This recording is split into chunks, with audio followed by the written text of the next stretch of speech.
Hey everybody, Snoopalax here, and today we're going to be checking out Banjo Recompiled. This ROM hack, or this PC port, was just released like an hour ago, so I'm really excited to check this out here. I tested it out a bit, and this works almost perfectly with my RAFnet adapter here. And another thing, this is going to be my first stream ever in 60 frames a second, because I think my internet and my new PC rig should be able to handle 60 frames, 1080p. Plus, I think since this game's at 60 frames, might as well stream it in 60 frames. So yeah, I'm excited to check this out here. Oh, I probably should have watched that full intro, but we'll have a bunch of cutscenes before we start playing anyways. So yeah, it looks obviously magnificent here. Very cool. Yo, what's up, Yacht? What's up, Homicide?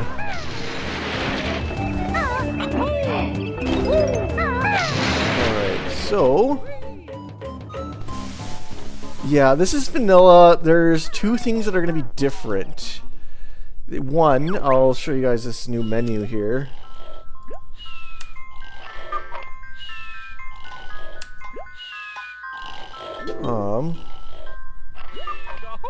So okay, the window isn't popping up for some reason. Thought it was escape. Wait. Oh, there we go. Yeah. So yeah, you have all these extra options here. Note saving is the big thing. I'll turn this on. Background and all this stuff I'm not too sure about. But there's this mods folder, and I have the HD texture pack on right now. A full mod crossover, or no, Ghost Dark Banjo-Kazooie HD texture pack.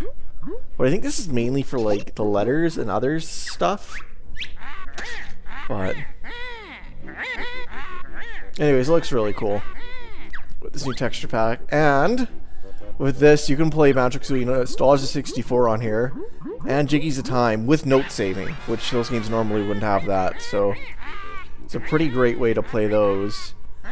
And then with what am I trying to say here? Oh yeah, the chat is really covering that. I'll turn chat off. Maybe I'll just put it in the bottom right corner. But so the mods website isn't released yet, so these three mods were kind of on their own. But the mod website might go live even during the stream, so if it does, I'll definitely check out some other mods. Thinking if I put her here, but we don't need like that much. I mean, probably like that will be fine, just like the last three messages are on stream. I like that if you guys like that. Yeah, no, the frame rate's insane. I kind of want to get a 4K monitor, so that way if something's playing in 1080p, it can be smaller, because I got a 42-inch like TV in front of me with 1080p. That's kind of taking up all my space here.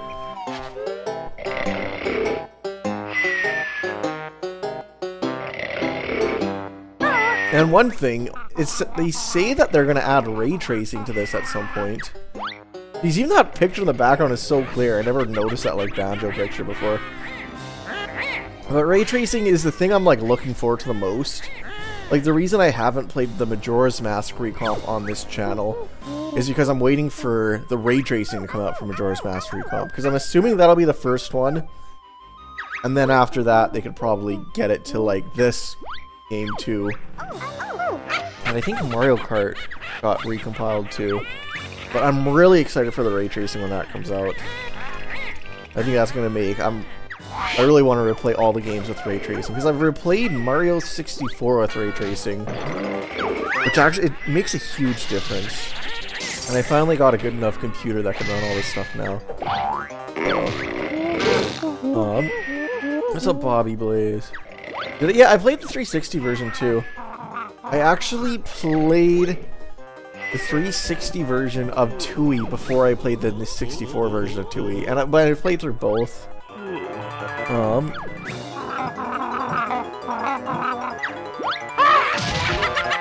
Yeah, it kind of seems like that, but I think some of the stuff that like is kind of funky with the Xbox version they don't use. Like here, I'll gonna show you guys here. So if I go, you can't really see much of a difference at all until, oh wait, no, let's turn it on. I'll go to an area where we'll actually be able to see a difference. So here, yeah, I know it's like, if we look at the text here, oh, that's so hard to see now. Here. Okay, so this is with it off. And see how blurry that text looks now? And look how blurry Bottles and Banjo look. And then when we turn it back on, Banjo-Kazooie, all the text is super clear.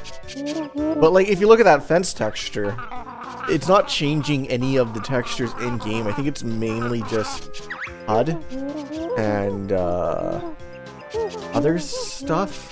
I'm probably going to do a little bit more testing here in a bit to see like what other textures they would have changed, but I should have just looked into this texture pack more, to be honest. I should have looked at the changelog.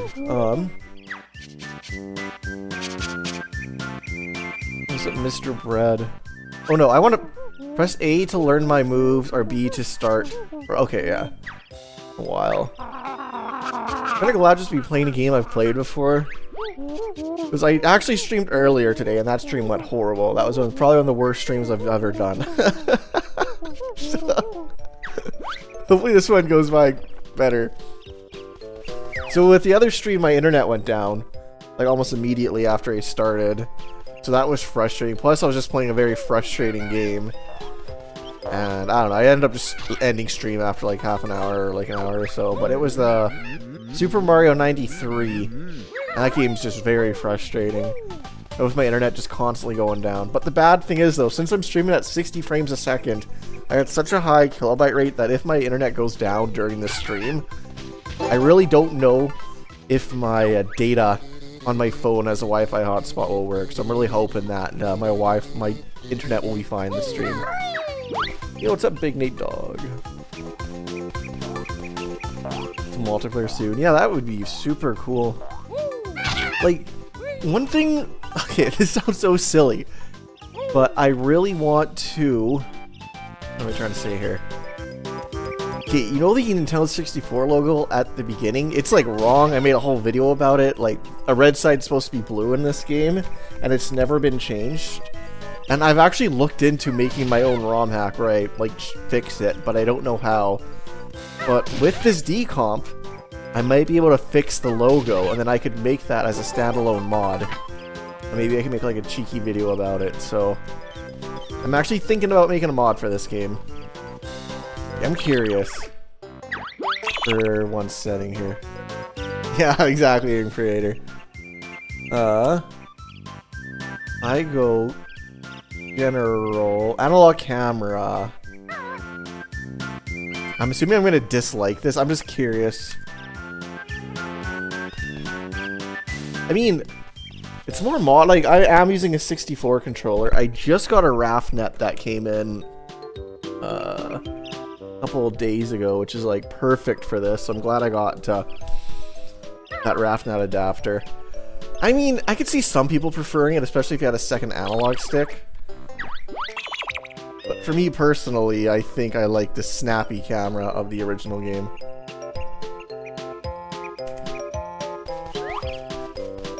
Like, one thing that'd be kind of, like, if you look at this display, like, it's not really meant for a 64 controller, if that makes sense. It'd be cool if they had, like, a different, what am I trying to say here? Like, the interface to, like, recognize the not hyperkin, the RAFnet adapter or something. But anywho, kind of getting to the weeds of things here.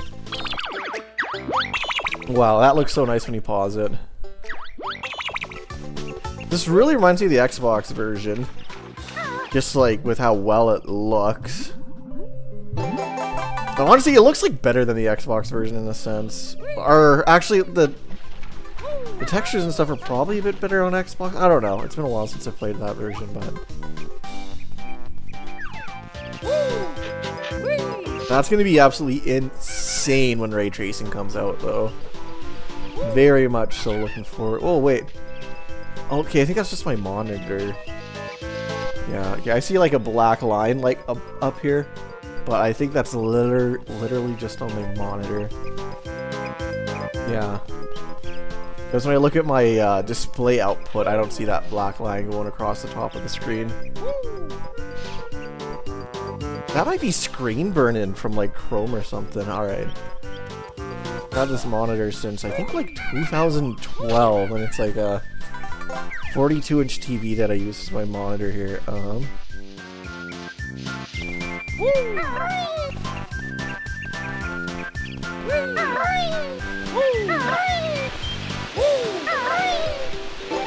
Oh, what's up, Fatality? You're having chat. What's up, Clifford? We got King Martin. Yeah, like, I was thinking about streaming tonight. I was actually just about to do a poll of if I should stream the Majora's Mask randomizer, or if I should stream... What was the other one I was thinking about? This Project Autumn Super Mario 64 ROM hack. So, when I was about to do that poll, I had the most insane YouTube refresh of all time where, like, this trailer was released. I'm like, you know what? Like, I can just stream this, so... Maybe be one of the first people to beat the game if, as I think I'm committed to, like, I haven't played through the original in a while, but I remember I could do it in less than 6 hours when I was, like, younger. I could just beat this game in a day. Which honeycomb am I missing? Okay. Probably okay. I was gonna say the one on the tree, probably. I don't know if I can beat this game in like 6 hours anymore. But the thing is, though, the notes save. So I mean, if I die in Rusty Bucket Bay or in Click Clock Woods, it's not gonna be like a huge deal. So maybe I could do it in under 6 still. You never know.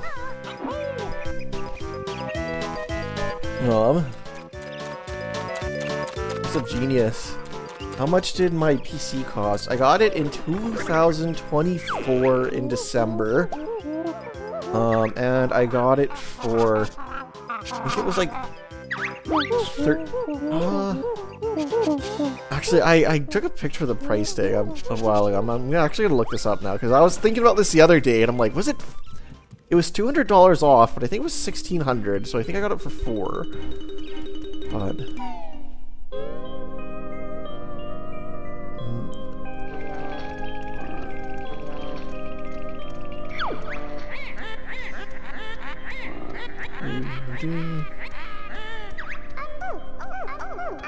Yeah, wow, these cutscenes just look so good.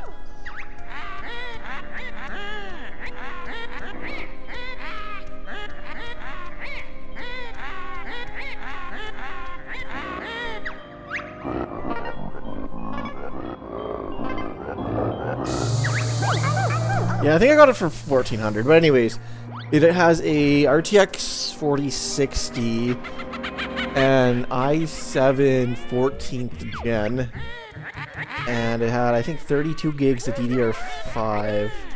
I'm pretty happy with it, even a year later. Like, the only thing I think I'd ever really I kind of want to get another 8 terabyte hard drive, like an HDD, not SSD, because those are insanely expensive. But it's mainly because I don't like deleting my old video files. I like keeping them just like for other videos and stuff. So I have like a ridiculous amount of storage on my computer. 196, yeah, that would be very cool, Monica. Yo, what's up, Antonio? Having chat here. Yeah, no, it is insane, like how smooth it runs. I agree.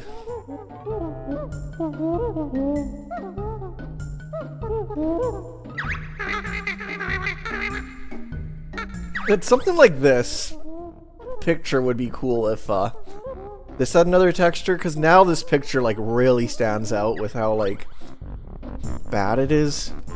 Well, I guess the segments are kind of I was gonna say it kind of adds to the puzzle aesthetic, but the lines aren't in puzzle pieces though, you know? Like,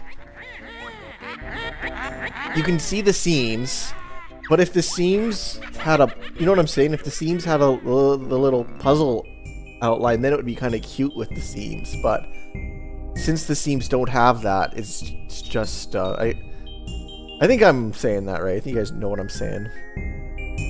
But I could see someone making a mod where, like, these pictures are updated. Yeah, some stuff just... Whenever there's a texture that is kind of low poly, it really stands out. Like, yeah, something like even like something like that really stands out now. Because I think in the Xbox version, they definitely... I mean, not definitely. I haven't played Xbox version in so long. But I think they changed that stuff. Yo, what's up, X-Dude Awesome? How's it going today?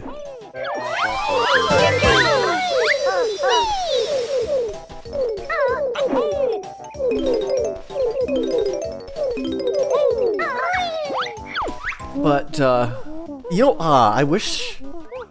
The draw distance is so bad. I'm sure someone will get a mod out where, like... I can't believe it was like that in the original game. I guess normally you wouldn't notice it. But, like...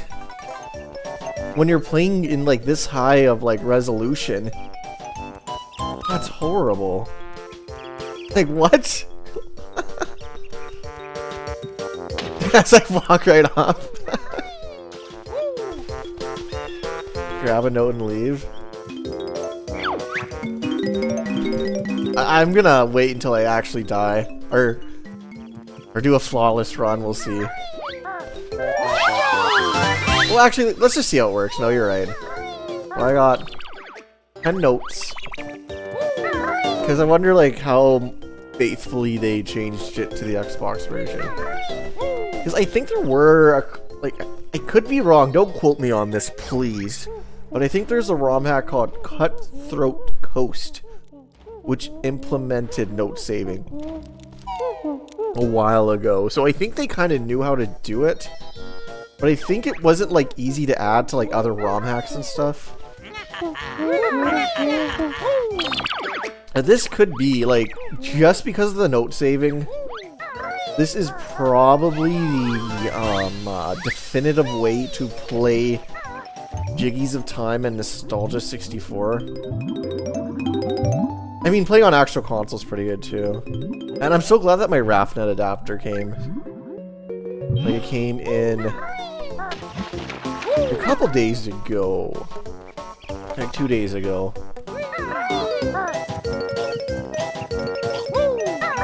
That was like perfect timing. Because yeah, I had a Hyperkin one, but it just really wasn't that good.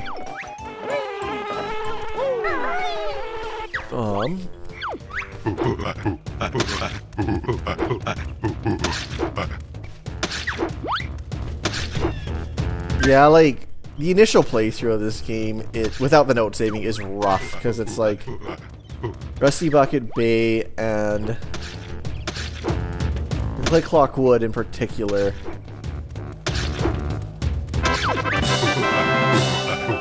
But even like with ROM hacks, I really wish there was note saving, because the amount of times I've spent in Banjo-Kazooie ROM hacking, or in ROM hacks, backtracking. I was thinking I made a Banjo-Kazooie ROM hack a while ago. Banjo-Kazooie in Mario 64. Maybe I should try to port it over to this. See how hard it would be.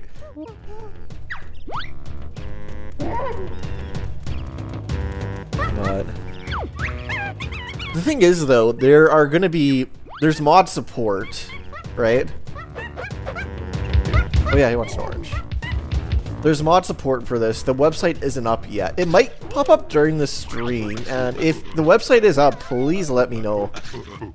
Because I'm not going to be like looking for it this stream, but if anybody sees the website go up this stream that has the additional mods, there's like stuff like draw distance would be really good.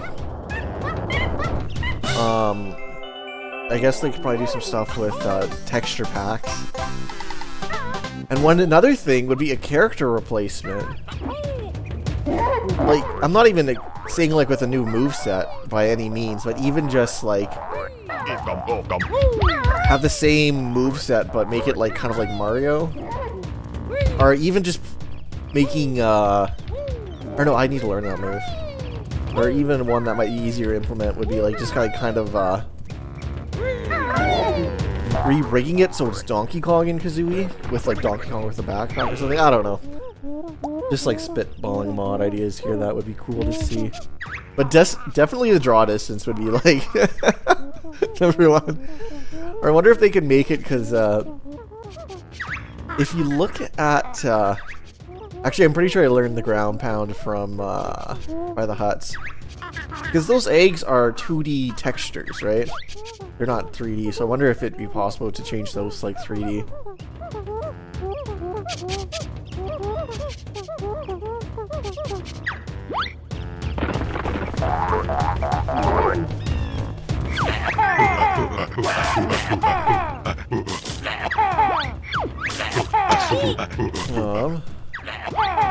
Now I'm just like so curious about what the Xbox version actually changed now.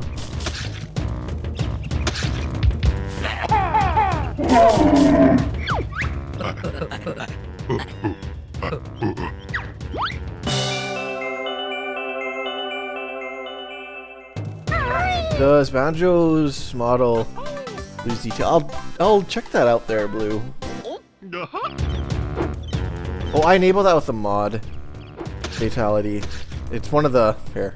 Because there's probably a few people that are new. I'll just quickly show it off here.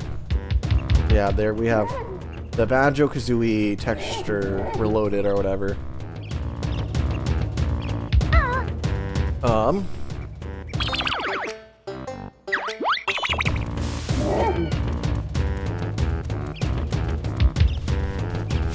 Hey, did I get the notes in the water over here? I don't think there's a Banjo low model one.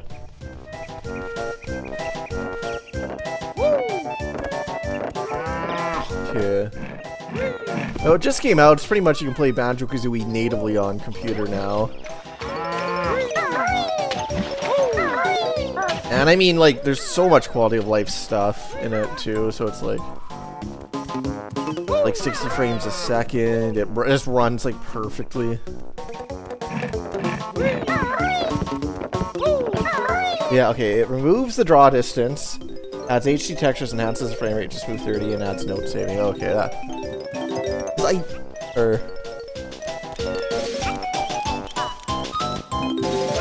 Things like this, these textures are probably better in the 360 version, because looking at that up close, it's like, what is that? Like, you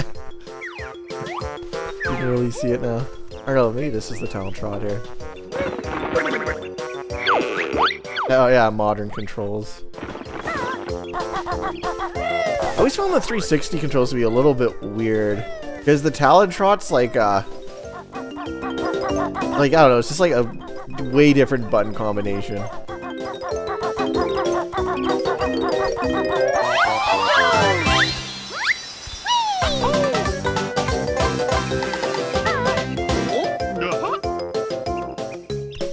Does the music just not fade out in the original Banjo-Kazooie when you get a Jiggy?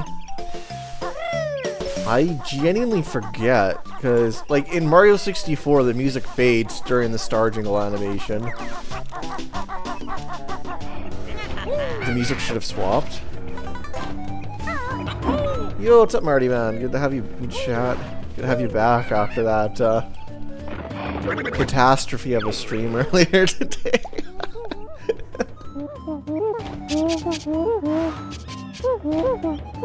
No, this is 64, or PC, I guess. Yo, Ryan Hamilton. Thank you for being a member for 70 months. That's insane. That's over... It's like pretty much 6 years, so really appreciate you being a member, Ryan. Thank you.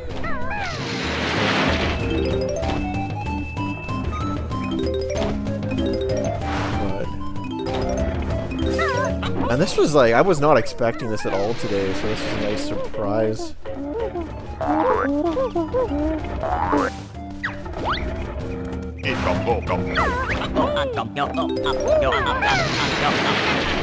Another cool thing, like for like, I don't know, just kind of spitballing mods here, would be a Mumbo token tracker. Because you never know if you have every Mumbo token in a save file. That'd be a cool feature.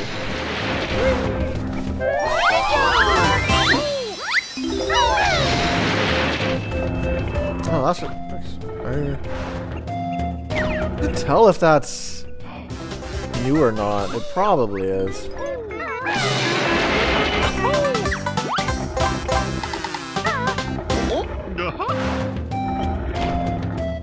Oh yeah, like I forgot about that Kamucho, yeah. This is a real port there. Yeah, this on Steam Deck would be cool.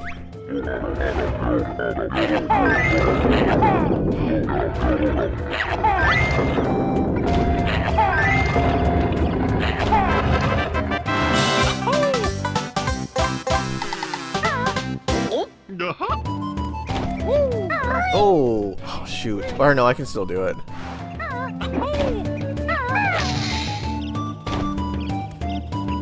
I might have to come back to the level for that one. It's been a while. Because I think you're supposed to backflip off the top one.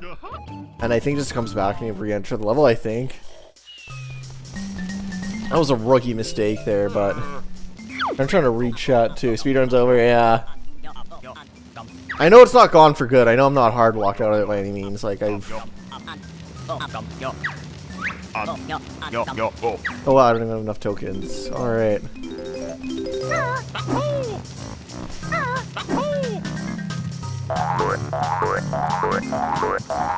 The fact that like this Mumbo's music is used in Banjo-Kazooie Nuts and Bolts for the whole vehicle building thing, which you spend like half the game doing, just makes me always think of Nuts and Bolts whenever I hear like the Mumbo theme.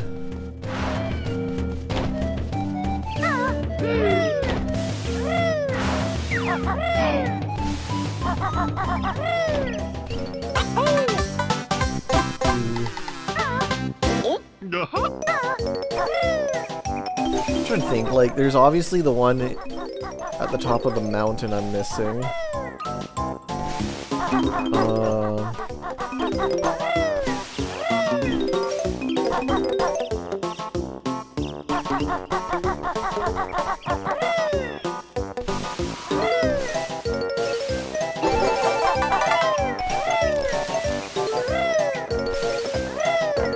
Okay, you know what?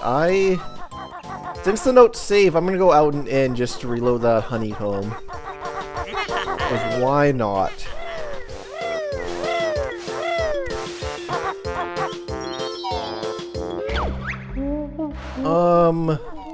Here's the thing, Clifford. If there's a cheat code, you can't do Game Shark with this mod at all, so it wouldn't even matter. Shoot, that was a mistake. Because of the Jinjos, whatever. I mean, it won't take long to recollect them. Jinjos don't save, but I don't even know if they saved in the Xbox version. So, that might be unfair criticism.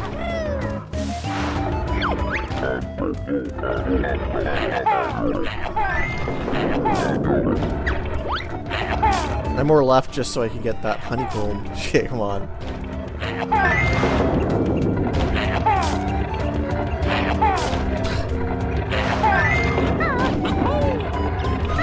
Okay, and then which one has the green Jinjo? I think... Geez, that actually looks pretty good when you break these. Like, the bricks and stuff actually look really nice. I doubt maybe they retextured those, but like... Actually, it's... Okay, here we go.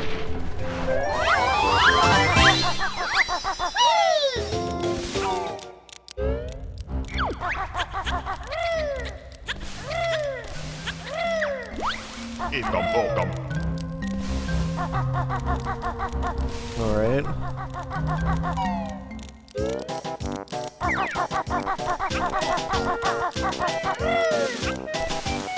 We'll just replay Banjo-Kazooie again. I've been wanting to play this game for a while. Mainly when I play this, it's been kind of like challenge runs. Oh wait, so... Yeah, the other one should be down this hill.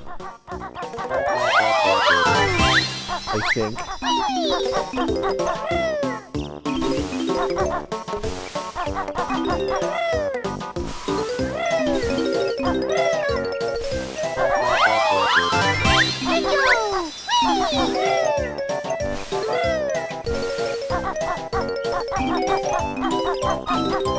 I think Banjo-Kazooie save on Xbox? Okay. That makes sense, because like they save in Tui, and they kind of made Kazooie and Tui more similar, and they like implemented stop and swap too.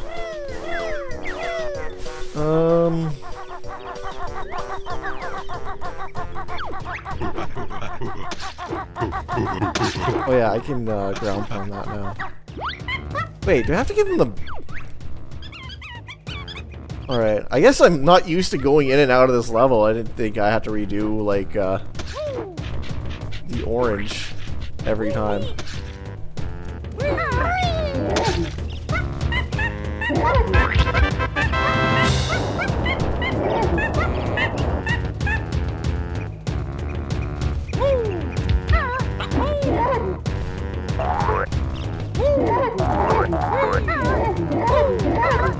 Right, here we go.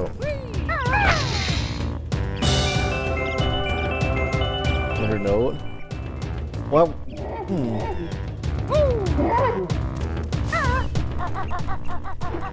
Yeah. Yeah, it is crazy like how smooth this is. Why do you think that would lock us?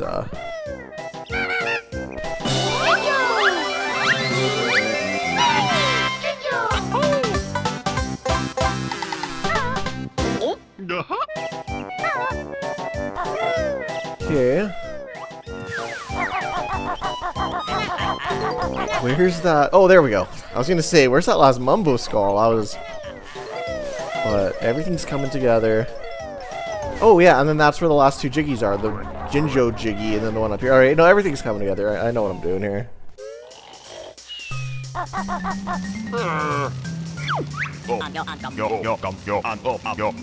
Oh, that's cool. Yeah, what's up, Reonu? Nice to have you in chat. Okay, I got a question. Were you working on the Mario in Majora's Mask mod, or was that somebody else? Because I was just thinking about that today. The one that was in the trailer that Wiseguy put out. Well, that was the Cozies. Okay, I was about to say, I'm pretty sure that... I wasn't sure if that was you or the Cozies. Okay, the Cozies is working on that. Thank you.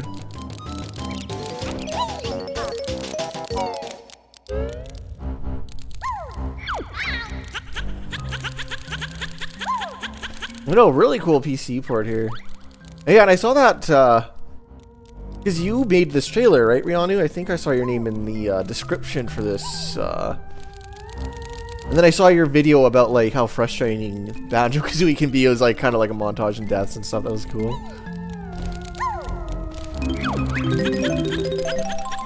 Yeah, I made the trailer. Okay, cool, yeah. That was a sick trailer.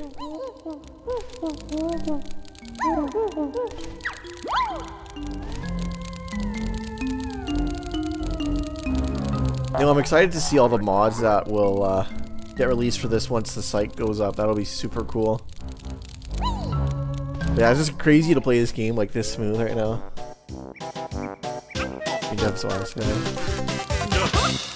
But yeah, no, this decomp stuff is so cool.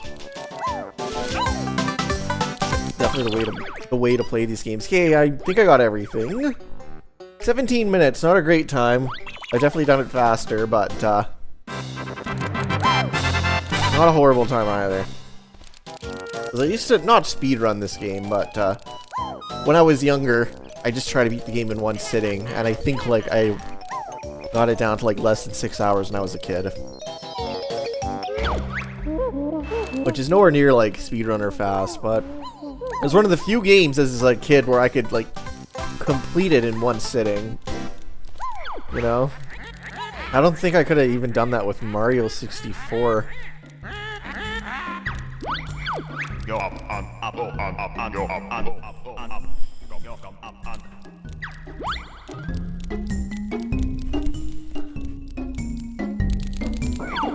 Yo, what's up, Ben?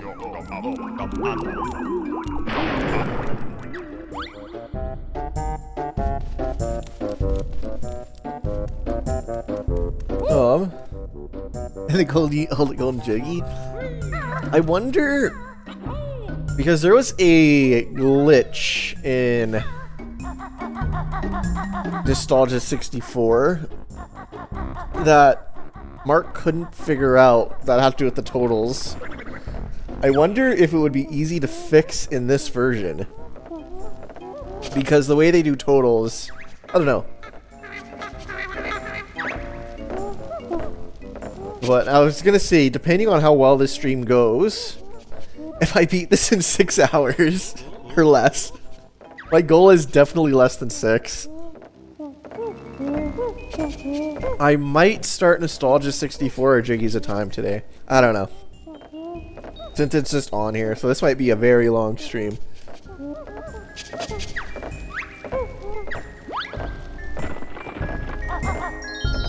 Yeah, no, that'd be really cool. I could totally see that as a mod. There. The exit to layer. Yeah, because I've seen that, like, it's like another option with Grunty. Because, like, you know what would be very cool to see implemented is there is a Banjo-Kazooie practice ROM. And, that has a bunch of very cool things. And it'd probably be pretty easy to implement a lot of the stuff. Maybe not easy.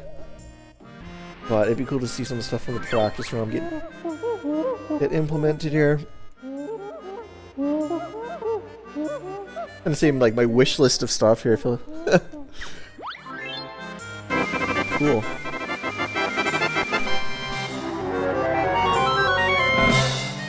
Wonderful. Yeah, like, the Banjo-Kazooie, speedrunning scene's pretty cool. Like, I like the Banjo-Kazooie speedrunning scene, don't get me wrong. But, there's, like...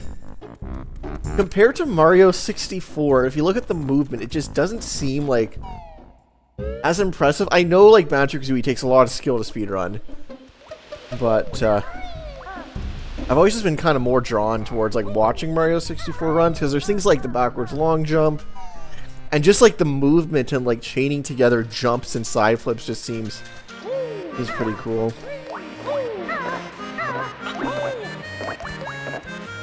But I definitely still am a fan of, like, Banjo's movement and everything. Definitely one of my favorite 64 games. I wonder if EK64 will ever get, like, a PC port or a recomp.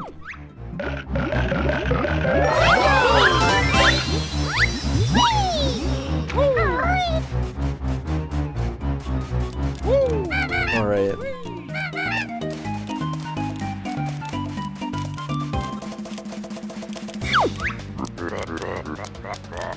Yeah, our walls are just a suggestion. Yeah, I know exactly, Mucho. Yo, what's up, Katie Gamer? Yeah. Yeah, I was such a surprise that that trailer came out.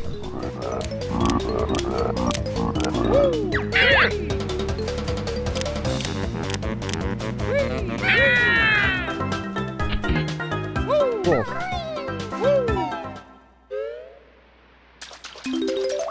And I want to say, like, I was playing through this game a little bit for...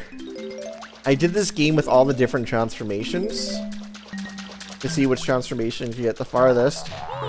And the game almost seems, like, easier like this, because it's, like, the lag really messes up with your timing somehow on, like, the original 64. Like, when you gotta time, like, enemy attacks, I guess. But just seeing it run this smoothly. And I guess another thing, like, if I were to play Nostalgia 64 or Jiggies a Time, which are included in this, I played on actual console for both those games where the game runs somewhat slow. Those ROM hacks probably just run so smoothly on this, especially compared to even maybe an emulator, you know? So it's like...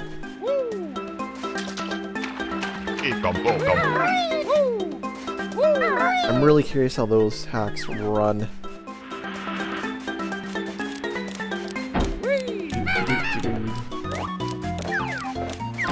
Alright.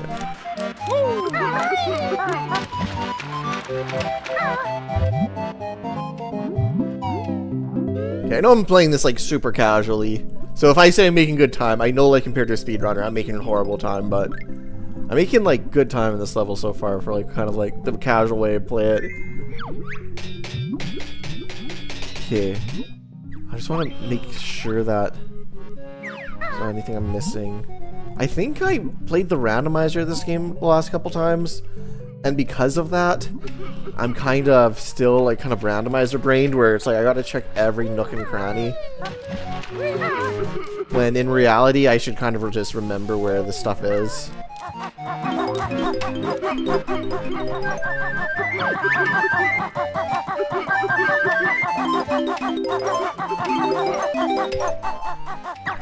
I think we learned to fly here. Oh yeah, LRB. Thank you, Marty, man. I knew that, but I forgot, so... for reminding me.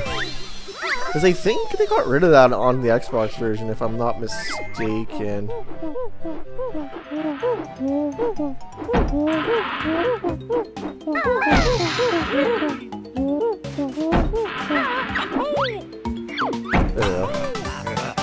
Well, that the chest sprite actually looks pretty good.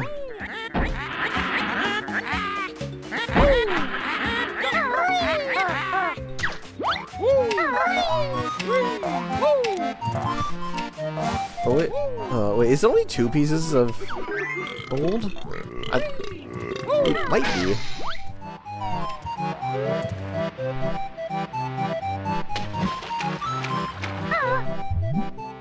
Yeah, random brains are real, yeah.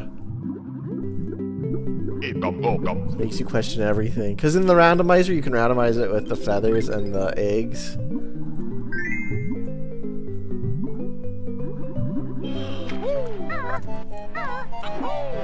But for me, this is more exciting than the Majora's Mask recomp. Because I guess the Majora's Mask recomp, you could already, there was already like a really good randomizer for Majora's Mask.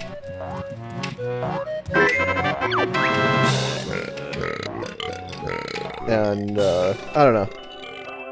Even though I prefer Majora's Mask to Banjo-Kazooie, I'm kind of more hyped for this randomizer, or for this recomp.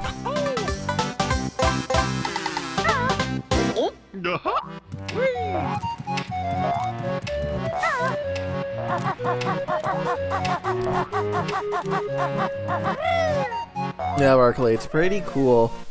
Let's see. So we have this here, and there's no transformation here. Don't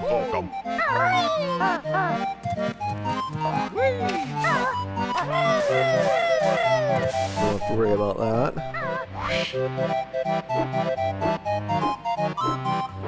It's weird not having all our moves, because most ROM hacks start you with everything.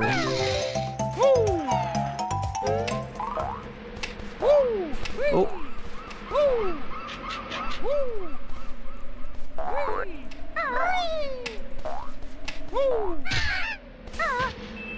Okay, I don't think there's anything on these trees.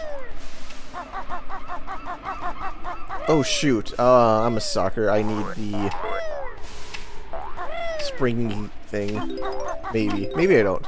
Maybe I'm not a sucker. Oh, that's just a shortcut. Yeah, I knew what I was doing. Or...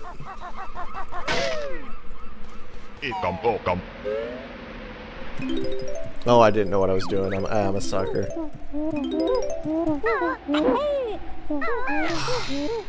Wait, maybe. Can I, like, maybe stand on this post? Probably not. Alright, yeah, I'll just fly up there when I get, Yo, what's up, the multi-gamer? Good having chat. Hey, where's that Jinjo? Oh yeah, it's over here. Oh no. Wait, what? Wait. Did they always knock feathers and stuff out of you when they attacked? I've never noticed that before.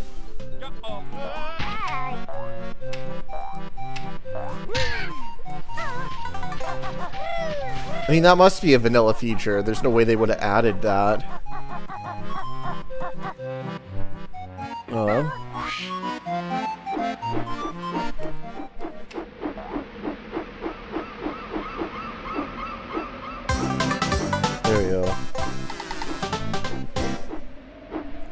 And then from there,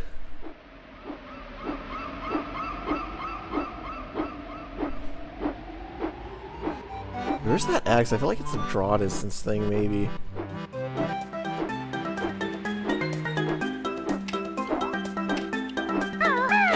Yeah, let's definitely learn this. Reach new heights.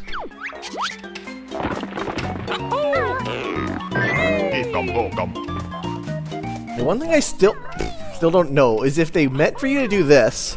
Because you can do that, right? Or if they meant for you to do this. You know? I've seen people do it both ways. I think that way's cooler. And I think it's probably faster too.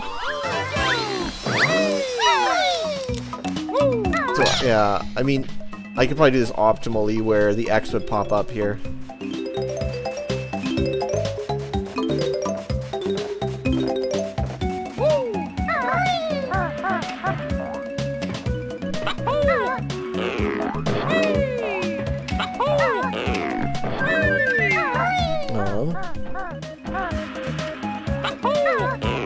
Yeah, I must have never got hit exactly, Vitaly. That's why I've never noticed that they knock out your inventory items. You can't lose inventory items if you never get hit.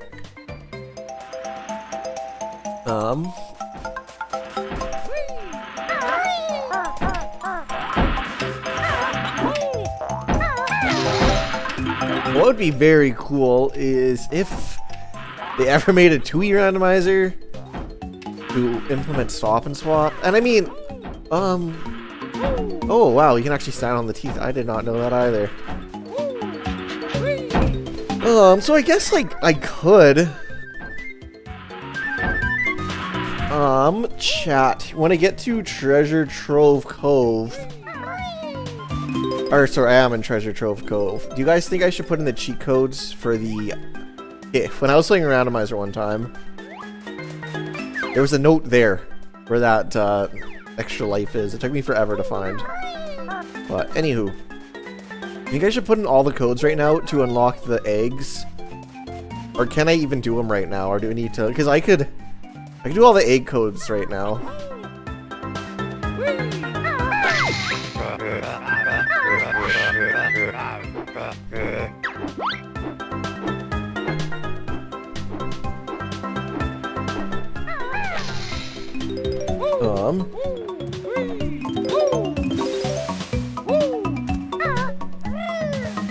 Yeah, definitely a moodier game, I agree.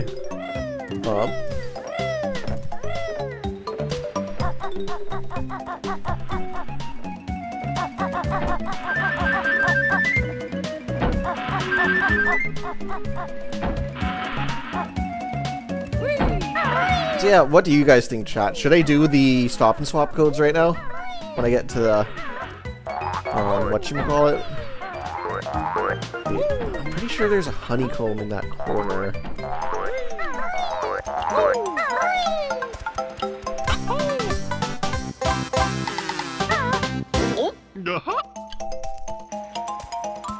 I think it's like...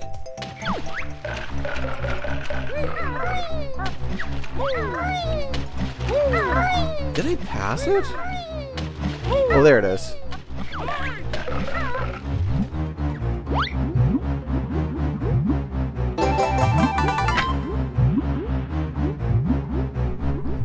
Okay, cool.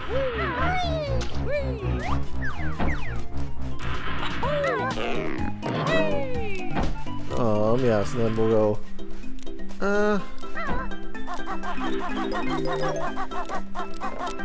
Okay, well, it'll be smarter to do that when the red X is there.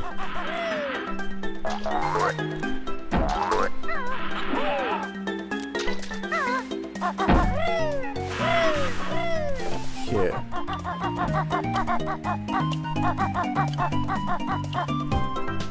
Yeah, I'll leave that. I should probably kind of go there my way back, actually. That would be smarter. I should? Yeah. It's like, I've never done the stop and swap codes like this early. But, I might as well get them out of the way at Treasure Trove Cove.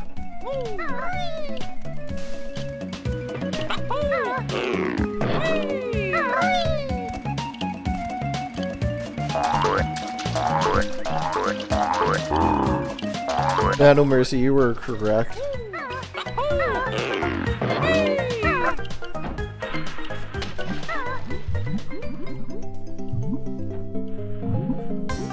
There we go.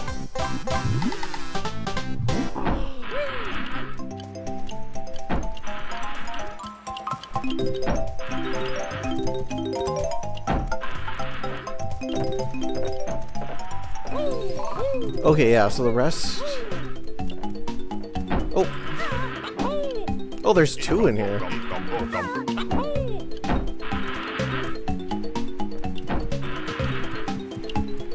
Alright.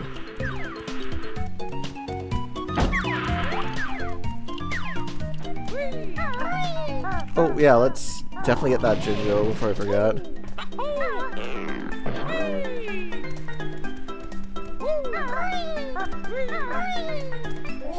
Oh, okay. Jinjo. Wait, what? I got the Jiggy, right?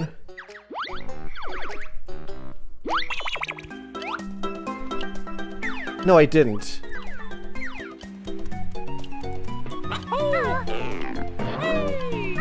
This usually I stick there for a while. I did not think that was my last Jinjo.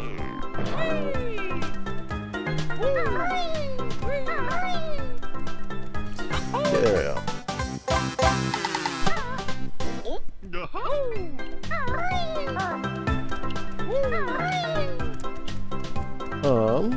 Yeah, let's take this.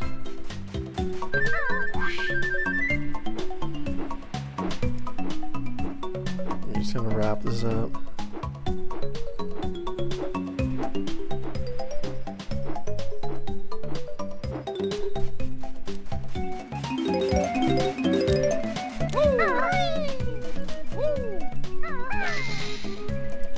Yeah, no, I'm not too sure the all gamer. It worked fine for me.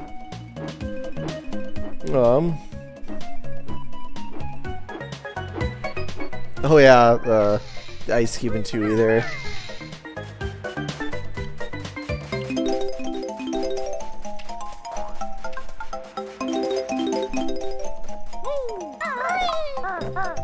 Okay, yeah, but these...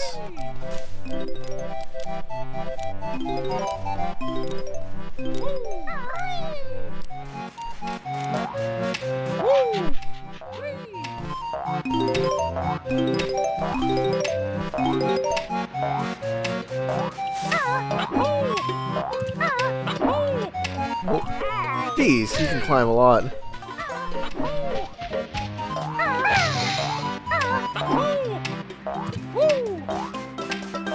Okay, so then the last one I'm pretty sure is... Wait. There, the last one's on that island, I think. Yeah. Cool. Oh yeah, at the end of the Tootie. That was pretty cool, Saba, with like no soccer.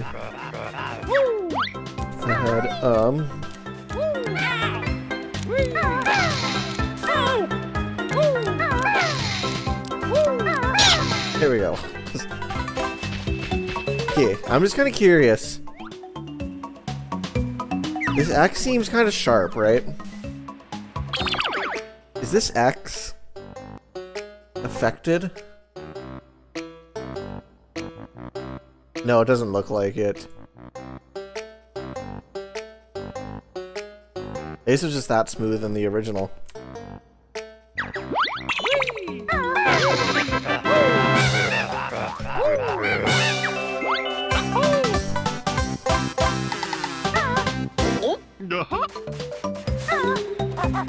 So, can somebody confirm that I can do the Treasure Trove Cove stop and swap cheats right now? Or does the game have to be beaten to do those? I think I can do them now. I do have to type in cheat before on those, or do I not?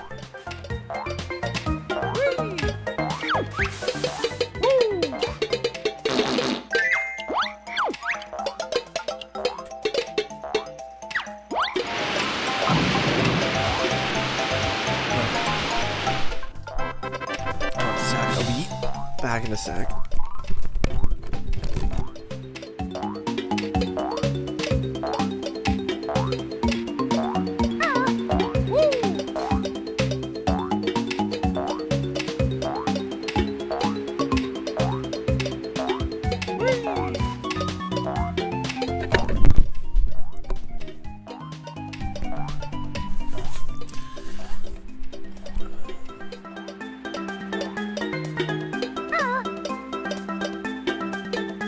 Alright. And then, did I get that? Oh yeah, I did. Cool.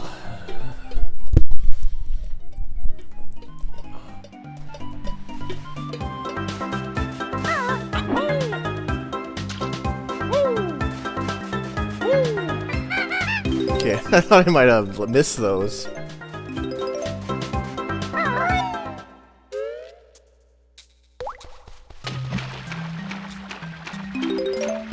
Okay, nice. All 100 notes. I'm pretty sure I'm just missing a honeycomb, which I know where it is.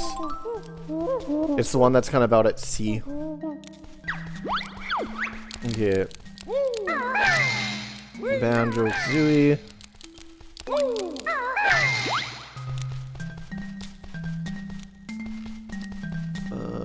Where's the J? Oh.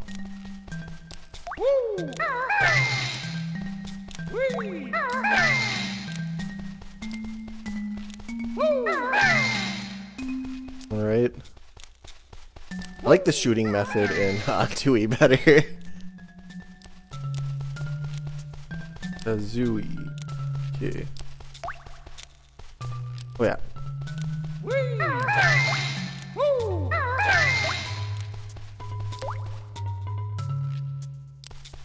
Wait, O-I-E. Okay.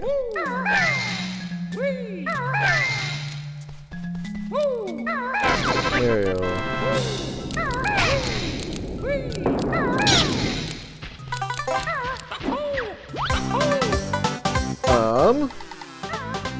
Alright, I'm just gonna do this stop and swap code, I guess.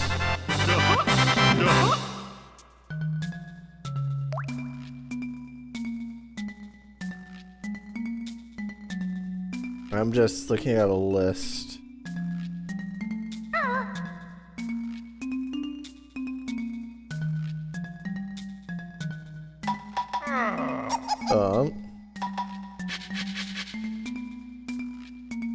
Yeah.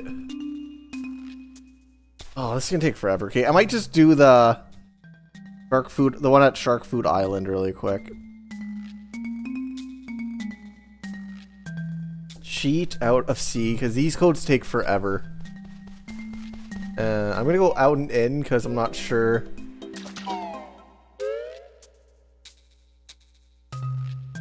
If yeah, I'll just do that one. Cause yeah.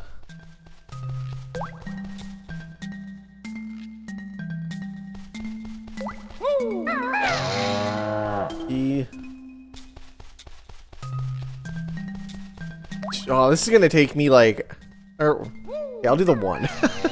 TH.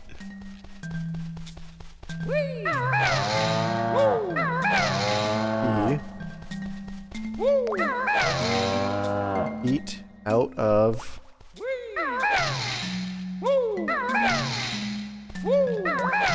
Out of.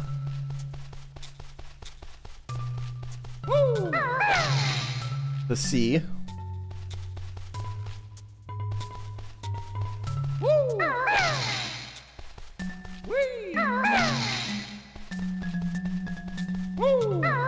of the T.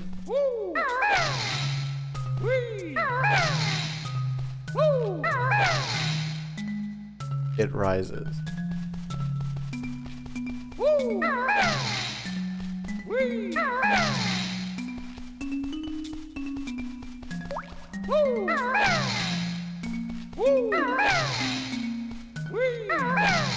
It rises. To reveal. Geez, yeah, these goals are way too wrong. I'm definitely gonna do one. Forgot how long these codes are.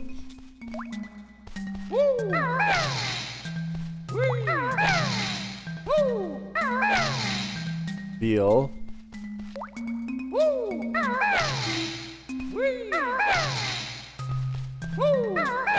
More secret prizes.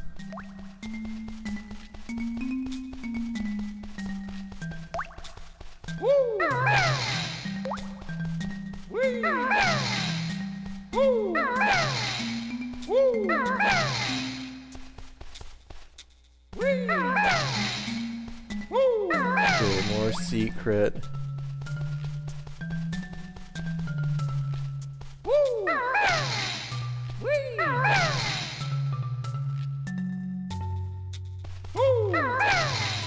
Secret T. What is prizes?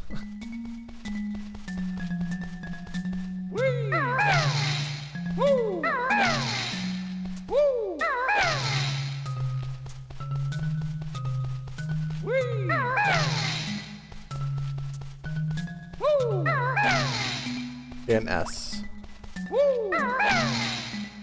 There we go. Yeah, we'll just do that one because I'm not gonna do the other 6 codes. Maybe I'll get lucky and the site will be up by the time I end the stream, and someone will have a mod that just enables the areas. Because yeah, I'm not gonna type those other 6 codes. I'm sure that's probably not good for retention. We'll just get this egg.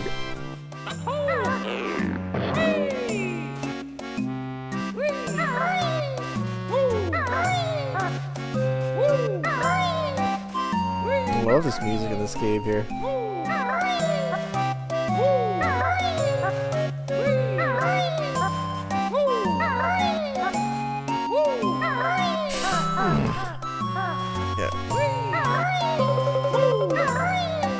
Okay, I'll be a little bit more careful this time. I won't follow you, don't worry, chat.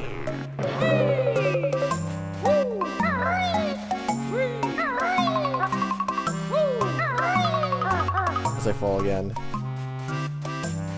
Honestly, I think if I use the beak.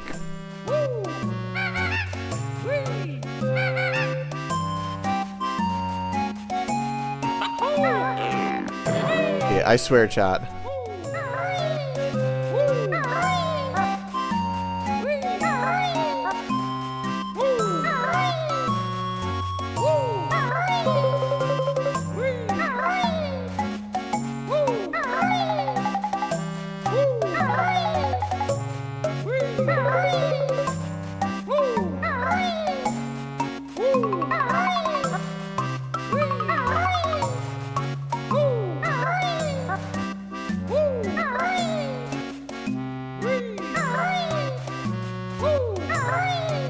There we go. And we got it. A mysterious pink Stop and Swap egg. Ooh, an egg.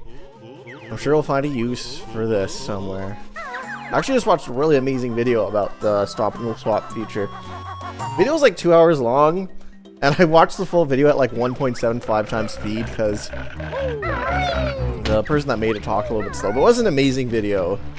I forget what it's called. If you type in Stop and Swap and you see a 2-hour video that was released this last month, I would highly recommend it. Well, I think I'm just missing one honeycomb here. Which I know where it is. It is... It's on a crate that's like... at sea. Like... it was like kind of like out here-ish. Oh, here it is. There we go.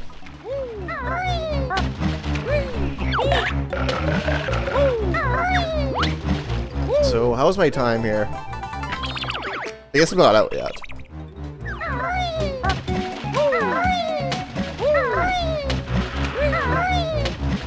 No, I wish I could do all the, yeah, the DK Gold Bus was really cool. I wish I could do all the egg cheat codes, but I'm sure you guys do not want me to type in codes for 20 minutes, so I'll just do that one. As I guarantee you someone is going to mod that in as a mod for this, because that will be such an easy one to make.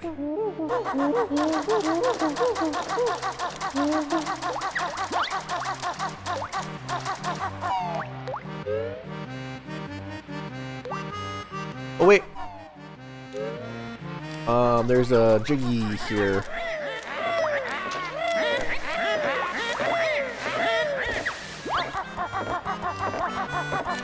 Oh yeah, killing Snapper with eggs is cool. Quality. Yeah, it's playable with mouse and keyboard too. I am using a RAFnet adapter, which I just got a couple days ago, so I'm using a 64 controller, the red and white Japanese controller. I actually went and, for my roommate, he had 4 64 controllers and 3 of them had horrible sticks. So I went and redid those analog sticks with my Kish bent parts, which I'm actually getting better at doing those controllers now. I kind of feel confident now that I've done that one.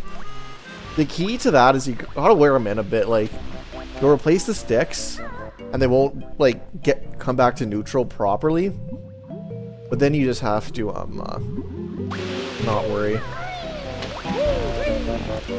and just use them for a bit, and then they just kind of get back to normal with wear.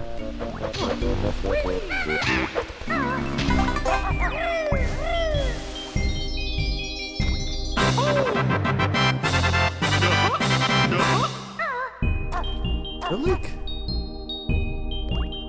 this is wrong. We go here. Yeah, but we need to get the level anyways, which is over there.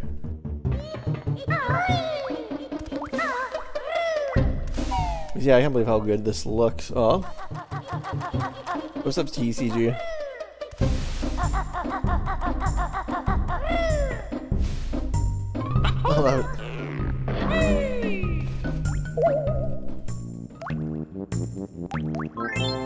Yeah, I'm not sure if the website is gonna go live while I'm playing today, but if it does, the website with the mods, the Thunder store or whatever, if that site goes live while I'm playing, please let me know, because I will probably download almost every mod that's available on there. Because in the trailer they said, and I quote, for more... Oh no. They said Banjo-Kazooie recomp, system, features, mod support. All community mods and texture packs. Mods can change any part of the game. Only adding completely different features. A Thunderstore mod hosting page is currently being set up for this project. In the meantime, you can find these 4 mods, or 3 mods, which I've downloaded. I'm not sure when that site's gonna go live.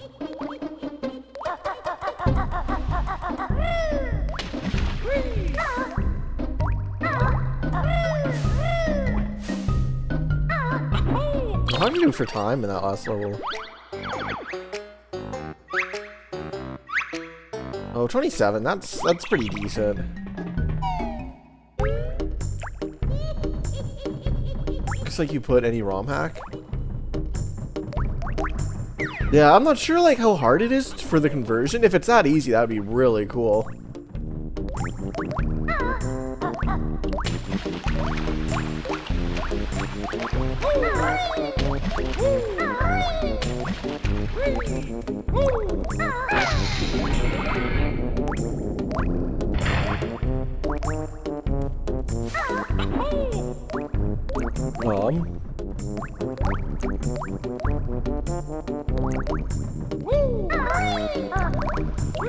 Yeah, there's some things in like these old 64 games. Like another one that everyone kind of forgets is you can kill the snowman in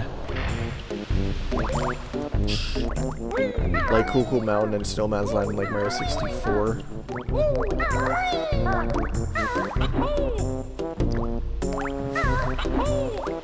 I guess the stuff that's like the least known is things that like aren't needed for 100% completion but are part of the game, you know?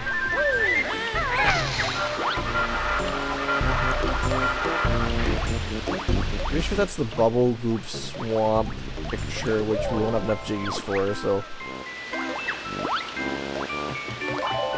we'll worry about that later. I'm assuming it's NTSC River, but I didn't really look into it, so I'm not too sure.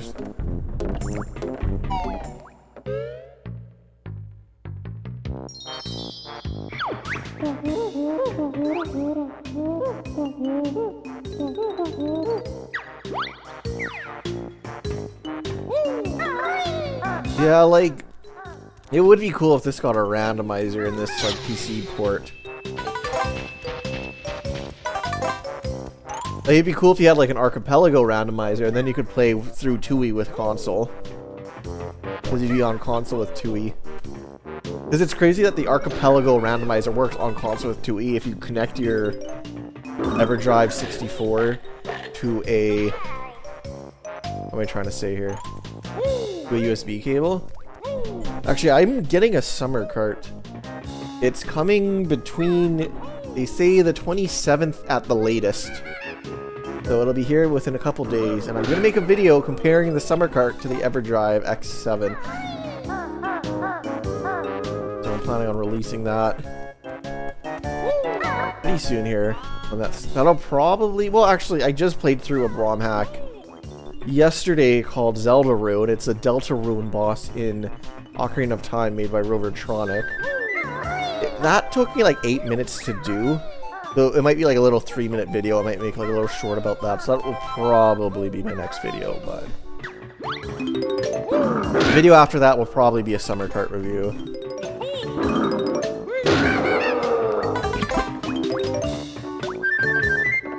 Okay. Are you kidding me? Whatever.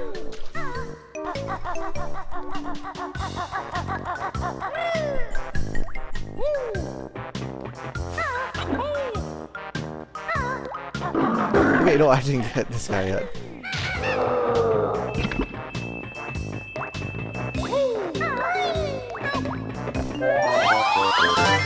Yeah. So I think that's it for this initial area. When it starts getting tricky for like forgetting stuff.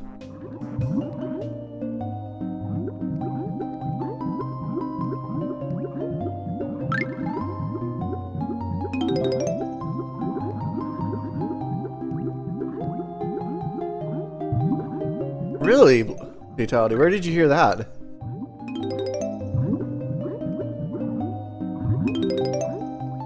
What's the worst stage? I'm not too sure, Homicide. Hard to say. I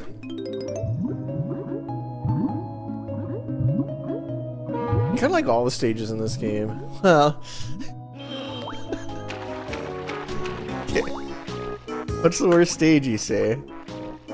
I actually made a video where, like, I think the worst stage is scientifically Rusty Bucket Bay, because I polled like 100 people. I made a whole survey video about this game.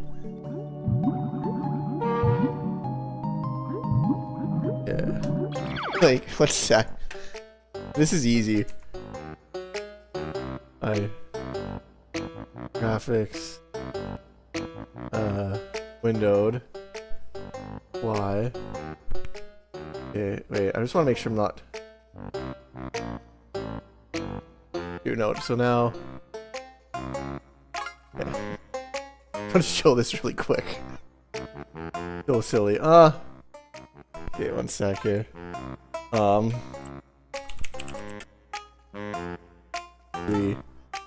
Survey. And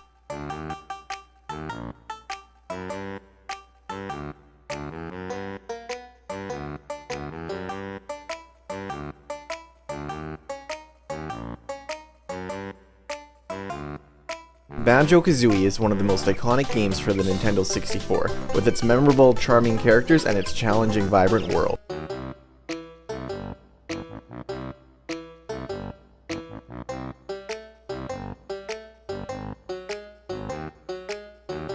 From worst to best. I'm honestly really surprised that 4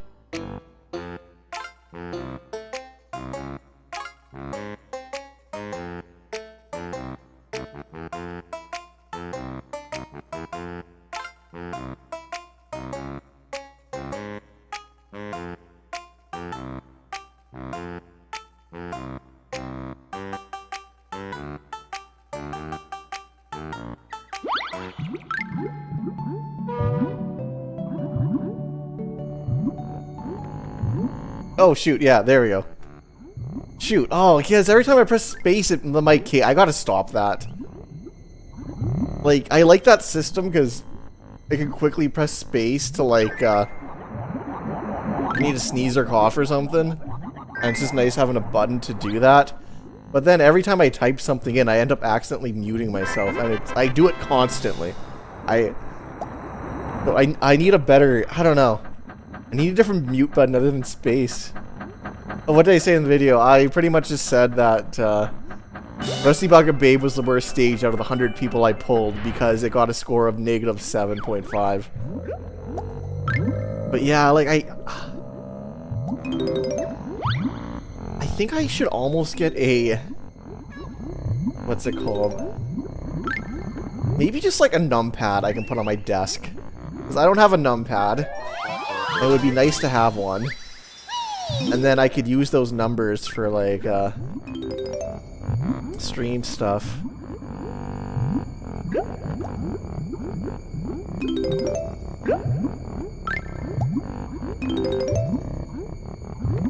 Oh, shoot! Okay, no, I'll be okay. I wasn't really paying attention to my... Because I think my health just goes down when I don't think he drowns right away, right? I think I got everything down there. This is like, is there a green Jinjo down there? Okay, we got a green Jinjo, so.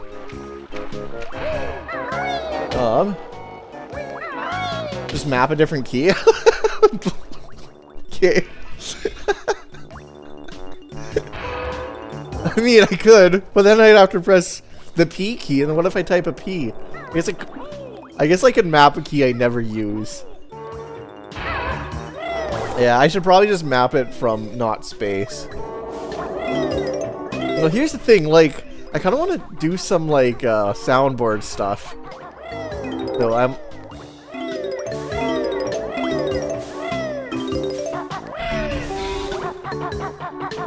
Like, I have one sound on my soundboard, but I haven't even played it in my last 3 streams. I'm waiting for a moment where it would, like, make sense, if that makes sense.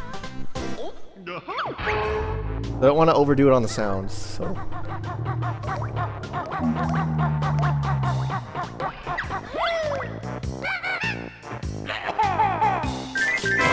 There we go.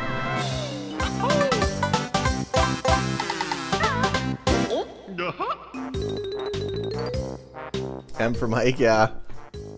But then if I type anything in, because the problem is, I end up typing stuff in while I stream. That's why I press space, right? So if I type stuff in, I'm gonna be hitting the M2, right?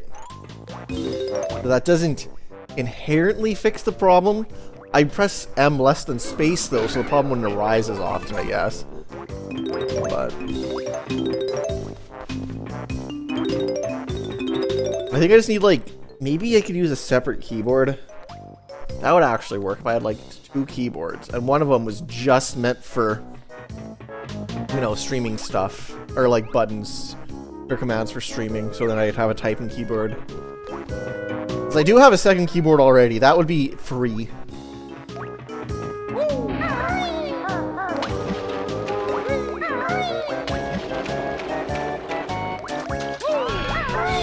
Last break might be too risky, yeah. And I use a scroll lock constantly, so I'm not sure if that would be the best.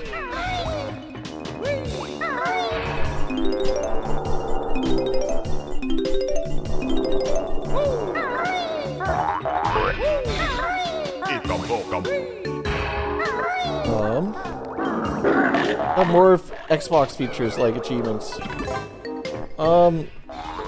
Will this have? Here's the thing, like, they're gonna add, well, they do have mod support already, but they're gonna add a website that has all the mods pretty soon here, so anybody can make mods. And I'm thinking that when they do this, there's gonna be like a ton of like great quality of life mods, which would be cool.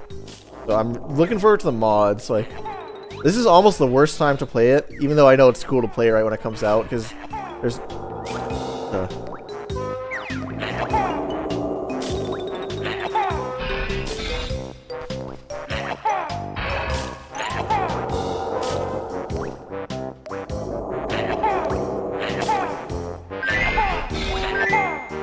There we go.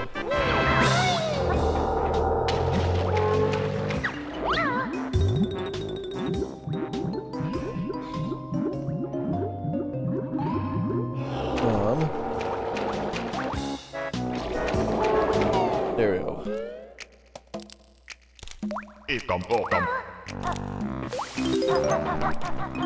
Yo, what's up, E-Man? Oh, all good.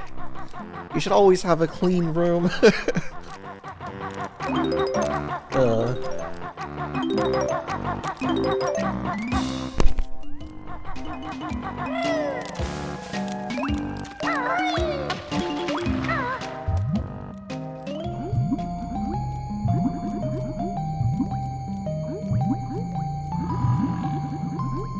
Oh, that's cool that you can port saves. I actually ported a save to the Majora's Mask recomp because I wanted to try playing like instruments on there, like the ocarina stuff.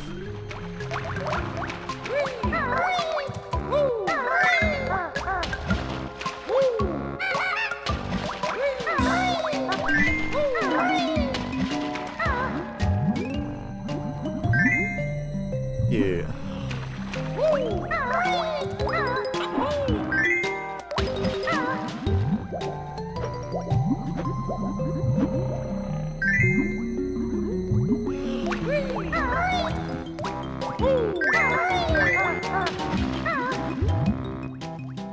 No, I'm really psyched to see the mods that end up coming out for this recomp, though.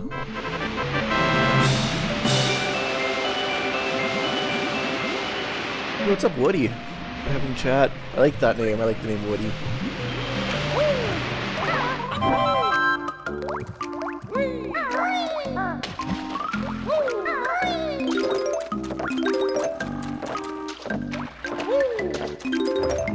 Okay, I think there's a Jinjo down here. Unless it's in the other side.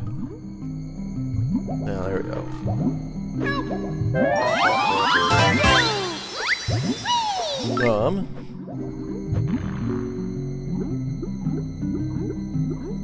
Just out of curiosity, how are you guys liking this stream being in 60 frames a second? For me, I can't really tell the difference between 60 frames or 30 frames on anything.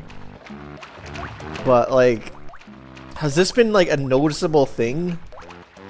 Because, is my camera even 60 FPS? I don't think it is. So I think the only thing is this game. I'm just going to check out my camera really quick, because I'm just curious.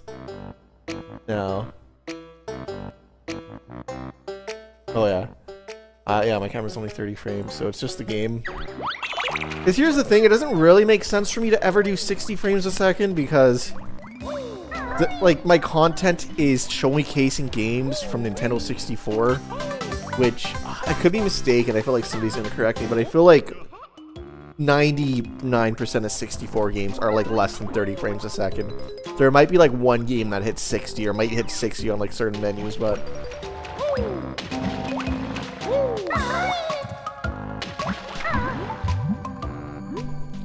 60 is really noticeable. Okay.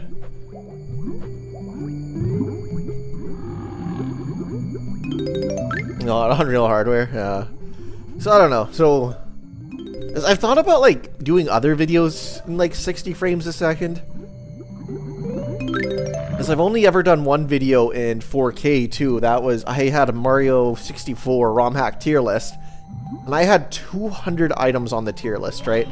So 4K actually made a big difference because you could zoom in and see the things on the tier list. The tier list. You could see the things on the tier list clearly, where in 1080p you couldn't. So that's like the one video I did that was 4K. Legit, I don't own... Well, I guess the TV in my bedroom is 4K, but like, I never utilize it for 4K, if that makes sense.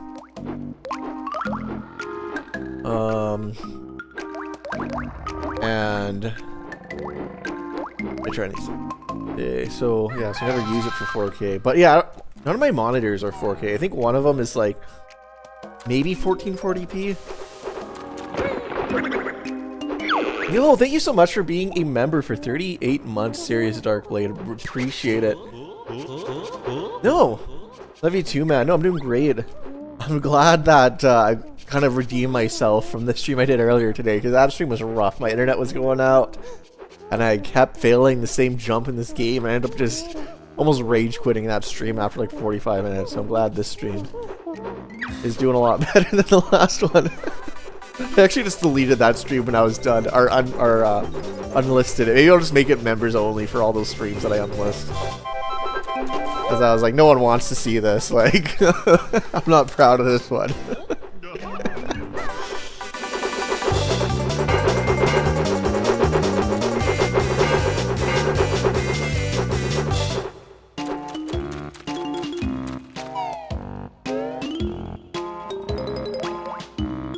Yeah, I've done it without Golden Feather because, like, the randomizer. Honestly, the randomizer would be so much better with note saving. That'd be another really cool thing if they did a randomizer with this.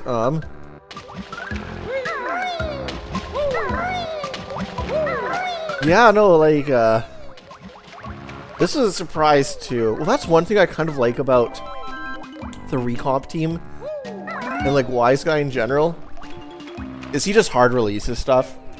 I feel like a lot of other communities, like, I'll just say it, like the Unabandoned community for B3313, they have just teased so much. They'll be like, oh, it'll be coming out end of A3 2024, A3 2025, demo end of the year, it'll be console compatible.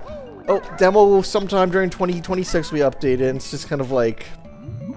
constantly pushing. Here's the thing, making ROM hacks is hard, so I understand people delaying stuff. I don't want to sound like I'm complaining about people delaying ROM hacks. But I think I much prefer just being surprised out of nowhere by a ROM hack than to have constant, like, release dates that are, like, constantly being postponed, which makes sense, like, but it's just kind of nice just to see, like, a refresh pull and just see something that you were never expecting and be like, oh wow, Banjo-Kazooie Recomp, like, you know? Like, out now, not a coming soon, like, because that trailer today could have totally been, coming out end of 2026 or something like that, so it's pretty nice that it was, like, you know, you see the trailer, you download the game.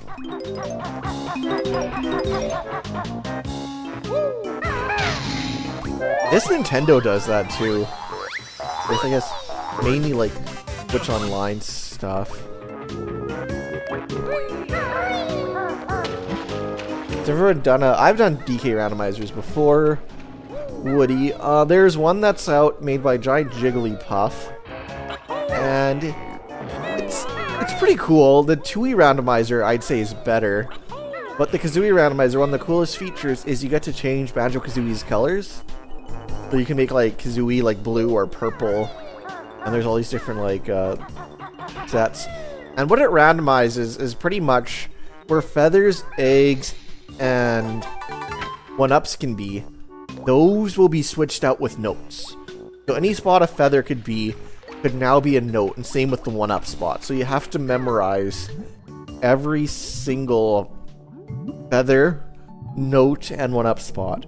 So the first time you play it, it's tricky because, especially if you die, is you'll have like 99 notes, and the last note will be like where a 1-up is, you know? And most people don't have the 1-ups memorized.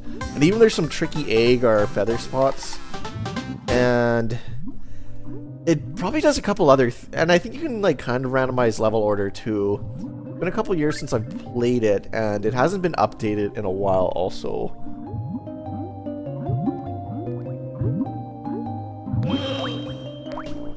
Yeah, no, yeah, trailers are good. Yeah, I do like progress trailers.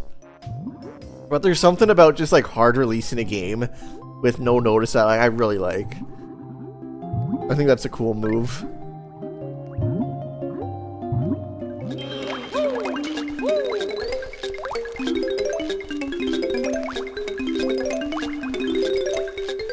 This level's actually been incredibly smooth. For,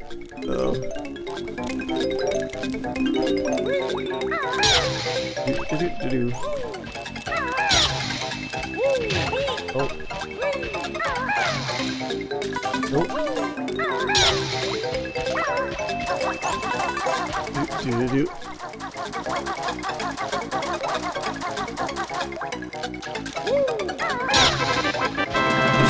Do.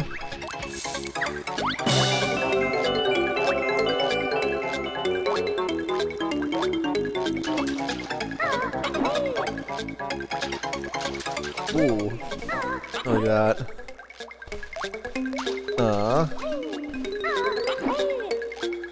Nope.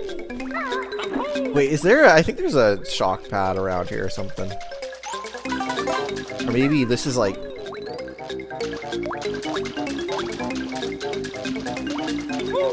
Maybe this is actually higher, okay. I don't know how I struggled with that.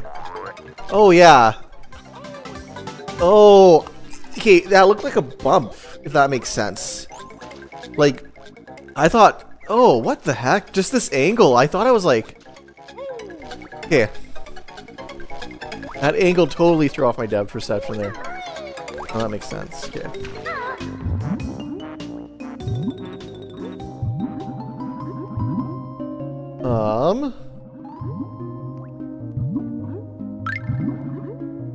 So, I don't think I did this one. I did the one on the other side, I think, unless...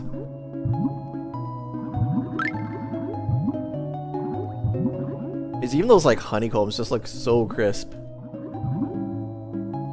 Oh, well, I did do that. Okay.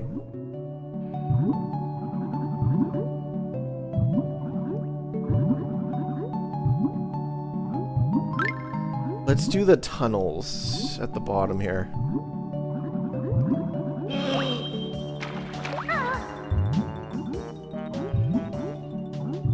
I definitely did that, definitely did that.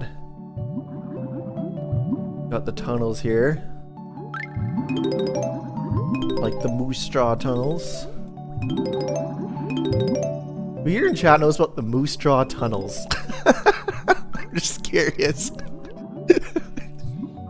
It's probably... Yo, what's up, Aurora? I mean, chat.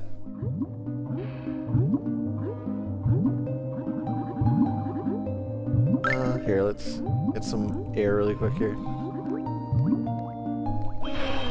Yo, what's up, Pierre?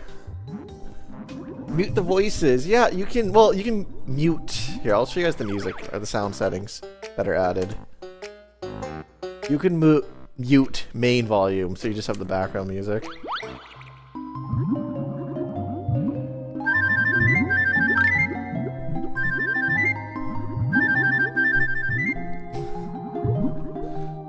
Yes. How we play this port, is there an option to mute the voices? It's the only thing you find unbearable.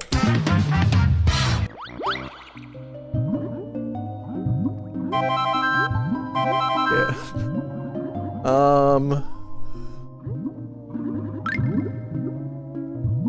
That's the way we came in. That green pipe is good. Wait, there's two green pipes? I don't know that. Okay, so that's good.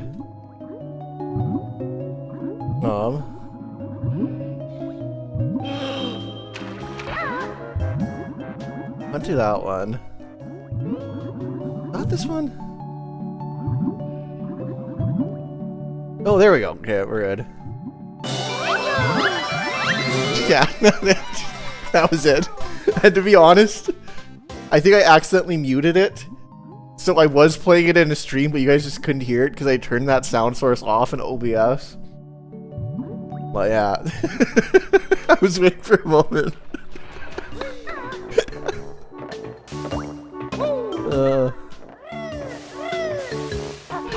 Okay, how am I doing for everything here? Yeah, like, it actually does, like, look better than the Xbox version. It's pretty good. And when people start putting out mods for this, honestly, I am going to look into this, and I think I'm going to release a mod for this. The mod is going to be fixing the Nintendo 64 logo at the start, like, honestly. I think that would be pretty funny. Because with this, I'll probably have the power to do it.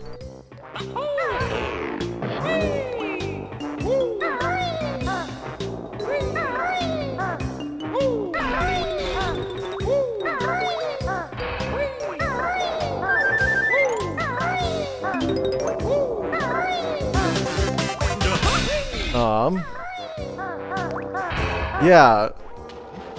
By the old model. Oh yeah, I could do that too, Aurora. That's a good, so yeah, because my old mod crashed in what am I trying to say? It crashed in Shifting Sandland. I think I might sidetrack this just a tad here. This stuff is related. Oh wait. Let's just go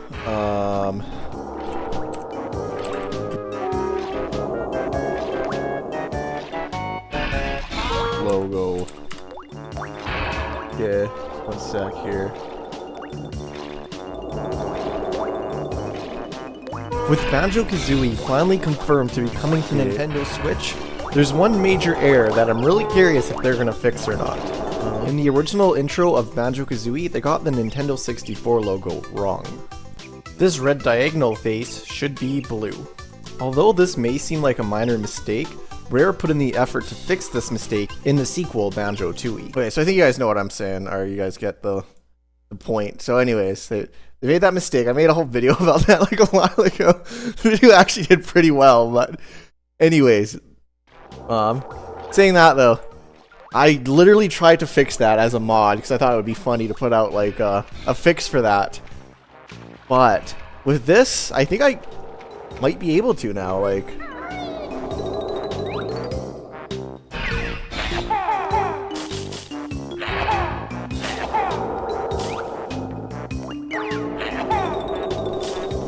So I'm probably gonna look into that. I don't know, sometime this week. I'll make some like clickbait video being like, I finally, this mistake in Banjo-Kazooie has been there for 30 years, or this mistake has been fixed after 30 years or something like that.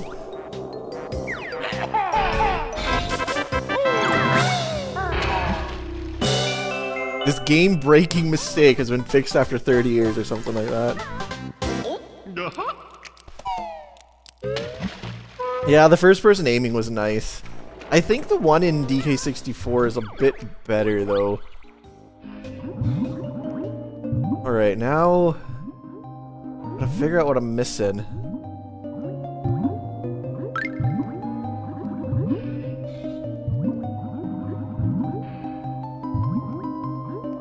Okay, so that's fine, because that leads to there. That's obviously fine, that's fine, that's fine.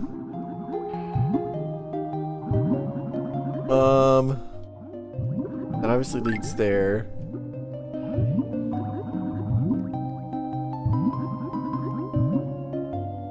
And then... okay, I think oh, actually, I know. I figured it out. It's in the blowhole. Yeah. Yeah, I'll name the video. Banjo-Kazooie has finally been fixed after this game-breaking error or something. After 30 years. I'll just make a video about, yeah, I fixed the Nintendo 64 logo.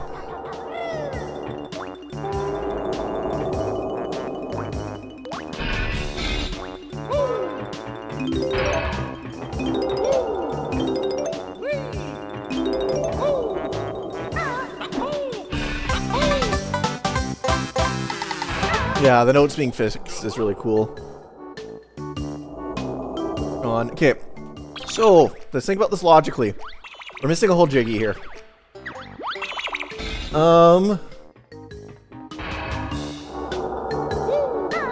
It's definitely not in the start. There's a whole Jiggy side quest. I'm thinking it's either going to be in the blowhole. I think this drops us to... Or in one of his side fins. I think... Oh, yeah, this is it.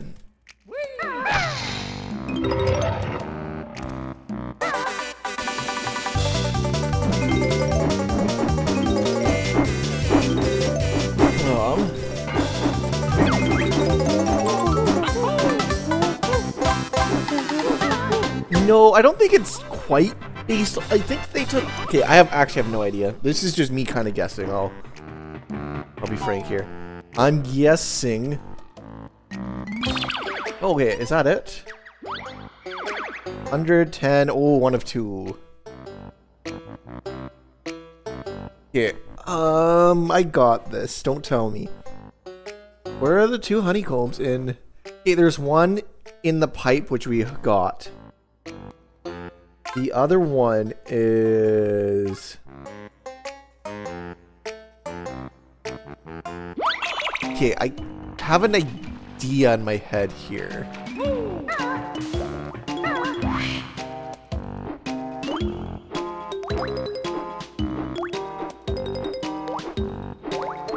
The other... Okay, because I know... Yeah, I think it's like... No, that's not it. Let me know, yeah. I think I...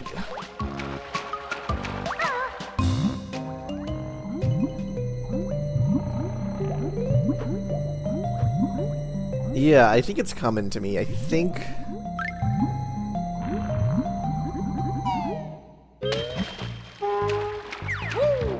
Okay. What's speaking to me right now is that... Well, can they both be tied to...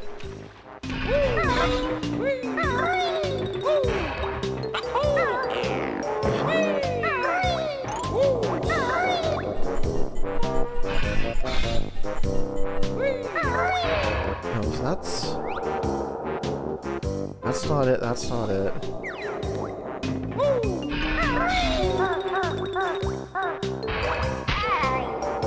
Did those two things. I don't think it'd be in... Because, okay, I'm gonna make sure I got the one that I'm thinking of. Because I'm pretty sure that the one that I got was... Oh, actually. Maybe they're both, like, type related.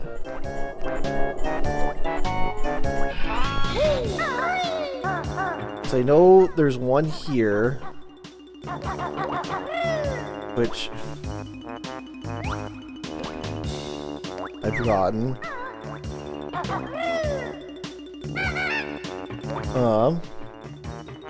Yeah, speedrun's over.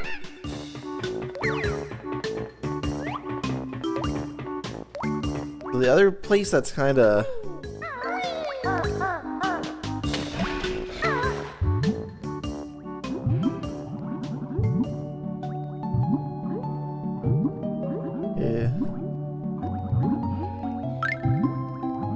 Because that one leads here. So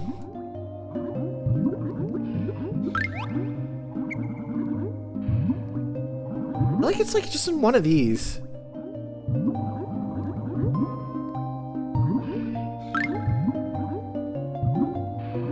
No.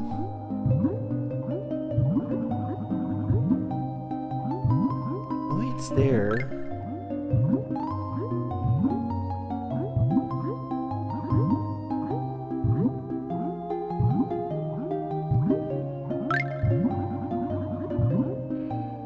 It's not that one.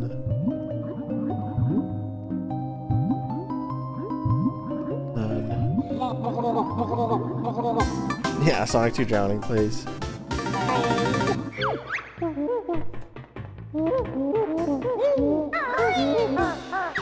Unless... Unless his bike...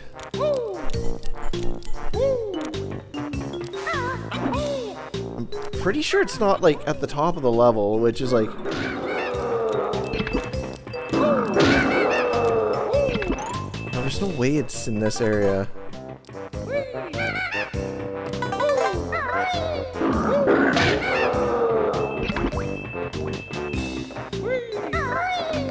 Yeah, there's no way.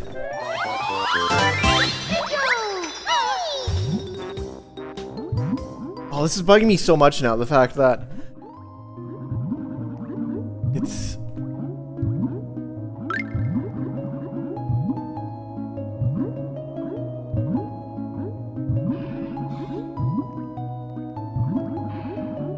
Okay, so that... So I have 1,000,000%... Okay, I'm gonna do a quick lap here.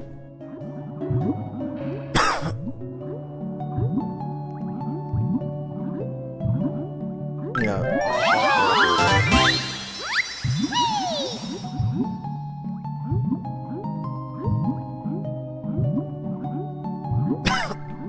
Yeah, so those are gold feathers.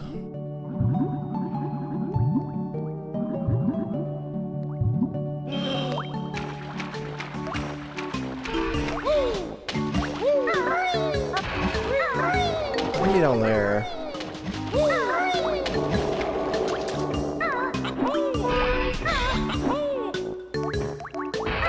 This has something to do with...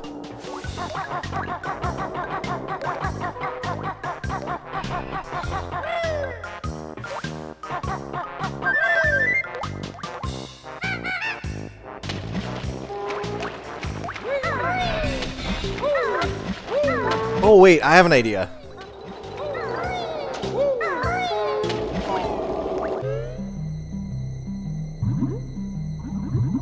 Okay, so it's obviously...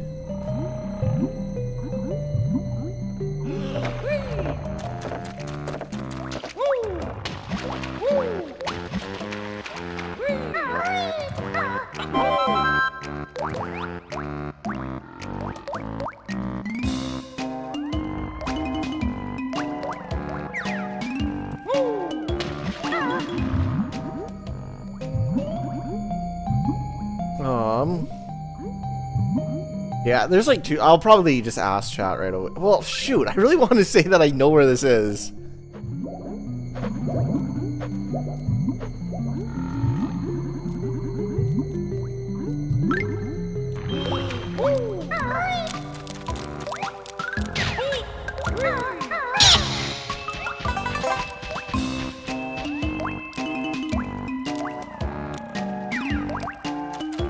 I got the Jiggy from one tooth, and then...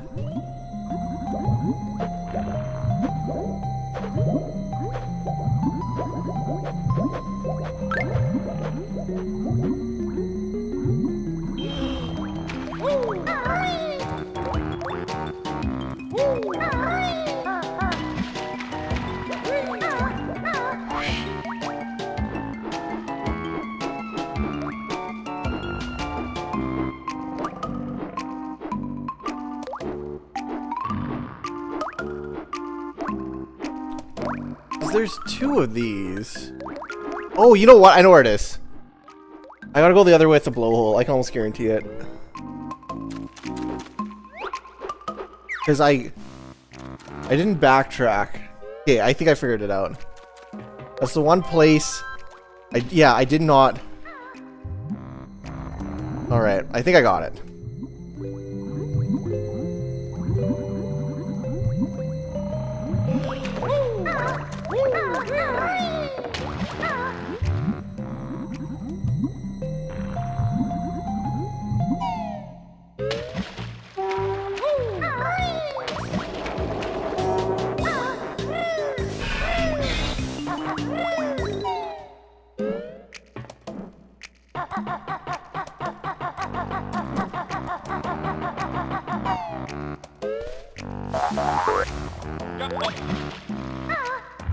Oh no, that's not it. Oh, I thought I had it.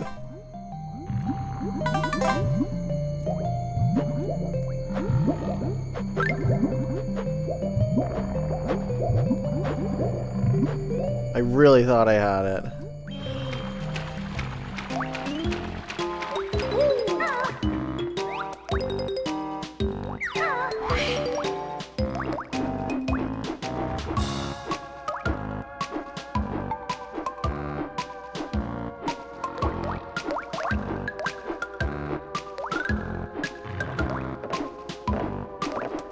Yeah, I have a couple more ideas. But yeah, this is... I'm not remembering this. I played this game so many times.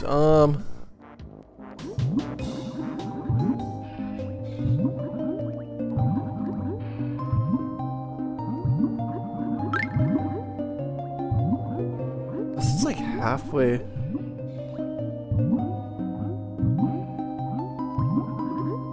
here. But oh yeah, there's just a mumbo token on this side. Maybe this is some weird draw distance thing.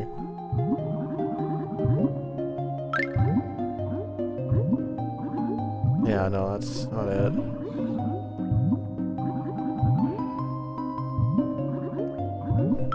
Okay.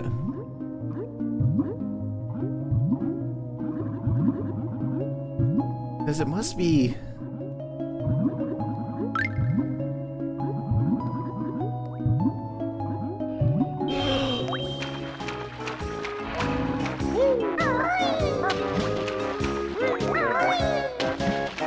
Maybe I didn't go all the way over here.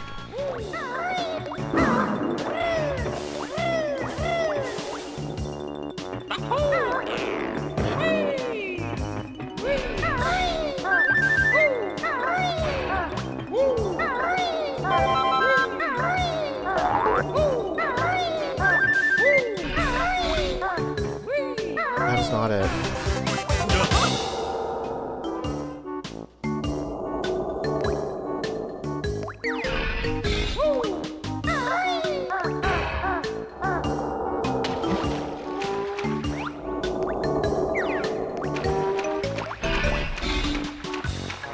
I did both teeth already. I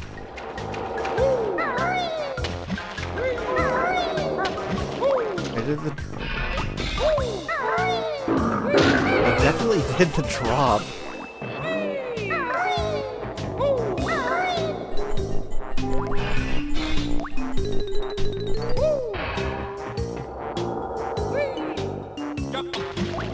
Oh, I know where it is. I literally just remembered. It's right here. I need to swim up to it. There we go. Okay, I just remembered it. Okay, what was messing me up there was I was like, there's one in a pipe. There's one in a vertical pipe, right? And then I was like, the other one must not be in a vertical pipe too. Why would there be two honeycombs in a vertical pipe? And then I was like, maybe there is two honeycombs in a vertical pipe. And then yeah, that was my thought process there. Since they're both in vertical pipes, I was just, that's a tricky one. I'm glad I was able to think of it. How much time did I spend here? How much time did I waste looking for that? 40 minutes, that's not great. But it's not horrible. I'll take the 40 minutes. And I'm just glad I didn't have to look up a guide or ask chat, so... I knew it would click, like...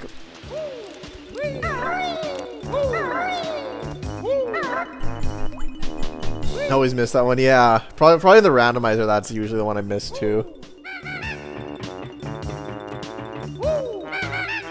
Is this an EXE? It is. Yeah, this is an EXE.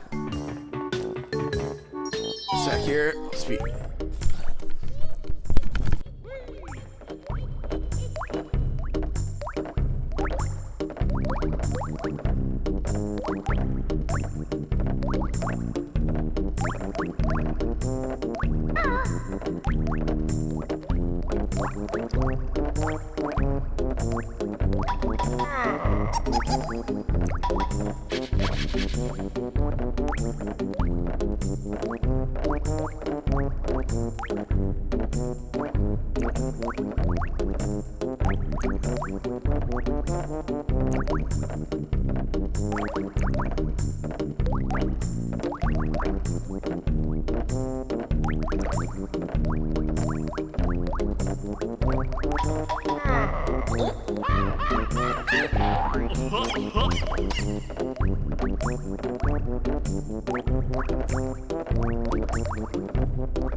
Okay, here we go. Up Striker, good having chat here.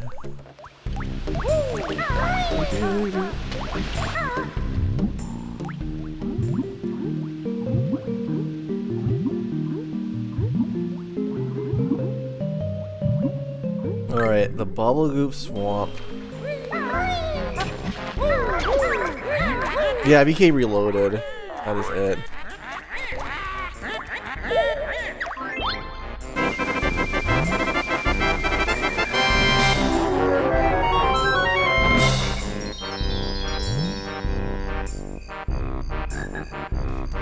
That's why Waterura.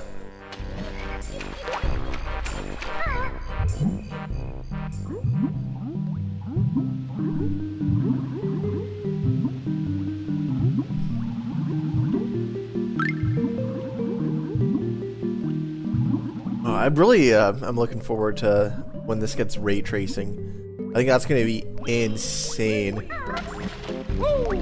Oh, the HUD's from 360. Oh, I guess. I swear Banjo and Kazooie look like better though, because on the 360 I thought their noses were a little bit squarer. Like it looks a little like I'm probably wrong. I haven't played 360 in forever, but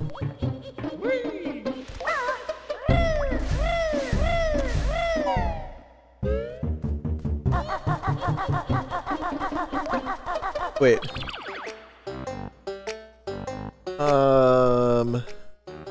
Oh, it's the eye. Okay, sorry, I'll explain what I'm thinking. I was thinking, I'm missing the Jiggy in Grunty's lair, but it's definitely the Jiggy that's just on the eye, which I'll end up just grabbing later somehow. Alright. I think this is gonna go smoother than Clanker's. As long as I get a quick Mr. Vile, that's the only guy I could see messing this up.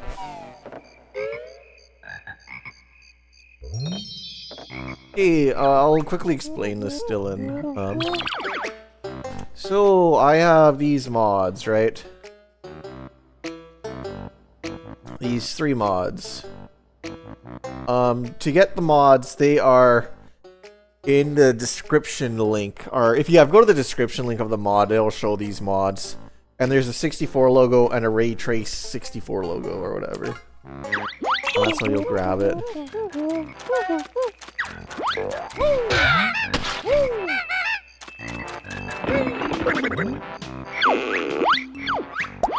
What did you just teach me even? Probably the boots?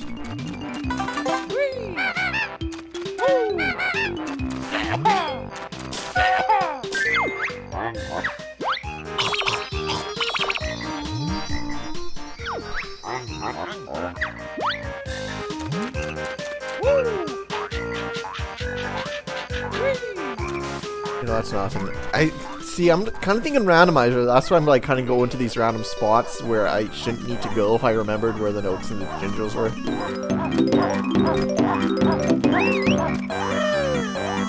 Actually, last time I played through this game, I played through the entire game as the washing machine for that video where I looked at the different transformations.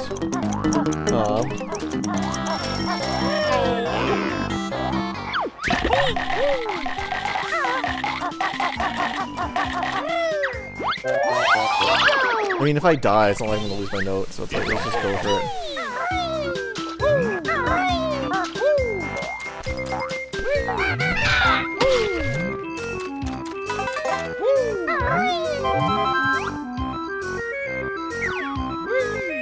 Alright. Yeah, let's go this way. Oh yeah, playing as 2D. Well, I think I rage quit because the game was never tested on console. Or it just wasn't tested because I couldn't get past Mad Monster Mansion because 2D couldn't transform. And then I tried to do the Cheeto cheat, but I missed a word and yeah. The coffin switch, yeah. That was a while ago. That was like 3-4 years ago? Nope. Whatever. Still got it. And when you're a washing machine, you can't get this jiggy because the hitbox is a little bit different. It's like one of the few that the washing machine can't get that doesn't require the animals or the transformations.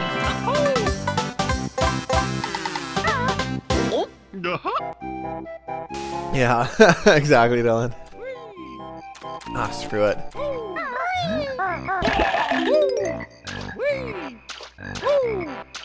Jeez, okay, I'm not being efficient here.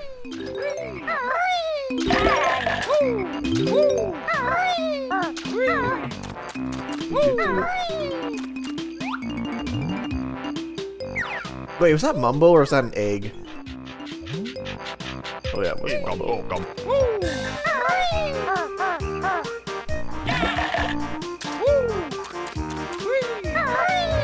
I'd usually be playing more conservative here, but I got plenty of life. Or my notes are gonna save, but my Jinjos aren't, so maybe I should be a little bit more conservative.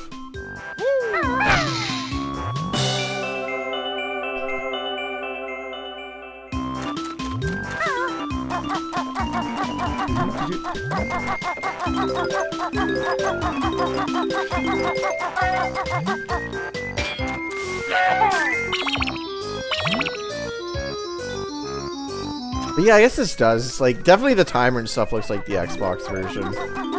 But it probably just does use the Xbox version for all the stuff they upgraded.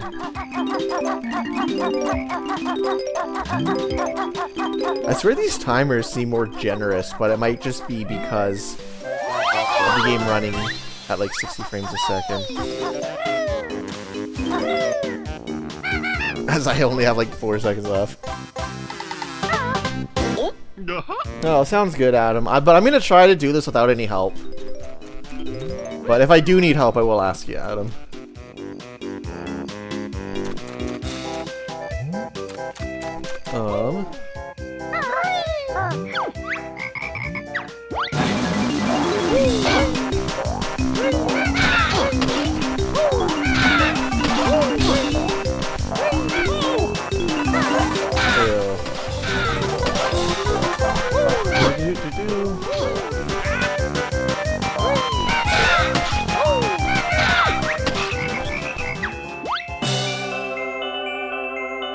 Yeah, I know exactly. I'm looking forward to that. Like, this probably won't happen, but there's a chance that Thunderstore will go up today, which is the site that has the mods. Wait, we'll do alligator last. Or no. Because we need to like break the ice.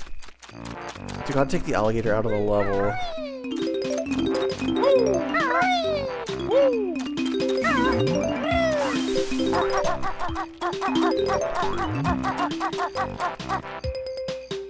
Okay, yeah, we'll do the alligator stuff last.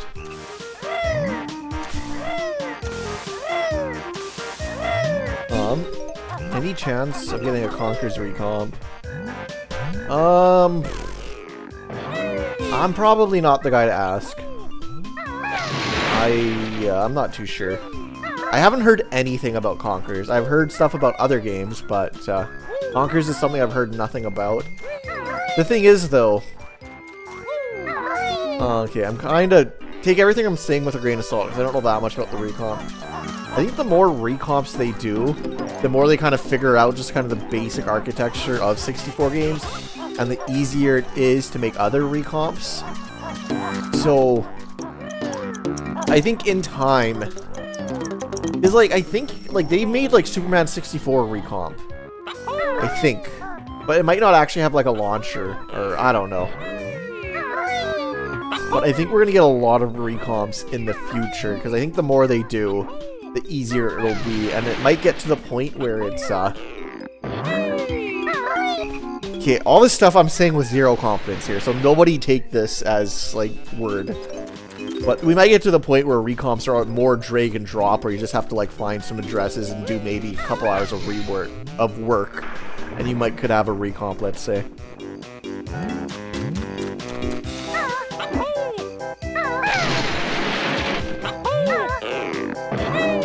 Don't spread all that information. No, that information will not be spread. I'm not confident with anything I said there.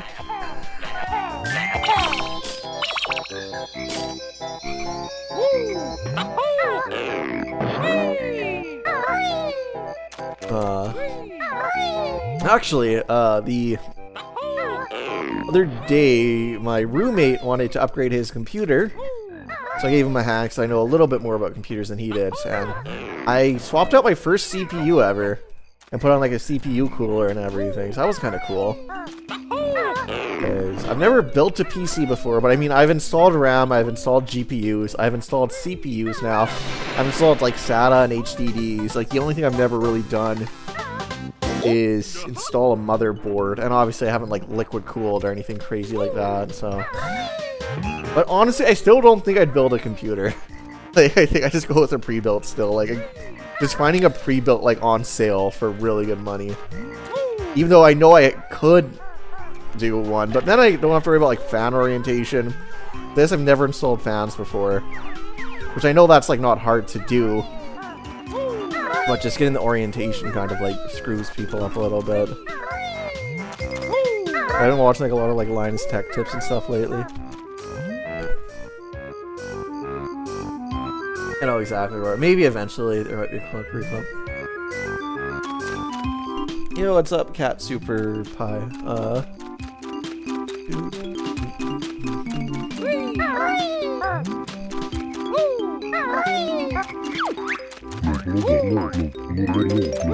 Like, the pre-built I got, like, I genuinely think if I bought those parts separately, or even like looked for deals for similar or like same performing parts, I do not think it would have been as cheap.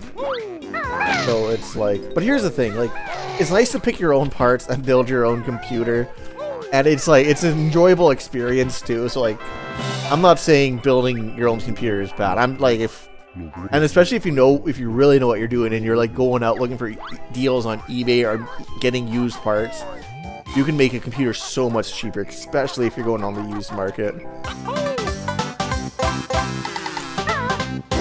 And if you like put maybe 2 months aside, where during those 2 months you're looking for the best sales,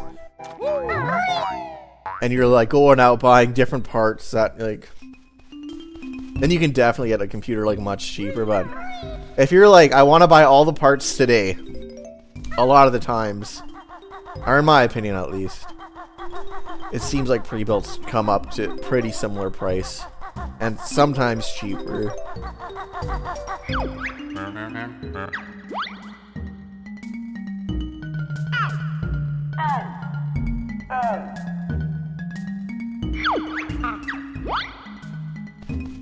Alright.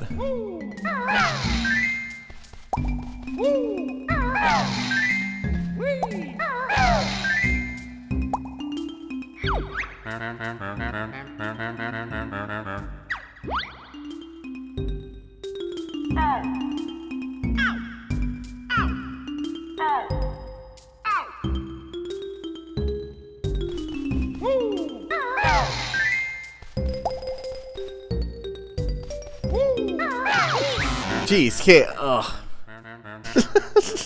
Okay. I was okay. You got it this time. I watched more carefully this time. Purple, cyan, yellow.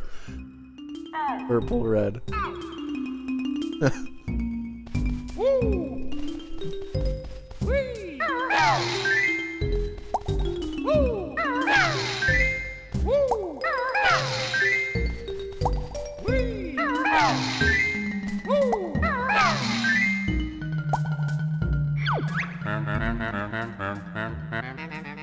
Alright.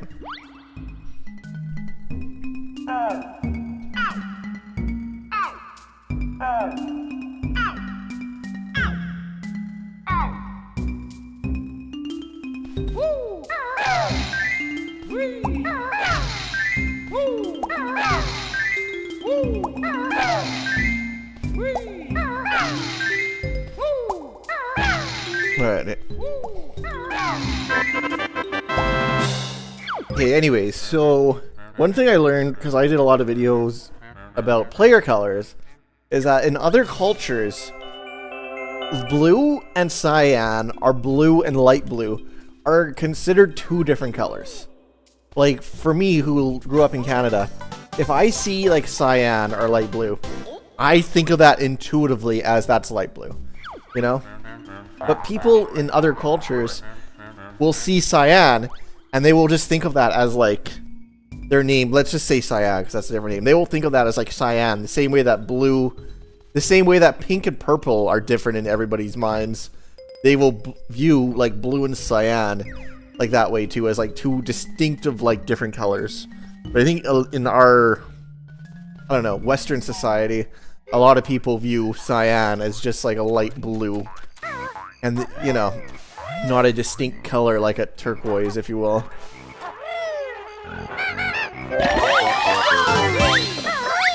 Yeah, why is it called orange juice when it's clear yellow? Exactly.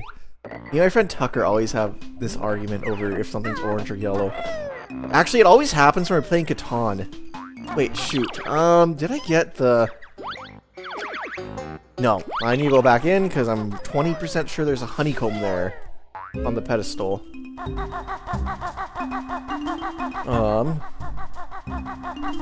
Super Saiyan Blue when it's clearly Super Saiyan Cyan. And honestly, Super Saiyan Cyan actually sounds better. You got the triple alliteration there.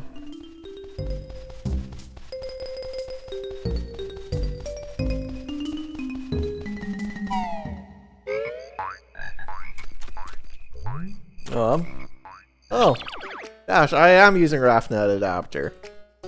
So, wait, can you, yeah. I just got this a couple days ago, actually. I'm pretty happy with it. So, I'll quickly show you if you're curious how the RAFnet adapter works. So, I was curious, it doesn't work out the box. I had to go to controls and just map these really quick. I mean, mapping them took me no time. I didn't map the menu controls because, I don't know, I have a mouse in front of me. I'll use the mouse for this menu, right? But I could have mapped out the controller so I could, like, go around with it. I guess I still can. Like, I'm using the controller now to go around the menu, but anyways. So yeah, it doesn't work out of box, but, like, it's super, like, it's incredibly easy to set up, so, yeah. And I'm so happy I got this RAFnet adapter. I ordered it... Well, to be honest, so I ordered this adapter, and it made me use PayPal. That's the only payment method they accepted. So I used PayPal, order went through, and I saw PayPal was, like, to my old address that my parents live at. So I contacted my rents, and I was like, hey, this parcel's gonna be coming to your house. I accidentally ordered it there because that was the last time I used PayPal or whatever. So anyways... I see an email in my inbox. Like, I didn't get back for like a week, so I feel bad because I should have got back like immediately. But anyways, this email was like, hey, your PayPal address doesn't match your credit card address. Is this the right address? So I didn't get back to the RAFnet guy or Raphael for like a week. I was like, oh, sorry. Yeah, this is the, and I gave him like my address or whatever, which is different than from the PayPal one. So they shipped it probably a week later, and then it came in like a week. And I think it's from Japan or it's from some other region. But anyways, I could have got it sooner if I checked my email, or yeah, or checked the PayPal address. But no, I'm pretty happy with it so far. I got the dual one in case, I don't know, I ever want to do like a video with a friend with that. It's a multiplayer game that isn't console compatible. Because the dual was only $4 more, so I was just like, oh, might as well. No reason not to do the dual. Okay, I might be a sucker because I have such low health here, and I got 3 Jinjos.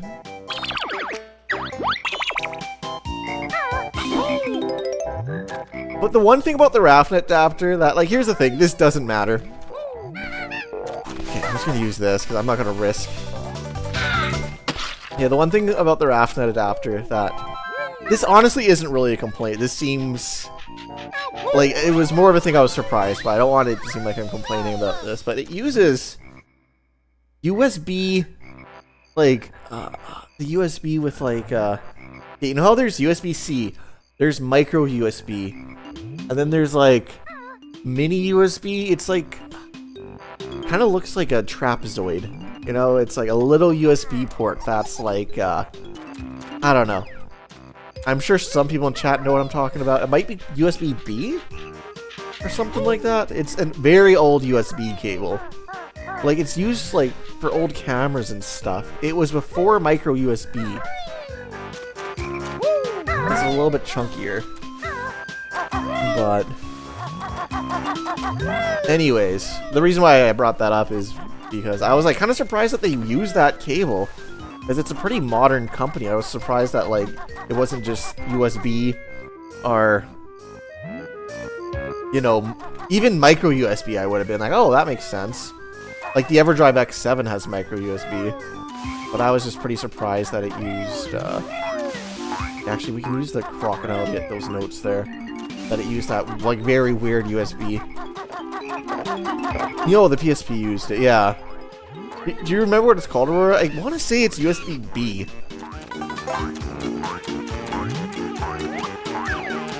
Because A is like the regular one. I think B is the mini one like that, and then C is obviously C. I think that's USB-B.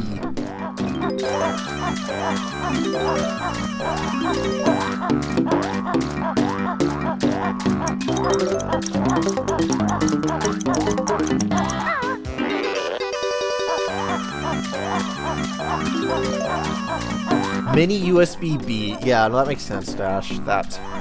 But then what's full USB-B? Because USB-A is the USB that we all know, then what would be USB-B?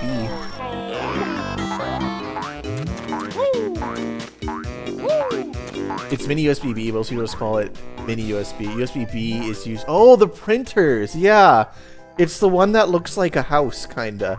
It's like the square USB. Okay, I actually have some... I have a USB-B cable. Well, that makes sense, yeah. I wonder why you would...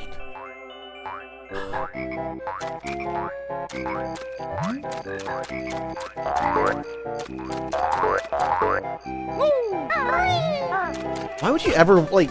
There's USB-A, which obviously must have came before USB-B, right? So why would they make USB-B? Oh, you know why? I bet you I know. I bet you USB-B was used because there was two-way communication. And USB-A might be one-way. So a device like a printer could use USB-B to have information go back and forth. That's, honestly, I'm just kind of made that up. That's the only reason why I think that printers would use USB-B. Because I'm pretty sure USB-A only goes one way. So that's my theory, if I had to guess.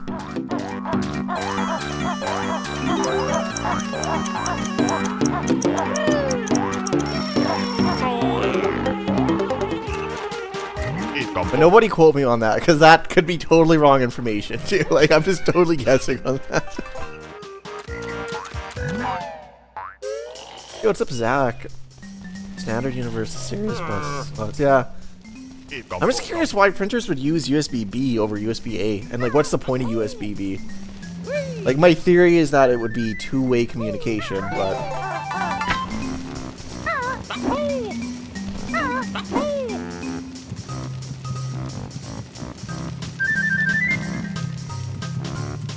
How would flash drives work then? Or... Yeah. Yeah, no, that is right, Dash, but... Like, back in the day, you'd have, like, serial ports, you would have so many different connectors, and now it's, like, USB almost for all of them, which is nice. But it does get super confusing, because there's so many USBs. I actually had a problem... Or, I didn't read. No, sorry. It's because USB can receive power, and it's... You prevent it from plugging into something that only accepts data. Oh, okay. There. Things not to quote. Conquers the squirrel and USB. Yeah, don't quote me on those.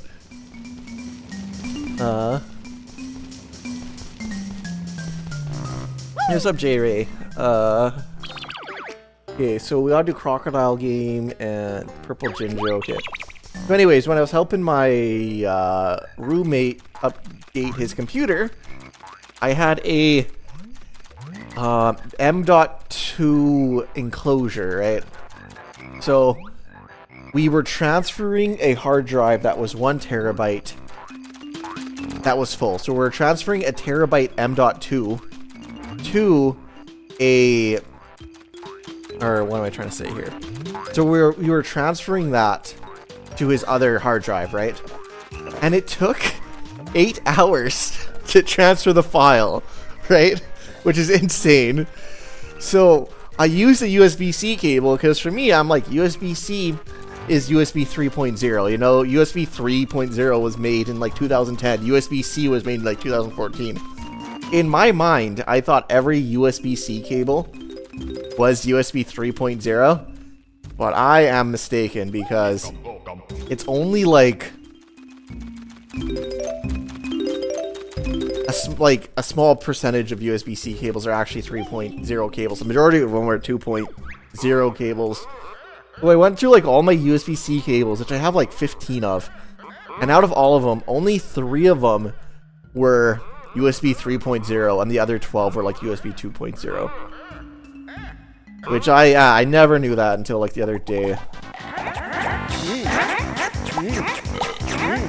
So like I have a USB extender that I've been connecting my flash or SD card reader to change like EverDrive stuff. And that was a 2.0 extender, so now I got a 3.0 extender to do that. I don't know. But oh yeah, this is like the easy one.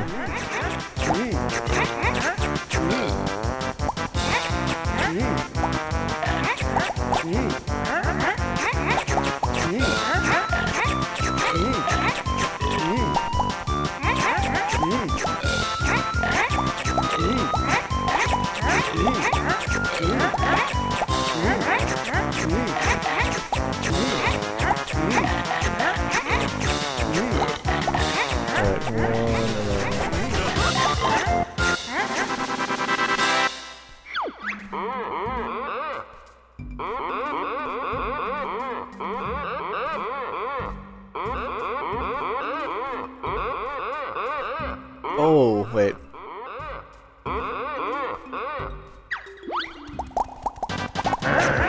Oh yeah, then obviously you have like your 3.1 ports, your Gen 2 ports, you have your 5 GB ports, your 10 GB ports, yeah.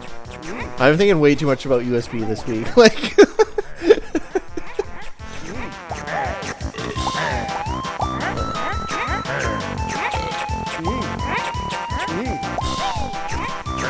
Wait, are the yellow guys worth 2 in this one? Oh, no, they're not. Yeah. I was pretty sure they were bad, but... I was like, I'm losing by a lot, maybe I just forgot this game.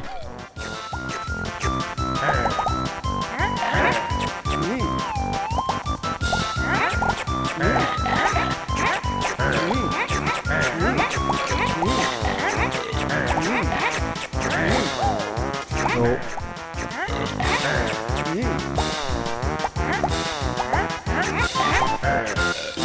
Oh, you lose on a tie, alright.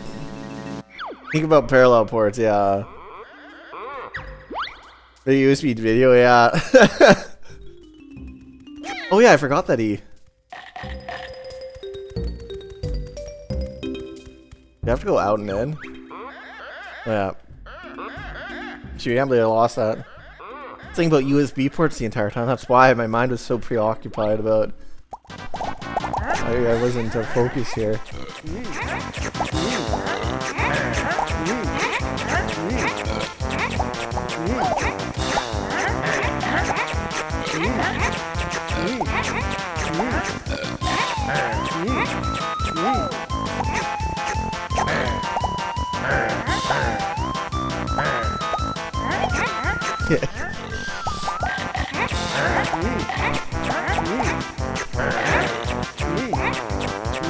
Yeah, exactly, Skippy.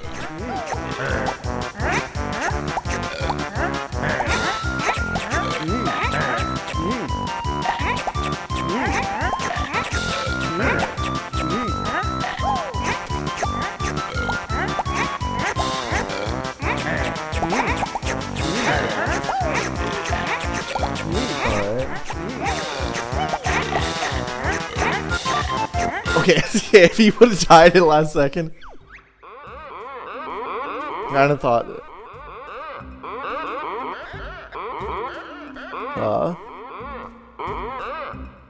Yeah, exactly. This is a recomp and Mario was a decomp.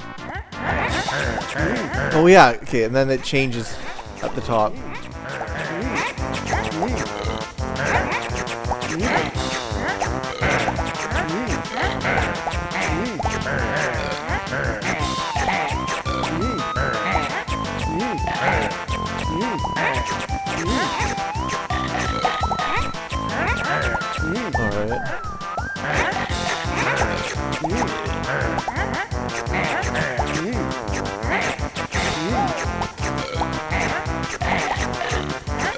Okay, switch.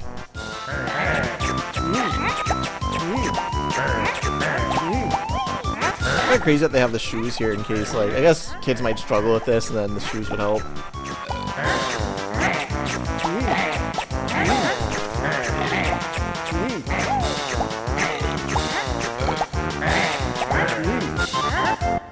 There we go. Gonna 100% it tonight? Honestly, probably. I'm gonna 100% it. Then I'm gonna switch to Nostalgia 64, and it's probably not. I'll be serious, cause you. No, I plan on 100% it today. And legit, if the stream's still doing well, then I might actually switch to, because this port actually got Nostalgia 64 and Jiggies a Time ported to PC also. So I might end up doing more than one game today. I don't think I could do unless I do some crazy stream. What? Is that vanilla behavior?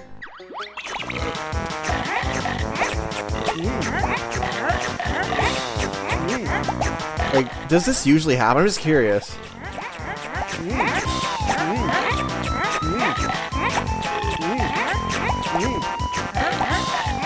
Or is this just for like a life or something? Like, what's going on here? I don't remember this from the original game. Pressed yes. Oh, thank you, Homicide. That makes sense. I said I wanted to play again.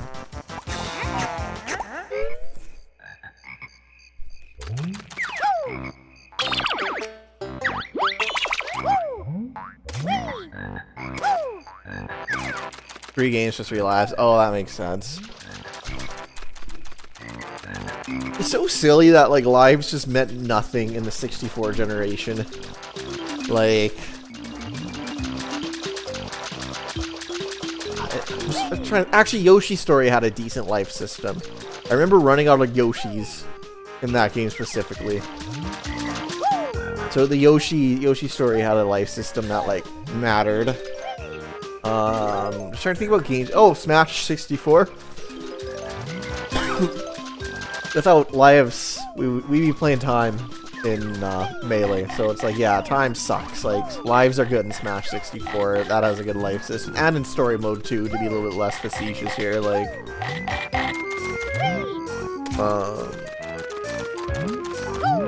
what else? What other game that has like a life system that actually matters? Glover. Oh, Glover lives matter a lot in Glover. Glover's so hard. Once you get to that pirate level, you need every one of those lives. Actually, maybe the life system isn't that bad for 64 games. Like, a lot of games actually need the lives now that I'm actually thinking about it. And I'll go for more than 7 hours, probably. Well, here's the thing. My record for beating Kazooie and Tooie is like 6 hours.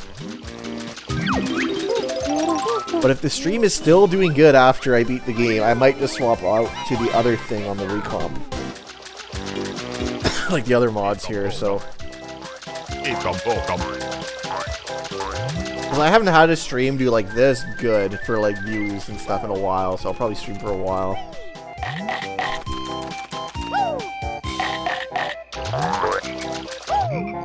Okay, I think I got everything here. No, I don't. Oh.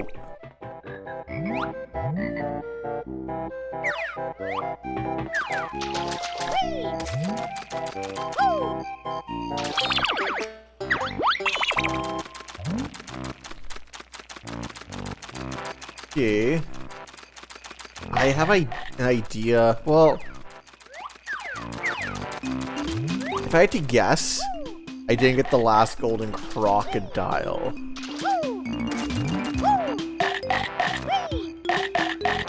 Yeah.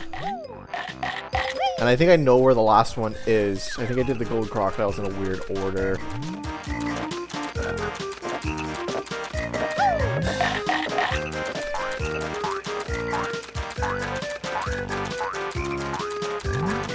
Because normally you'd want to... Does the crocodile have any purpose outside this level? I think it does. I think you need to break an ice block first, though, anyways. That's for the freeze easy peek picture.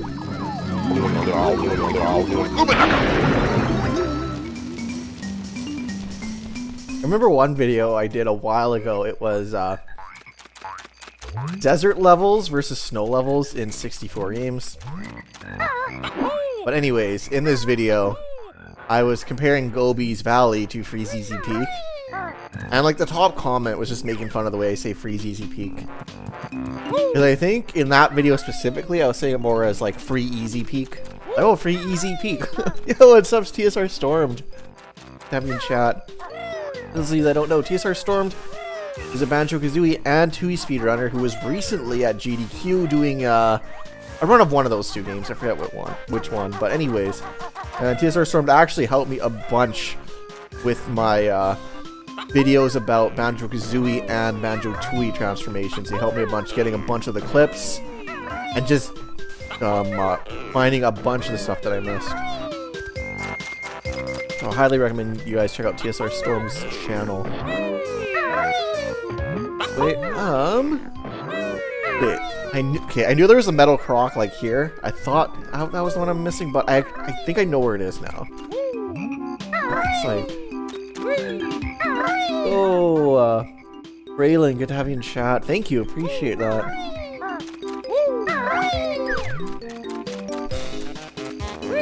It might be in one of these corners. No, I'm gonna get a summer cart in the next couple days. It's gonna be shipped here within 3 days, and I have an EverDrive X7 too, so I'm gonna make a video. My next video is gonna be EverDrive X7 versus summer cart, just kind of comparing the two devices, the ups and downs, because there's some things that I've like seen with my EverDrive that I don't think anybody else has mentioned in a video before, so I'm looking forward to making that video when my summer cart comes.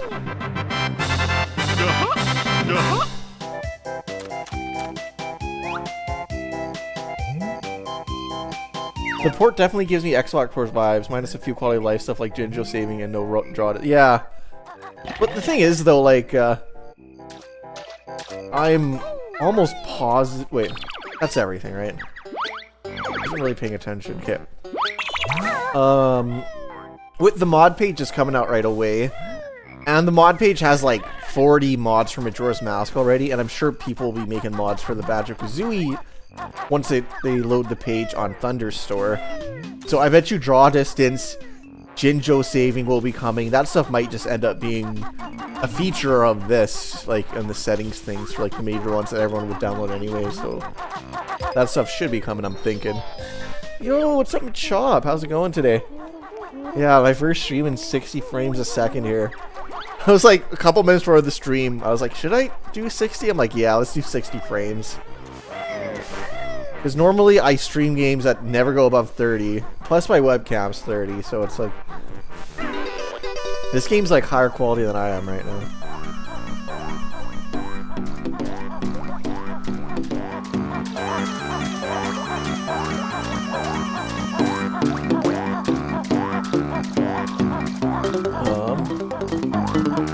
Thank you, Johnson. Appreciate it. Never fixed my crappy internet provider. Oh, you should. Okay, so on the stream earlier today, my internet went out. And like, here's the thing. Right now, it's perfectly fine. But it's just... It sucks that it goes out probably 4 times a week for hours on end. But no, so somebody came to my house to look at it. And the guy was nice and everything.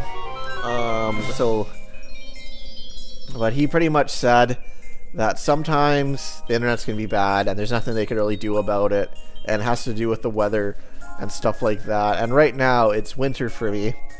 Geez, the other day I like when I walked to work, it was minus 55 with the wind chill. Like, it was, like, insane. Like, it was... like, we're getting to minus 50 where I live. Like, it is absolutely, like, bonkers.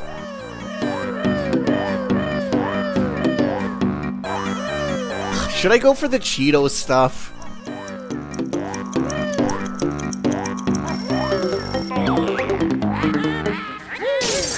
Exactly. Like, my old internet was, like, perfect. I never complained and never had a problem with my old internet. And I pay $50 a month more for this internet. But here's the thing. My old internet was 50 megabits a second or whatever. My new one's like 500 megabits. So my new internet's 10 times as faster. And the reason I got my new internet was because my roommate has an Xbox One X or Series 1X, or I don't even know what the new Xboxes are called, but... And he has a PlayStation 5, and he had to download like 200 gigabyte games, right? And with our old internet... Shoot, did I get rid of that rock? I genuinely forget. Go for Cheeto. Did I just hit that rock? Okay, thank you. I was kind of just paying attention to chat. I lost my short-term memory there. So anyways, so he was trying to download these 200 gigabyte like Xbox games, and it was taking him like 6 to 8 hours. Then he's like, is there any way we get better internet here? And I was like, I'll look into it. So I looked at the other service provider, which has like cable internet compared to the other internet, and then the other company was able to do it. But anyways, the other company they installed it, so the internet is much faster now, which is nice. Because if I want to download a file, it'll go faster, and I thought it might be good for streaming, but it's so unreliable compared to the old internet because it's just like it goes out constantly, and I use my data a lot, like. Because when it goes out, I just put on my data and use that for, like, my computer or my phone. Like, I'm gonna tell you guys how much data I've used this month here. It is... Actually, it might have just reset, so this number might be low. Because on my earlier stream, I actually used my data for... Okay, that's not bad. Well, actually... okay. It reset on January 23rd, so I've used 3 gigabytes of data in one day because my internet was out earlier today. So in one day I used 3 gigabytes. So if you do the math, 30 days in a month, like, I'm gonna run out at this space. No, that would suck, Sean. And honestly, my data is pretty reliable, so if my internet ever does go out, I put a Wi-Fi hotspot on my, phone, and then I connect my computer to my phone, so if it's ever bad, I'll use my data. So it's not like that big of a deal, but it is very annoying still. I'm really hoping the chat didn't gaslight me that I didn't break that boulder, but I must have. It's like one of those, did I lock the door? You know, did I break that boulder? Did I lock that door? It's like one of those things where... But if chat says I broke the boulder, I must have.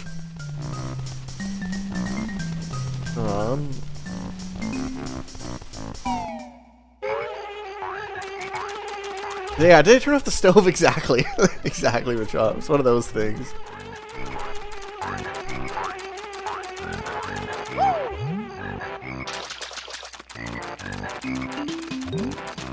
Jiggy's in time. Yo, what's up, I'm not said. Yeah, because Jiggy's in time is... Here, I'll play this really quick here. It's one of the mods here, so I could play through Jiggy's in Time or Nostalgia 64 with this recomp. And they would have the updated textures too. I was thinking about doing one of those, but I'm like, recomp just came out today. I think people want to see the vanilla game more than anything, eh? But if I finish this... Which we'll see if it takes me less than 6 hours. 6 hours was like the goal I put But if I finish this in less than 6, I feel like, I mean, even if it's more than 6, but I feel like doing something after this. I might actually stream one of those games.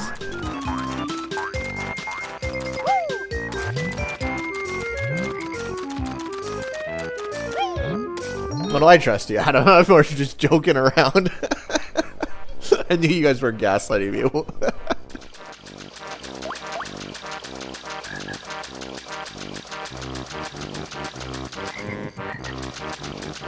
Yeah, no, I very rarely.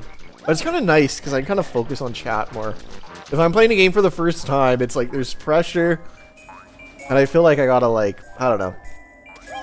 It's a lot harder to read chat if it's a game I'm playing for the first time. But for a game I've played like 10 to 20 times before, it's like reading chat's so easy then.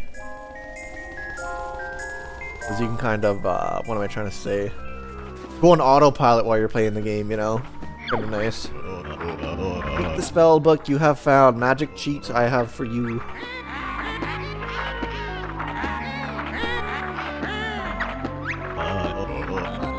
Yeah, I'm pretty sure these spells are pretty short too. They're not like the stop and swap egg spells.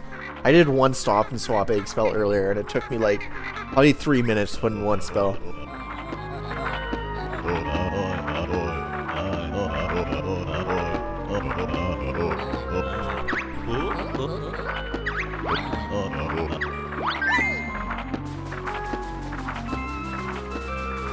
Yeah, Snoop AI,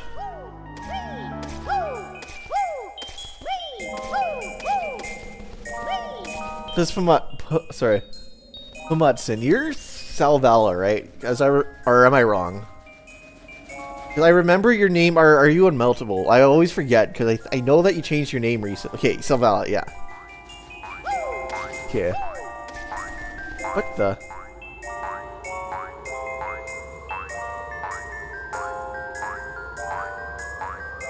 Oh, YouTube made you change your name.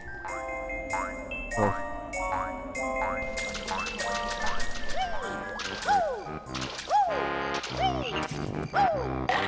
Yeah, the Mario AI shorts. Entry codes, yeah, I do agree. Homicide entry codes in 2E is a lot better. So, I think... I'm just curious about my total here. I think I did pretty good for that.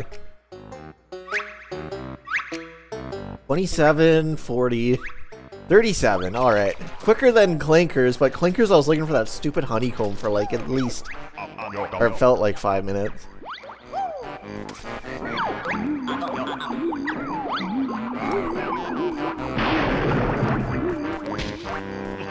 Yeah, the TV and console AI generated, yeah.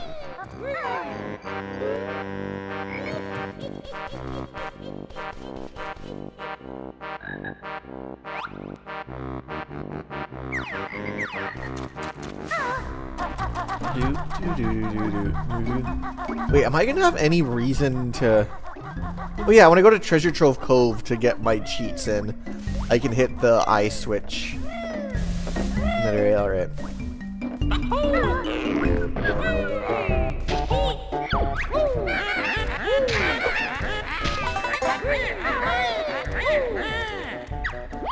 They could screen that out. Oh, it's funny. Well,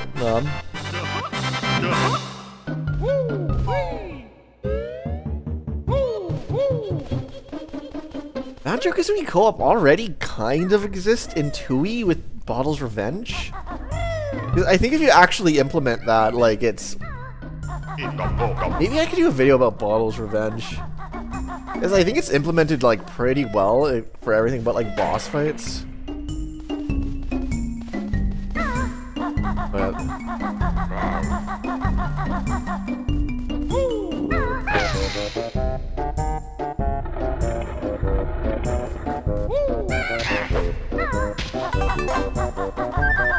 Counter-op, then a co-op? Oh yeah, I guess, because you take control of the, enemies, yeah.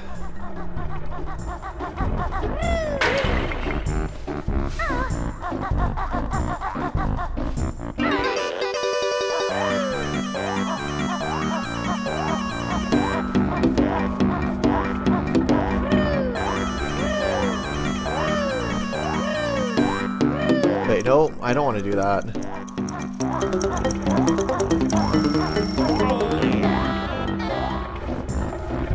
I'm gonna like this.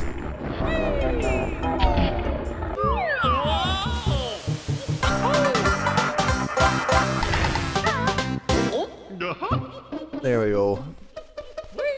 Do. Here, I'll just be a sec here. Ugh.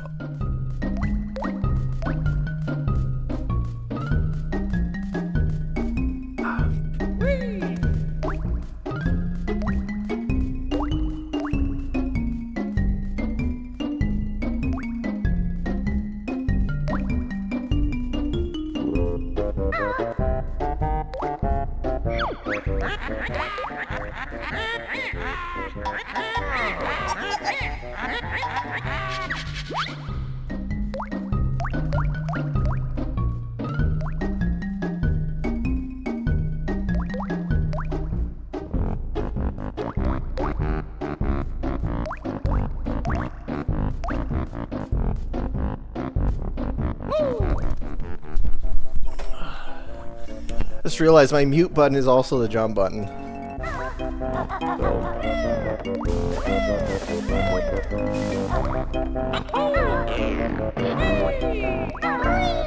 I love playing things on actual console, but after playing this, it's like, I think this is the way to go. Like, where you're 60 frames a second, butter smooth, note saving. The mods that are gonna come out later will make it a lot better too. Like, this is like day one, you know? So, like, this mod is gonna get better by the day. It may not by the day per se, but you know what I'm saying, like.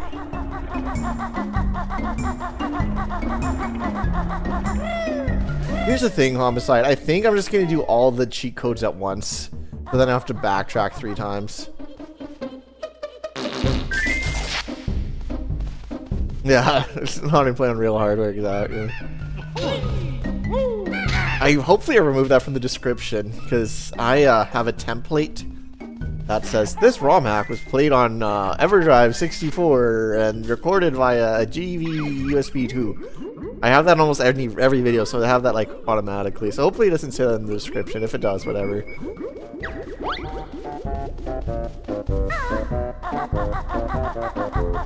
Yeah, Rhoda's even Citizens TV. I should probably just go to this one first, or I need the big barge for the. Or no, I need the shoes for the race. I learned Beak Barge here, and I learned the shoes there.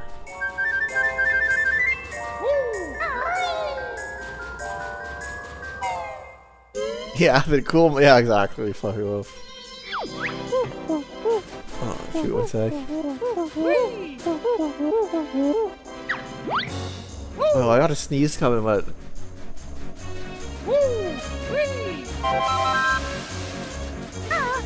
This is actually one of my favorite levels. I cannot wait till they get ray tracing in here. That's going to be so cool.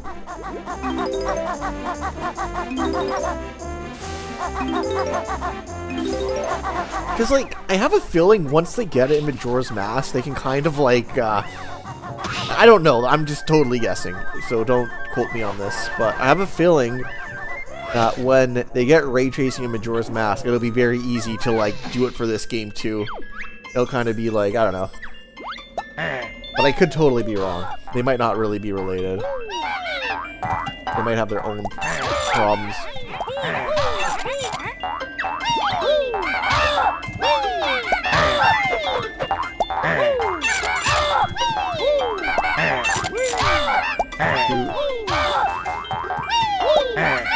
Oh.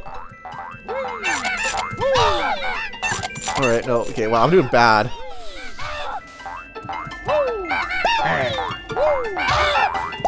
Like in Jiggy's the Time, they have this minigame, but like they retextured everything to be like something like Mario related.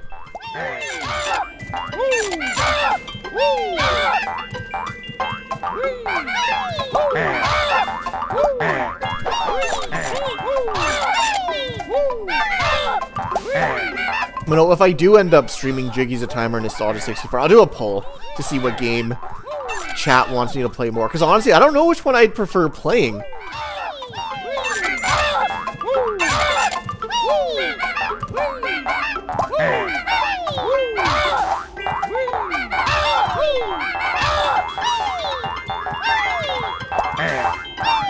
Oh wow, I'm gonna fail this. I've never failed. Okay, I've never failed that before. Jeez. All right, let's try again. No, that's bad.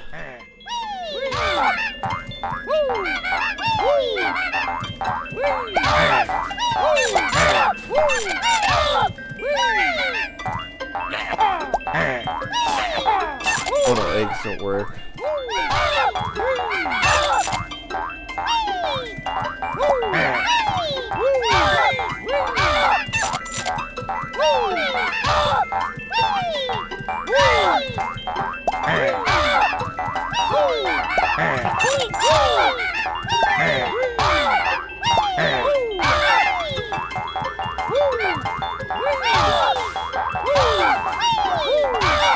There we go. That's some good timing there. I think I just really messed up the timing the first time. Yeah, I had like, how did I mess up that badly the first time? Let's just read chat. Yeah, exactly, Eric. That would have been cool. Oh yeah, it's just, you don't even get a Jiggy for that. It's like one of the longer Jiggies in the game. Even though you can fail that part. Well, now we know. I'm probably the first person to fail that on the PC port. I can almost guarantee you I am. I'll have that forever.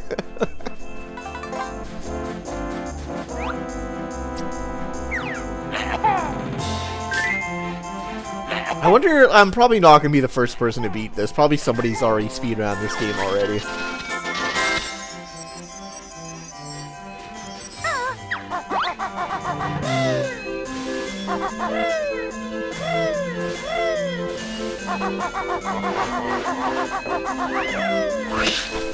Well, honestly, I got Windows 11. I haven't had really any issues with it.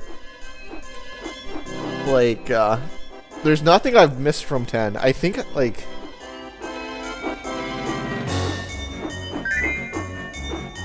I remember I had this program called, like, Windows Classic Shell that I used in 10 to make it more like 7. But I think in Windows 11, I didn't need to download that program because it was already, like, kind of more similar, if that makes sense. I know a couple people on chat, it's like, oh yeah, Windows Classic Shell program. And you, like, know what I'm talking about, but...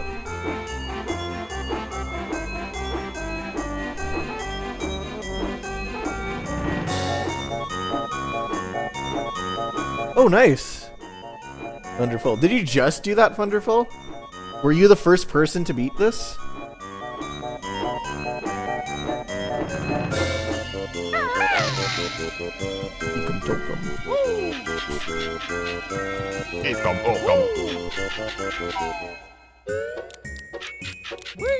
Yo, what's up, Shiny Maltrace? You're having chat. It's been a while. How have you been? I like your picture there, Eric. I like that Spider-Man. Yeah, classic. Oh, actually, that probably isn't the 60s Spider-Man. It's hard to tell.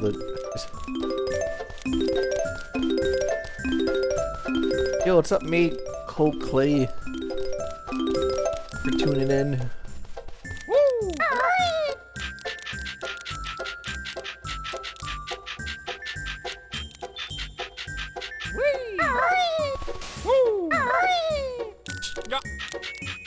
Alright, at least I didn't fall in the hole. I got that going for me, which is nice.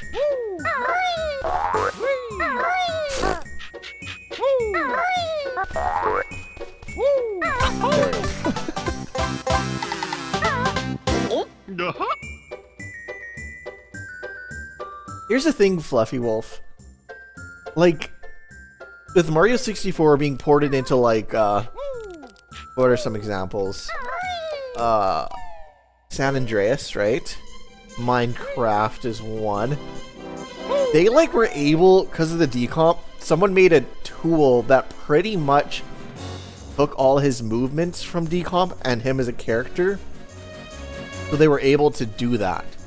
So it was Decomp and somebody being able to take that character. I don't know, it's kind of hard to explain. But that hasn't been done with Banjo yet.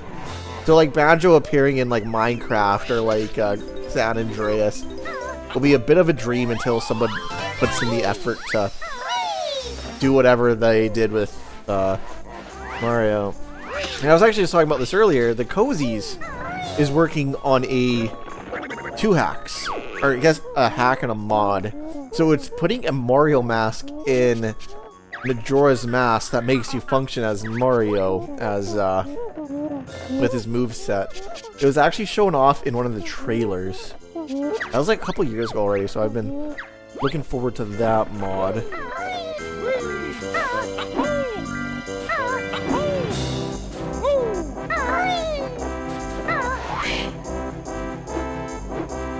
Yeah, I've never played Blast Corps, but it looks like a really cool game, like made by Rareware.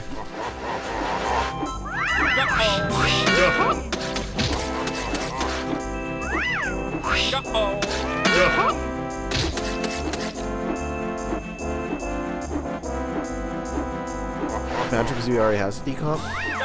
Oh yeah, well, wait, like it's already been decompiled, you mean, Aurora, right? But there's no like, yeah, it's already been decompiled, I think is what you mean.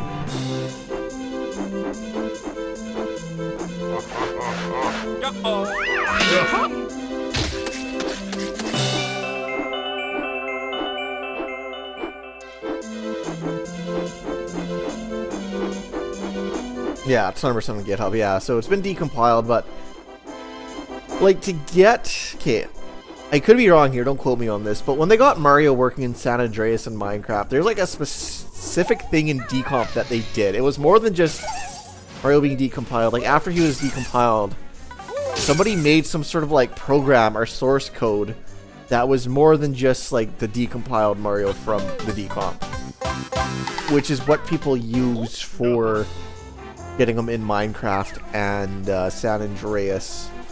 And that isn't out for Banjo yet, even though Banjo-Kazooie has been decompiled. No one has gone through his character and made it so that you could do it. I don't know, it's hard to explain. But I think I'm explaining it somewhat correctly.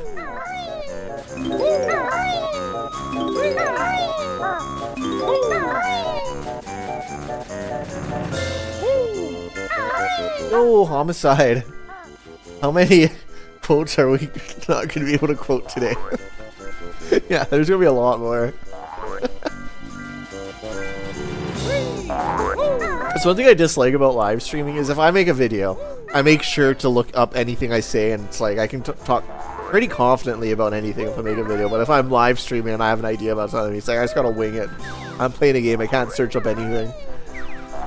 The information you get from me when I'm live streaming is could very well all be false, but it's just you gotta, you know, you can't search up anything.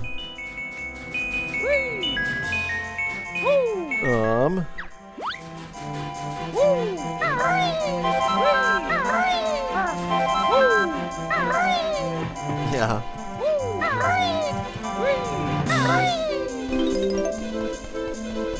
Wait. Oh no, never mind.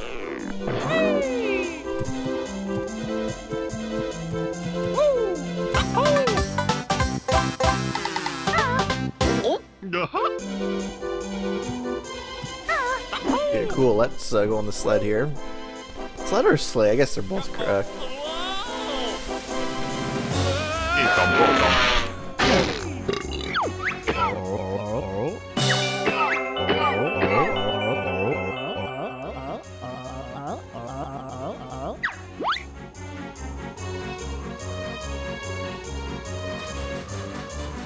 Yeah. Well, if only I had a soundboard right now.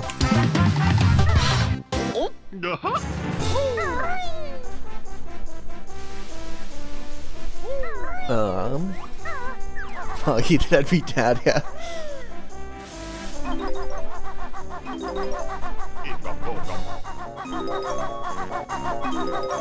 Didn't I beat Bonnie with the shoes? Without the shoes? No, What you're thinking of, Homicide, is probably when I beat Boggy in the randomizer. Because it took me over 100 tries in the randomizer because they like... Oh, they screwed it up. Lukewarm take, yeah. Yeah. Oh, so I have to climb up that again.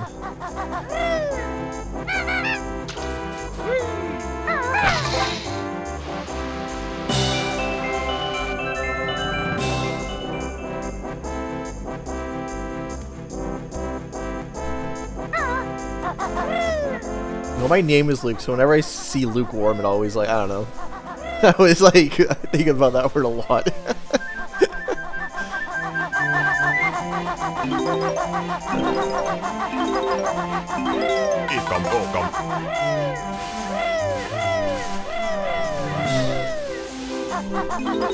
Alright, nice. Oh, he's going in.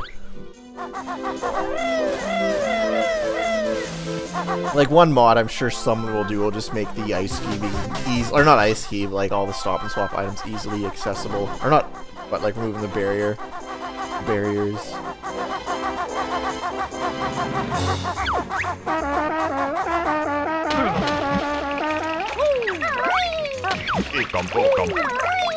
Oh, we're too cold. Oh, that font looks so clean.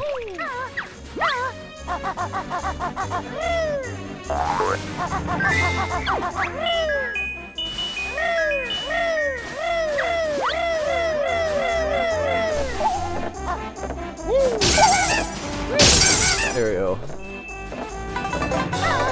I believe January is almost already over. This month has gone by so fast.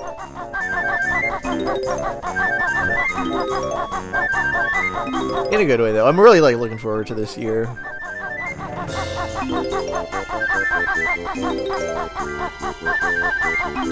Yeah, we have the Walrus race coming up.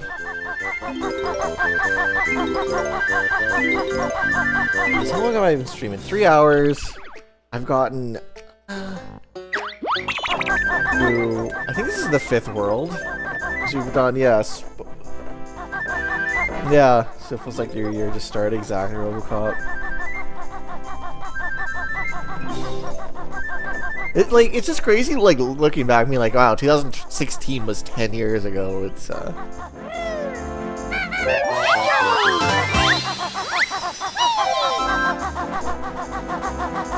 Okay, so then I did that area.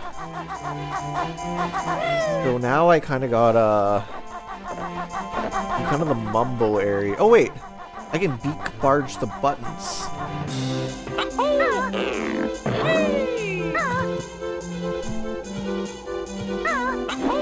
Button, who has the button? Does anybody get that reference? We should play button, who has the button?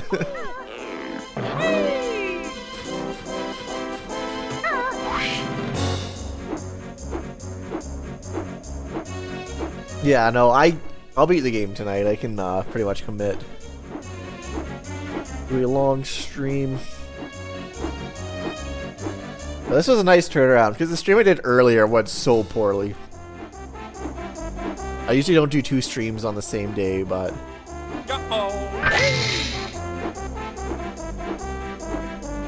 It was mainly because my internet went out, and then I was using my Wi-Fi hotspot, and the game I was playing was incredibly frustrating on top of that.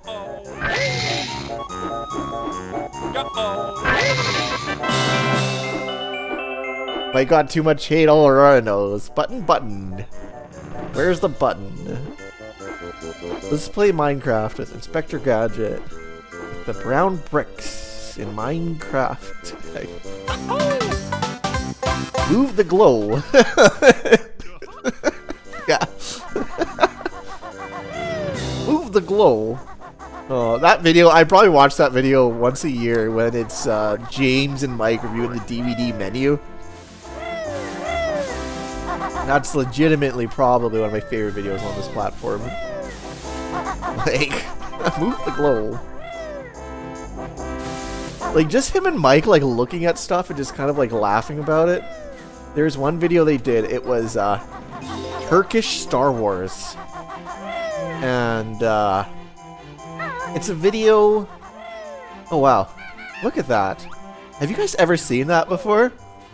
Look how perfect that is. I almost don't want to collect it. Have you guys ever seen a, like, does it always do that? Do the honeycombs always overlap like that nicely?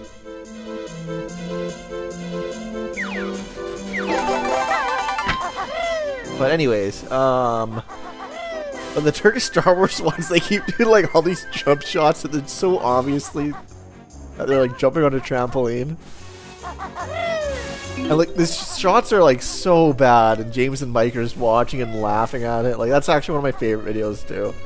Like honestly, I think some of the best like Cinemassacre stuff isn't AVGN. It's like literally just James and Mike like looking at obscure media.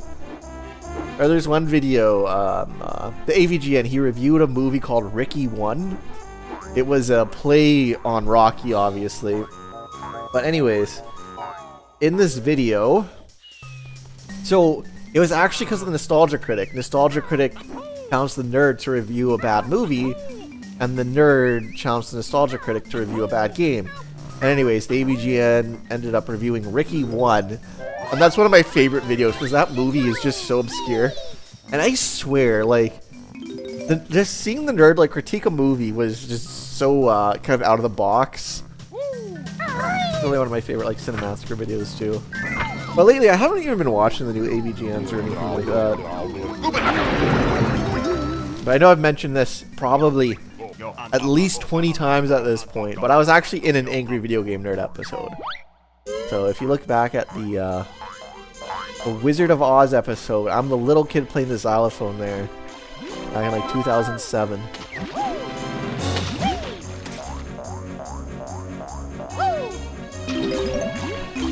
Well, I go way back with, yeah, Board Games was a great series too. I enjoyed that. Well, shoot. I'm missing 4 notes. Oh, actually, I know where they are.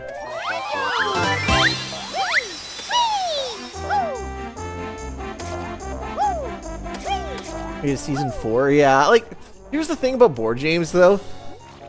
They, what's the word I'm looking for?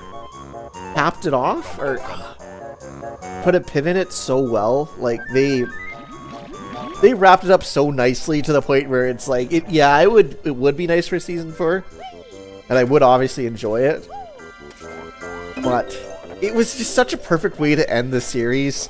And it's like, I'd much rather have it like that than have like a bad season 4, if that makes sense.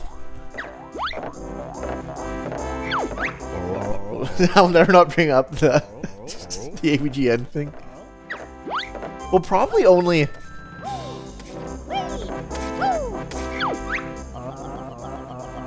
I'd probably say only 10% of chat knew that.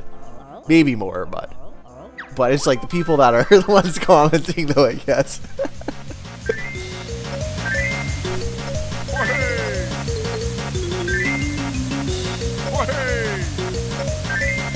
Jeez, this is just so smooth.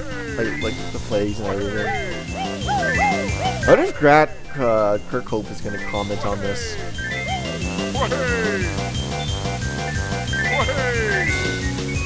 Well, I guess the thing about this game specifically is, like, there is the Xbox version. Like, if there wasn't an Xbox version, this would be a little bit even more impressive. But I am still fully impressed. I'm using a 64 controller because of my RAFnet adapter. And I honestly think this, like, looks better than the Xbox. No, actually, there's a Rank Rubber Bandy. I have a chance here.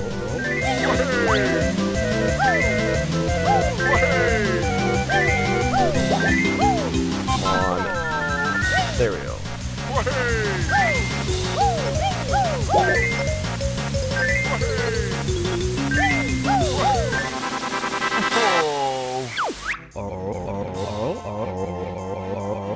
If you get anything with Ocarina One, actually, it'd be so easy.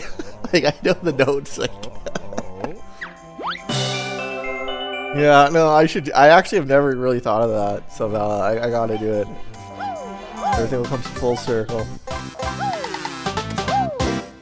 No, there's actually a channel that I've been watching a lot. Have you guys ever heard of a channel called Red Cow Arcade?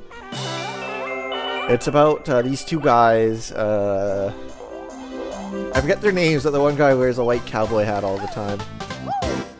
But anyways, they talk a lot about like AVGN and just like other media. They have like kind of a podcast that I've been like hooked on.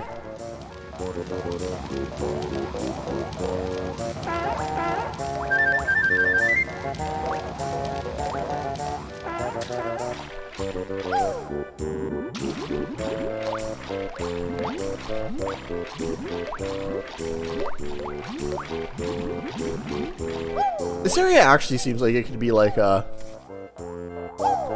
I wonder, okay, this is just a theory. I wonder if the ice ski was originally here. Probably not, but that just seems like such a... You know what I'm saying? Like such a place where it's like, for only a honeycomb to be here. I don't know. Seems a little bit too special. I wonder if that might have been the original ice ski spot.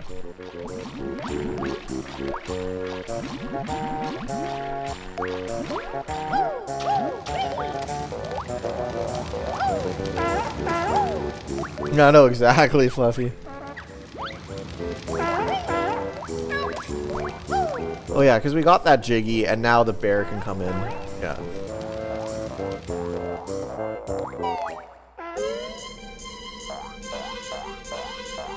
Yeah, like when they get that Thunderstore page up, I wonder... Like, here's the thing. I don't know if they... Like, obviously they got Mark Kirkle involved in this. I'm not sure how many people were pre-involved to make mods to come out for when this was released, you know? So when the site launches, there might be like 10 mods out already, you know? So...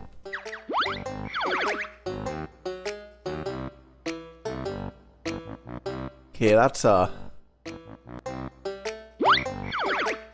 Okay, so yellow Jinjo presents. Or orange Jinjo, I mean. I'm colorblind. I'm actually not colorblind. But, okay, so we know where that orange Jinjo is. I think we have all 3 presents. Oh, and then the race with Boggy. Okay, now I'm good. And then we have both honeycombs, right? Yeah, alright. I know everything.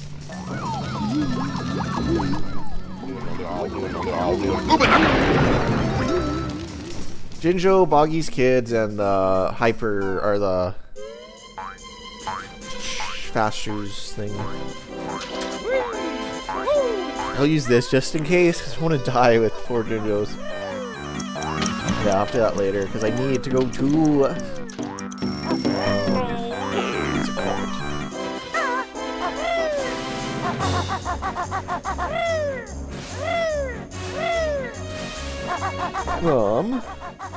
Maybe go to Gobi's Valley. Get the shoes. There we go.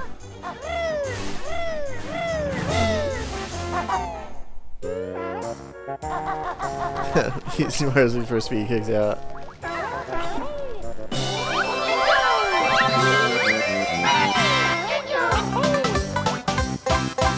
The most infamous place in Banjo-Kazooie. Like, that's crazy. They just teased us like that. Okay. Anyways, I go to the bathroom right back.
Oh, thanks. Okay, sorry.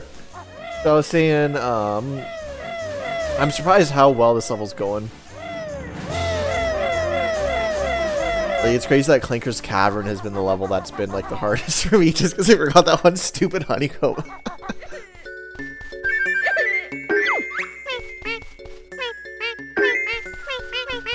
Oh, okay. Thank God. I thought I was missing that one for a sec.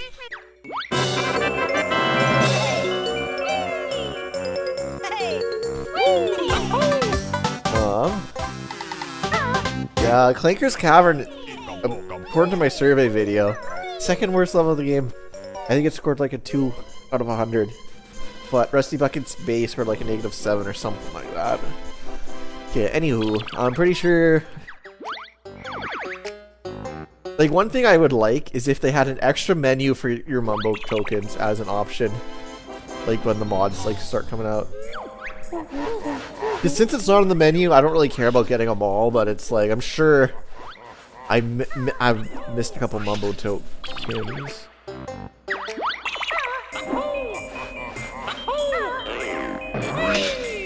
Wait, I need the shoes. Actually, let's just pause buffer.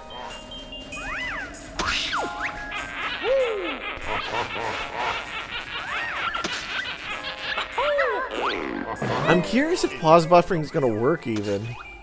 It should, but there's a chance it might not.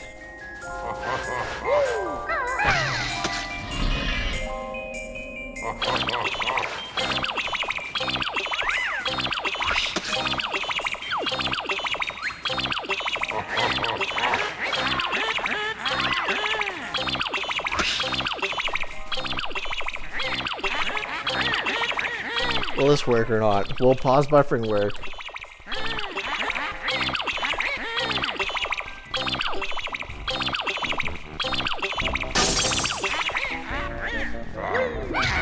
Yeah, maybe somebody in chat knows, but I swear that that would work in the... that might work in the original game.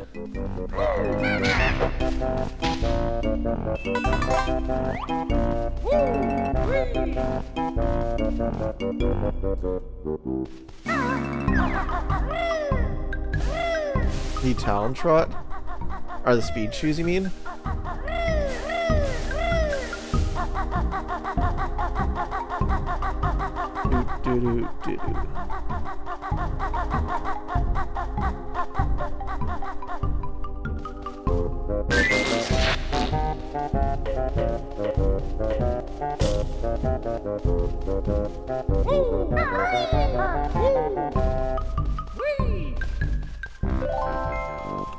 Alright,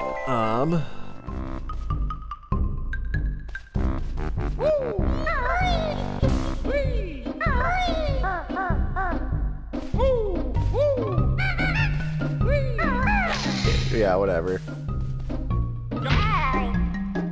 Wait. Oh yeah, because I need that to fly. Okay, whatever. Fly up there. But I'm pretty sure we go up here. We have our second Cheeto page / this is where the Gobi Valley picture is. Wait. No, it isn't. This is wait. Yeah, because we can do these levels out of order.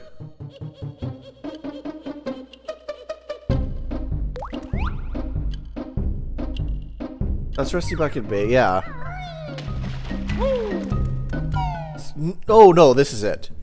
Okay, because it goes Gobi Valley picture, then Mad Monster Mansion. Okay, I'm not crazy. I knew it was 350. One after 349, as if I could ever forget.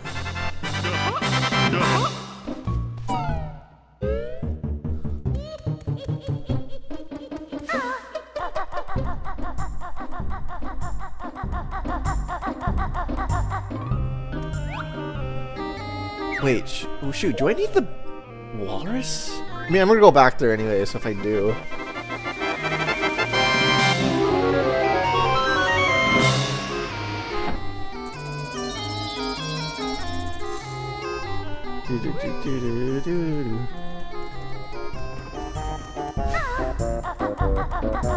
No, or the pumpkin. Oh yeah, use the pumpkin to get there. You don't use the walrus. That's silly. And I knew that too.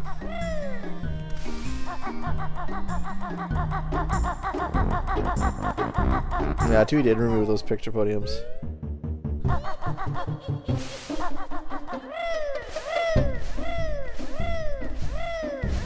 Yeah, no, I agree, Fluffy Wolf. Or even just like any game you got, you'd be happy with. You know, now it's like you, yeah.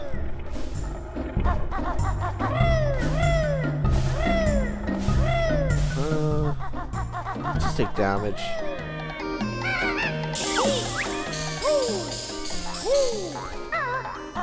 Oh.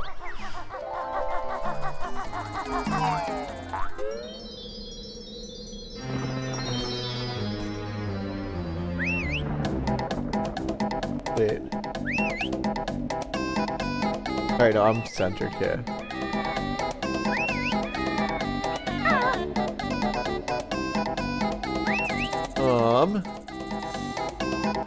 Nope.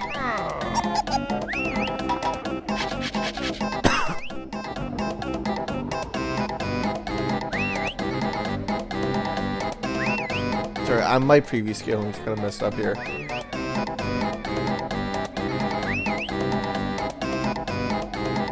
Alright. Alright, everything's good now.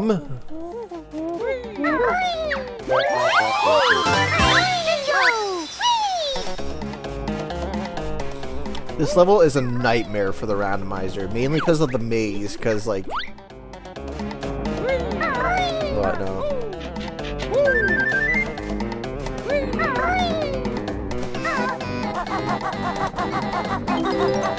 Cool mod it is. Yeah, Twitch chat messages in there.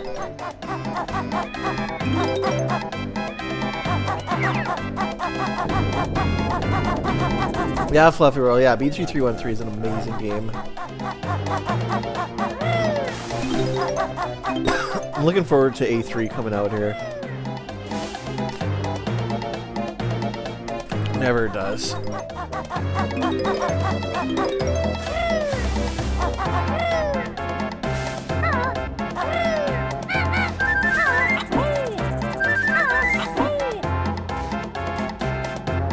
What's there? Okay. In the round. Okay, there is notes there. Never mind. Okay.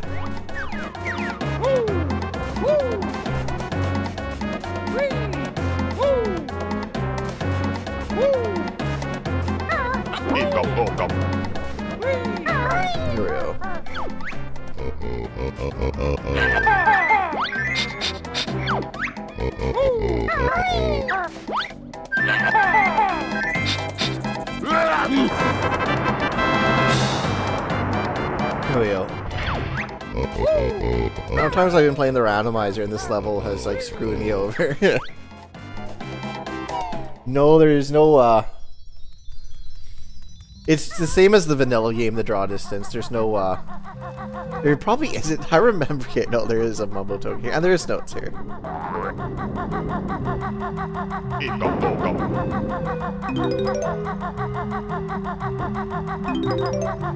I do that all the time too, Fluffy. Like, as soon as I start watching a stream and I'm behind, I just, yeah, I watch it 2 times or like 1.5, depending on how far back I am, but yeah. Or if you want to know if you're caught up, just put the stream at 2 times and then it'll just go fast for like a second, then you'll be caught up. But no, I do that all the time too.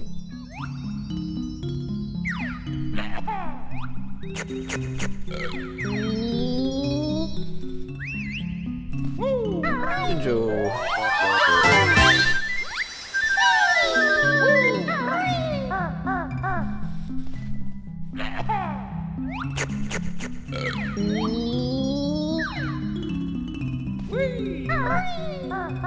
Yeah, oh wait. Do you need a Nintendo 64 Recompiled launcher in order to put my BK ROM with the Recompiled? Yeah, there's a launcher that you need.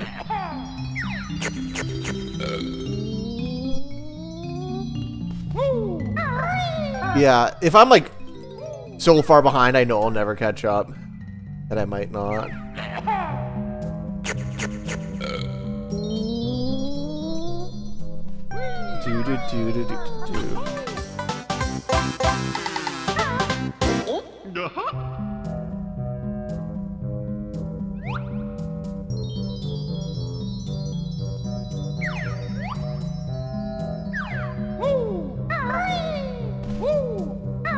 Alright, here we go.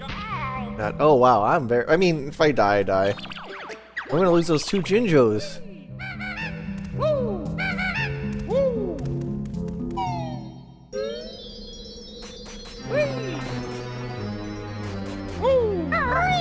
Alright, go!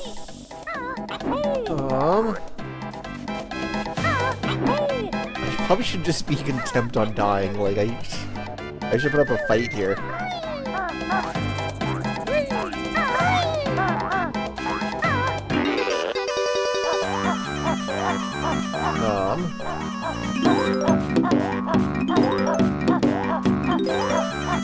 Yeah, I only have 1 health left.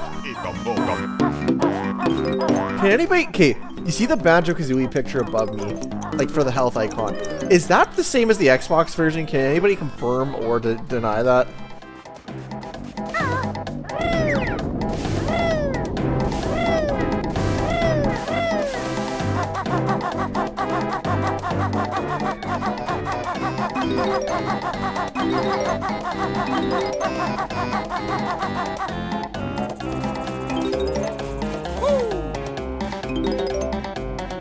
So on Xbox Live, same? It's exact same, okay. I remember it being different, but I haven't played the Xbox version since so long. I'm probably getting confused with like nuts and bolts at this point.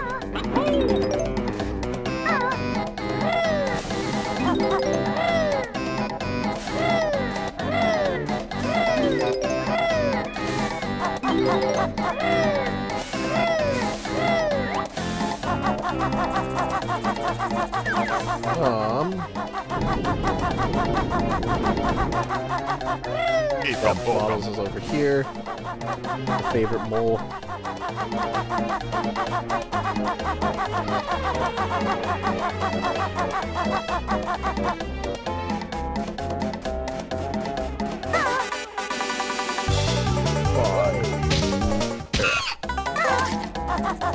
Let's grab one more.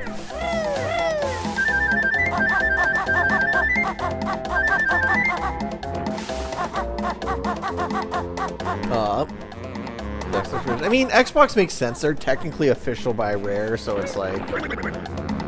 There's some of them that are just a little bit iffy, but like... If they're official, you know? So it's like...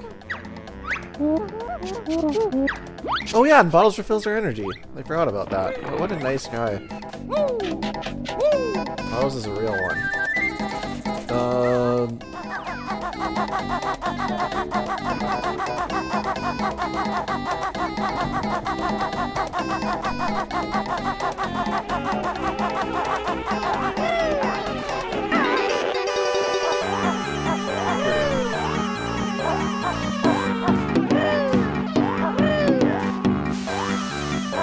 What a guy that bottles is.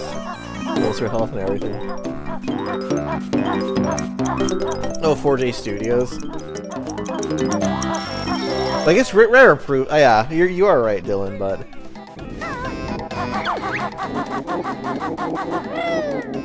it's like, but it is an official Rare product, so it's like.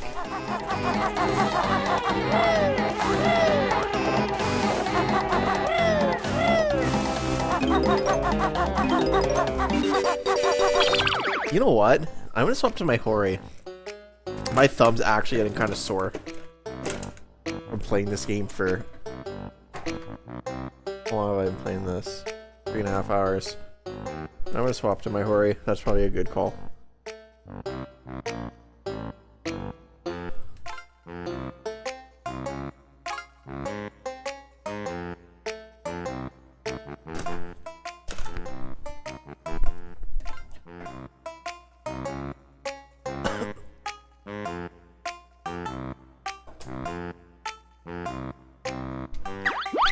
Oh yeah, no, that's so much better.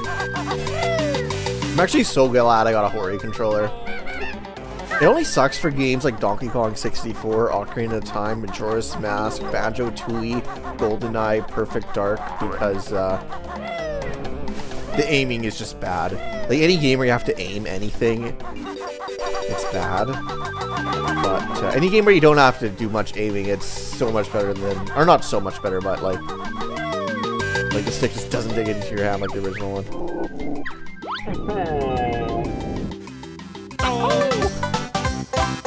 There's a reason, because I'm using a 64 controller and I just prefer the way the camera snaps.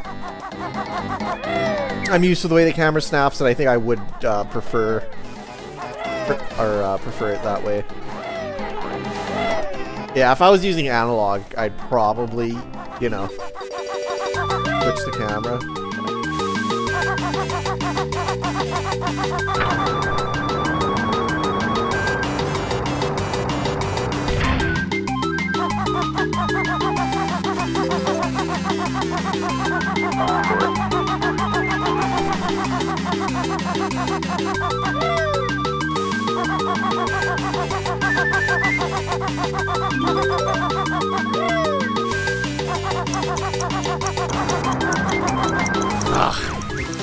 Yeah, I was kind of concerned about getting all these. I'm probably going to take apart my Hori, actually.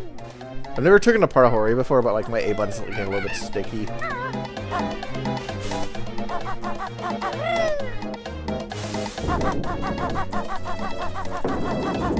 No, yeah, well, just because I'm using a 64 controller, it doesn't, I'm not that much a fan of analog cameras, and I'm just so used to the snappiness.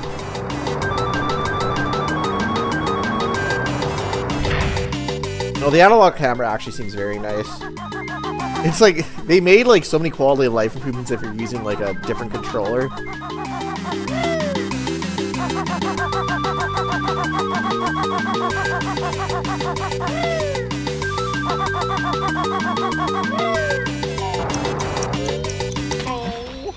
Oh, I thought that was going to be the pyramid maze.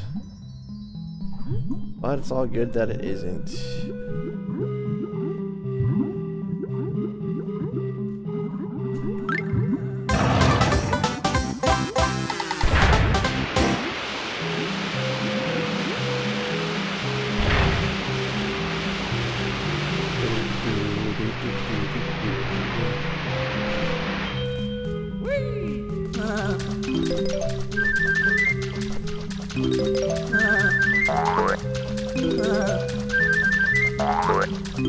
I can make a not great time for being 3.5 hours in.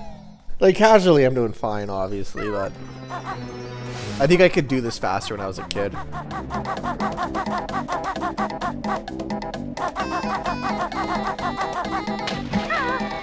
Guess we'll see.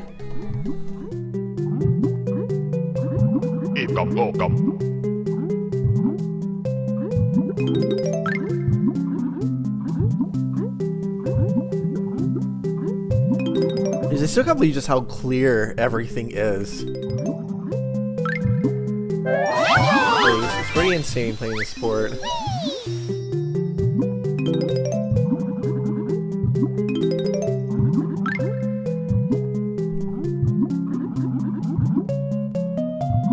No, I do not have an analog 3D. And like, I understand the hype of the analog 3D. And like, I have a 64 related channel, so like, I get why, like, probably a lot of people would think I'd be interested in it, but I have, like, no interest in getting one. Like, the only reason why I might semi-want one is when I have friends over and I put it on my TV and I'm not using my CRT. That would be nice, but saying that, though, it's not $300 nice, or however much money it is, or $200. I'm not sure how much it costs, but if the analog was 3D, was $100 or less, I think I'd get it. But I can't justify spending over $100 on it for... Well, because I'd pretty much only use it if I had company over. Or maybe, like, on this YouTube channel I would for, like, randomizers and, I don't know. But I think, like, actual consoles still, like, the coolest way to do stuff for a lot of things. So I don't know. I'm not gonna say I'm never gonna get one. Like if they gave me one for free for some weird reason, I would use it with my friends or for certain games. But I don't think I could justify spending over $100 on one. For myself, at least.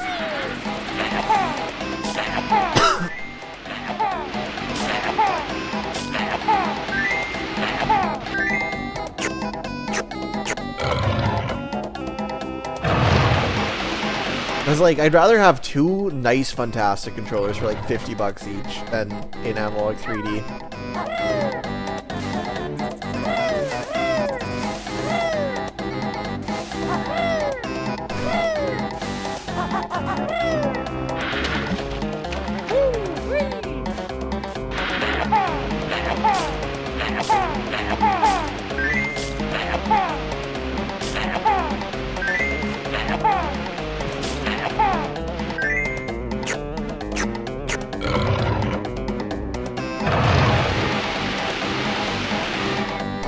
I have not at all, Cosmic.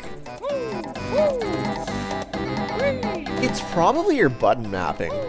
Because, like, if I had to guess. As they built the pyramids, yeah. Here's the thing, when Banjo... Wait. Or no, okay. When Banjo-Tooie came out, was that even a rumor? Because I think the aliens built the pyramids wasn't really a thing until, like, 2008. I could totally be wrong. Don't quote me on that. But,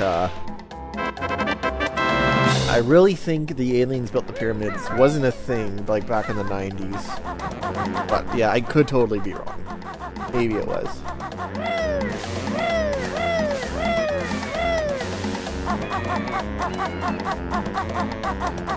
I think that nonsense started with the show Ancient Aliens, which aired on the History Channel in April of 2007. I'm pretty sure that's it. I'm pretty sure Ancient Aliens is the show that would really popularize that theory. And I don't think many people talk about that prior. Okay, I don't have to go through the whole pyramid now because there's not going to be notes in the pyramid. But in the randomizer there is, so it's so annoying doing this. But there is a grunty switch though.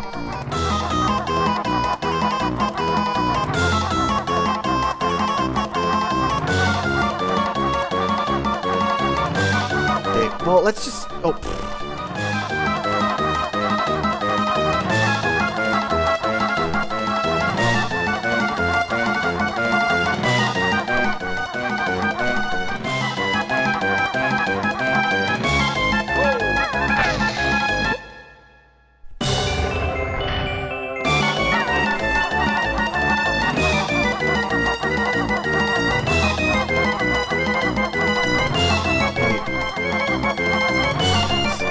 Oh no!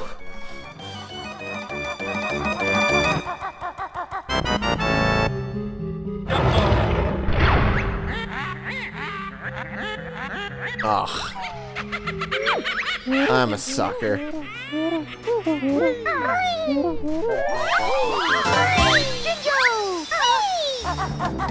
Alright, all the Jinjos again.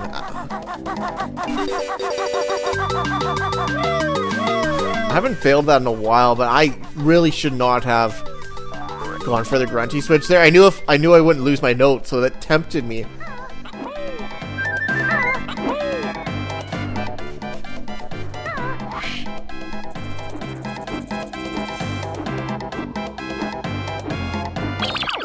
Alright, I'll be right back.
I know I need to get the Jinjo and the Sneezy Guys pyramid, jeez.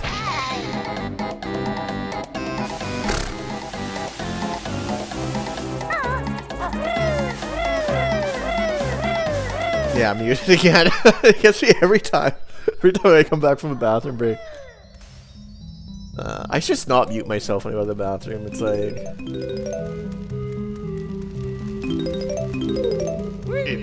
I always forget anyways. I have noise gate too, so it's like...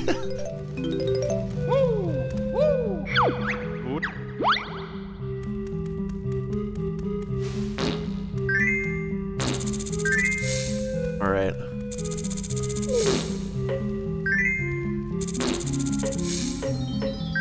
Oh, every egg is hit.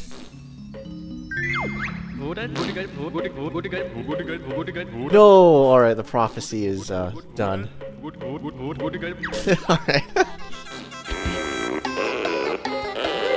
Oh, okay, we can climb up, yeah.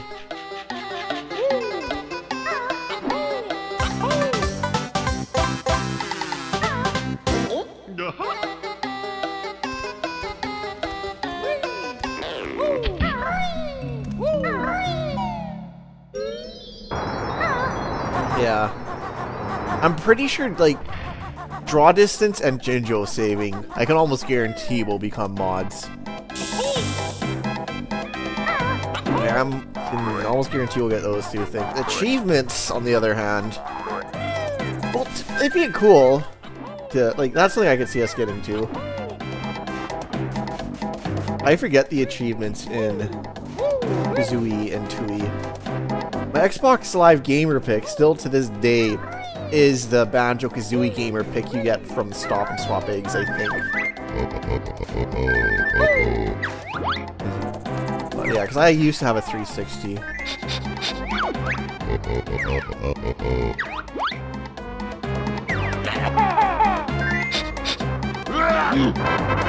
I've actually been playing a lot of Smash Remix lately. Because my new roommate, was in that Zelda video that I did with the it was Ocarina of Time split screen. Anyways, he's really into 64. He's actually playing through Majora's Mask right now, and he's into 64 a lot. So when we have people over now, we've been playing a lot of 64 lately. So yeah, so I'm playing. I mean, I obviously play a lot of 64, like when I like talk to like modern people, or I don't want to use the word normies because that's like so cringe, but when I talk to like people at my work and they're like, oh, what do you play? I'm like, honestly, I play Nintendo 64 more than anything still. They're like, really? I'm like, yeah, like I swear that's like the console that I play the most.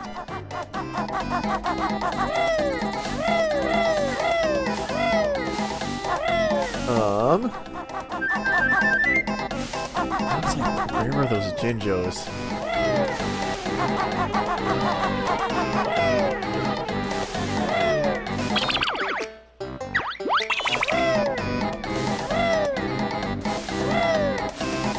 Oh wait, we messed up the pyramid, so we still gotta do the pyramid. I know there's a lot of pyramids, but...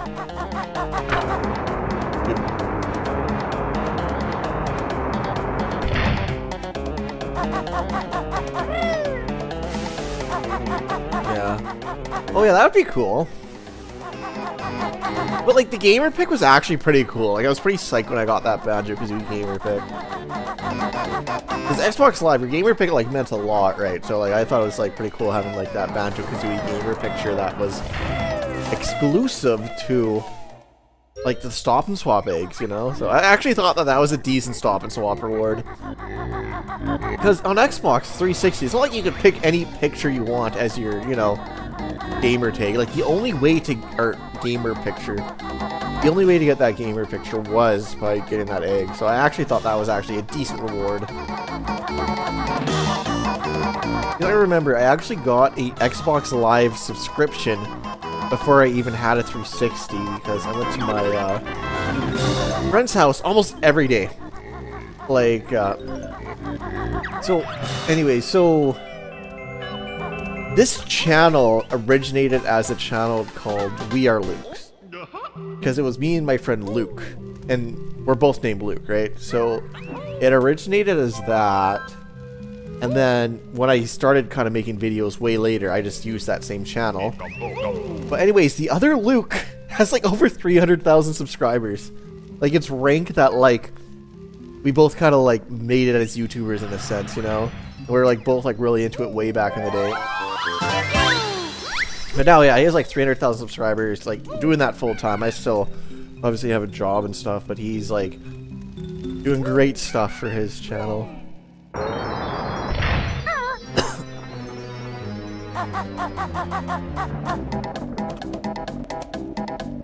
Anyways, I used to go to Luke's house every day, and we'd play Halo 3. And we played so much, I ended up just getting an Xbox Live account because I wanted to save my Halo stats. So I got an Xbox Live account before I even like had an Xbox. That's like how much Halo 3 we played back in the day. Me and Luke.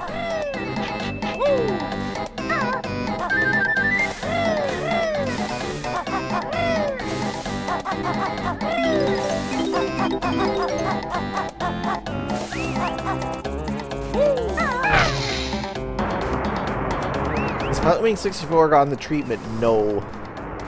Not yet. They are. The lore, yeah.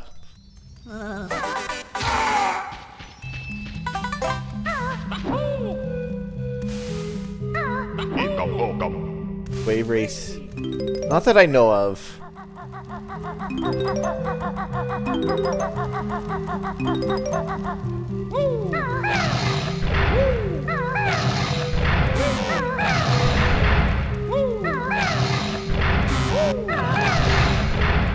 Okay, shoot.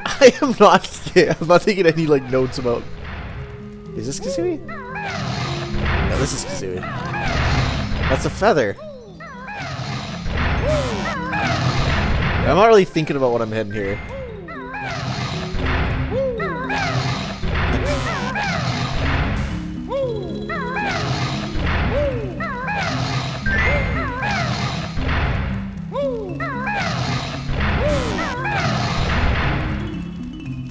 The good old matching game.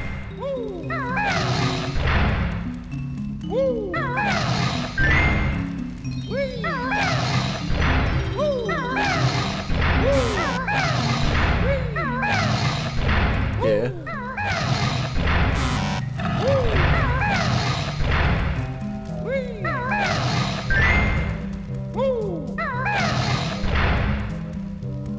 Blue egg. Banjo. Note. Note. Banjo? Blue egg, no.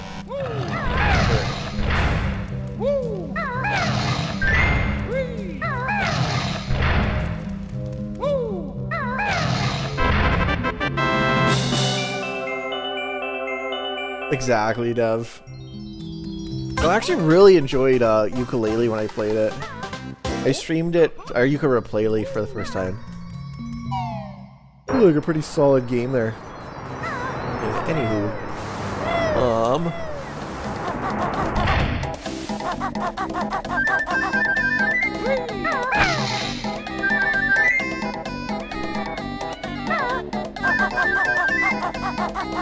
Okay.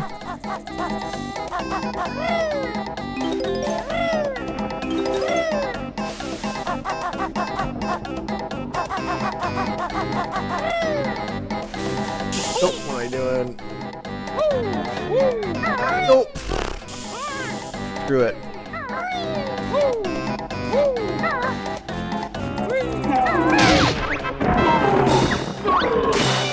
There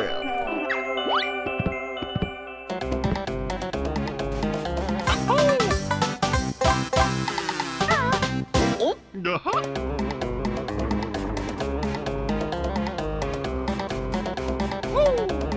Oh, you gotta be kidding me. That was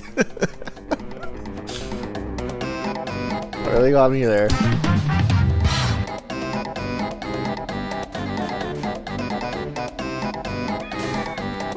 Yeah.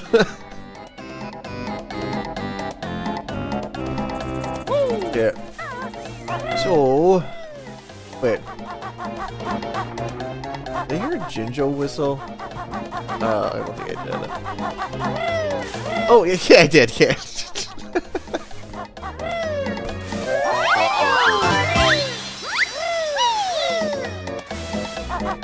Okay, I'm really hoping the last Jinjo... I think he is actually here.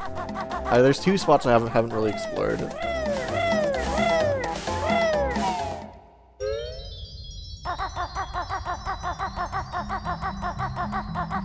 Now that Jinjo whistle that I kind of heard, I was like, did that happen, or...? The way that this song starts is the same way, like some of the Donkey Kong 64 songs start. I remember the first time I played Banjo-Kazooie, it was like way after I played Donkey Kong 64. Because I got Donkey Kong 64 when I was 7. I played Banjo-Kazooie when I was probably like 12 or 13. But anyways, I just remember playing this and be like, wow, this is like the sequel to Donkey Kong 64 I always wanted. I couldn't believe how similar this game was to Donkey Kong 64. And I played Majora's Mask before Ocarina of Time, so I have such like a weird perspective when it comes to like these games, because I've played them like so out of order. Oh wait, did I must have done this already. Alright.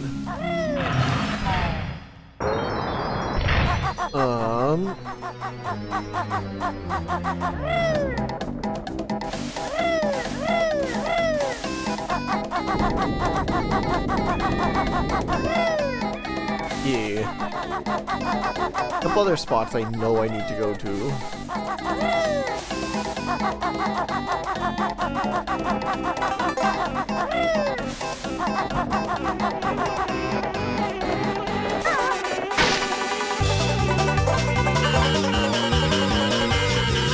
Might as well get rid of them.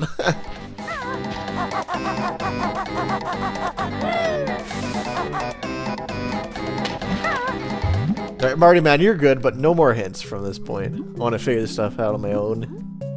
But I got this Jinjo before, so it like doesn't really matter. I had a feeling that this one's going to be here.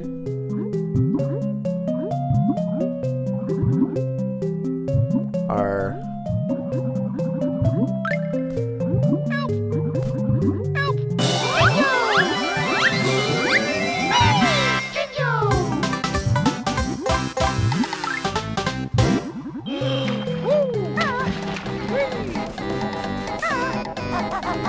Yeah. So...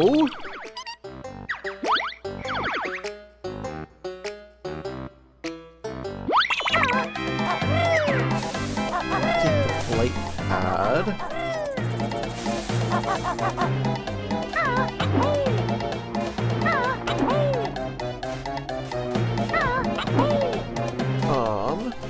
Oh wait. Well, that's one Jiggy there. Shoot, I should probably do this first. Then it only goes to that. Oh.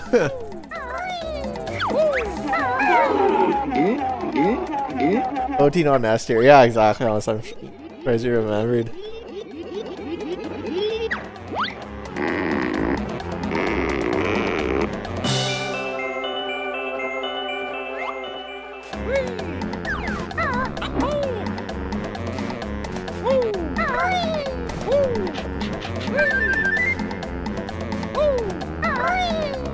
Alright, man, what's your profile picture, just out of curiosity? Is that like a Sonic with like a swag hat? Or no, that's a pretty cool picture there. I like it.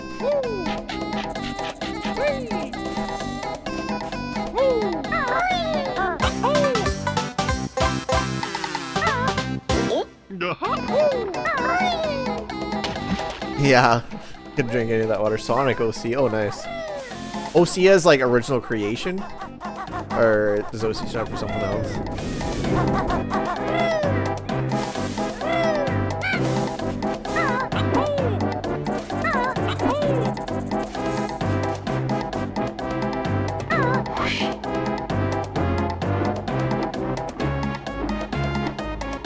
This should be honeycomb, plus the notes that I need.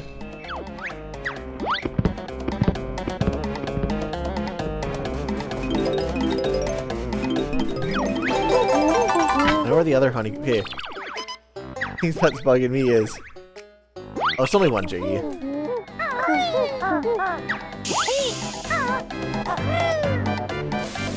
I'll figure this out.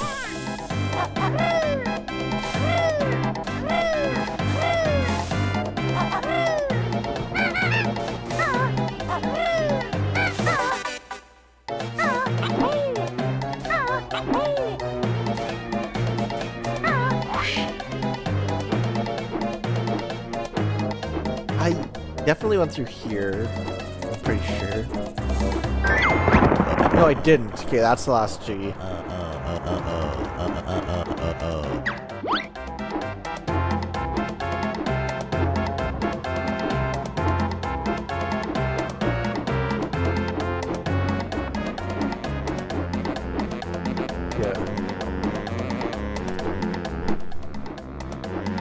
I need glasses. I actually do wear glasses, but it's only to see stuff far away. Like, the only time I really need is if, like, seeing far away, I guess.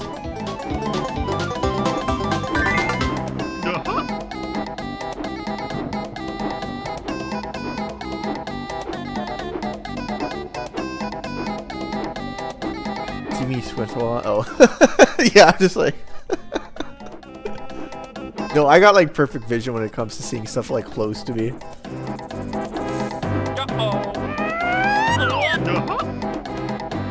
Maybe I do need glasses.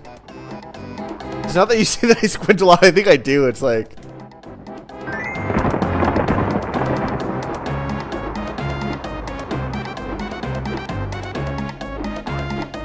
HP.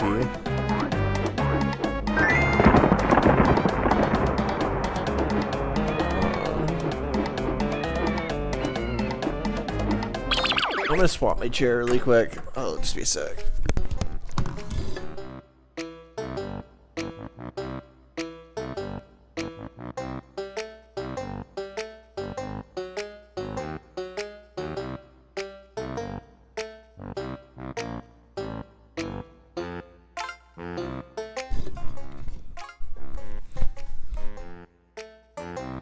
Stop and swap, yeah. As you say, stop and swap that one.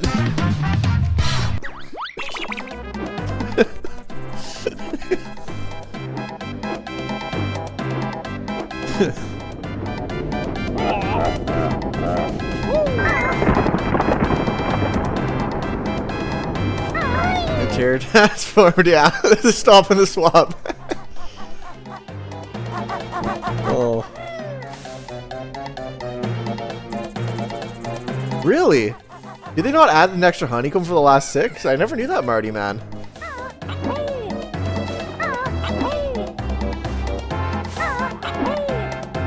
Oh, well, now this... I'm a little bit too... Okay, one sec. I'm just gonna... Wait. A little bit too high now. This chair's a little bit big... or taller.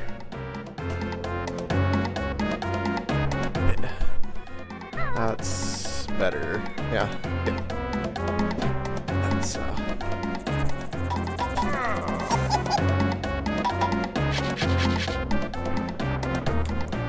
Alright.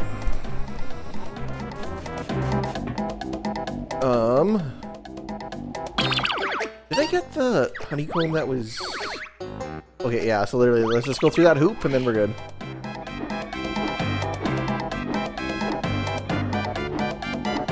Yo, what's up, Alec? That's crazy. I never knew that the last 6 honeycomb pieces did nothing. But I'm assuming someone will fix that in this mod.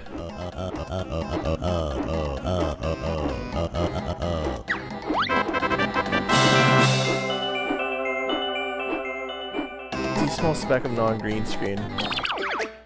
Shoot. Does that fix it? Or... Okay, let's go... It'll probably fix it. Maybe.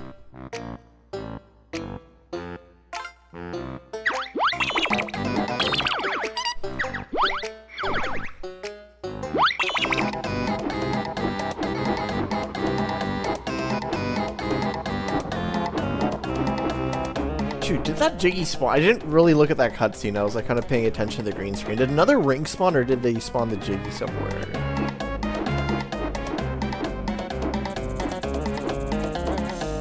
Yeah, I have Vanish Cap on.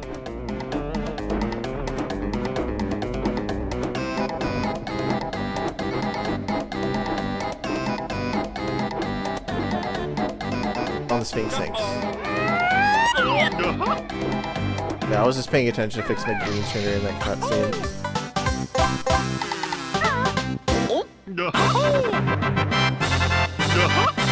There we go. How was my time? Oh, actually decent. Less than Clankers. That's my goal.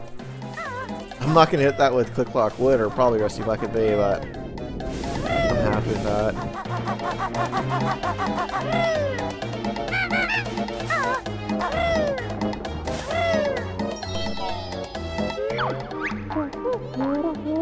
Actually, it really looks like Vanish Cap here, right? With the sparkles. I was like, Vanish Cap, yeah, and then I was really thought about that analogy. I'm like, oh, that's perfect. It's like the way Mario is with this Vanish Cap, it's all like staticky.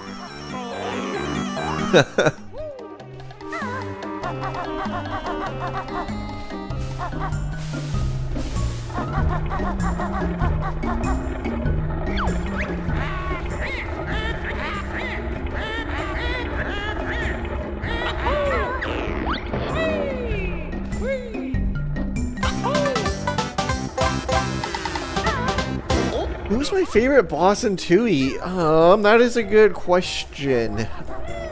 And my answer to said good question is...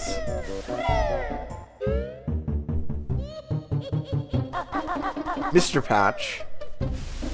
Like that's the only one I can really remember, so that must be the best one, or most memorable. Oh wait, nope. I'm doing to the wrong area.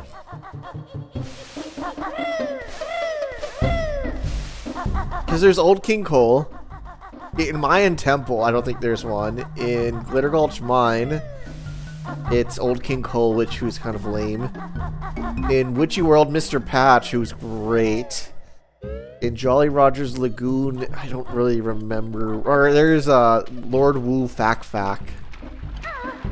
And then, yeah, I gotta go Mr. Patch. Target Sound. Oh yeah, the Target Sound in the temple, yeah. You're right. Yeah, Welder in Rusty Bucket Bay is... It's good. I don't know, I like Mr. Patch. You get to shoot the eggs. I like his name. I like any name that starts with Mr. and it's kind of silly after. Like Mr. Bean's great. Mr. Patch. Like, have you ever heard of somebody whose name starts with Mr. and then a silly thing after who isn't great?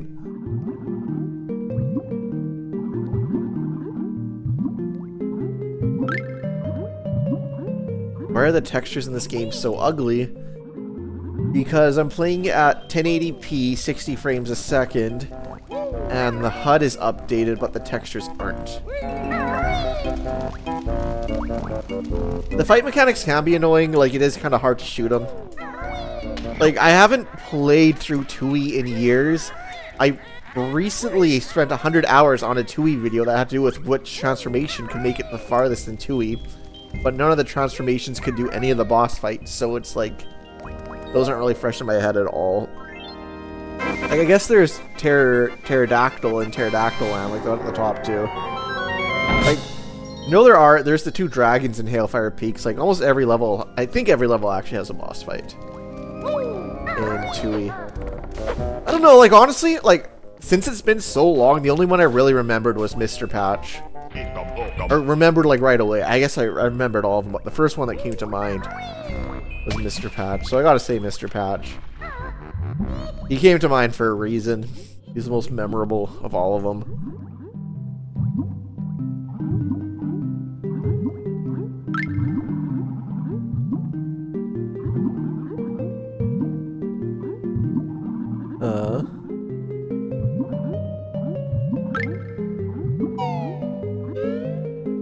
Especially for this game. For this, yeah.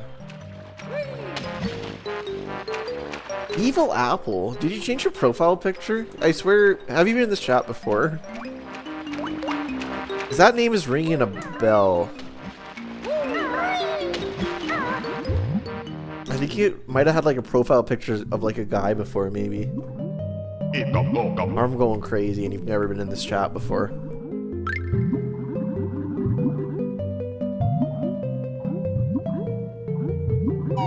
Yeah, that'd be cool.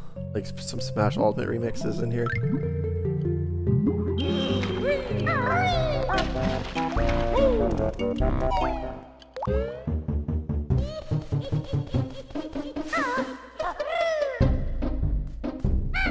Alright, hopefully I have a smooth Mad Monster Mansion here. Like, my last real playthrough was a randomizer, which was obviously, like, a bit of a pain. So going to vanilla, everything's been so easy. Or so much easier, I guess.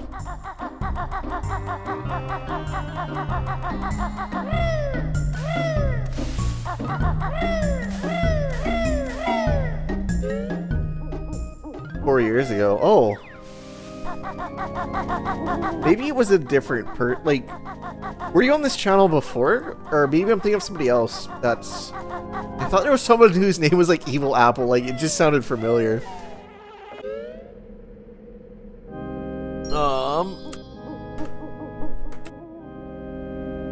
I'll be right back.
Alright, we're back.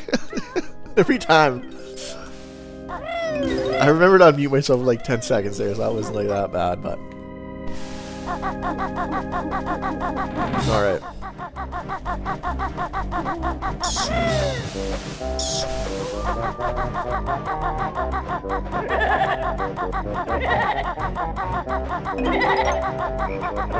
Yeah, I mean...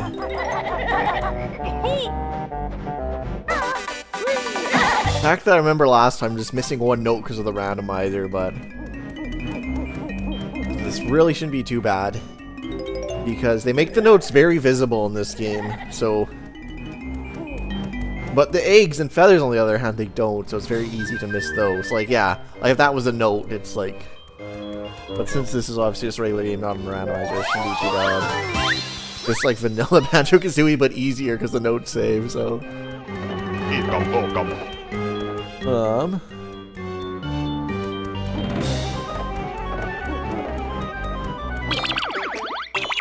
I definitely prefer this version of Switch Online. I think Switch Online is so, like...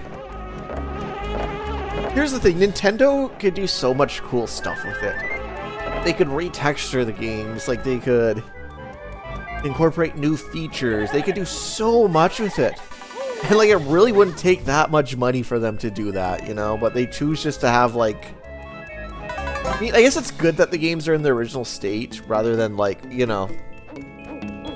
But I think optional additions would have been so cool for a lot of those games, and they just didn't do any. Like, ever. I wish they would have treated it more like, I don't know, what's a good example?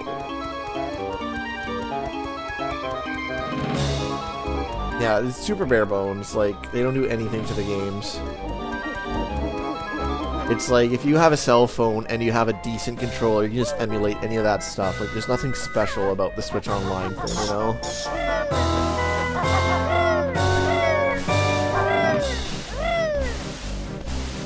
Oh, in the case of Banjo-Kazooie, Switch Online is very bare bones.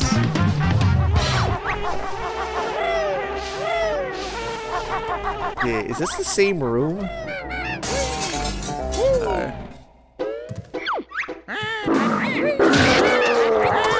They have to pay the service inside the remaster, yeah. Exactly, Evil Apple.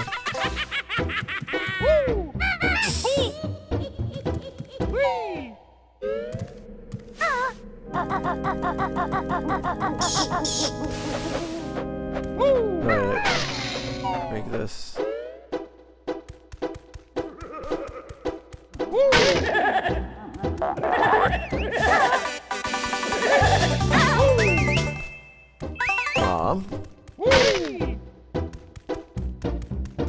I don't think it does.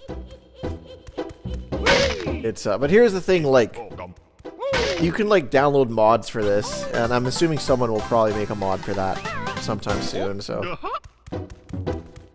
that issue will probably be fixed.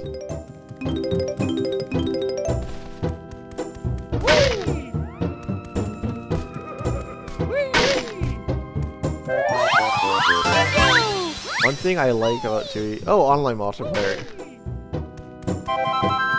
I thought Xbox kept that. I could be wrong.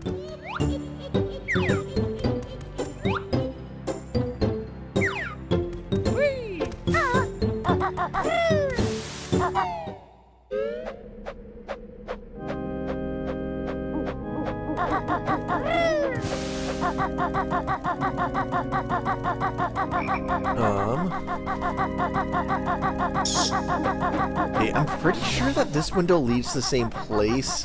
Let's gonna double check. This could be a different room entirely. Got it? It is. Okay, good thing I checked.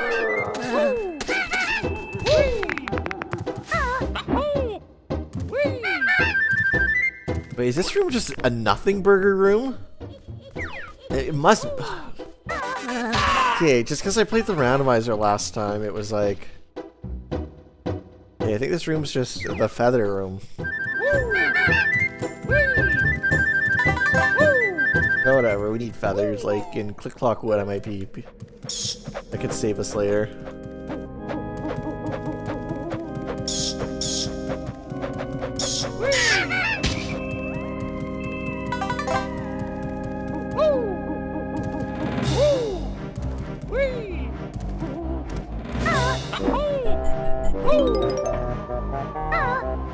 I could be wrong. Does somebody in chat know? Does the Xbox update more textures? Like, do they just do the UI and the HUD and everything? I thought the Xbox did more textures, but I'm probably wrong, and they might only do the HUD like this. What's up, Nady? It's that honeycomb. Gotta remember to come in this room as the pumpkin.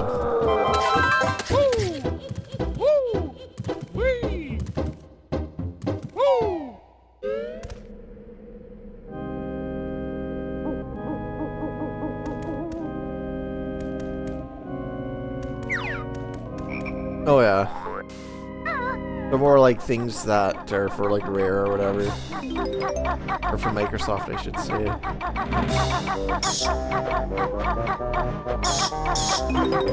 Oh, that's cool. Like, yeah, I guess like they did do some cool stuff with the Xbox version.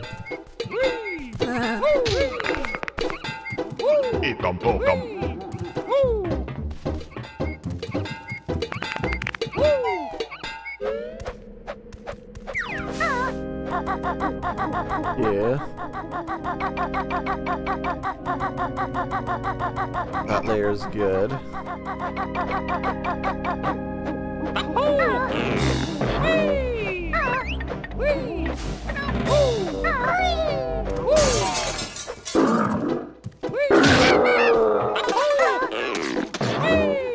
Okay, we'll help this guy here.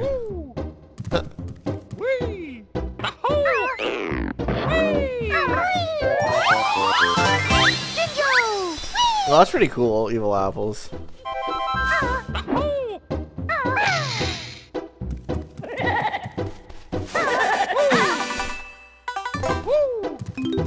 The top people for Banjo-Kazooie and the leaderboards. It's even like Conker's Bad Fur Day.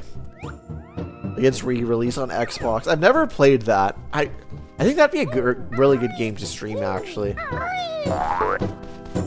I'm not sure if you can really emulate it, though. Because the version on Rare Replay is the 64 version, right?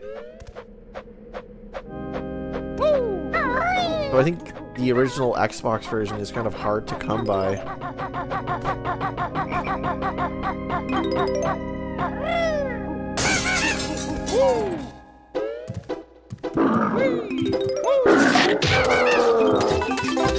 There we go.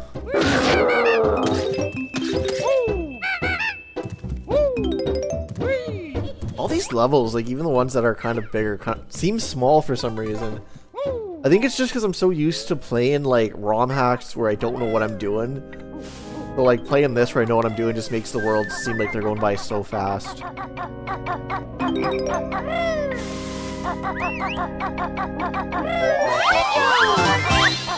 He's already got like 4 of the Jinjos.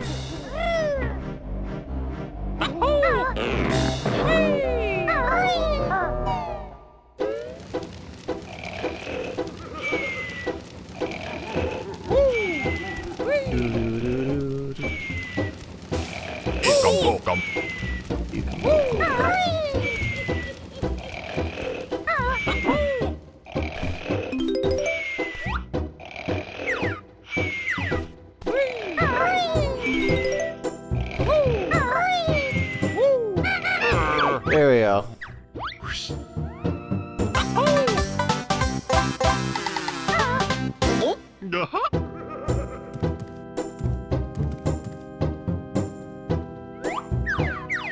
It was a lot better. Yeah, I used to have like dual analog and stuff. I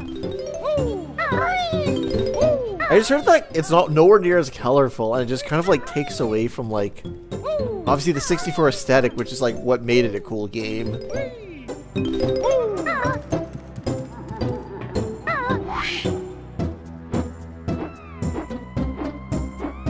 Yeah, my friend actually just had Conker's Bad Fur Day and he lent it to me.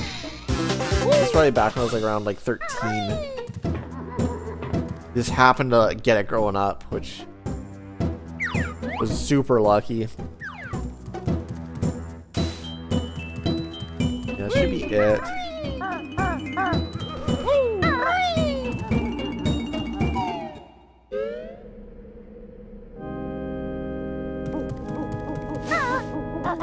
Alright, well...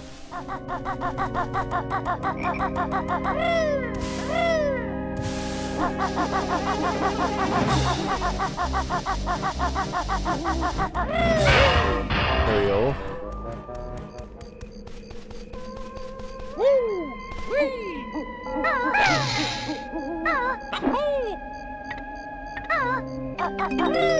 There's a Banjo-Kazooie ROM hack that just got released pretty recently. It's called Banjo-Kazooie and the Forgotten Mascots. It has a level from Glover, a level from I think Gex, and a couple others.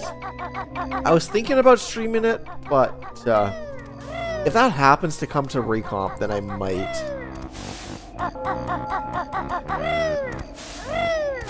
It's like a full hack.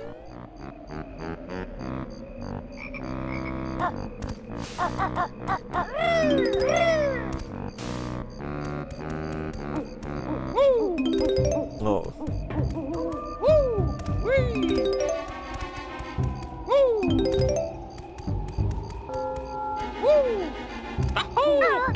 Yeah, Gax just got a shot in there. That's funny, Fluffy.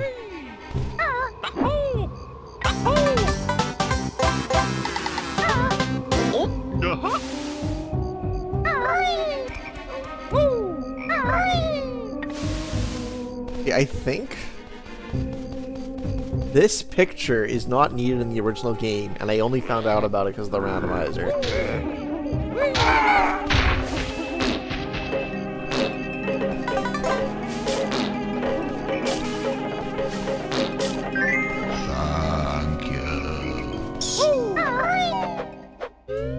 Yeah. I remember playing the randomizer for the first time, being like, what? I never knew that this room existed. It's such a, like, an optional room.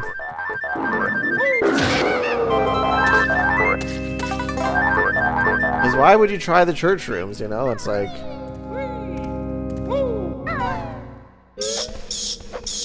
Like, somebody could 100% Banjo-Kazooie, like, 10 times and not know about that room.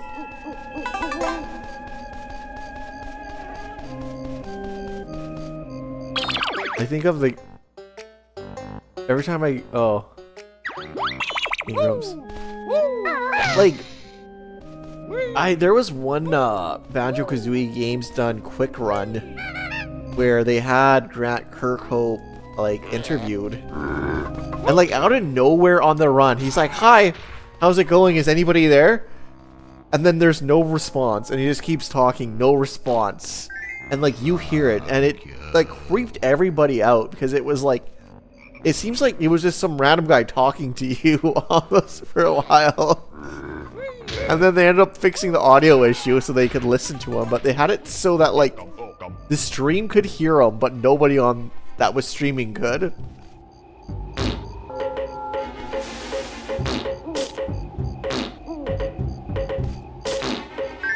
Thank you.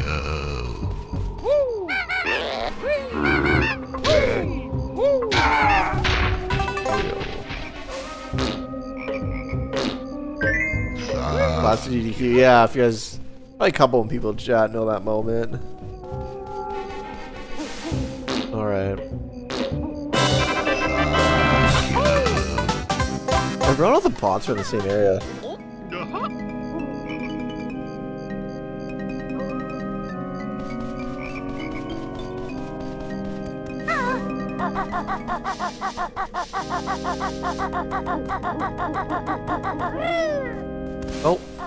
Oh, we'll do Mumble last, because I know we gotta leave the level after anyways, so it's like, if we could set up in a way so we don't have to visit them twice.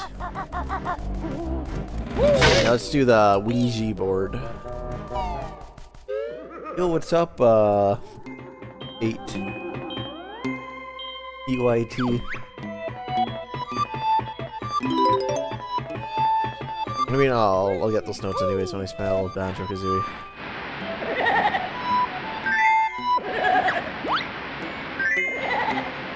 You know what's one thing that I find like kind of crazy is in a game like GTA 6, they could have made like 200 Banjo-Kazooies or like 200 Mario 64s with that budget, like at least, you know?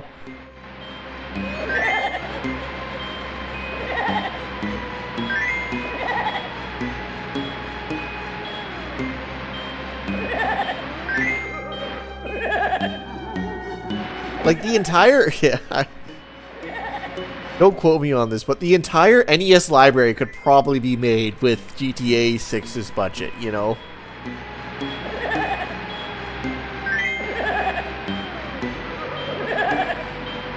Maybe even the entire Nintendo 64 library could be made with the GTA 6. Now, like, what would you rather have, every single Nintendo 64 game or like one game? Here's the thing, I'm kind of making stuff up here. Like, I don't know if that is a true fact. Like, I have not looked into this before. It's just something that just came to me now. But I think there is a chance that the entire, like, Nintendo 64, like, all 296 games, if you take all the budgets, combine them together, I feel like that might be less than GTA 6.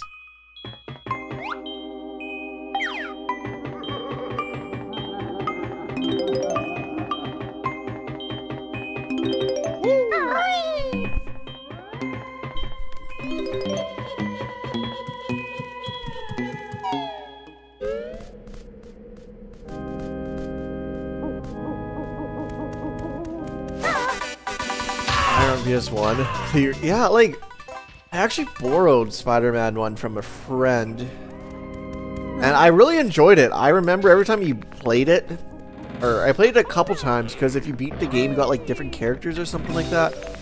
I remember beating the game like twice. Just borrowing it for a couple weeks. I really enjoyed it. I haven't played it since. And that's one game I'd always be nostalgic for because I haven't played it in so long. Maybe I'll do a Spider-Man 64 stream one of these days. I kind of forgot about that game, to be honest. Had like the red card and everything. Different costumes. Yeah, that was it. I remember really enjoying it when I borrowed it from my friend. I remember I gave it back. I'm like, I beat this game like 6 times. Like, all I've been doing has been playing Spider-Man since he gave it to me. Or lent it to me, I should say. Oh, and that same friend is Admiral Speedy, who is a mod in chat that comes every once in a while.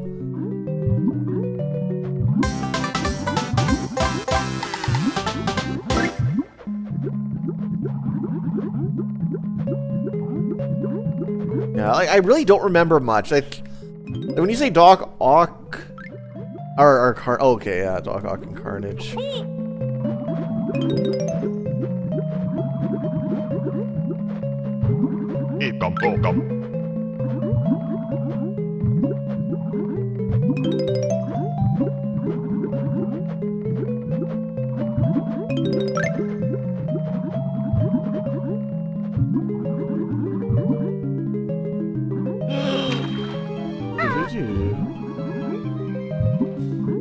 I like how like there's like underwater themes for like every song in the game too. Because I genuinely don't know. If someone in chat knows, please let me know. You guys think they have to make a different version of the song for each underwater theme? Or do you think they just swapped around a couple MIDI instruments automatically and they didn't have to make a new version for each song? Like what? I don't know. What do you guys think, chat? Or does anybody know? Like, are these separate compositions, or is it literally just like putting a filter, or maybe not filter, but changing MIDI instruments / putting a filter over the song for every song identically? Or are these actual separate compositions? Okay, that's kind of what I was thinking too, Dylan. Because they all have the same vibe. If they were custom arrangements, they probably...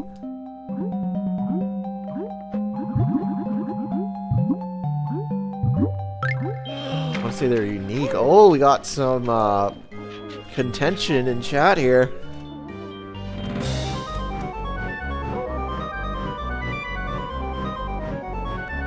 Here, 1 sec.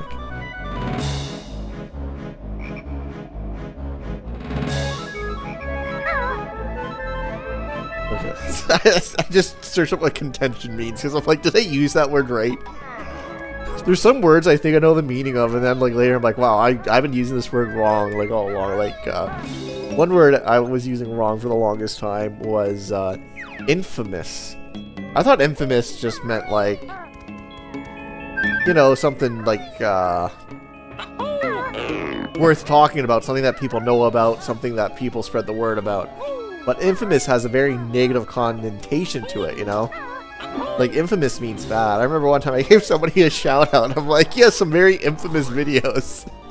And then later, I think somebody IRL like watched that video. He's like, hey, like, what do you said that guy has an infamous video? It's like, that's not a compliment. Like, I was like, oh. But everyone's their day. But here's the thing. Okay, I guess I'll tell the person. It was Mish Cause with their Mario Iceberg video. And for me, the Mario Iceberg video, infamous seemed like the right word to use for that video. That's an infamous video, right? But it's not infamous. Or maybe it is, because, like, I love the Mario Iceberg video.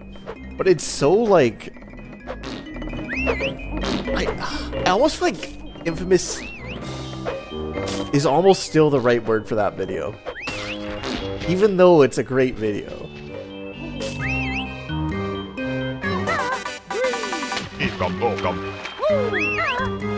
That's a great video that, like, I feel like other people made it infamous, not like the creator himself.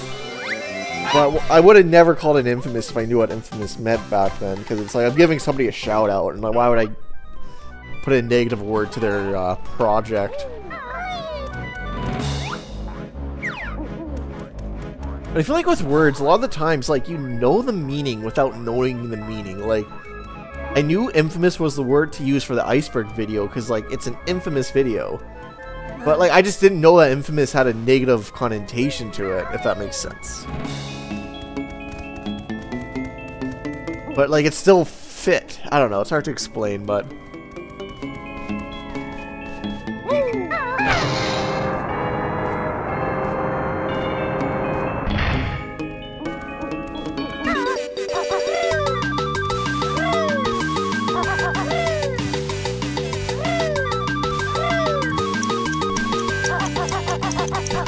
Nope, that's not it.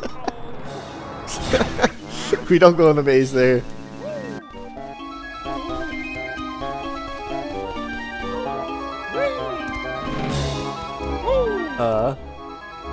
It's contentiously infamous, yeah.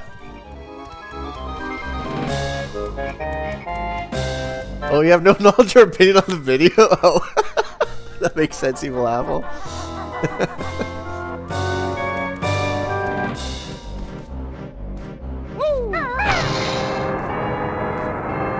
Well, the Mario Iceberg video, like, there's a lot of iceberg videos now. They all started with the Mario 64 iceberg video. So it's a very, very well-known video. I think it has, like, around 10 million views, maybe? It's a very well-done video, though. It's a staple for all other iceberg videos.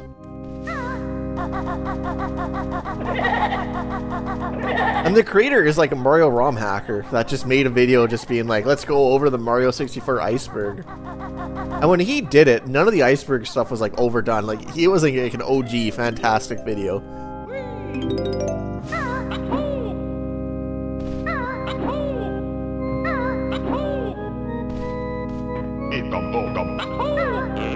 It's a staple, yeah.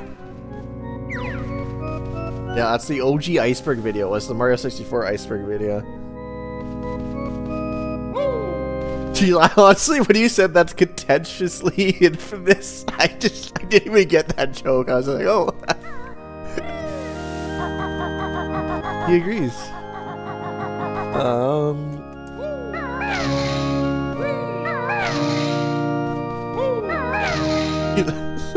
I just realized, wait. Is this an actual C? D? You can play music on this. You know, I have those ocarina videos. I should start playing music on this piano. It'd have to be super slow songs, but I think it would work. Oh, it'd be so slow.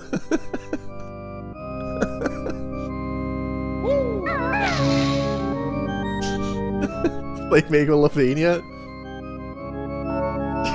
I kind of want it just for the meme.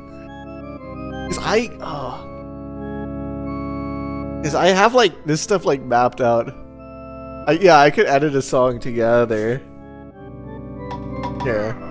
I'll play a song for you guys really quick. Okay, one sec. My Premiere Pro. I have kind of like my music files on Premiere Pro here. One sec.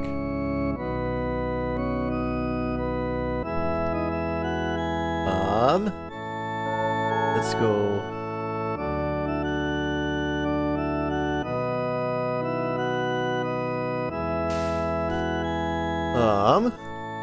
Alright, I'm gonna play a song for you guys.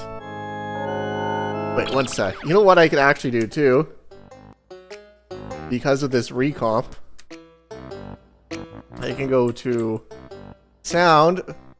I'm gonna turn the background volume down for this. I'm gonna play you guys a tune here. Are you guys ready? So what tune should I play?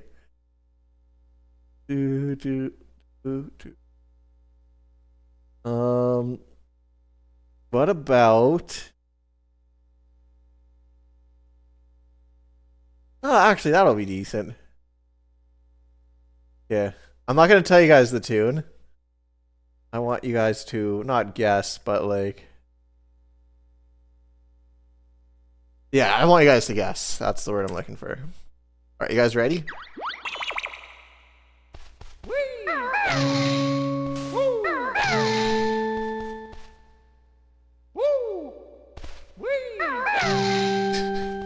This is so slow.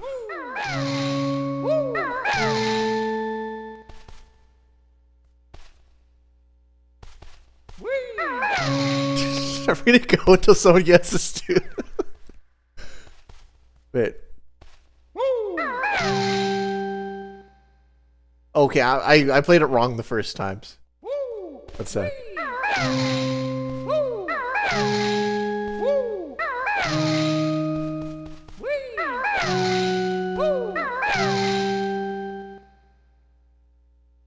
Wait. Oh, and you go to this part of the keyboard. Okay. Okay, I got it now.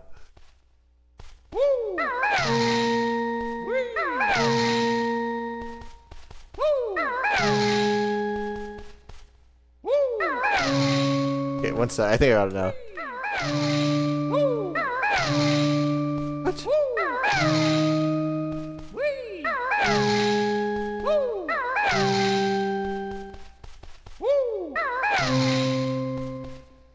Wait, these are the same octaves.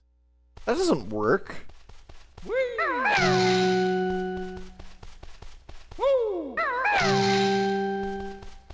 Yeah, this keyboard isn't... Keyboard's a lie.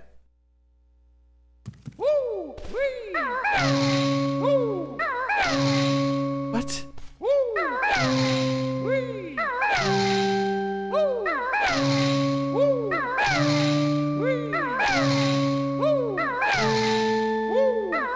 Wait, what? Sorry, I thought this keyboard was accurate. I thought they could...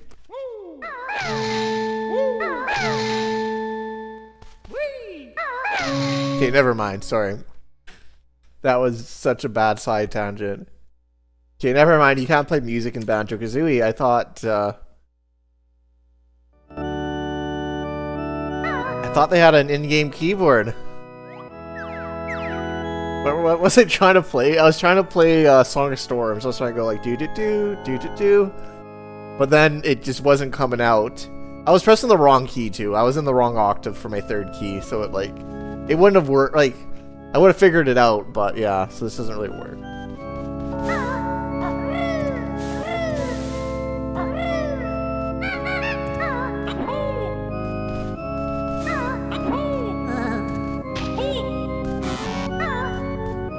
But, oh, that's actually pretty funny, it's like... Because I think Ocarina of Time is definitely... Ocarina of Time and Majora's Mask are definitely the best places to play music. I've been practicing playing music in Majora's Mask like so much, like it's almost silly at this point. Yeah, that was Metroid Prime. I can't believe they couldn't even make a working keyboard in this game. Okay, how do we get... Oh, here we go.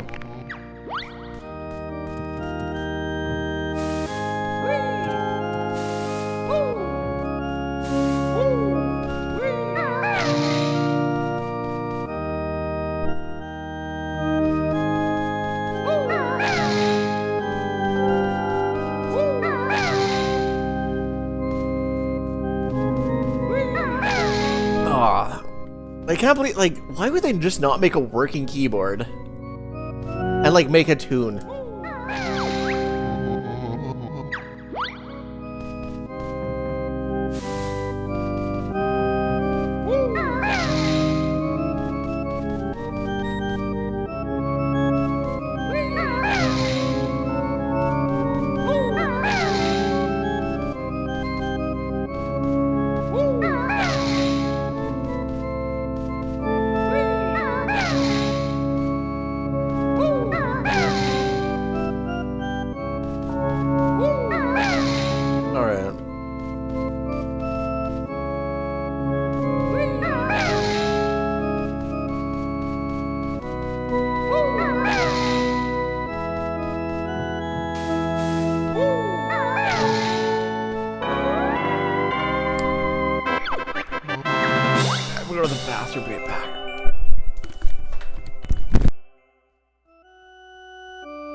On Majora's Mask Recomp, there's actually a mod that gets rid of the note delay, so it's actually easier to play music on Majora's Mask Recomp. So I was thinking of switching, but I think like part of like the Ocarina videos I make is me just playing on actual console with the CRT, so it's like I think switching to Recomp would be a mistake. Even though it would be easier to play music, because the 3DS music, it's so much easier to play music than on the 64 version, because the notes come out immediately. If you want to play notes like 2 times in a row, it's super... You have to worry about like spacing them out so they actually come out. But...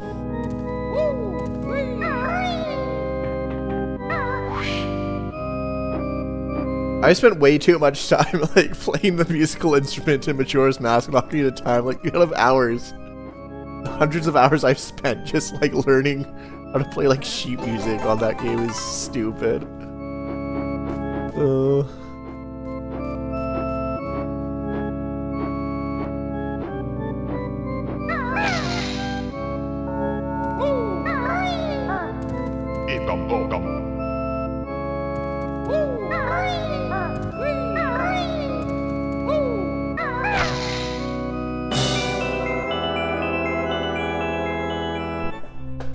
Oh, alright, that was the one.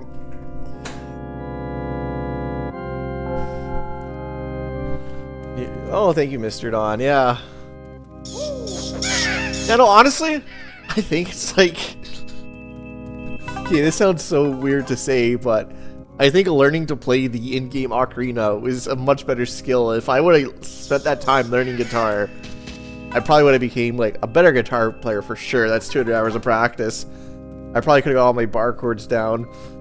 But like for stuff that people are interested in, I don't think anybody would watch videos of me playing guitar, but lots of people are interested in like ocarina videos, so it's like I think it's definitely the better way to spend my time, if that makes sense. Like, because like thousands upon thousands of people can play guitar, probably millions, but not many people are going to spend hundreds of hours dedicated to the in-game ocarina in Majora's Mask, so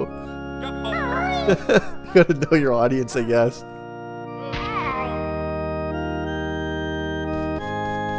Yeah, multi-instrument.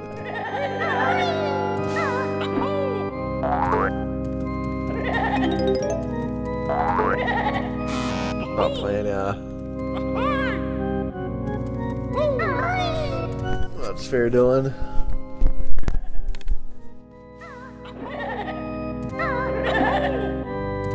Oh, jeez, I don't have any gold feathers. Shoot, I need to be careful here. Screw it. Oh, I got all the Jinjo. Screw it. If I die, I die.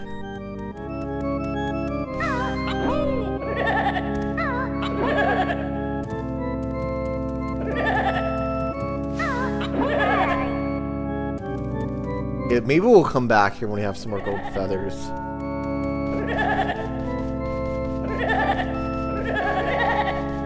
I know if I die, I die, but it's like...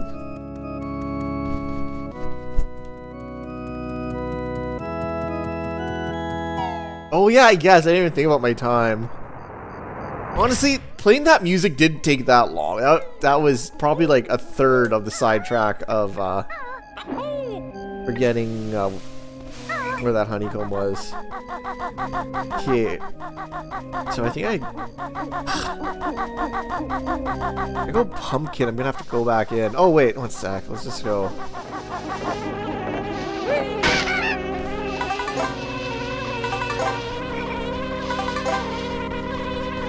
I can probably squeeze this out with pumpkin.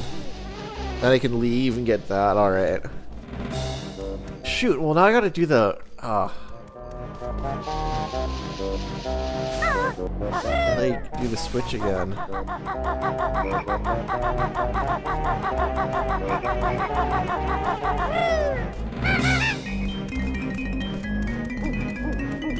Oh, what? Now I saw that Mumbo token, so I got that going for me. Nice.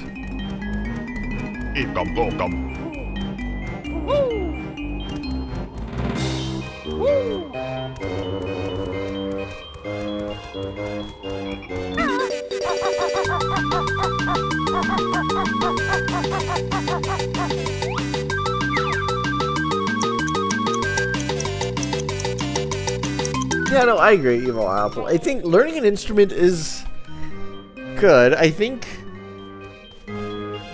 obviously you can make it as streaming. And I'm not saying playing video games is wasting time. But I love video games. This isn't the point I'm trying to make. But I think practicing guitar and playing guitar is a more... I don't even know if I want to say this. Everyone here is a gamer. And I don't even know if I really believe this. But, like, in my mind, I kind of instinctually think that, like, playing and practicing guitar in your free time is better than playing video games in a sense. I know you can make a lot of money playing video games, and I think a lot of people have that opinion. Like, especially like boomers, you know?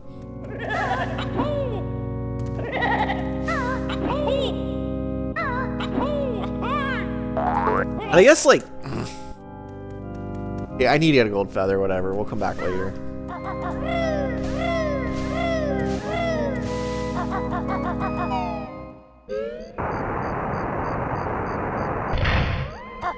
And I think, like, me personally, if I spend a day playing video games, I feel like I did not get much accomplished. If I spend 3 hours practicing guitar, I feel like I got more accomplished, if that makes sense. So I think that's kind of where I'm coming from. Kind of that mindset.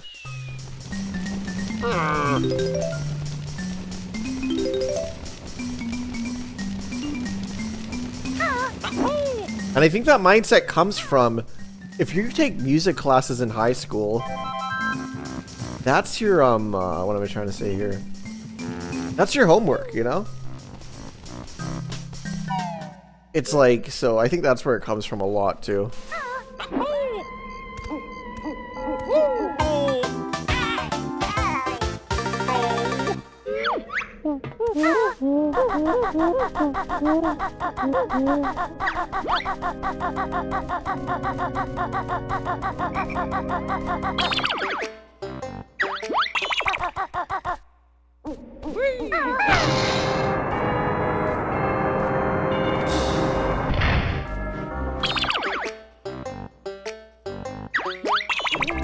Yeah, I know what you're saying, Evil Apple. It's like...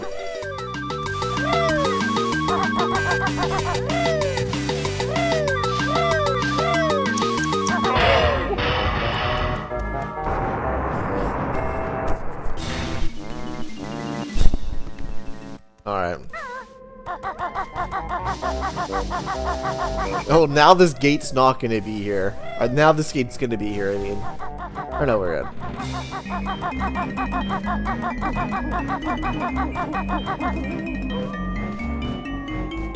Yeah, no, exactly, Evil Apple. You could definitely argue that. But I think just in society, since music is taught, and for the average person, I think music is considered more important.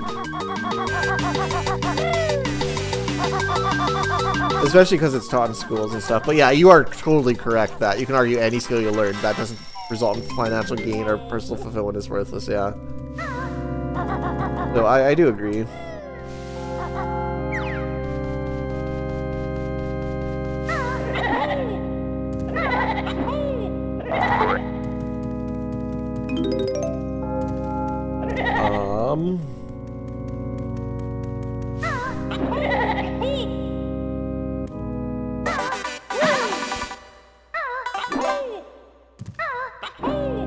Yeah, I just needed one gold feather.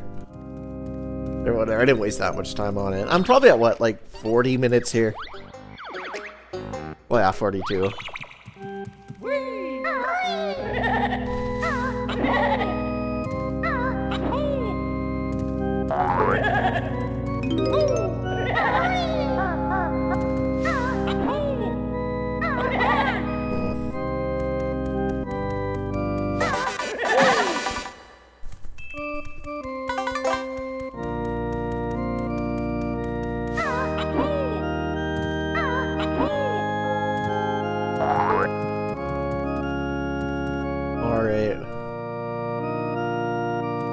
Yeah, it is an option, Evil Apple. You can turn it off if you want.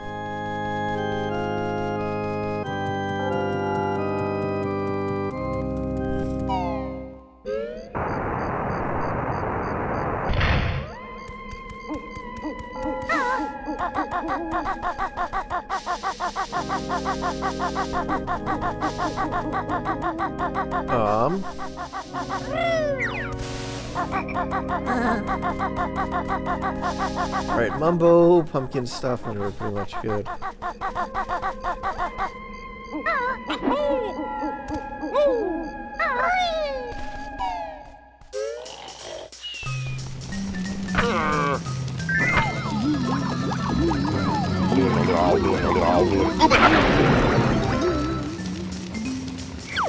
I got the stuff up here, right? Yeah, those the gold feathers from earlier. Shoot, I probably should have got more, but whatever.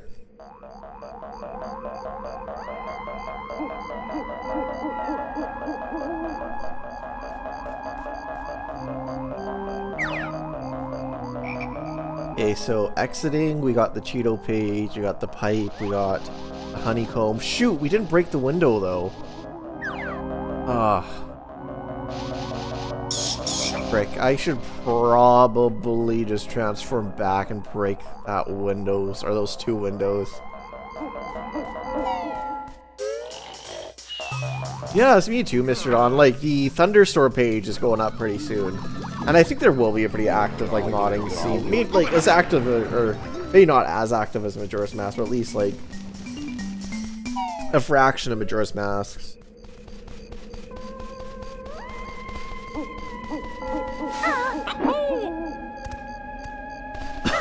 Alright, so we'll break open the windows that I need to go to.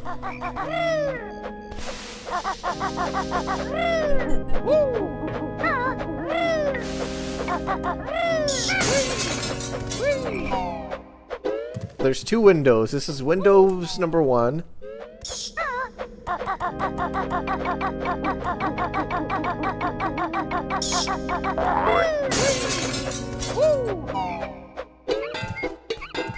This is Windows number 2.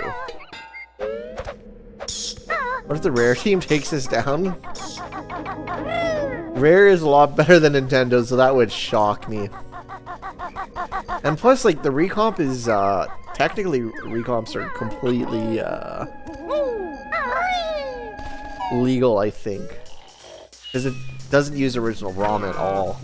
It's literally just, editing something you already own.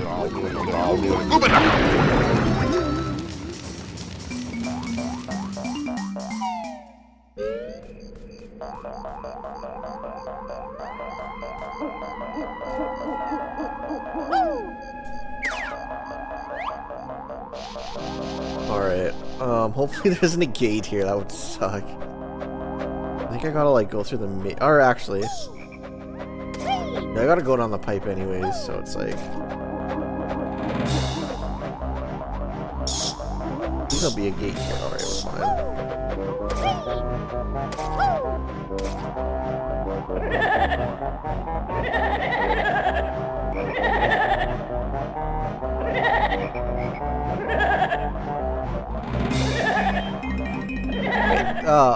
Okay. One sec. I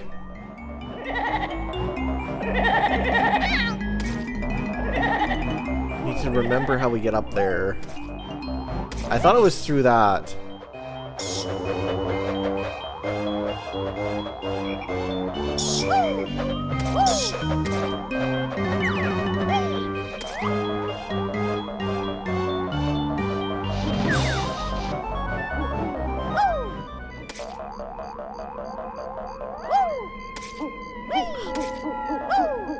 Okay, I might need to break another gate here. Let's look at this logically. Let's look here.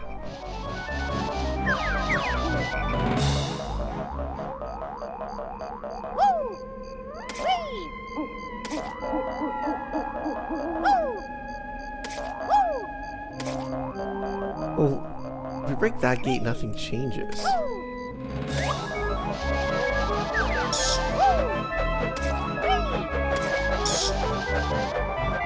There's somewhere else in this maze.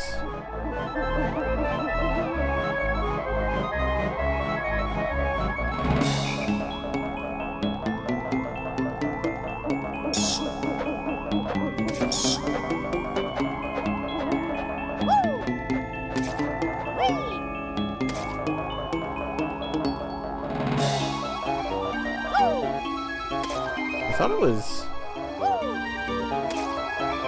that.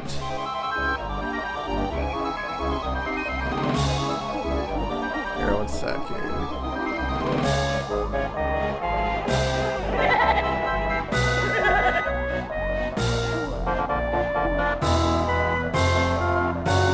I start remembering that you'd usually get up there.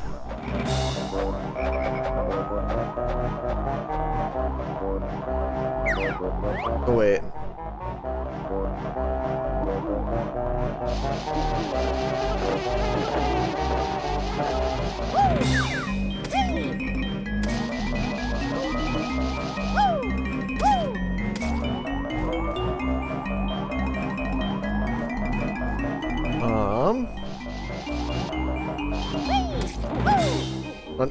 Shoot.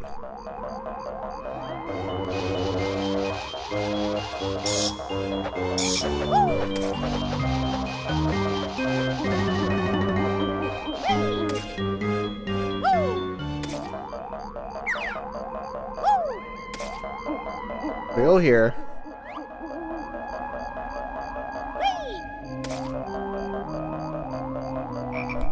And then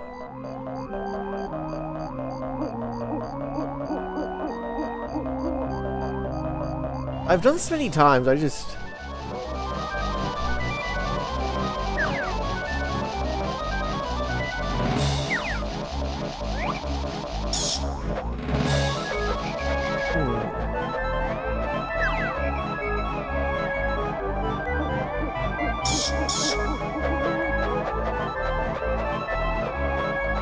it's like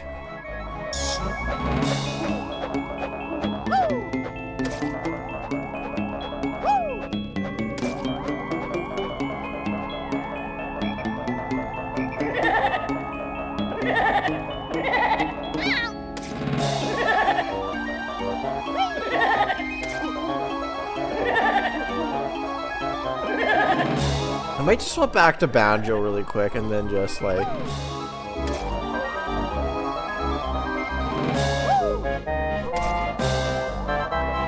how would, because I thought you went up there and that's how you got up, but to go up there there need to be something that's like around here.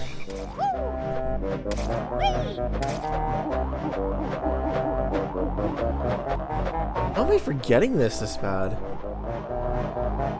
Because I know we need to like take a. I think I'm just way overthinking this here. I think this is actually like very simple.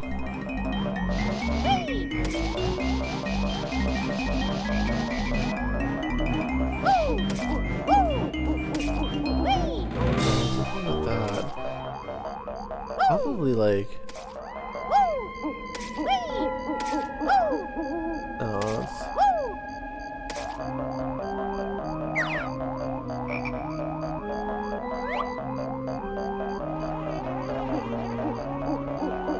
Oh, there we go.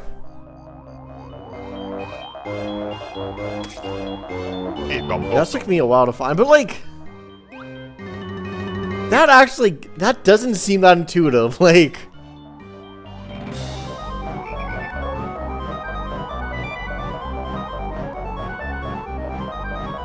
I know what I was looking for even, and I was like,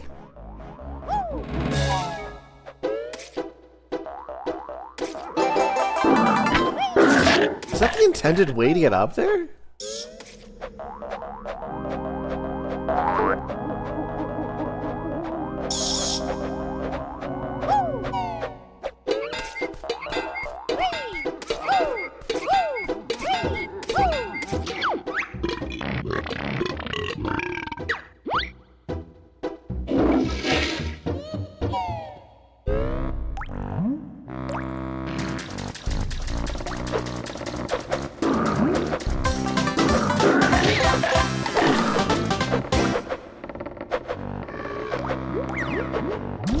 Alright.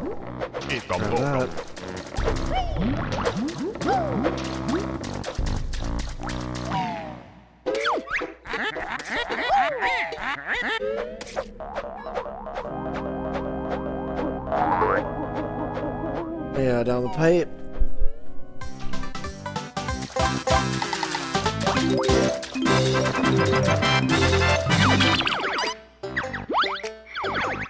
There we go. 53 minutes, under an hour. Not horrible, not great.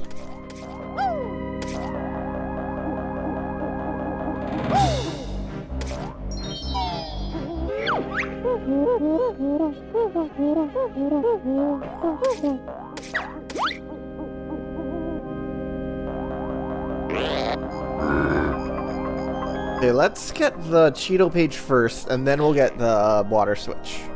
So you have to transform back to Banjo.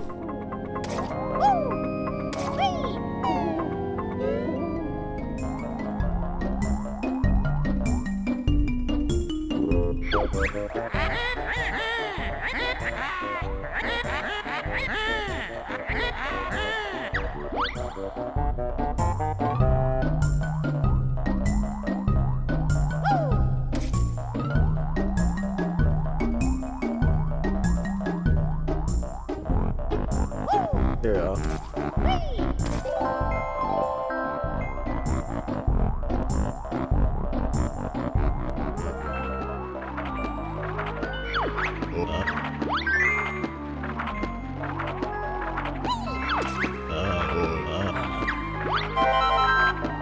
Red feathers, blue eggs, and I think gold feathers. Yeah, I got that sheep, Marty, man, so we're good for that.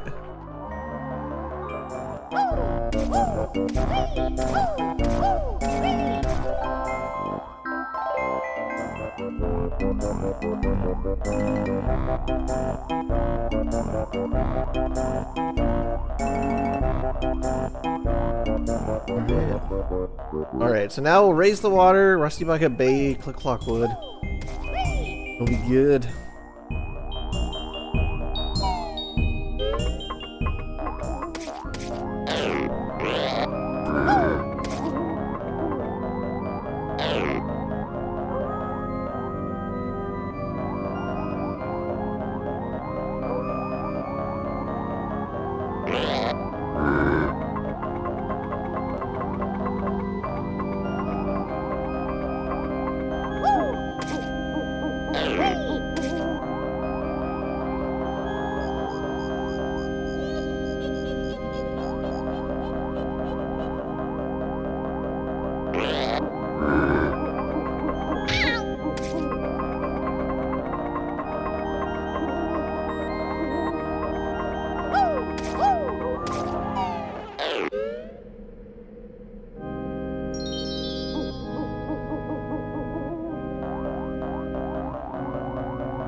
Alright, so I guess I need to break down that door there first.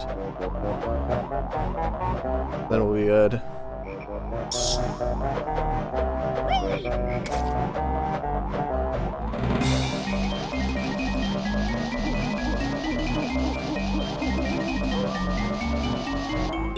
Oh yeah, so that's why that's there. Alright.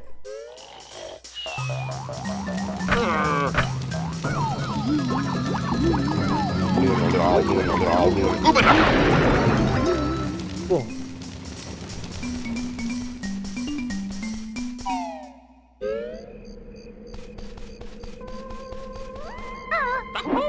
Yes. Well, that's like I gotta break it down, then we gotta come back. Or whatever. Oh shoot, and I messed that up too. Oh, I guess I'll just die. I'll be faster. You know, an emulator and recomp. Well, you get like total 1080p widescreen. You got 60 frames a second native, and there's a texture pack here, and it just making it work is a lot better than on emulator.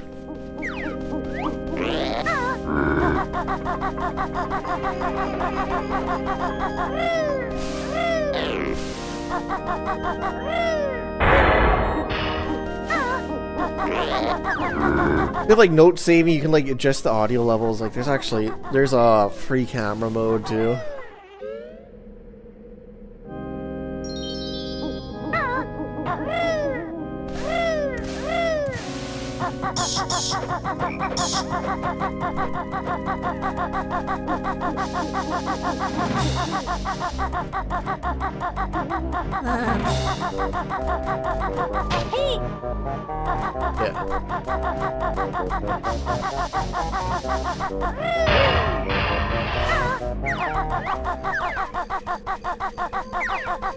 Alright, little... Go here.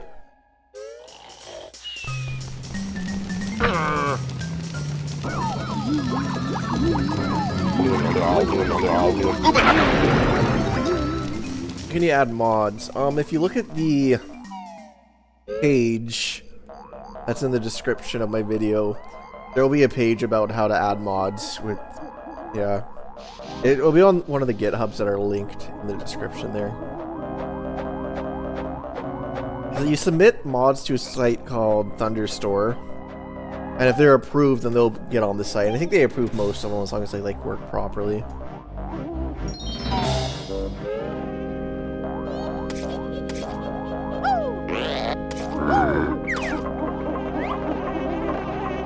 All right.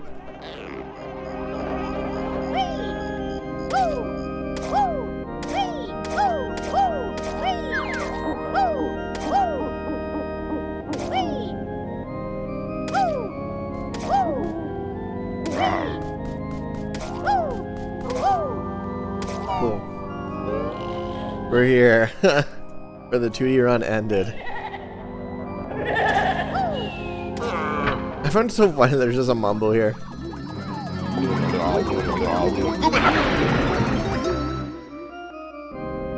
No, I took like how can I add mods, like how can you make mods, but yeah. There's a file in the GitHub with all the mods, and you just drag and drop, or you press install and you click on them. It's actually super intuitive and easy for this.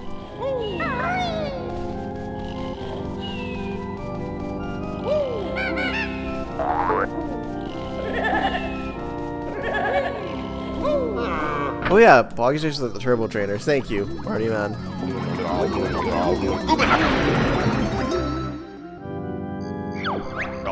So I guess I should have went here first. I forgot they had to turn back to go through it. I thought you like broke the door or something after.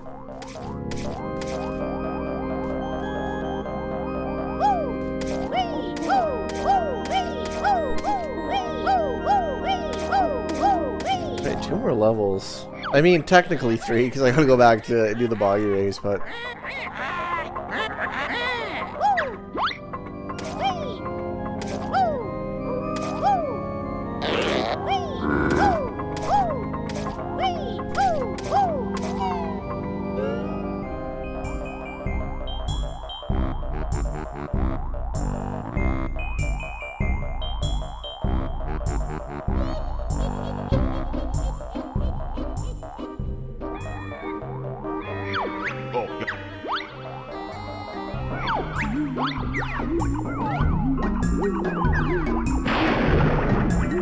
I'm gonna go back and do the boggy race when I start backtracking for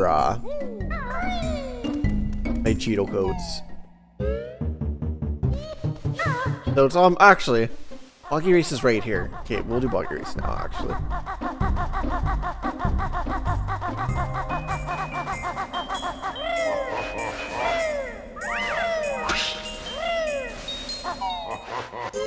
Okay, cool. And the last jiggy here.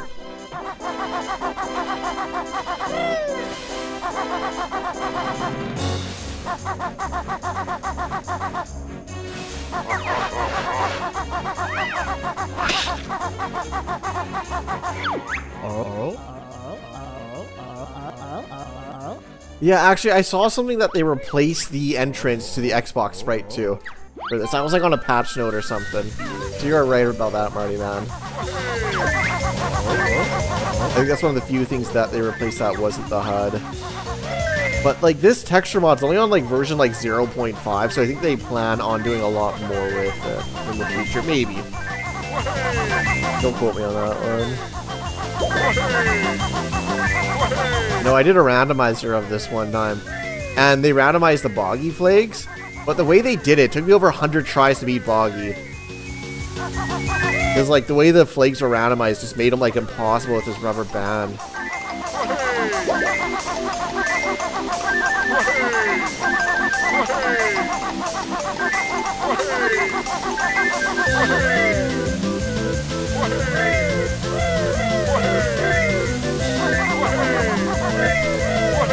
There we go. Yeah, the randomizer flashback. Yeah, no, that was ring.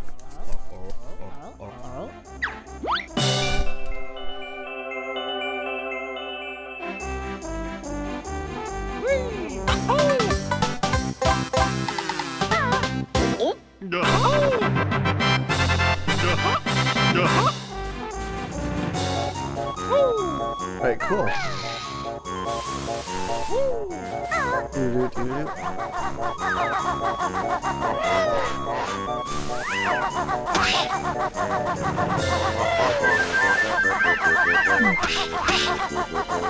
So I guess we gotta go back for...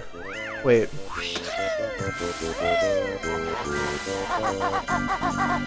I pressed the switch, right? Yeah, we'll do a couple switch things too now.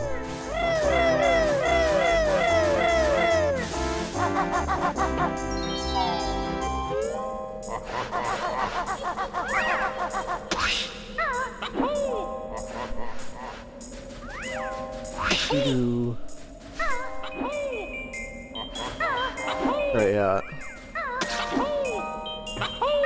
Yeah, the two jiggies. One from the... Yeah, I know where the two are.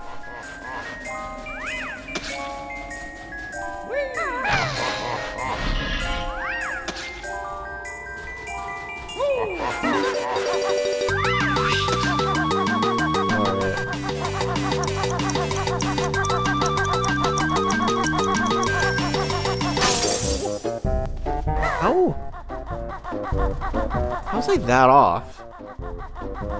Is it? Okay, let's try it again.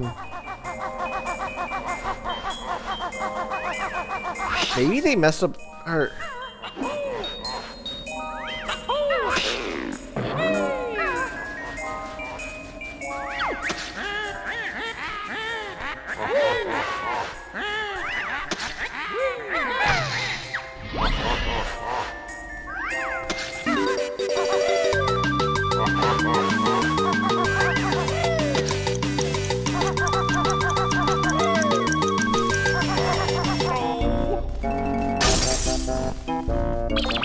That doesn't seem right. I think like, because remember when I said the pause? I think this is messed up with this recomp. Jump more? Or is this how it is in vanilla? I don't remember being that tight in vanilla.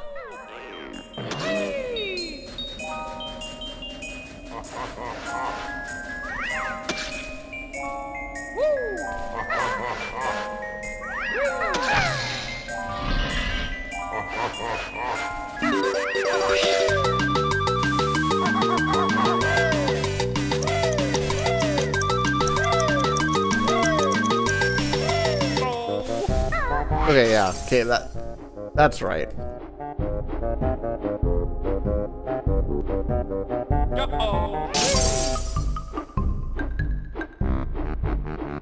I know you can get it without the flight pad, so I will probably get it after.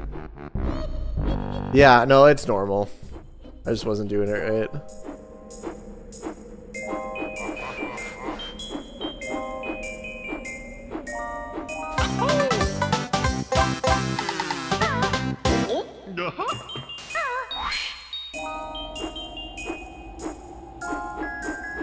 No, okay.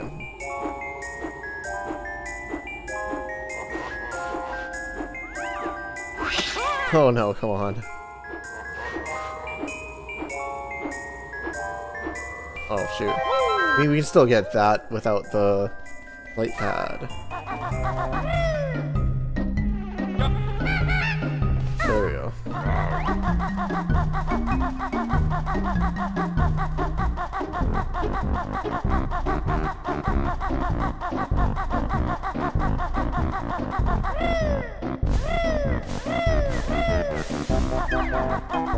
You have to disable, yeah, disable Windows Defender if you're doing this recomp.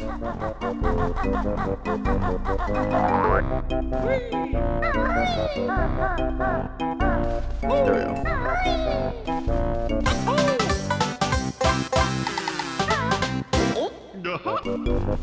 Cool.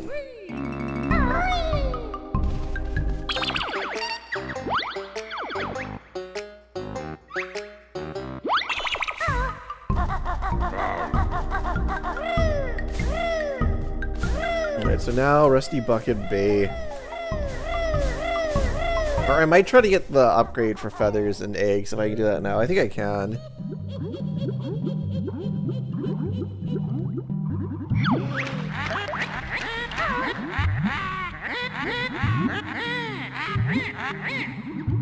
Go head through here.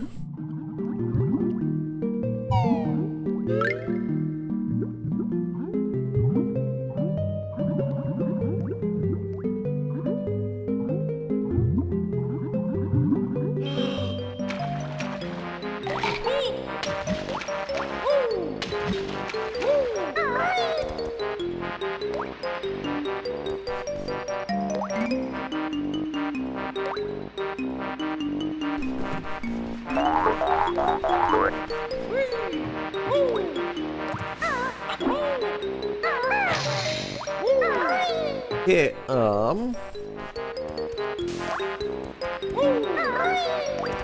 just haven't even opened Rusty Bucket Bay yet.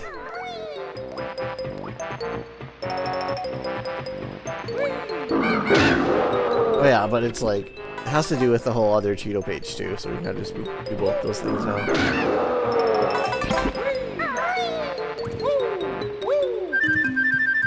Alright.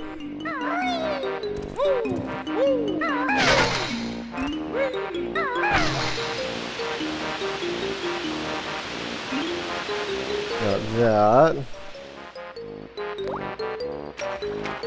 Let's grab this gold feather, because even though we're probably going to go to Treasure Trove Cove, we get all our cheat codes right away.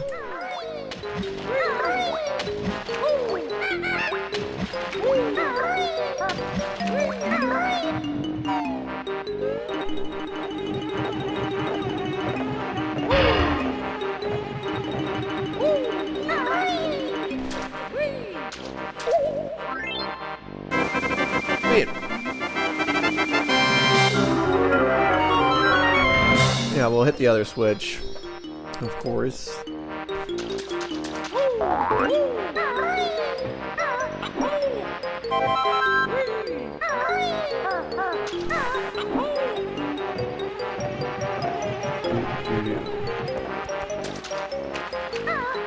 Or, actually, I think I might need to hit the other switch later.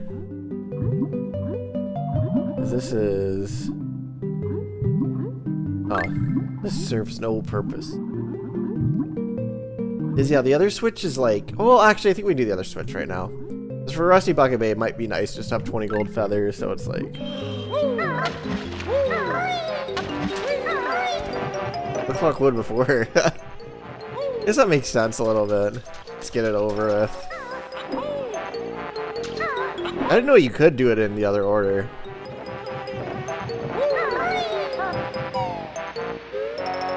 Yeah, I can save engine room for last, and so that note save.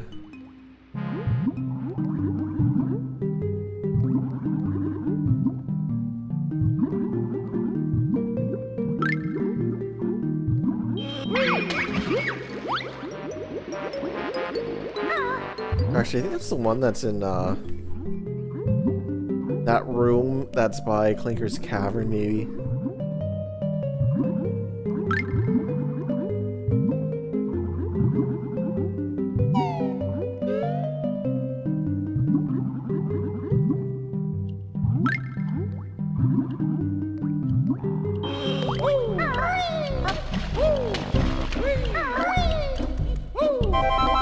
Okay, sweet, another gold feather.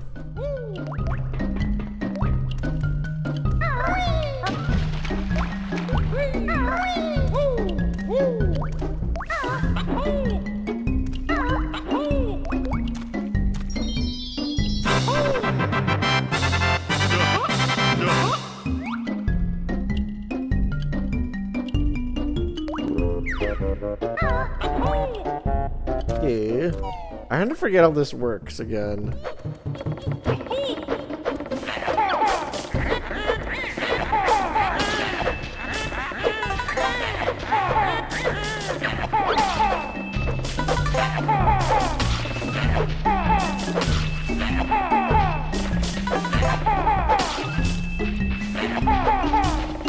Yeah, good enough.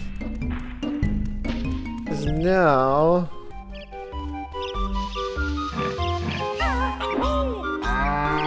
I want to get the other Cheeto page.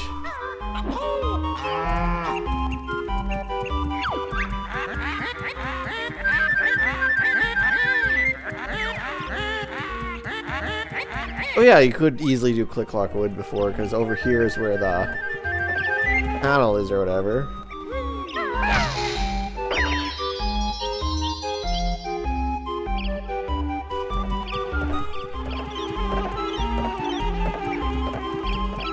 I think if I go this way...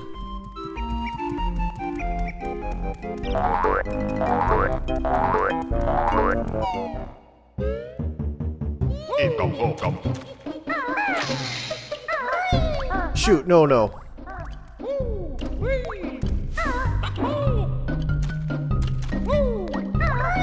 Oh, there we go, yeah. We're just over here. Okay, yeah, that's it. That's it.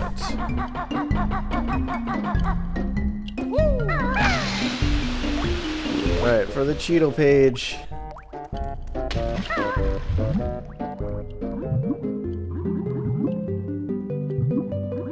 Oh, I just got... Wait, look at our totals. Got an egg. Just because we can. And I don't want to... Those codes are way too long.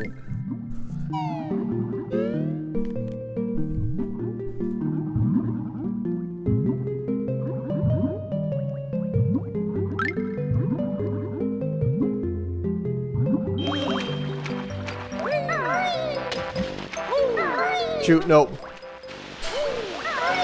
Oh yes, wow. That was so close. So glad I got that. I kind of forgot I was on the time limit there. Bird. It's just gold feathers, right?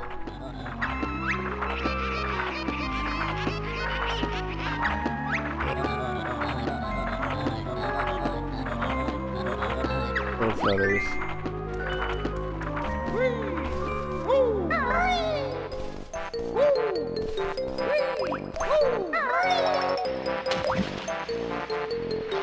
Yeah, I'm missing the Jiggy with the eye. Because I was going to just grab that when I backtracked to Treasure Trove Cove.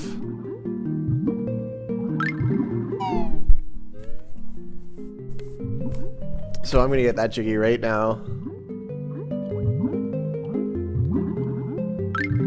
I mean, this doesn't make sense. There's water. Water should be overfilling here, too. They should have had, like, that in a pond or something, so at least it could have made a little bit of sense, but whatever. Not that big of a deal.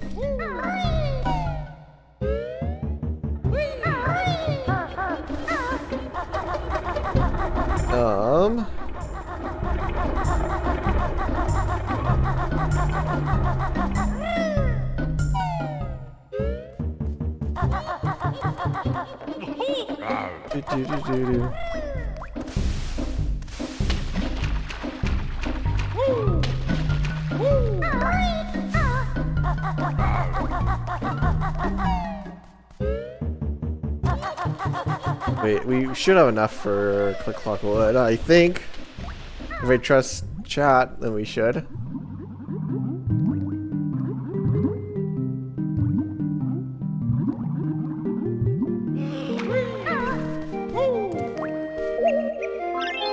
Oh yeah, we got plenty.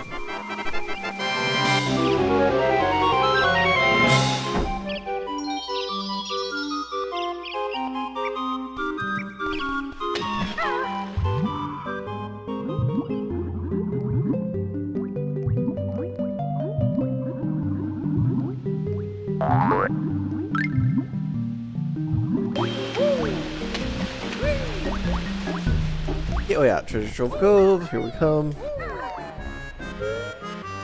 Too many cheats. No, like the egg cheats don't count and the Cheeto cheats don't count. It's only the cheats that are the cheats that start with cheats that aren't egg cheats. You can only do 3. But the rest of the cheats, you're good.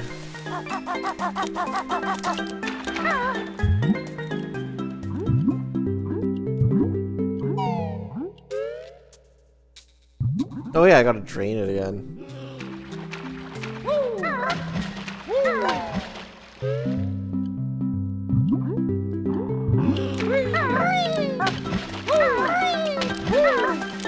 All right.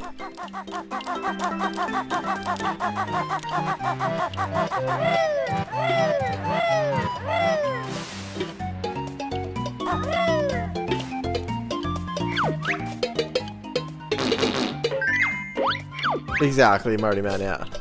You know. Marty Man's played this game once or twice.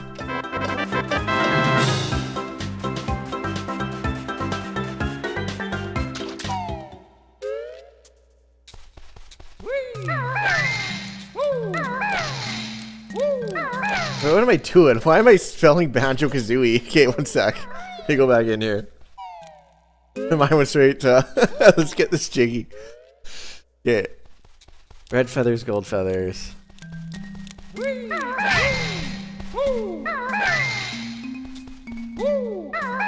Red.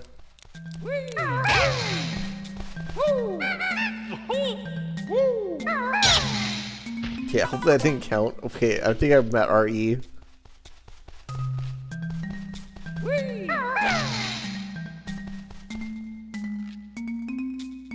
I'm not sure if I'm doing this right.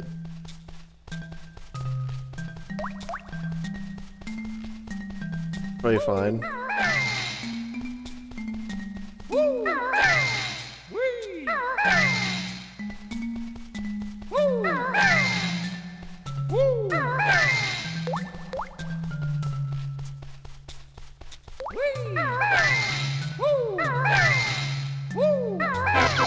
Red feathers, no gold feathers. I guess you get like topped up too.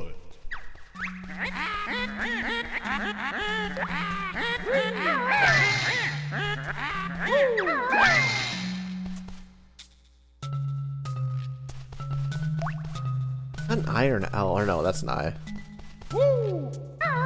That's an L.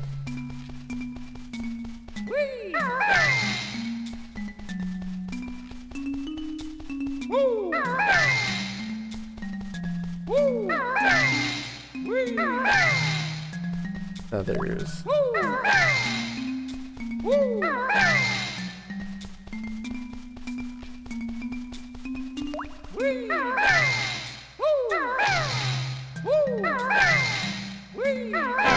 And blue egg.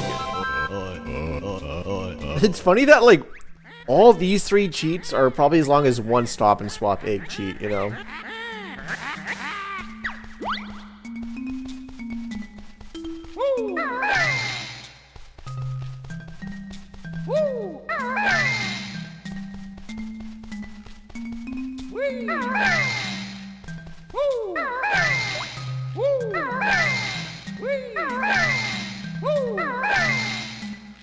Blue eggs?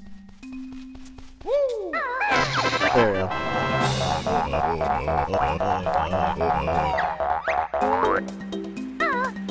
How about just how like smooth this looks here?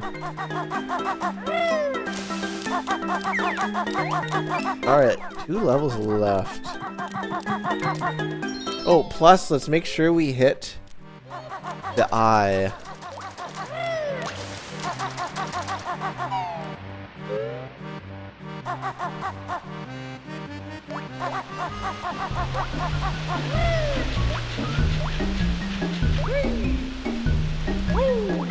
Either they fixed it, we're doing the codes in that order doesn't make you have to re-enter.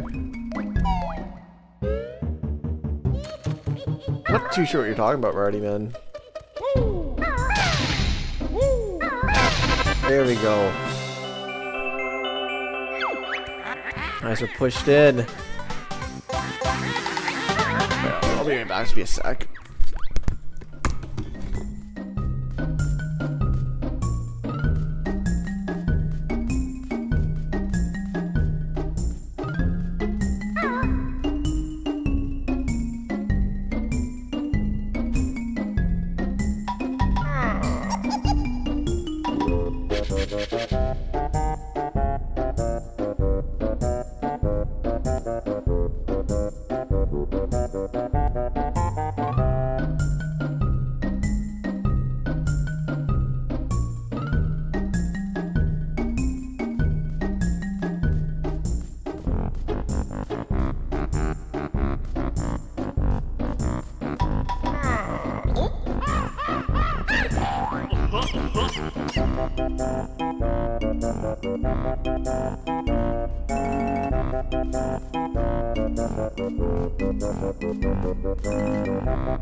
All right.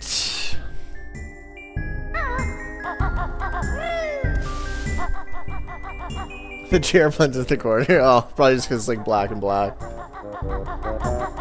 What's up, Ian Z? How's it going? You having chat?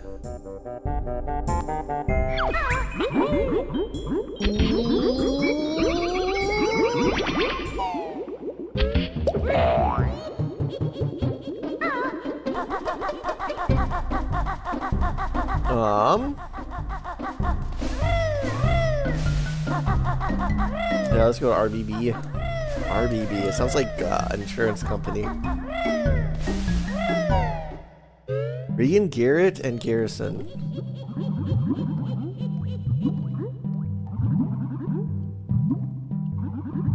Yo, thank you so much for the donation there, Big Tim. Appreciate it. Honestly, the PCE port was something I was wondering about days ago. Let's see future of Stop and Swap and its effects on the recomps. Thank you. Hey, one sec. Oh, I can. There we go. Thank you there, Big Tim. Yeah, like, if they do a Banjo-Tooie recomp, it'd be very cool to see them, like, implement Stop and Swap, but, like, what would they really do for it, though, you know? Other than implementing the Stop and Swap items in Banjo-Kazooie, which I'm sure will be a mod that will probably be out within this week, I can almost guarantee it. But, well, I guess what they could obviously do is if you get the item in Kazooie, then you have it in Tooie, kind of do what the Xbox releases did.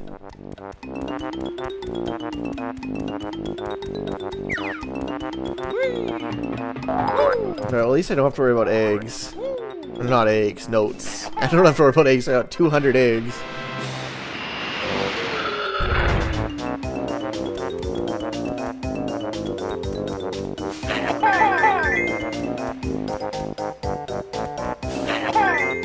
I did not know you could do this multiple times the first time I played this game. Like, get the bridge out. That's it, right? Yeah, I was like, can I do a third time? I just never knew. Oh yeah, I got 20. 20 feathers. I feel like this is gonna go smooth. One, because I don't have to worry about dying, and two, because I'm used to playing this with the randomizer my last couple times. So it's like...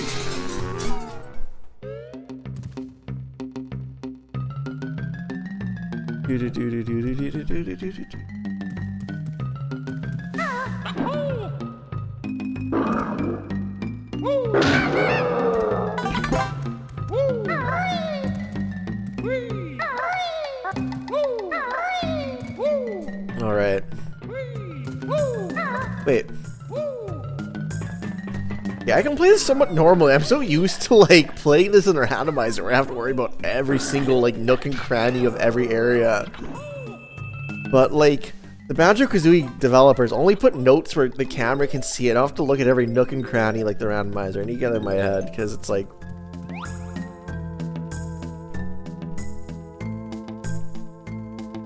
Randomizers are fun, but it can make you like view a game so differently that when you go back to the original, it's like not the same.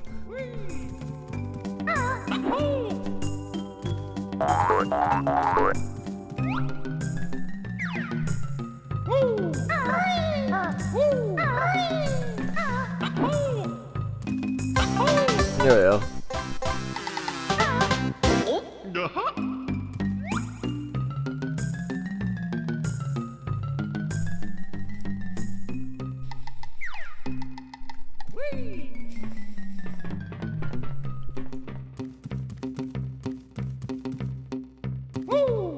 Yeah, a third round of eggs would have been funny.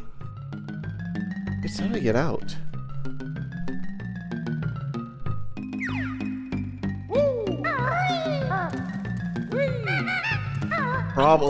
Probably through that door.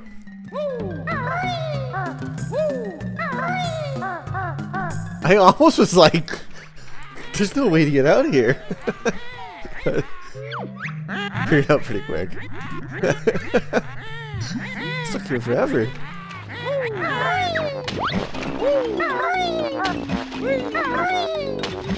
Yeah, no, I can almost guarantee you there's gonna be a mod that comes out probably this week that saves the Gingos.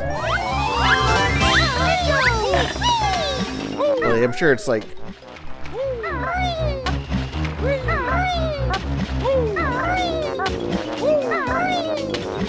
Because Xbox saves Jinjo, so I'm sure that's like... Oh. And I think, I'm not sure.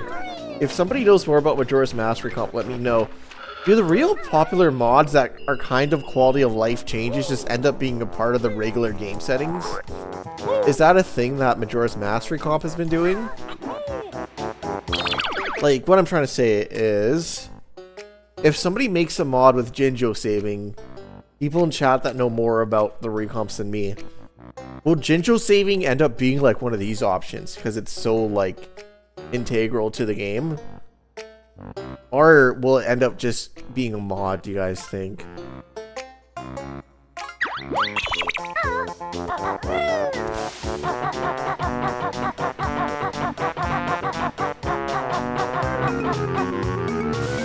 Ooh.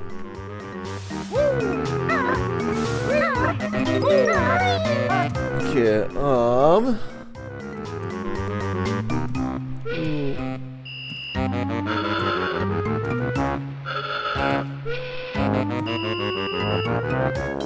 Maybe both. But like, here's the thing. Like, note saving isn't a mod, it's just part of the game. Like, do you think it'll be part of the recomp, or do you think it'll be a mod? Because they're not gonna have it as both, if that makes sense. Unless it starts as one, and that's what you mean.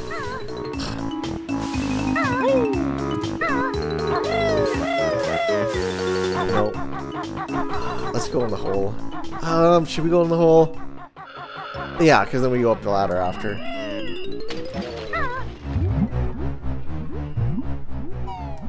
I feel like this is either going to be my smoothest Clinker's Cavern ever, or I mean Rusty Bucket Bay ever, or this is going to be super like rough. But no, like legitimately, just because the last couple times I've been playing randomizer, and like every feather, every egg could be a note, and that is just so hard. Like I'm playing vanilla now, so it's like I'm pretty much playing on easy mode compared to the last time I did like a proper or like a playthrough of this game. That voice crap there. Oh. One thing, I've been looking at like buying like more 64 controllers lately. I think it'd be cool to have like more of the fantastic colors, but they're all like genuinely like 50 bucks each for each color now. Like, it's getting insane, the pricing of controllers.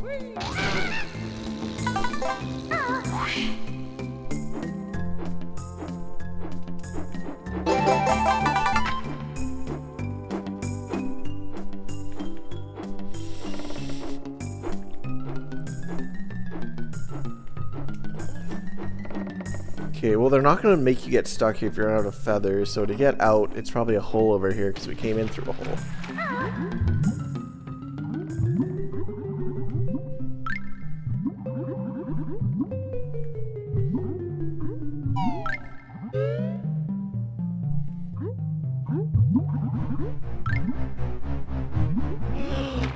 The base recomp, yeah.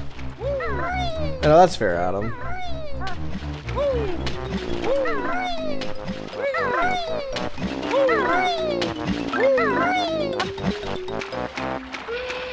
Yeah, text and cutscenes, yeah.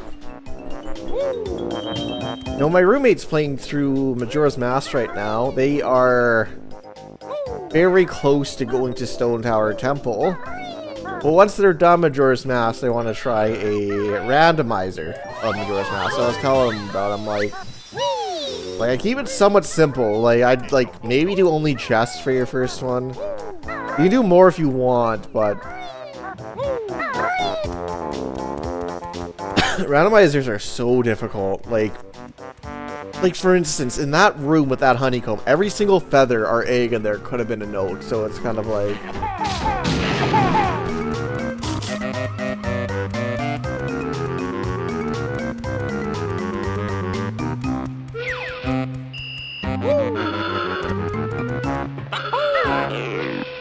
The one randomizer I actually really enjoyed was Link to the Past randomizer. I played through the game. I just played through it again like a week later and I did the randomizer.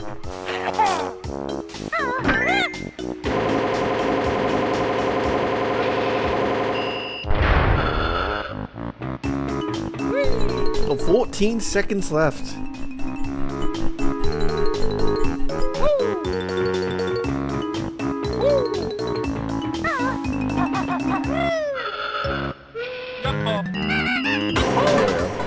Wait, am I gonna be trapped? Oh, just in the nick of time.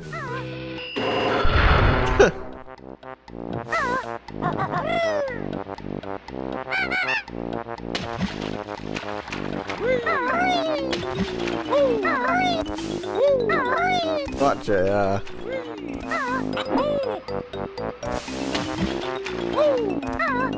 It's crazy that you can just do that, like, who cares about that toll?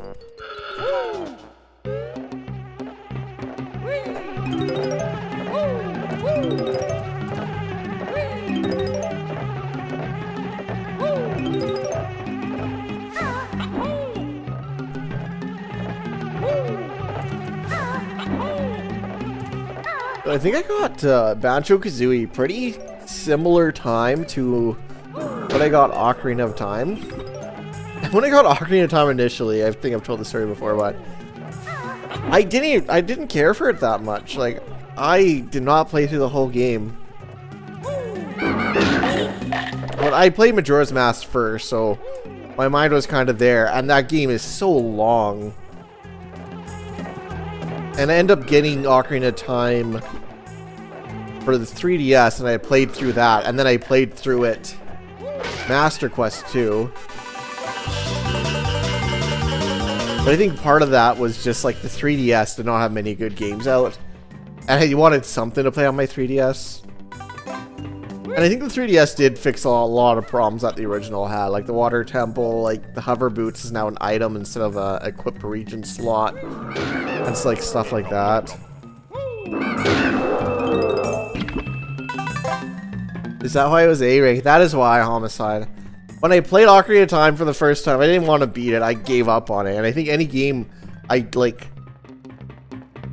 up on Majora's Mask my first time too, but that's because I was like 7 years old. You know, I had a reason to give up on it back then. But when I played Ocarina of Time, I already beat Majora's Mask. I already beaten Paper Mario. I already beaten Banjo-Kazooie. Like, I was like into games then, and I went in there with such a positive, like, really wanting to like that game mindset, and I just couldn't do it. So I was just like, alright, like, any game that I played with such a high hopes and high mindset. And I like Ocarina of Time a lot more. Now, the Majora's Mask Ocarina of Time cross-combined randomizer has made me play a lot more. And I do enjoy it a lot more now, but it's like, what's the best part of Majora's Mask? The masks. The side quests. There's 4 dungeons, but the dungeons are all, like, compact and, you know, 4 little stories.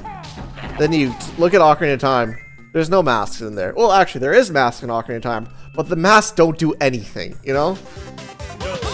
So, it's like, alright, so you know that the coolest feature of Majora's Mask? Ocarina of Time has masks too that do literally nothing. All they do is change NPC dialogue.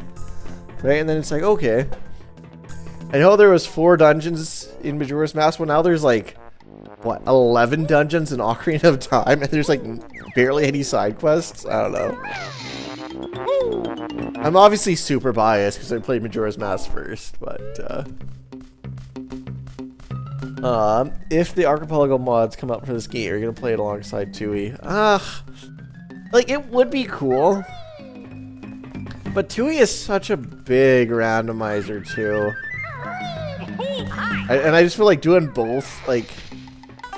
Because here's the thing, doing both Archipelago randomizers is kind of like playing the Ocarina of Time Majora's Mask cross-combined randomizer, except you actually share stuff in that, and it's... A single ROM is more impressive, but it's like... It's similar. I might. Especially... Honestly, it'd be kind of cool, because I could have my 64 hooked up to my computer, and then have the games go back and forth. The only thing is, though, if I were to do... Yeah, I don't know, I'd consider it. Especially just, like, to show off the link of having my 64 with the PC port. I feel like I need, like, a third, like, external camera at that point.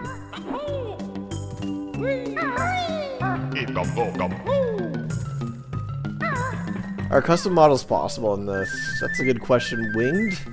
I'm assuming so. I'm assuming someone's gonna have a mod where, like, they just kind of retexture Banjo and use the same rigs, but get, like, a Donkey Kong model or something.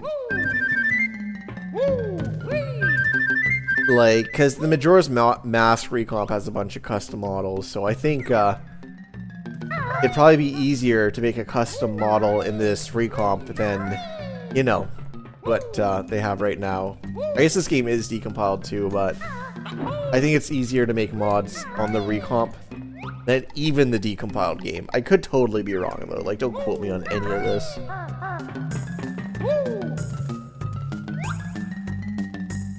Yeah, I'm good. Okay, I'm kind of have randomizer brain where it's like, oh, I might be missing a note that I can't see, but it's like, it's not going to be that way. Let me get rid of my randomizer brain here.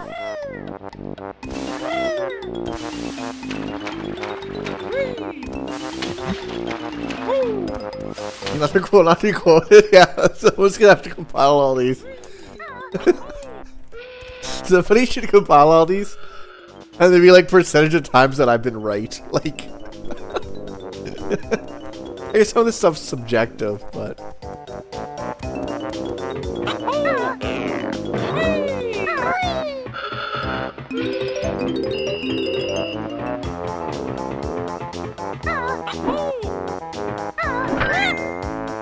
The song is a banger, though, I gotta say.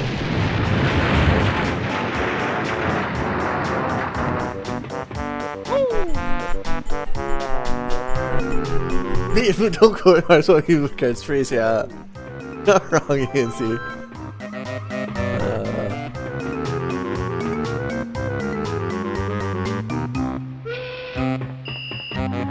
Oh, I hate this one because it's like.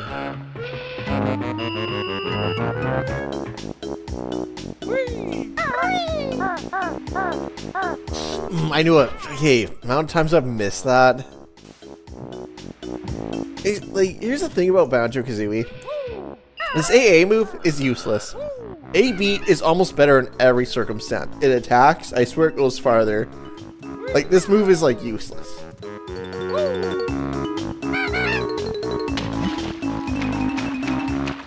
And in Mario 64, other than the breakdance, every move has purpose.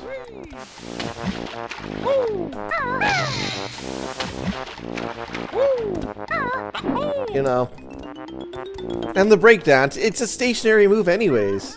Like, you know, so it's like, it doesn't matter. Oh, yo, thank you, Belgas. Appreciate it.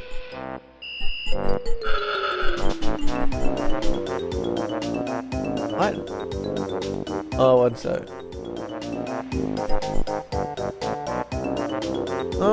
I think it just looks bright because this is the PC port.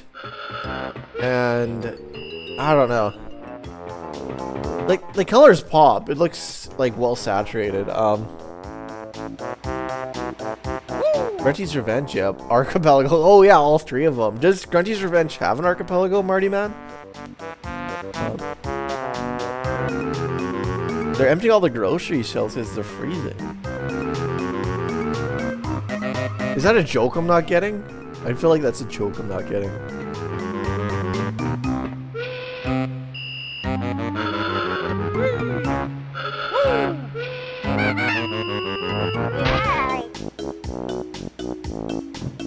Oh, I gotta come from a Talon Trot.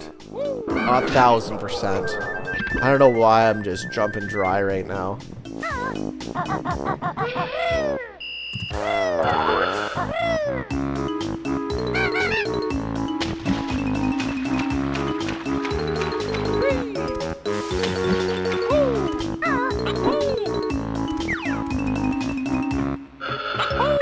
Wait.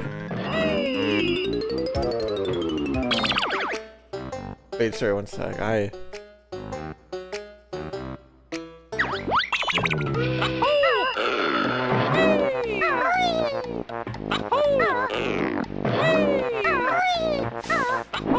Okay, now I feel like homicide. No, like, legitimately. Like, it was minus 50 with the wind chill where I lived the other day, so... Like, it's been rank in Canada here.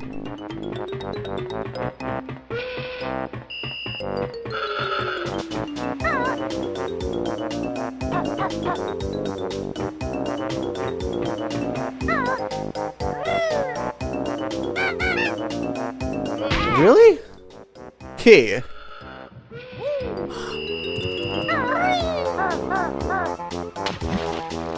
I need to really...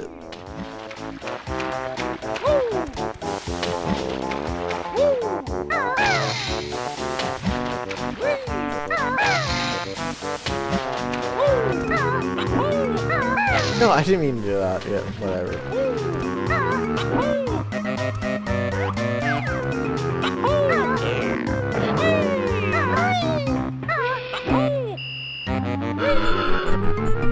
Witch battlements. Wait, are you talking about the witch fight at the end of this game? Like, what are you talking about?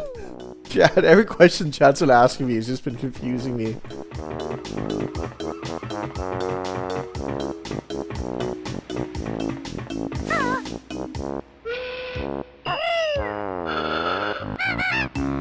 Oh, wow. Okay, that was just barely too.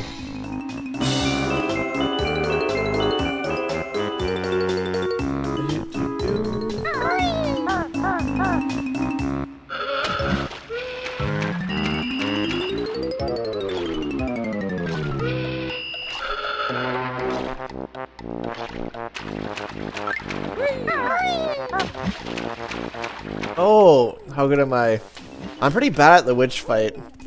I made my own ROM hack where Banjo-Kazooie is in Mario 64. And anyways, I made a custom witch battlements fight. And like the only reason why it's custom is that it takes place in Bowser Stadium instead of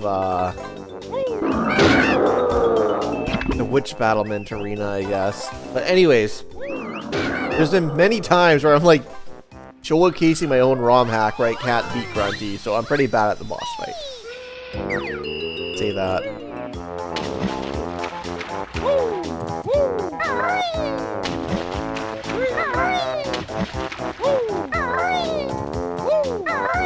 Like, if you have like max health and the double red honeycombs or whatever, then it's like not bad, but to try to do that fight with like 6 honeycombs I find hard still. Did they patch the Jinjo glitch? Homicide, are you referring to the Jinjo glitch in Furnace Fun where when you do the boss fight with the boombox you can get the Jinjos from the other stages? Are you referring to that glitch?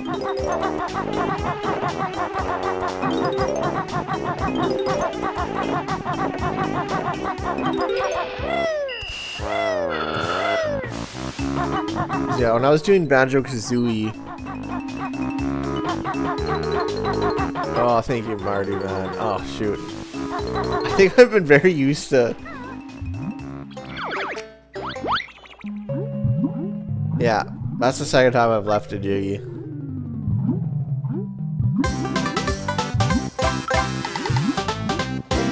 Thank you, Marty, man. If you wouldn't have mentioned that, that probably would have drove me insane.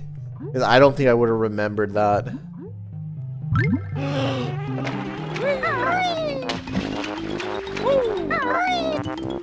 I think it's part of it. When cutscenes play, I try to focus on chat. If I was just playing this without, like, streaming it, I wouldn't be focusing on chat during the cutscenes.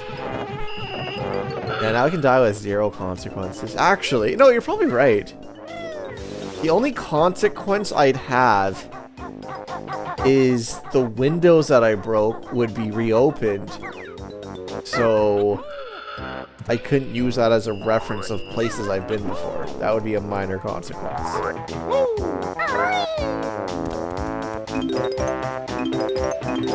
As I lose those reference points. They're kind of getting to the nitty-gritty here. I'm just being facetious here. I really can die with no consequences. You're right.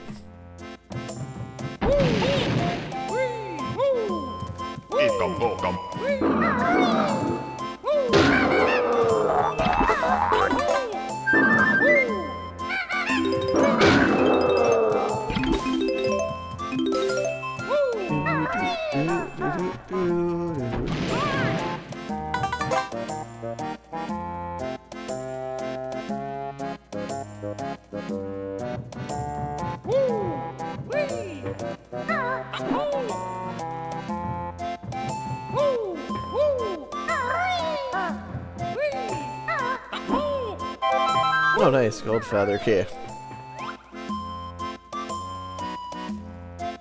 Jeez. Like, here's the thing. If I was playing the randomizer, that gold feather in the corner could be a note.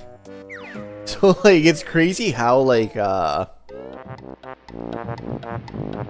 what's the word I'm looking for? How observative you have to be when you're playing the randomizer.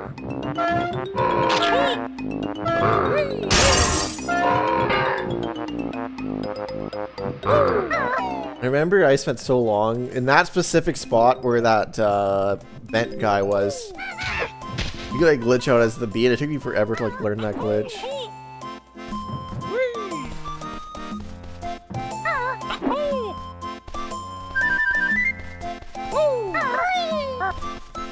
Conquer Easter egg. Oh yeah, Barry.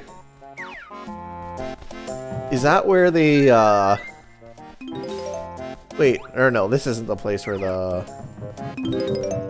egg is. It's in a different one, I'm pretty sure.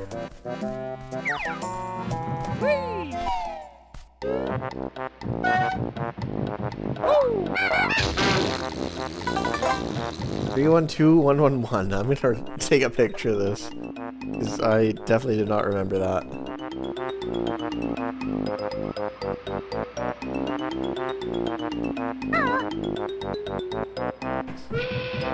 Earlier, I was thinking about wearing a blue cap, like putting on a blue cap, so then my green screen would make sense. Okay, before I do that, I'm just gonna make sure I got everything there.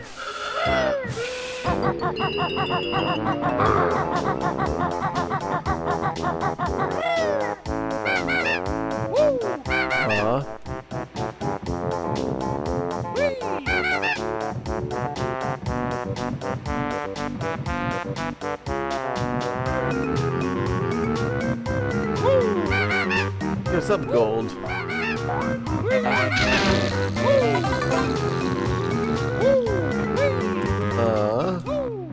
Yeah, I just kind of want to get everything in this area before I go in that hole for the boom box fight, or box boom.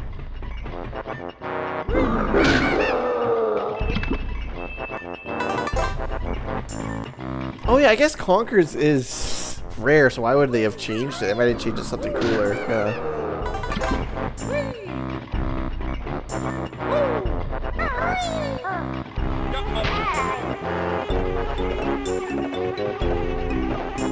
I mean, Switch Online's cool and everything, but I don't know many people that actually use it. Where they're like, I played through... Actually, my one buddy told me he played through Mario 64, and I'm pretty sure he said he played on Switch Online, so... I think that was like the first time, though. There's like, someone's like, I want to play Mario 64, and the most convenient way is through Switch Online, you know, which...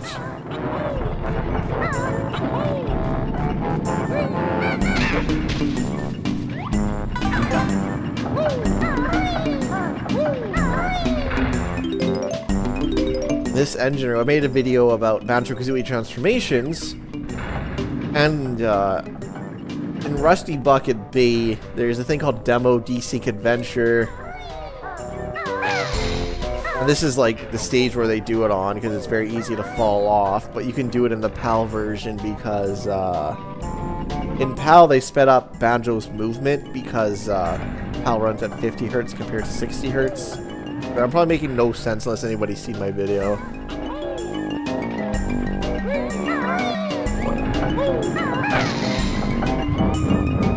Oh, it's had a time limit. Please don't have a timer. No, we're good.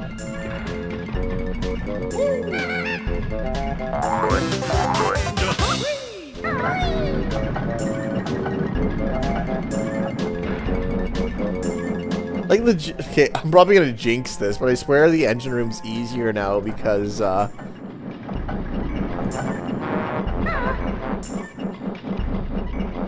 there's like no lag because of it. Wait, really? Does this just never stop spinning? I guess it just must not.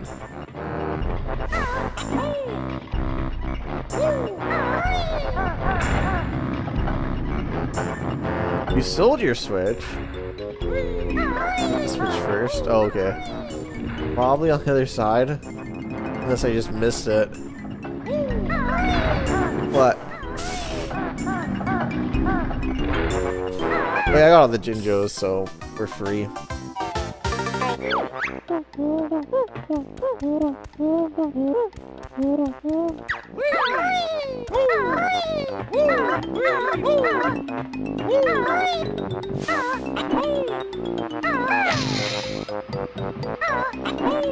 Yeah, like, my Switch I, like, never played. I have, like, no, ambition to get a Switch 2, though. I do think I would really enjoy Donkey Kong Bonanza. I think more of the reason why I don't want to get a Switch 2 is because I spend so much time on this YouTube channel, like, making videos and, like, just doing stuff related to this channel. Now, if I didn't have this channel, I probably would have got a Switch 2, but since I have this channel, I need to focus on spending... Actually, I have a spreadsheet of all the hours I spend on this channel. And it is a lot. Like, I think I spent 800 hours since April. So, okay. May, June, July, August, September, October, November, December, January. So, 9 months, 800 hours. About 25, or...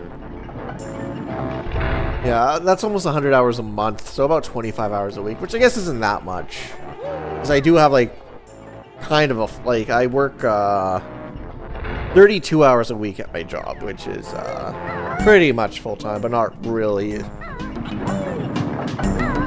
Yeah, so I work 32 hours a week, and then I work on this for about 25 hours a week. But saying that, though, it keeps me pretty busy, and, like, with my free time, I usually spend it working on this now, if that makes sense, rather than playing video games. But if I didn't have YouTube, I'd definitely be working 40 hours a week, or 38, I guess, technically, but I don't know, it's hard to explain, but because of this channel, I don't really play video games for fun anymore. I mean, this is fun. I'm having fun now. I'm playing video games for fun right now. But if I do, it's not going to be Switch 2, if that makes sense.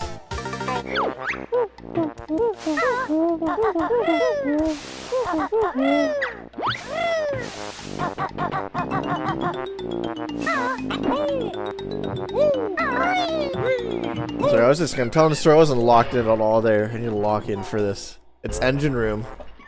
Plus, there's no consequence if I die. Usually when I'm here, I'm like so careful with everything, but I was like, oh, if I die, I die. It doesn't matter. There's no stakes. Oh, the Switch is in another room. Oh. So, I gotcha. Yeah, I kind of remember now. I know exactly which room it's into, so it's like... So that one thing might be impossible is what you're saying. Are those notes? Or no? Yeah, well, I'll keep saying notes. I could see them. Well,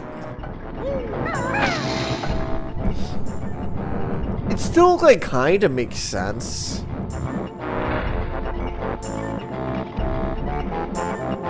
Like, your note score is how many notes you got on that level, right? And it's just your note score saves. But I know what you're saying, it doesn't really make sense. Alright, is this even possible? Yeah, whatever, we'll have to stop it. Wait, what?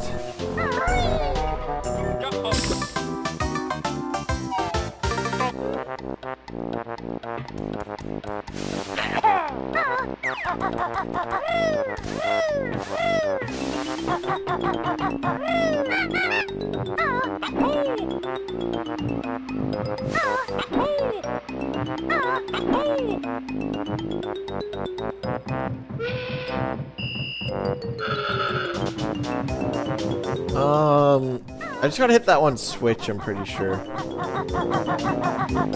Shoot! Oh, no, you're right. I should have done boomboxed earlier, I didn't think about that.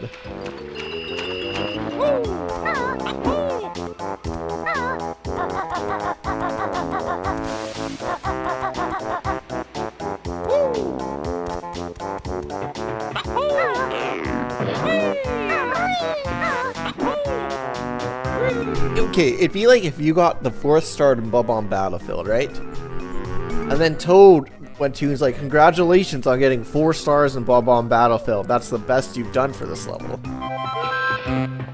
It's not wrong, if that makes sense. Oh, man, no. Here. Like, the note score still is kind of technically correct. Like, it's not, Bottles isn't wrong. Our best note score is that. It's just, you can't get a worse score, so it's not really worth keeping track of, but it's not really wrong. This is what I'm trying to say.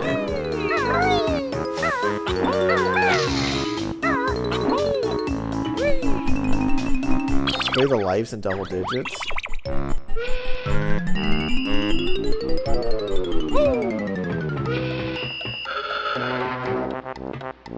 Yeah, the goofy, Dangerous Cavern music.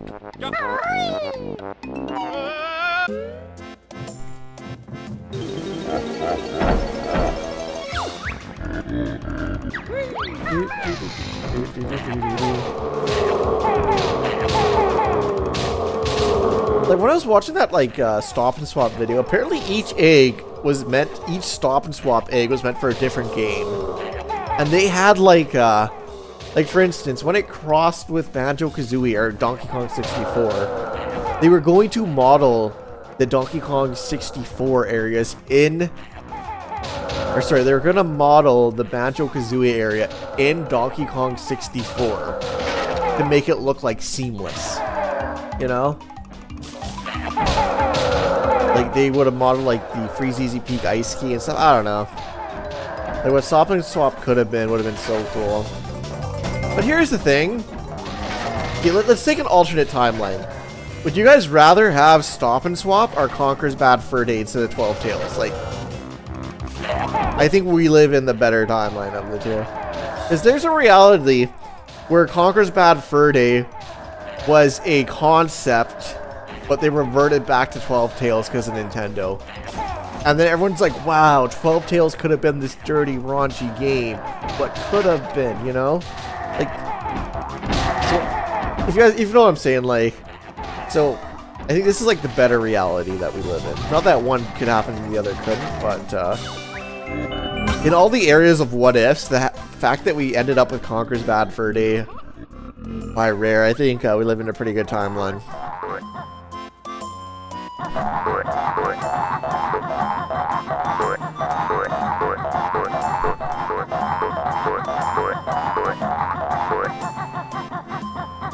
Oh, Marianne thinks the Stop and Swap timeline is better.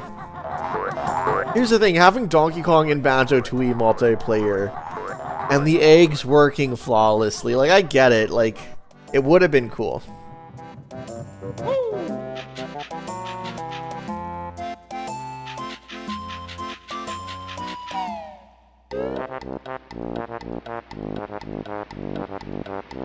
Things to find an answer to.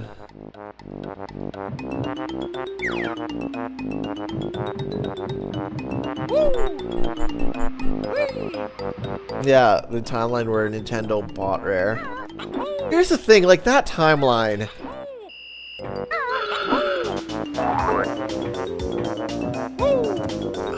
Like, this is hard to imagine. I don't want to sound like negative here.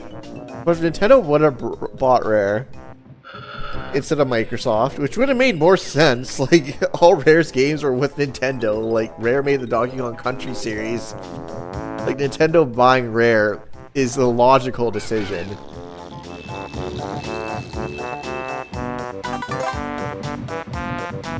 Like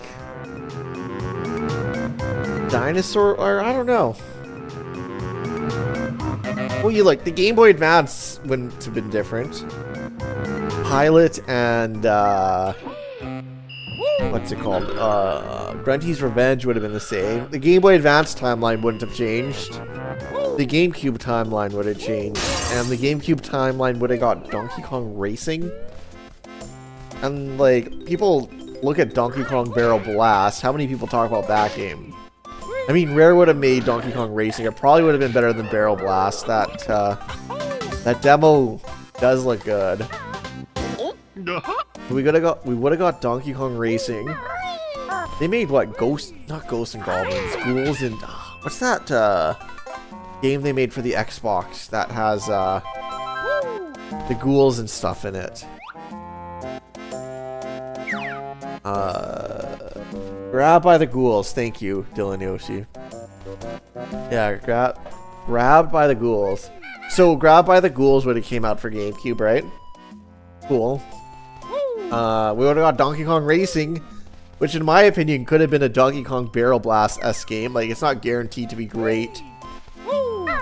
It might have been, like, it probably would have been better than Barrel Blast. I'll be honest here. I'll give Rare some credit. Diddy Kong Racing was amazing. They probably would have done a decent racing game. And then what? Like, I really think they would have done Nuts and Bolts if they were with Nintendo. I don't think they did Nuts and Bolts because it was my... I do like Nuts and Bolts, for the record. I think Nuts and Bolts is a great game. But I think they still would have done Nuts and Bolts with Nintendo. So that would have been Banjo 3 no matter what.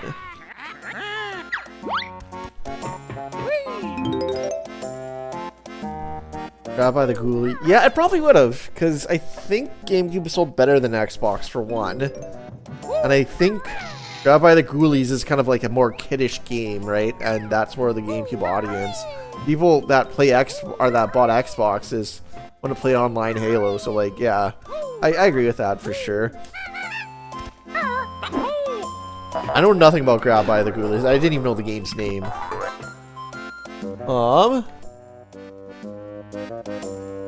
Same for Nuts and Bolts. I disagree on the Nuts. Oh, well. It would have been similar because the Wii and the 360 had similar sales. I do think Nuts and Bolts... But Nuts and Bolts, it's 1080p. Like, I'm glad Nuts and Bolts is on the 360 and not the Wii. Could you imagine how jank and shit Nuts and Bolts would be on the Wii? Like, really? Like, the fact that Nuts and Bolts wasn't for the Wii is a godsend. Like, honestly. What about Ukulele?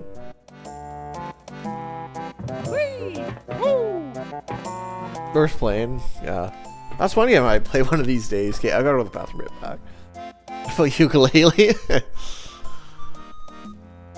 Nuts and Bolts didn't run the same engine Super Smash Bros. Brawl. No, Nuts and Bolts for Wii would have been so bad. Maybe not bad, but like I'm sure they would have done a good job on the Wii, but the performance would have been so much worse. Okay, I'm gonna go to the bathroom right back.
No, I really think Microsoft looked at nuts and bolts, or the 360 in general, and used the 360's power. Like, I really do think so. And I really think they could have done a good job on the Wii too. But I think the game is better because it came out on the 360, right? And then what else? The Conquer series Live and Reloaded. That could totally be a GameCube game, like, let's be honest here. So then that would have happened. Like, I just think if Rare went to Nintendo, they might have encouraged more Banjo-Kazooie games, because Nuts and Bolts might have sold better on the Wii, but I don't think it would have been as, like, other than them still doing Donkey Kong games, which would have been nice. And I guess you could have a sequel to Diddy Kong Racing too. I guess with those Nintendo IPs, that could kind of make the difference there.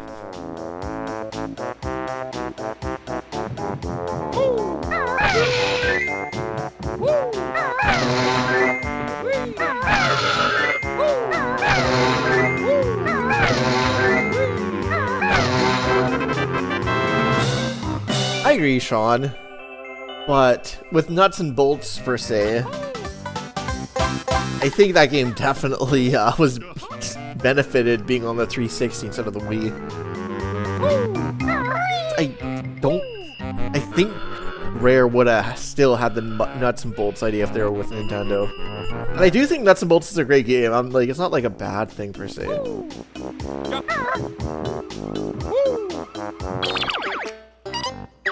Shoot, was I just here? Yes, I was.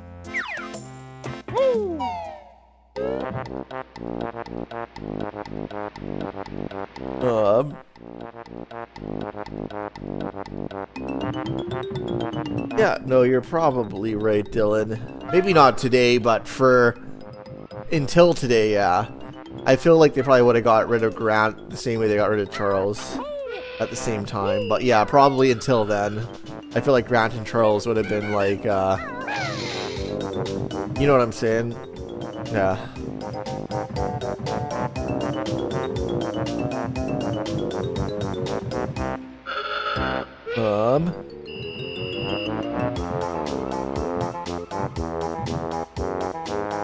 As a side game, here's the thing, like,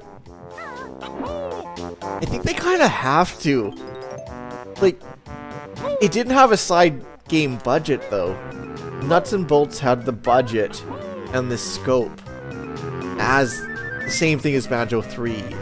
So since Rare was willing to put in the money and the marketing and everything as Banjo 3, they couldn't have put it off as a side game, if that makes sense. I don't know, in my opinion at least. I could totally be wrong. Maybe they didn't have the budget or the marketing, but just in my mind, I'm kind of thinking that Nuts and Bolts is in Banjo 3. I think if they were to market it as a side game like a Mario Kart, they wouldn't have put that much money into it and made it like that good.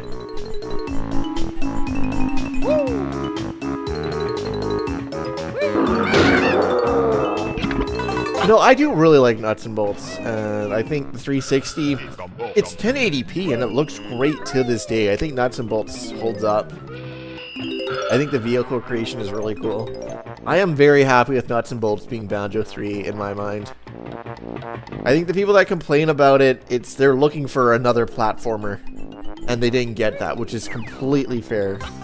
If you're looking for, yeah.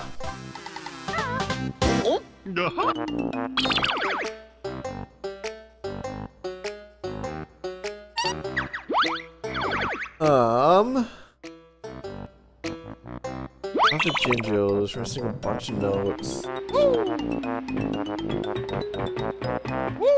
Okay, I'm obviously missing the port to save the dolphin.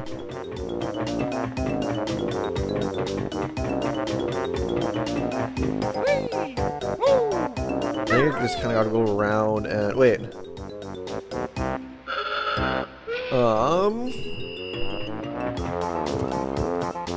Oh wait, I stopped the fans. So I think I go back now in the back room. This whole area here.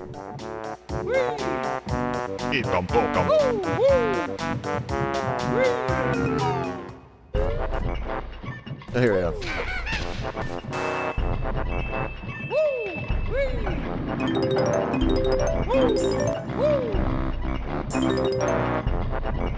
The issue is how the model looks in comparison to the first two games. I do agree. Wing, pick. I do not like how like square his nose is and like how they changed the model. Like I get it, but look at Donkey Kong redesign. Look at Banjo-Kazooie's redesign, right? In my opinion, if Donkey Kong Bonanza was disliked, if it got 4 out of 10s across the board, people would have disliked Donkey Kong's new design because of how poorly the game went over, in my opinion. So I think it's just because people disliked, you know, nuts and bolts. It just made people a lot more, what's the word I'm looking for, critical of the design too. I think if that design was on a Banjo 3 that was 10 to 10 across the board, people wouldn't mind the design. I think those go hand in hand a little bit. But I think if they would have kept like the same Banjo-Kazooie design, I don't think Nuts and Bolts would like scored higher or like... I don't know. I think that's definitely part of it, just a little bit. Saying that though, I do definitely prefer this design, and I do dislike how squarey it is, but I think part of it's just because of the media bias a little bit. Like, I've never heard a good thing about like the Nuts and Bolts design.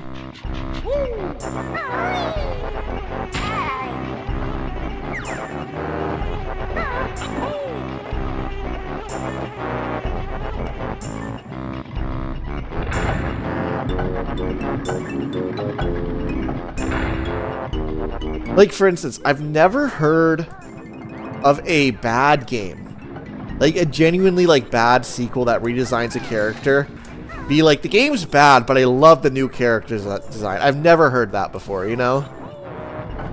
It's a horrible game, but the new character design is great. I don't think that word, like... So I just kind of think those two things are related in a sense, if you know what I'm saying.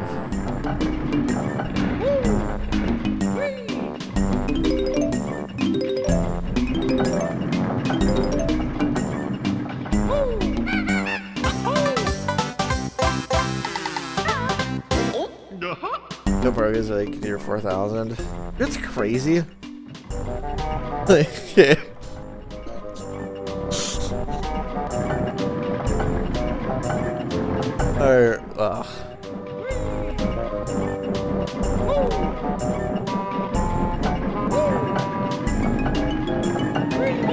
Nope. Oh wow, okay. Yeah, we survived.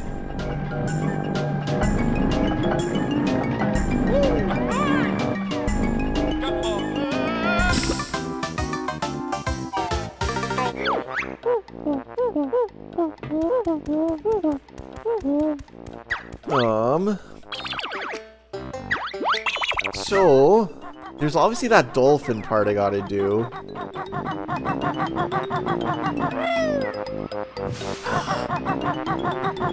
Does that have to do with... Is that for dolphin or is that something else? I think like the dolphin part's like pretty much it now. Unless I'm missing another like... Hey, let's press that switch really quick, whatever. Yeah, that's what I was thinking already, man. It's like...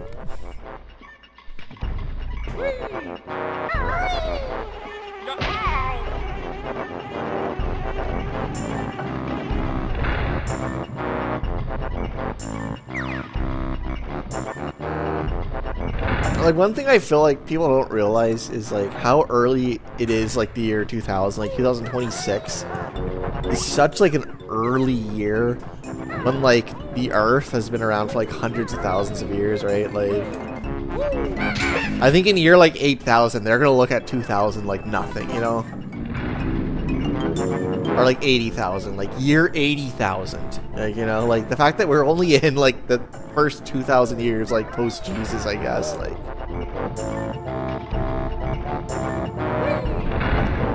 I think we all just don't realize how early we were all born.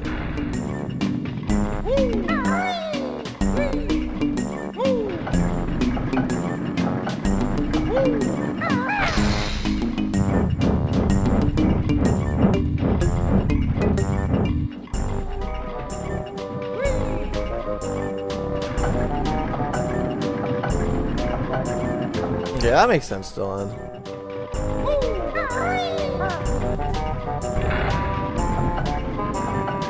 Yeah, year 10,000, like...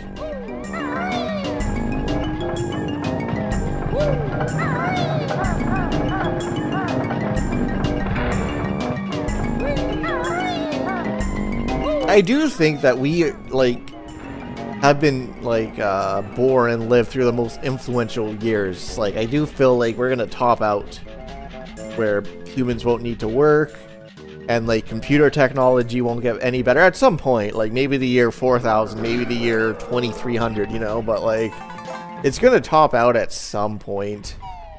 But I feel like we were just kind of here for, like, that early part of it, if that makes sense.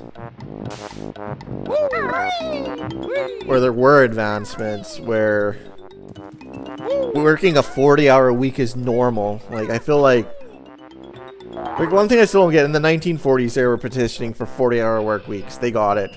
And in 80 years of our technology, we still have 40-hour work weeks. Like, that's one thing I still, like, do not understand.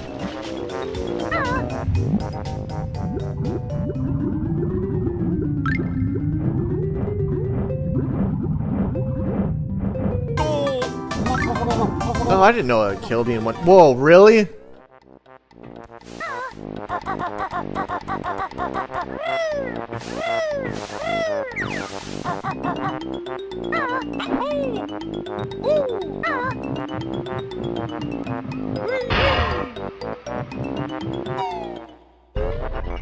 Oh yeah, no, I do agree, like, humans do need to work, because, like, if you don't work, you serve no, like, function. When people retire, a lot of people take a second job because, like, people prefer to work, not to work, you know? Even if you've worked for 40 years of your life, or 50 years of your life, and you're, like, 60 years old, a lot of people cannot stand not working, they go back to work, yeah.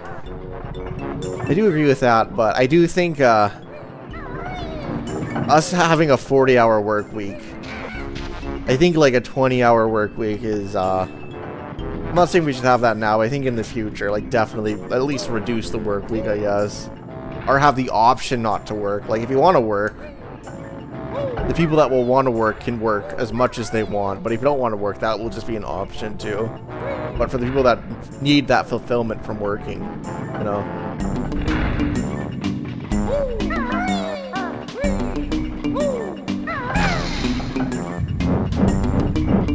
Yeah, they want you to try until 70s and work 70-hour work or 40-hour work weeks, which I don't know. I still just find that insane that in the last 80 years we have not reduced the work week. Because I really think if you looked at those people petitioning in the 40s and you asked them, what? Hey, I know you guys want a 40-hour work week now. What do you guys think the work week's going to be in 2026? In like 80 years from now, the people in the 40s would be like, in 2026, 80 years from now, they're going to be like, there's no way the work week will still be at 40 hours a week, and somehow it is, and it's like something that nobody talks about.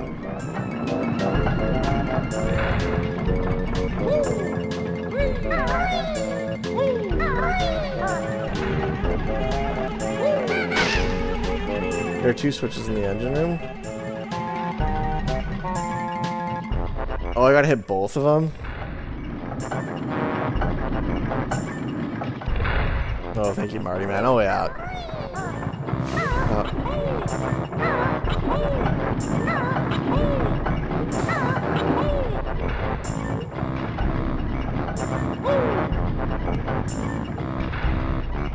Oh wow, Sean. No, that's cool. Oh, that's why I didn't stop before. Okay. So I'm kind of on autopilot just reading chat here. Okay, now let's get centered up here. So that's why the fans like didn't completely stop. All right.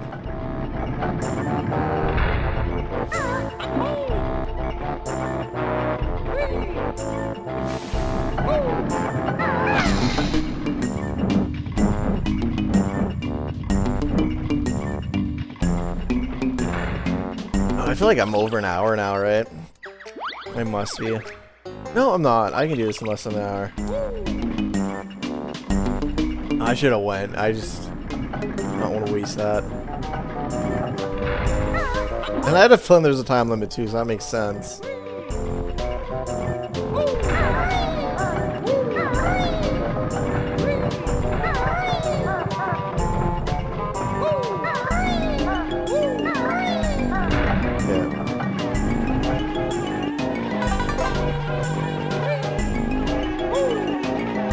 Right, stick cam control. The Wink, I'm using a Nintendo 64 controller, so I've just been using normal controls. If I was using a modern controller, I'd definitely turn that feature on, but...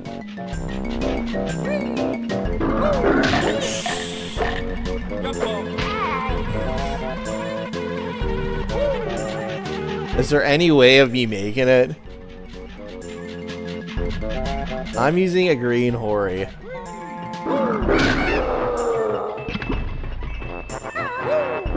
Oh geez, I didn't even see the door there. It just blended in. No. Yeah, I'll do that again. I need to like locking on the game here. I'm just focusing on chat right now. We're in Rusty Bucket Bay's engine room here. We have to focus.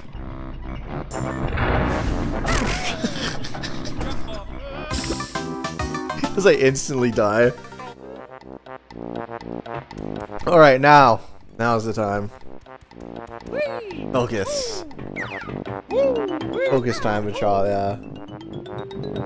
No, I was using a regular 64 controller, but after I streamed for like a couple hours, I found the Hori's just a lot nicer on the hands. Jumbo, yeah. Alright.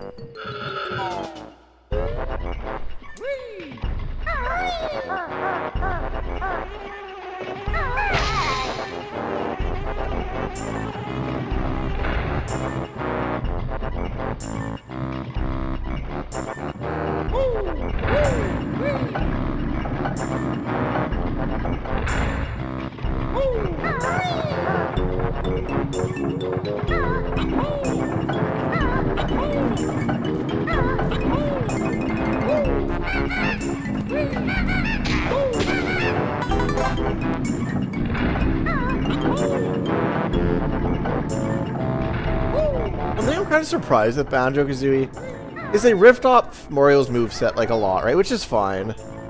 I'm surprised. Why did I get? Oh. Okay, I need to take it slow. Sorry, chat. I'm just trying to rush, but I need to take that slow because I have nothing on the line right now. Like when you have all your notes on the line for Rusty Bucket Bay, you take it so slow in the engine room.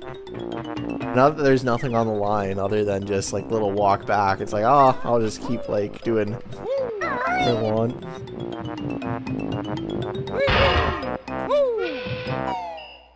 Yeah, I thought I almost got the save there, Yanzi.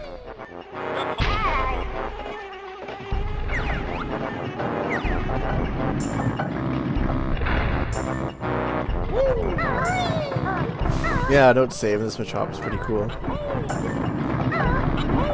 How are you liking your analog 3D Machop?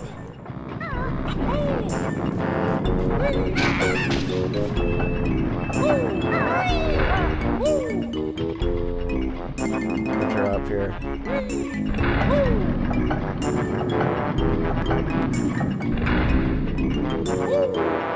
Yeah, but like, it would have been cool if Banjo-Kazooie had a long jump. If you're gonna copy everything else, like, why not just go for the long jump too, you know?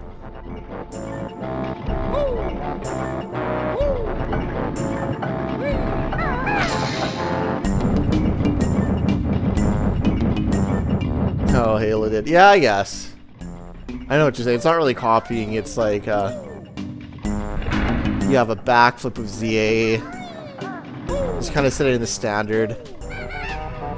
You have a jump attack. Yeah, that's very fair. But if you set the standard, though, like with Halo, why not have, like, left trigger throw grenades? Like, why not have a long jump in this game, you know?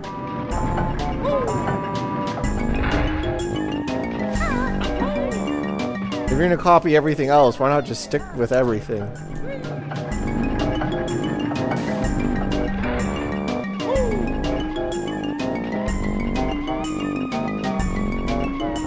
Yeah, Tui gave us that, but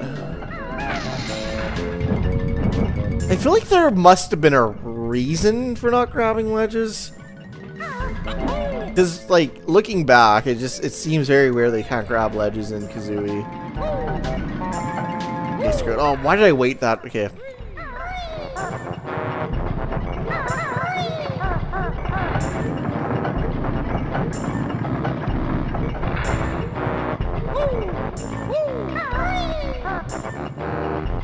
Yeah, like side flips, yeah. Triple, like, I just feel like Mario's movement is so much better than Banjo's. Side flip, double jump kick, double jump jive, dive, triple jump. It's just like, there's so much more variety, and it's just, I don't know. I'm not saying that Banjo-Kazooie's movement is bad. It just feels like Mario 64 just had so much more, and you could just, the way you chain together movement, like double jump to a triple jump from platform to platform, like, just the chaining together, I guess. More complex, not better in your opinion, fair enough. But, like, for instance, if you're going from platform to platform, you're like double jump to double jump kick, double jump kick, double jump kick, to triple jump dive, to recover, to another jump, I don't know. Like, if you look at, like, Mario's movement, this sounds so pretentious, I'm just gonna say it. It seems like an art. Like, like the way people string together movements to get, like, ideal stuff, but in Banjo-Kazooie, it's just kind of like run, jump, I don't know. I still like the movement in this game, like, for sure, but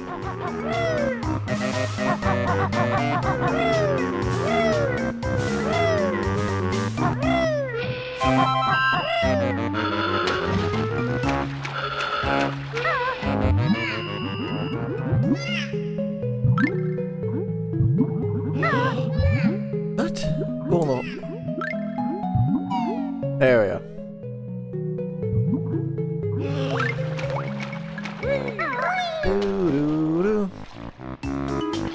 I'm just lower skill ceiling. I think it's better for beginners.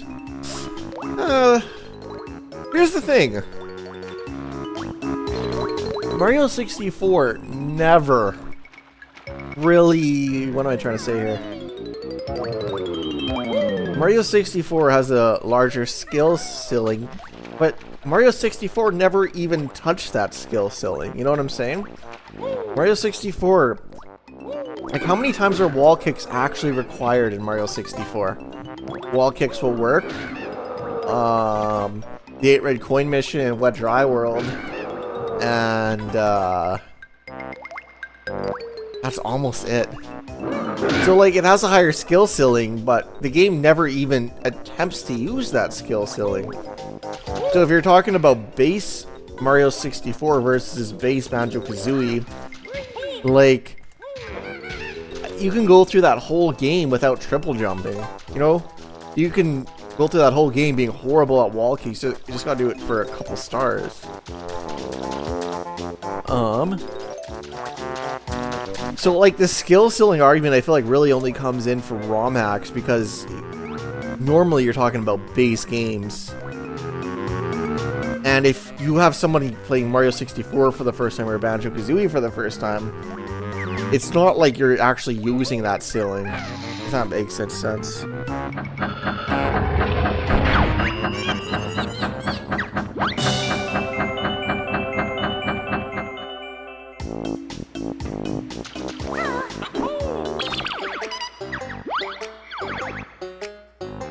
Oh, Oh shoot, 4 notes missing. That's the worst amount, especially in Rusty Bucket Bay. I'm assuming I'm just missing a window or like a door.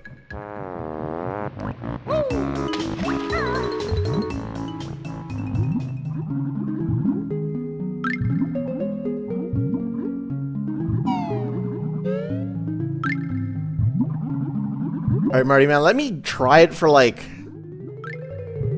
a sec. Or just a little bit.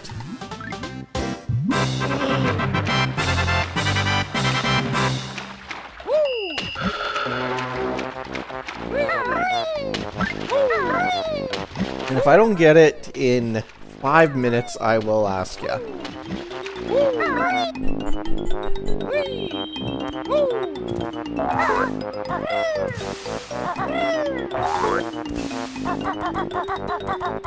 Yeah, I'm gonna give an effort to find it. It's probably not this.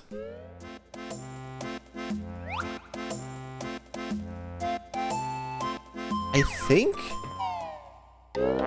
if I had to guess, it's on this, like, third of this ship.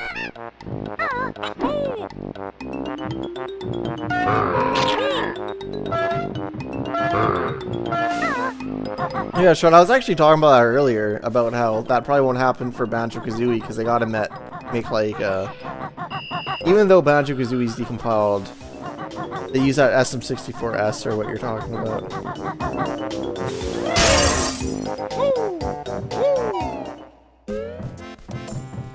There we go.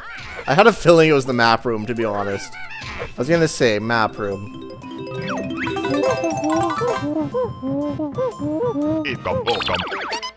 Well, I can't believe that level. I mean, I'm at an hour, but oh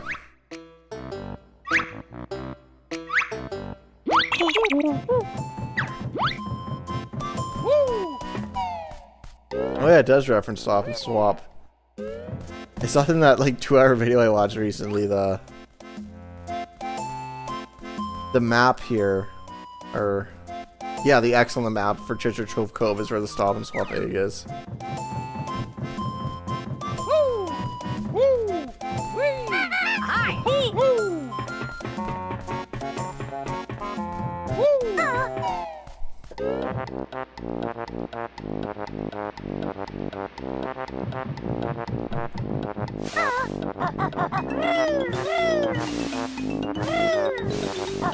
Alright, anywho. Yeah, let's just go to TikTok. Or Click Clock Woods here. That's what I was saying, TikTok clock.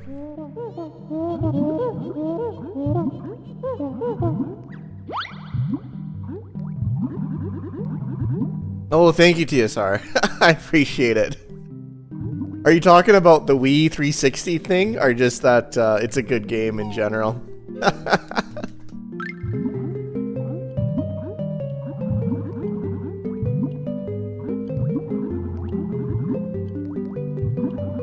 Yeah, TSR Stormed is back. The man, the myth, the legend. The GDQ speedrunner.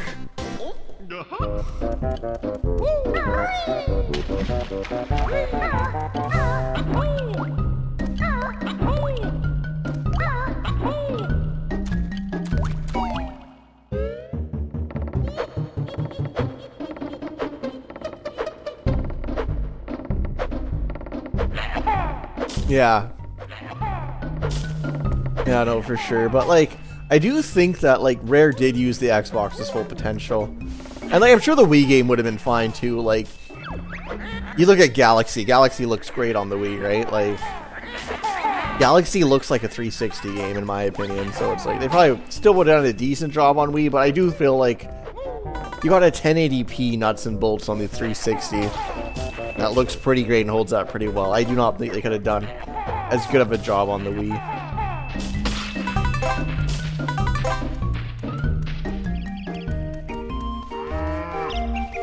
What's up, Reno?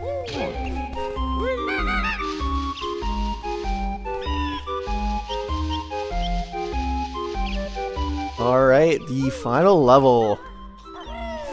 I don't have to worry about dying because of notes, so it's like... Wait, isn't there... Is there a way to get on top of the log? Because that's how you do the skip to get in. Isn't there a hidden... How do you get on top of this log? Isn't there like a spring shock pad here?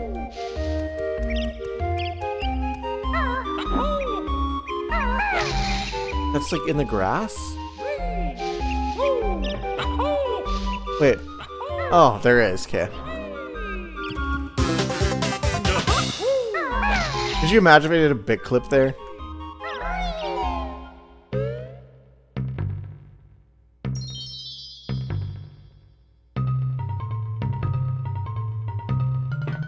Are you talking about the Ocarina of Time one, TSR? Where you play Ocarina of Time and you do the stop and swap?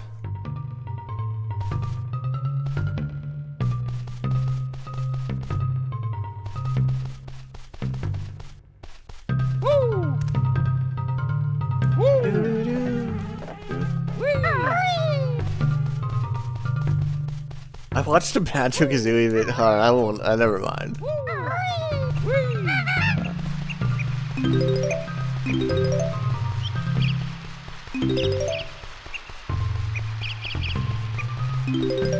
The payload.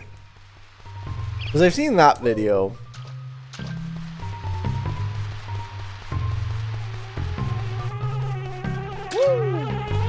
That actually uses stop, which is incredibly cool that they got it working with Ocarina of Time.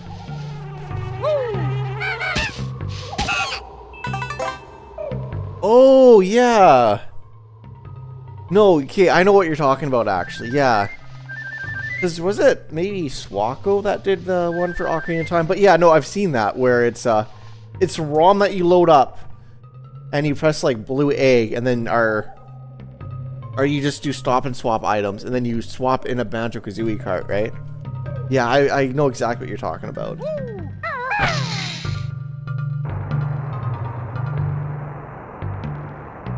You know what sucks? I do not have a Banjo-Kazooie cartridge anymore. I sold off a lot of my Nintendo 64 games back in about 2014. And the reason I sold a bunch of them was because, like, I was just like, I want an EverDrive. I'm like, is Conker's Bad Fur Day really worth $75 to me, or would I rather have $80? Is Mario Party 3 really worth like 50 or however much money it was? So I ended up selling most of my collection back in like 2013-14, and the prices only went up, so that was a bad call. But looking back, I was like, the reason why I own these games is because I enjoy playing them.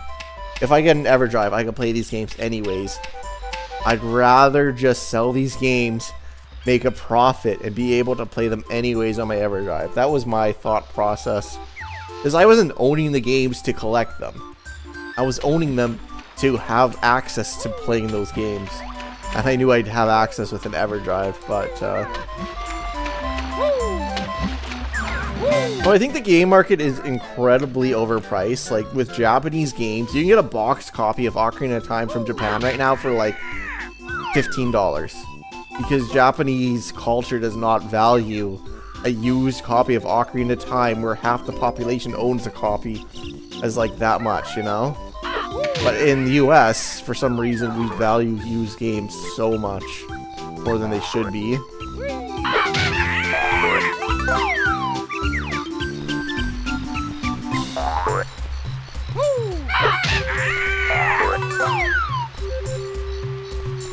Because this is the reason why, Homicide, I sold my copy of Ocarina of Time.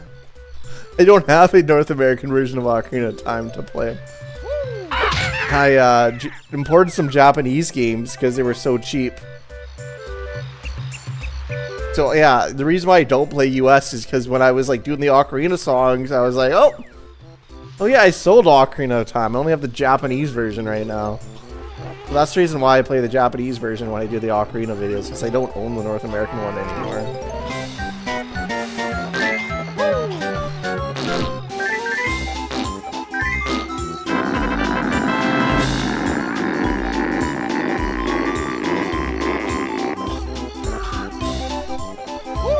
No, DSR Storm is a legend, Bonnie. He's helped me with a bunch of videos too. I did a couple Banjo-Kazooie transformation videos. And the amount of stuff that he found and like glitches and stuff is insane. Like, if it wasn't for him, he probably found an additional at least 10 jiggies in both games, like at the very least.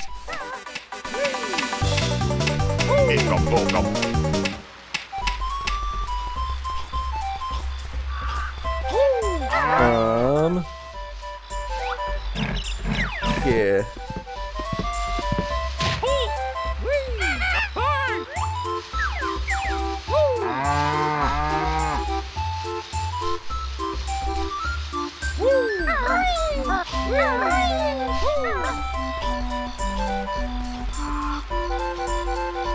Censorship, yeah.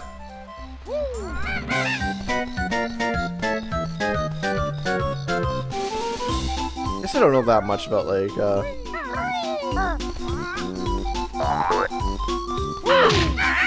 I'm not much of an Ocarina of Time guy. I was talking about it earlier, but I played Ocarina of Time after Majora's Mask, and I was just like, what? The masks do nothing? Like, you get the Goron mask in Ocarina of Time after playing Majora's Mask, you're like, what? You're expecting to transform into a Goron, and all you get is a Goron mask that lets you talk to NPCs. Like, you play Majora's Mask first, like, Ocarina of Time's a little bit disappointing, I'm not gonna lie. But most people do not play Majora's Mask first, so...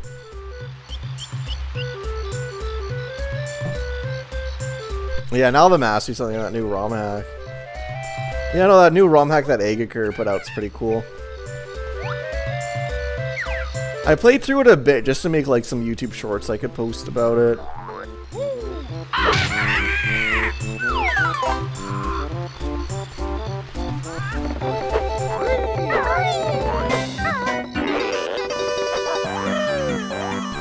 Where'd all the moves go? Exactly, Sean.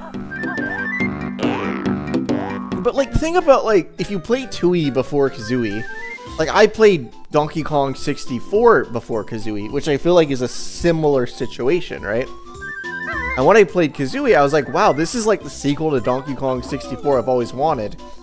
And I enjoyed it more because I played Donkey Kong 64 first, you know? So I felt like when I was playing Kazooie, I wasn't like, oh, I wish this was more like Donkey Kong 64. I enjoyed it for its own game. Should we transform now? Why not?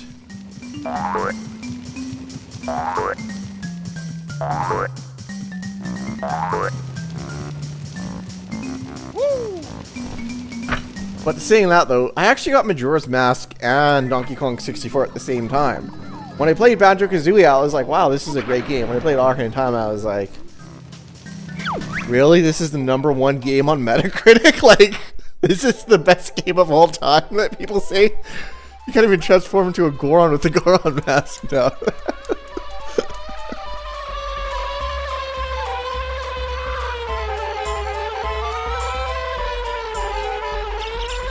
The bunny hit doesn't even make you fast in this game.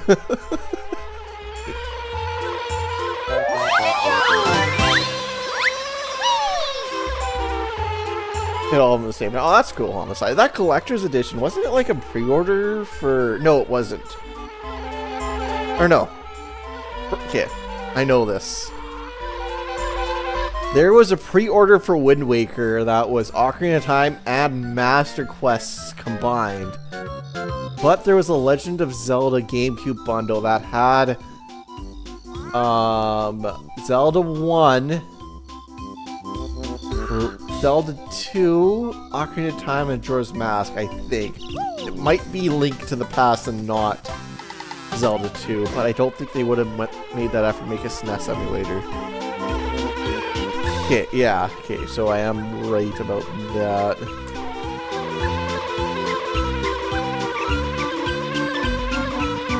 But was it Zelda 1, Zelda 2, Ocarina, Majora, right? Link to the Past wasn't there. I'm pretty sure it was Zelda 1, Zelda 2. I couldn't see them making a SNES emulator. Zelda 1, Zelda 2. Okay, nice. I got her. And demo of Wind. Okay. Yeah, no, that was a sick bundle, though. I swear that disc is worth like over 80 bucks now, or probably more to be honest. Like 80 over 80 isn't wrong.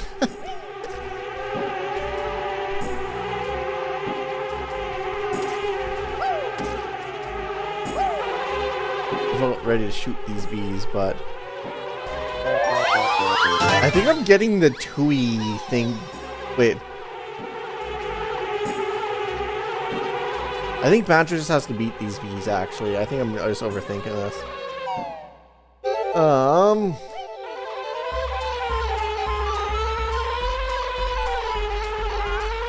There might be more to do with the bee, but whatever. I'll go back to Banjo.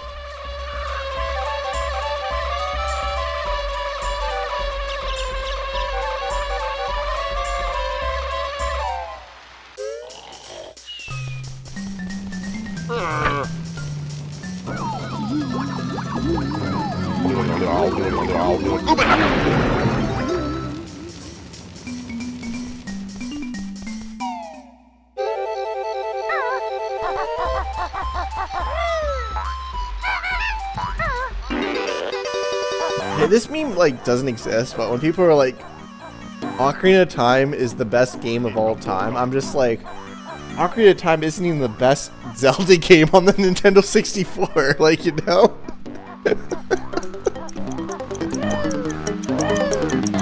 But no, I have a whole video on my channel that it compares Ocarina of Time, or sorry, it compares Majora's Mask to Better Call Saul. But it's more just like the premise of the video, the #1 show of all time, Breaking Bad. #1 video game, Better Call Saul. Or sorry, #1 video game, Majora's or Ocarina of Time. Right? They both have sequels, Better Call Saul and Majora's Mask. Both sequels are rated less, but a lot of people think that they're better. So I have this whole like 6-minute video comparing Majora's Mask to the TV show Better Call Saul. But anyways, I stand by that video. I think they're very similar. Yeah, I agree. But Pio, I do too. Well, I just like Majora's Mask a lot better, so I like almost everything about Majora's Mask better than Ocarina of Time. But I really think that if everybody played Majora's Mask first, I think that opinion would be a little bit more, what's what I'm looking for, unanimous. But because everyone played Ocarina of Time first, most people prefer it. But I think if you take people that played Majora's Mask first, I think a majority of them would prefer Majora's Mask.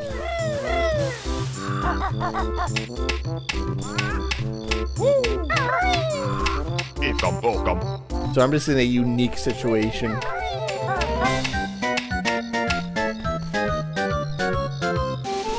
Oh yeah, no, I'm psyched for a randomizer, because like, going by Giant Jigglypuff is cool. But, it'd be very cool to have one like this. And one thing that would be insane is if they get an Archipelago one on here. Because then, with Banjo-Tooie, you can do it with your flash cart. If you have an EverDrive. So you could have flash cart connected to the PC port. Like exchanging items together.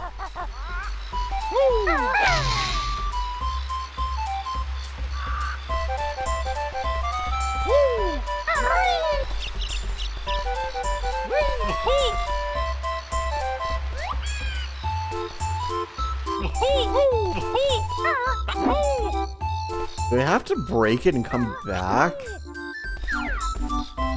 Or I think, okay, different season. Let's just not worry about that till another season. I'll come back later, but I'm pretty sure we go in another season and maybe the whole emerges. Okay, let's just forget about that beehive for now. Oh, the randomizer's built for AP.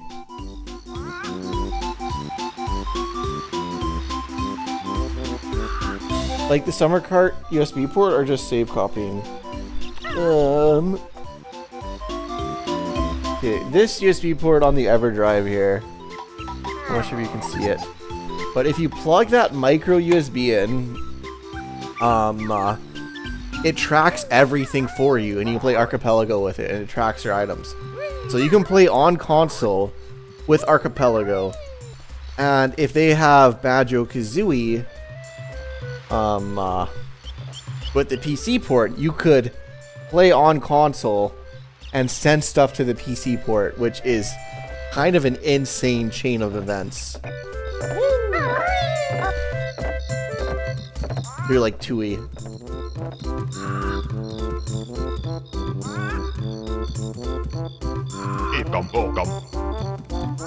Oh, so that Jinjo I got as the BK. I think everything is good. I'm not too concerned about the Beehive. I don't remember everything like super well. It's been a while since I played vanilla. Like, legitimately, last time I kind of played through vanilla Banjo-Kazooie, I played as the washing machine where I could only do like half the things for like my video about transformations. The last time I actually played vanilla Banjo-Kazooie, like I played through the randomizer a couple times. The last time I actually played vanilla was probably like 8 years ago. But if you play through the randomizer, you pretty much play through vanilla because you have to know where more things are. You need to know where every trophy is, where every egg is, where every feather is. So it's like...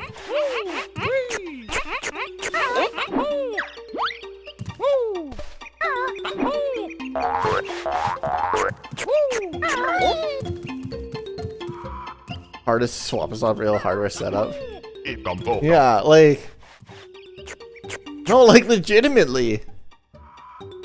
If Archipelago makes the stop and swap things appear, that would make sense. Especially for multi? Why wouldn't they? Archipelago should obviously implement stop and swap.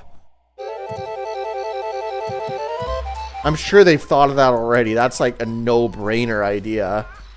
So you could literally... be playing. That would be so cool because it just literally be checking a flag, which is all the Archipelago does. So like you could be playing Banjo-Tooie on your 64, grab a Jiggy, which sends something to a server, which goes through a USB cable that goes to your 64 cart, which opens up the stop and swap egg. I think that could definitely be a reality. Because yeah, I don't see why they wouldn't just make the stop and swap stuff as flags for other games. Like you opened pink egg, like, you know, you found the pink egg opening, or you found the blue egg opening, and then you get the blue egg, and then that sends something back. Like Archipelago is stop and swap, but it's never been. I mean, I guess with the Tui randomizer, the Tui eggs could be items for other games, so I guess they've kind of done it already with Tui in a sense, but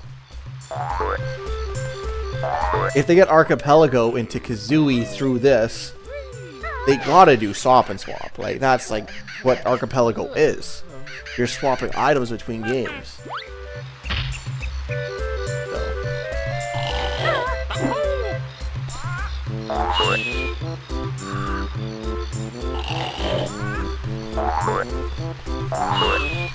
Yeah, no, playing the vanilla game's good. I feel like for every 10 randomizer runs you should just do a vanilla run, just to appreciate the game as it is. Like,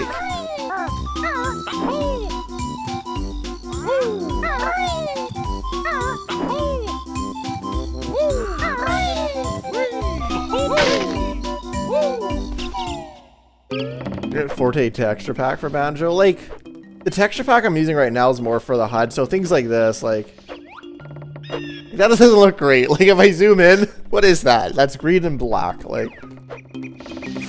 So, but here's the thing, the Majora's Mask texture pack was made by Nerl, who did an amazing job with it, and painstakingly took, like, probably like 1,000 hours on it. Like, I don't know, or hundreds of hours. We'll say hundreds of hours. It might be thousands, right? But who's gonna spend hundreds of hours making a great texture pack for Banjo-Kazooie, right? Unless the group goes out of their way to commission somebody and pay somebody like a full-time job's wage, or if someone's like that passionate about it, or if somebody can make money doing it, it's like we probably won't get like a amazing texture pack for Banjo-Kazooie.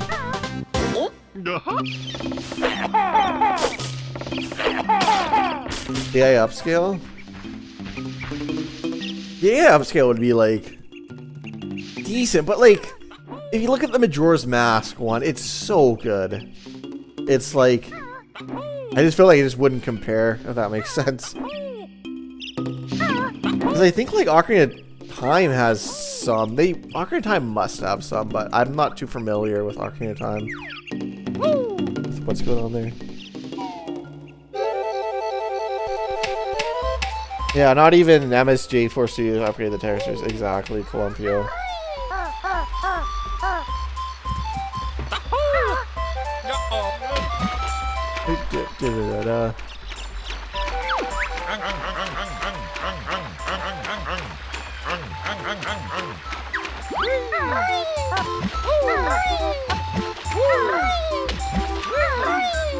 I'm surprised Ocarina of Time does not have ray tracing yet. Like, out of any game to get ray tracing, I thought Ocarina of Time would get it like soon, but it seems like Majora's Mask would probably get it first.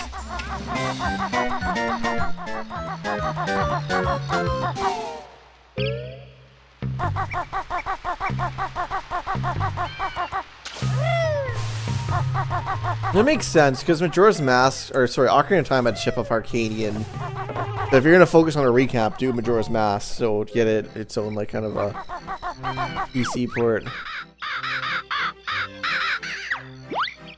Oh, I gotta go to the bathroom. Great. Is that guy gonna attack me? Oh, there's no way he would.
Alright.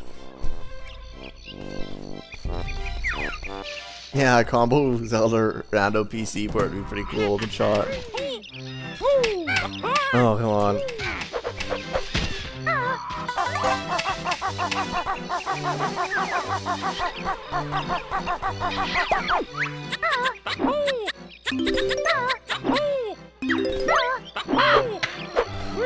He's gone through the same level 4 times. I feel like this might be faster than Rusty Bucket Kid, because I'm probably at 20 minutes, right? Yeah. 4 seasons. Might be faster this season, though. Well, that's if I get everything. This will probably take me a while.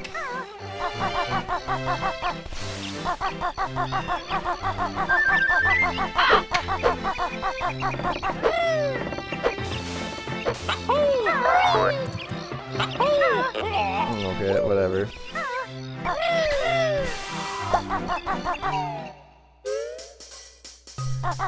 What's different in this? It's a PC port with widescreen, 60 frames a second.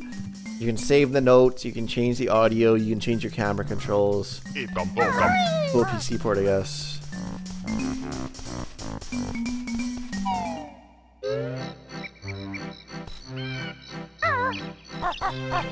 Yo, what's up, Trippin'? Yeah, no, I used to do this when I was younger. High quality wipes, yeah. God, give me a chop.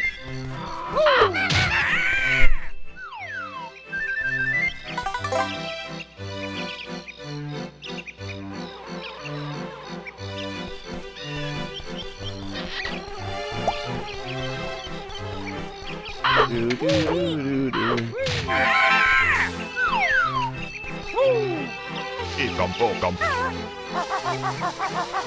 Oh wait, what? I just saw a worm around here, but I'm gonna go over there. I love that they brought him back for Tui.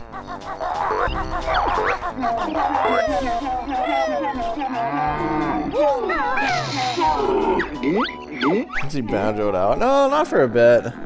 I haven't played through Banjo-Kazooie in like the vanilla game in probably like 8 years, so.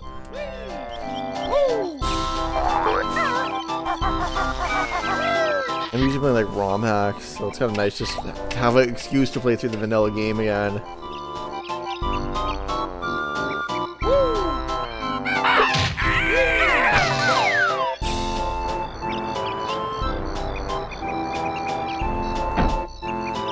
Oh.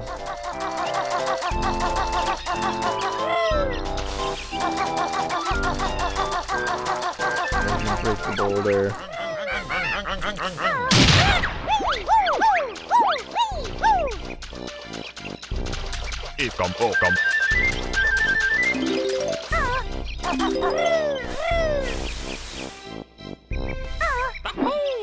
Yeah, obviously we can't go up there or whatever. No.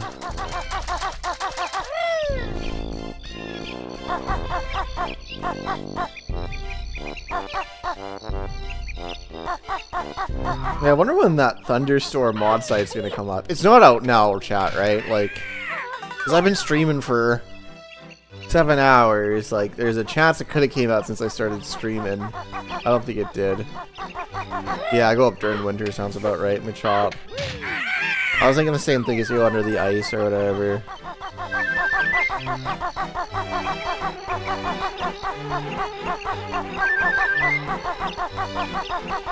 Alright, so now bottom layer is pretty much good. No, the GitHub just mod. Alright, thank you, Sean. I'm assuming it's just the ones I have right now, too.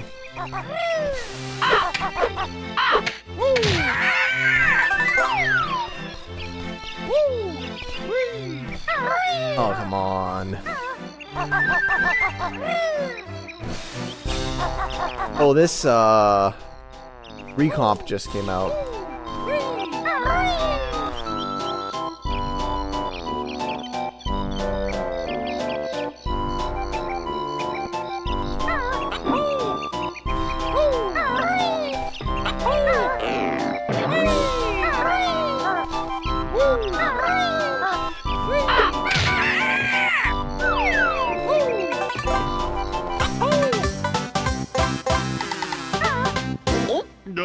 There we go.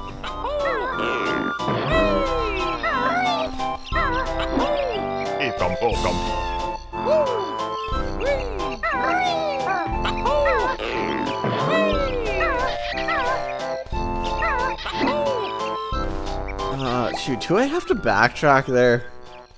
Probably. Let's just backtrack now. Because I probably have to do the beehive or something. Yeah, or at least notes like.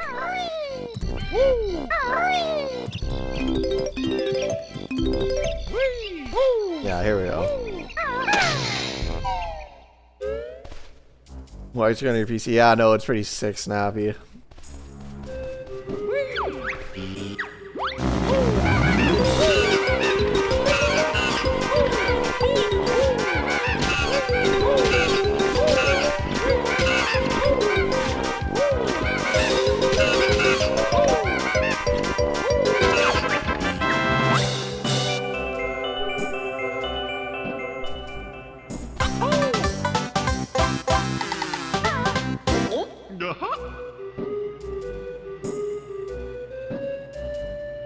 Here's the thing, Brian. Like, I want to use the actual cartridge, right? But I know what you're talking about, because the Ocarina of Time in Japanese has the English on it. Because they were made to release at the same time since they delayed the game so much.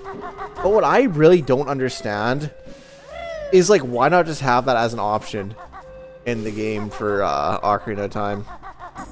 You know? Like, I'm sure most people in Japan speak Japanese, but I'm sure there would have been some people in Japan that would have liked, like, an English version, you know? I can't believe they just didn't have that in options. They had it in the ROM, but set it behind a game share code. I always found that insane. But no, yeah, but that Japanese copy of Ocarina of Time, like, if I ever wanted the US version, I'll just use my EverDrive. But I pretty much just use it when I'm doing Ocarina songs. Because doing it on a EverDrive just looks weird.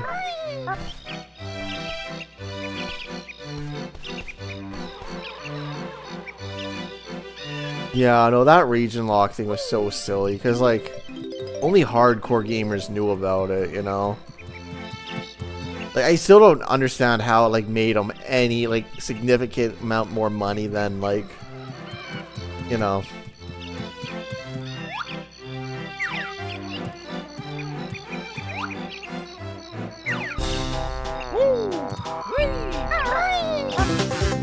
I'm glad that region locking is, like, almost, like, extinct now.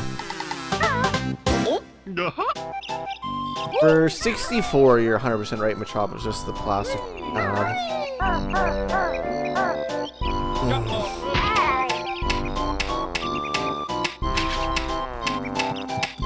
Whatever, we'll get back quick.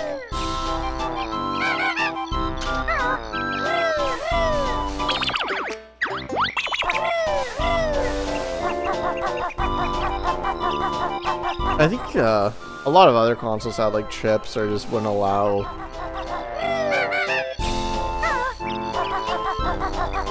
What? This isn't a ROM hack, Tic Tac. This is the original game. This is the recomp.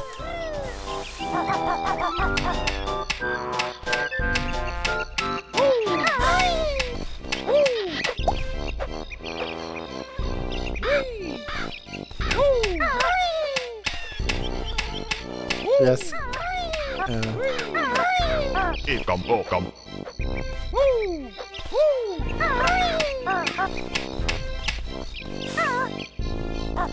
Got double tricked. Here's the thing, like I gaslight people on my YouTube channel all the time. I'll have like the original Ocarina of Time cartridge, or label at least on my EverDrive, and then I'll be like learning the full Song of Time. Then half the comments are like, I don't remember this in the original game. I must have forgot it. But I didn't know you could learn the full Song of Time, but it's like the GDQ, Ace Execution thing. So my whole channel, I mean not whole channel, but like I do try to gaslight people a lot into thinking that parts of the Nintendo 64 games existed when they didn't, so. What you think is very justified, I guess. Getting a regular game confused with a ROM hack. And especially for me, like if I saw a level from Wave Race that was a ROM hack, I couldn't tell ya.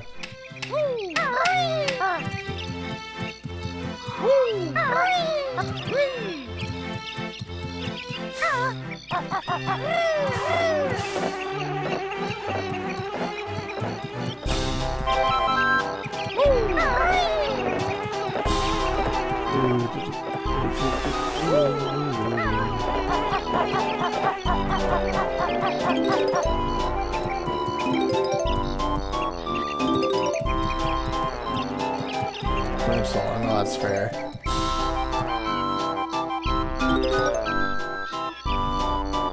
Yeah, Sonic was in Melee, all those rumors and stuff.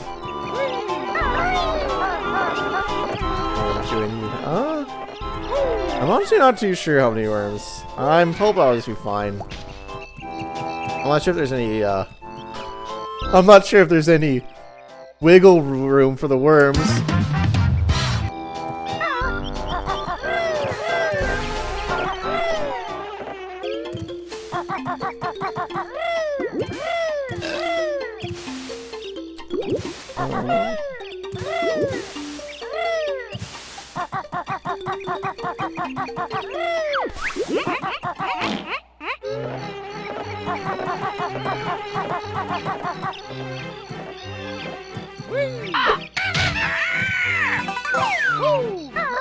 There we go.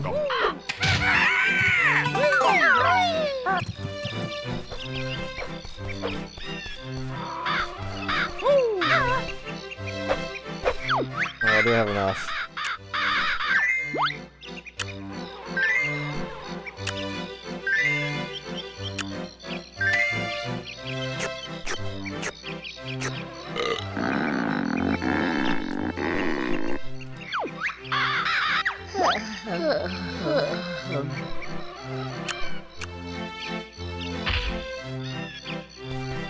Okay, nice.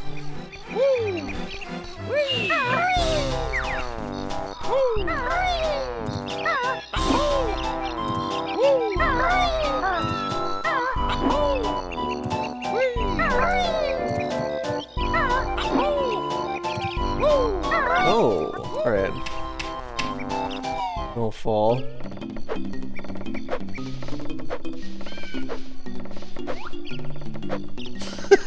Yeah. Yeah, exactly, Tim. It might be a stock bird sound. You might be right.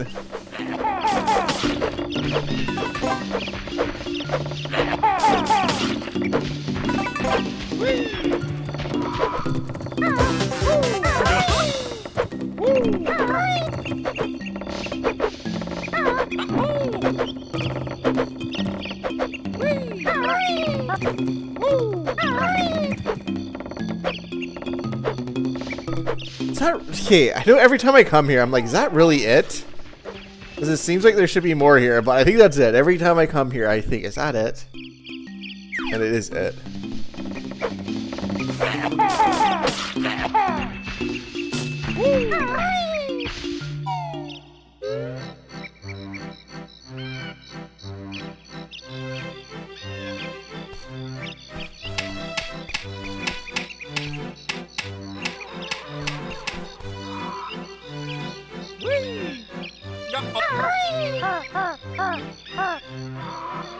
Alright.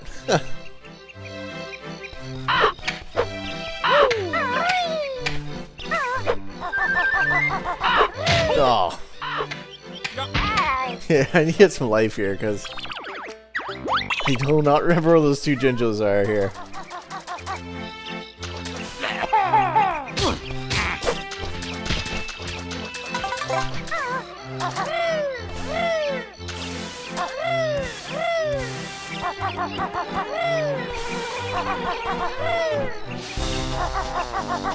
Wait, did I even press the switch to open the next area?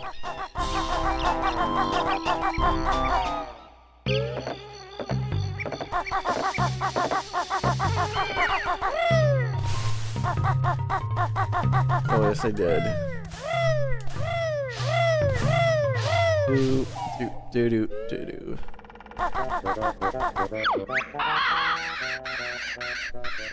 Need 10 this time. A 10-pack of caterpillars, eh?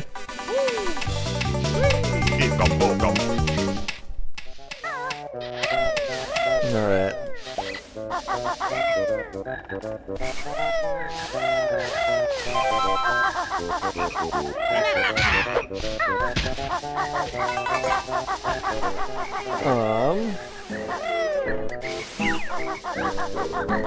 Do.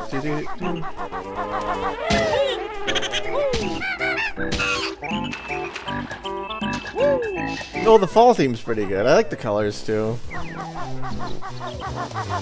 I remember when I made a Banjo-Kazooie in Mario 64 ROM hack, I made Lethal Lava Land have the TikTok or Click Clock Woods autumn theme because I'm just like, in my mindset, autumn's kind of like fire, autumn's red. Like the Click Clock Wood autumn theme suits Lethal Lava Land. And one of the top comments is like, the Click Clock Wood theme does not suit Lethal Lava Land, and I was like, alright, fair enough. I understand. I don't agree, but I understand.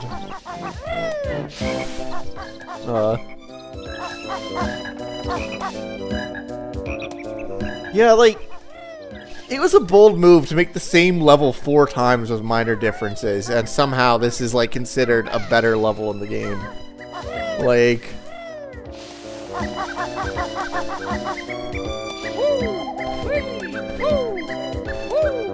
Like, could you imagine if Mumbles Mountain had, like, a hub with 4 other Mumbles Mountain with different seasons? Like, that's literally, like, what this is, like...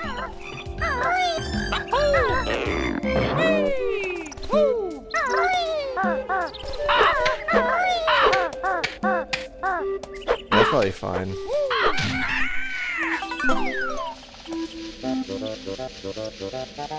How am I doing for time? Probably bad. I'm probably at 40 minutes at least. I'm at 40 minutes and 3 seconds. I knew it. I could tell. I could tell I was about 3 seconds over 40 minutes.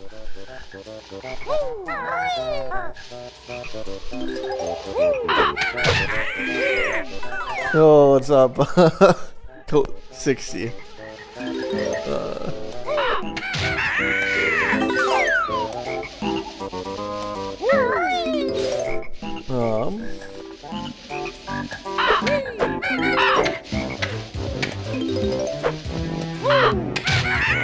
I've kind of done this layer. No.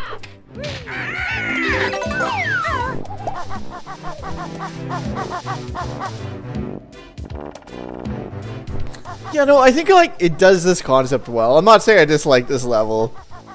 Like, I'm fine with like Click Clock Wood having the same level 4 times. I think it does it well, how it like kind of progresses, and like the colors are very cool, and I think it looks good. Like, I like this level, but I think it's just a like if you really think about it, like it's such a like they just copy and pasted the same model 4 times, just change the textures. It's like if it wasn't for the music and this being a good game, like if this was in Glover, like people would not be okay with this. Like if Glover had a world that was just the same exact level 4 times with minor changes, people would be like livid. You know, it's just it's like kind of like that meme where it's like the pretty girl gets away with anything, you know? It's like because this is Banjo-Kazooie, we'll deal with the same level just being copied and pasted 4 times, you know? It's great game design, actually, but I really do think if this was on, like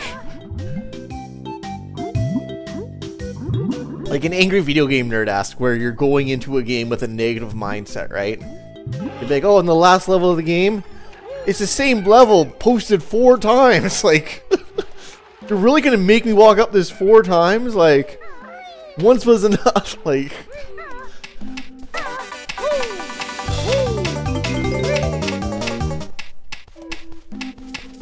Not like 100%, like, if you went into this game with a very negative mindset, this would probably be a major critique. Are they technically time travelers? Because they're going through the seasons?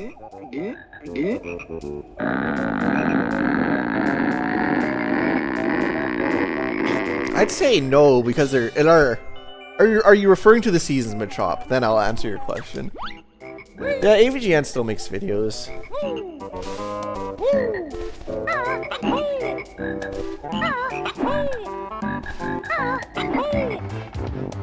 I think one game, Red Cow Arcade.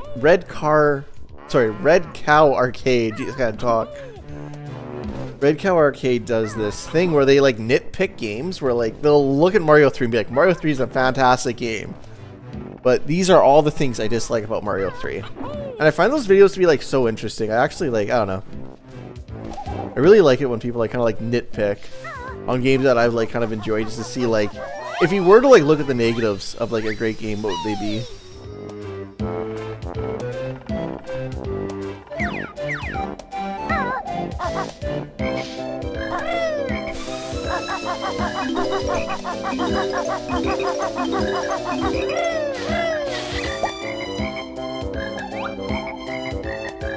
Old age.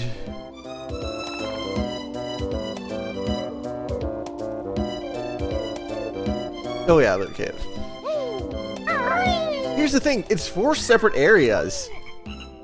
Like, if it was the same area, I'd say they time traveled through the seasons, right? But it's 4 separate areas, like this is almost like a play at this point, you know what I'm saying? These are the 4 different sets. If it was the same area, I'd say they time traveled, but since there's 4 distinct areas, 4 different... I think it's like they, you know? If the actual area changed and it was a single area, I'd be like, oh yeah, they're time traveling through the seasons, but it's not the same area. If that makes sense. Or the way I view it.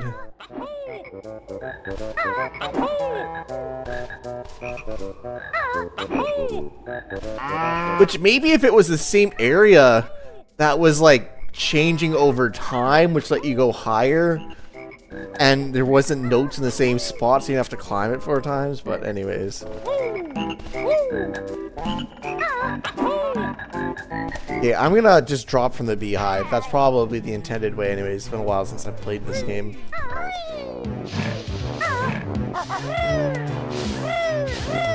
But yeah, I'm climbing. I'm just gonna drop from the beehive. I'm gonna stop trying to climb that. That's probably what people wanted me to do anyways. Yeah. Yeah. I'll drop from the beehive, don't worry.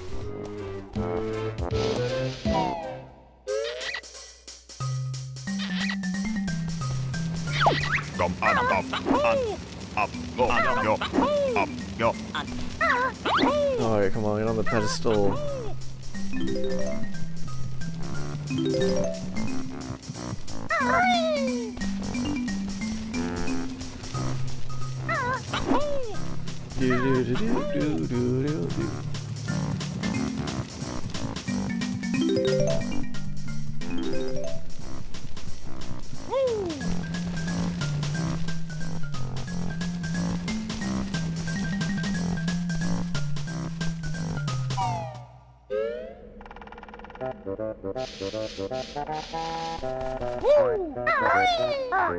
I feel like this is more just like with almost everything. People go in with a positive mindset or a negative mindset. They like something or they don't like something. Like, there's a video by a guy named Square Eye Jack, who I really like. I like Square Eye Jack. He makes videos about Tony Hawk.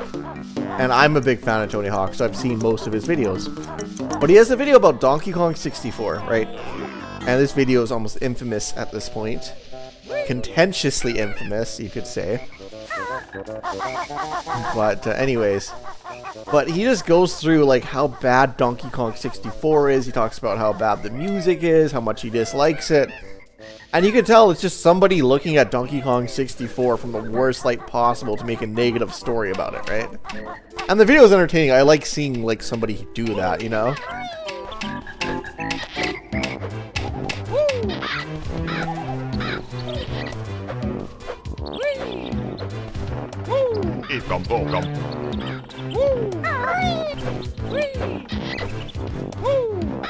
I think a lot of the time, like, your opinion and impression on things is just because it's like, obviously, if something's good, it's like, if you like chocolate ice cream, you like it because you genuinely think chocolate ice cream tastes good. But if you have in your mind that strawberry ice cream is bad, then it's like, you're not even give strawberry ice cream a chance compared to the chocolate that you'd have. I don't know.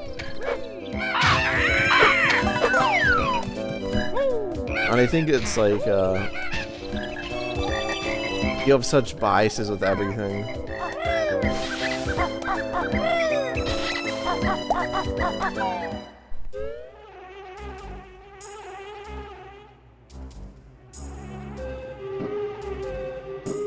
Yo, what's up, Drew? Good having a chat. Legend of Dragoon. I don't know if I've ever actually played that game before. I feel it's got a PC port, though. As I do feel like PC ports are so much better than emulation, for the most part, if they do it well.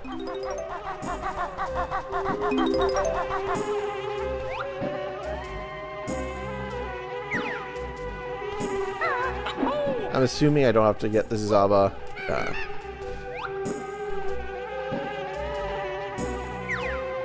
Yeah, the draw distance becomes very noticeable. I can almost guarantee you that's going to be the next That's gonna be a mod someone makes. So they know someone made a mod for that for Majora's Mask.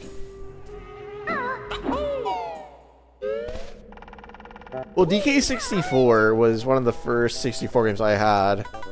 I got DK64 and Majora's Mask at the same time. Now I prefer Majora's Mask to DK64, but at the time I hated Majora's Mask and I loved DK64, but this is coming from like an 8-year-old, right? A 7 or 8-year-old, so it's like, okay. But I think DK64 is a much better game for kids than Majora's Mask is. But it's like, but it didn't help that I skipped all the dialogue. I think if I would have read the dialogue as a kid, that probably would have helped a lot. But who wants to read when you're playing a game? In Donkey Kong 64, you don't have to read. They don't make you read anything in Donkey Kong 64. You can be illiterate and play Donkey Kong 64 and you'll be fine.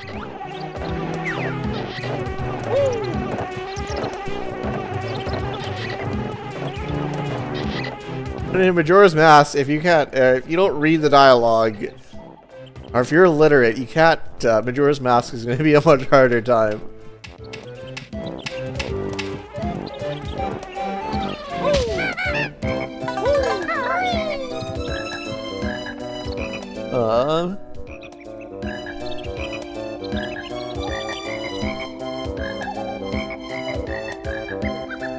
I do agree, like, PC ports and decompilations is very cool. And I do hope it's the future. But can I even run out of 7? Not well, that's why I skipped all the dialogue. I didn't want to read. That's like going to school. Like, when I was playing Majora's Mask, like, I just like, alright. What made me so mad is I saw Legend of Zelda Majora's Mask. I'm like, that's that Link guy from Super Smash Brothers. I can play as Link.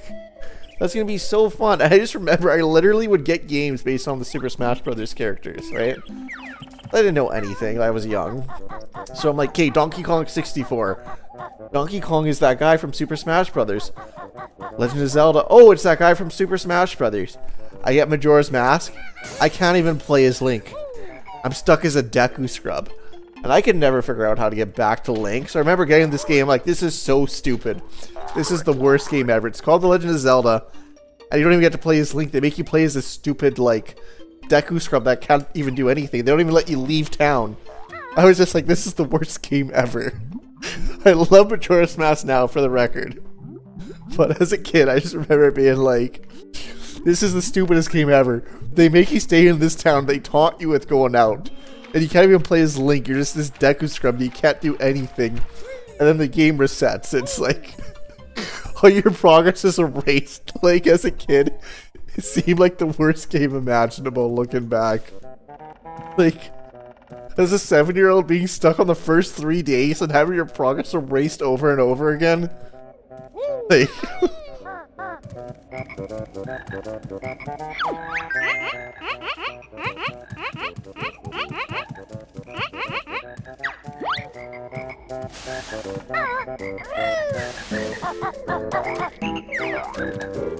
You're looking back, I do think, like... Okay, I know I just said about how bad Majora's Mask is, but now I love Majora's Mask, but, like... Coming from, like, a child, like, when I first played the game... Like, they could have made it... I think if I would have played the 3DS version first, it would have been a lot more intuitive. Okay, no, I'm fine.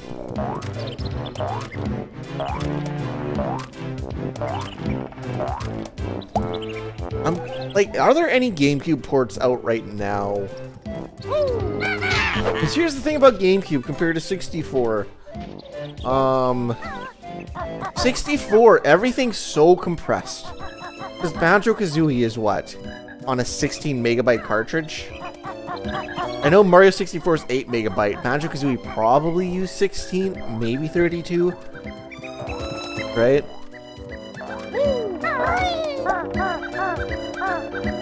So anyways, you have 16 megabytes that has this game. You know how much 16 megabytes is? That's like 3 songs from Weezer. Like, it's like nothing. So because of that, they compressed everything. So when you extract the ROM, it's not like you can just edit the data, because everything's compressed. So it makes it so much harder. What's up, Marty, man? But with GameCube, though, they were working with gigabytes then, right? So I feel like there wasn't nearly... Like, Mario 64 is 8 megabytes, and I feel like Sunshine's like 1.8 gigs, right? I think I'm like ballparking this decently. So Sunshine is like... Let's do the math here. 100... Sunshine's like 200... Yeah, like 200 times bigger than Mario 64, right? So they didn't need all that, like... Well, actually, I don't even think Mario 64 used much compression. But... Oh, okay. 324 is 100%.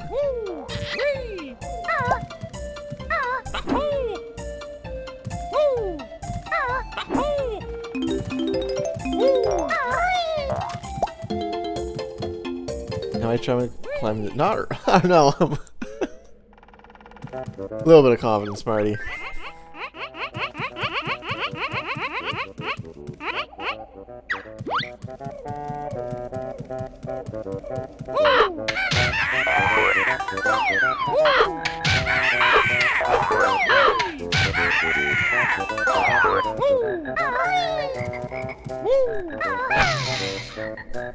That's the curiosity. Just because I got people in chat. Did anybody in chat see my video about Mr. Beast? just curious. I made a video kind of calling out Mr. Beast like a couple weeks ago. I was curious if anybody in chat watched it. Because I know it has nothing to do with 64 content, but...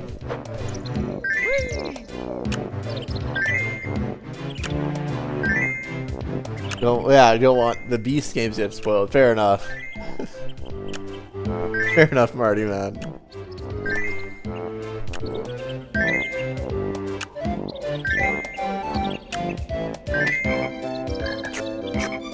I don't regard him. Fair enough. Very fair. Well, that video only has to do with episode 1, Marty, man. So, yeah, it doesn't spoil really anything. That video just explains something that happened 20 minutes into episode 1. It does not discuss episode 2. It's literally only 20 minutes into episode 1 that video discusses, so I don't even really think it's spoilers. Just finished episode 4.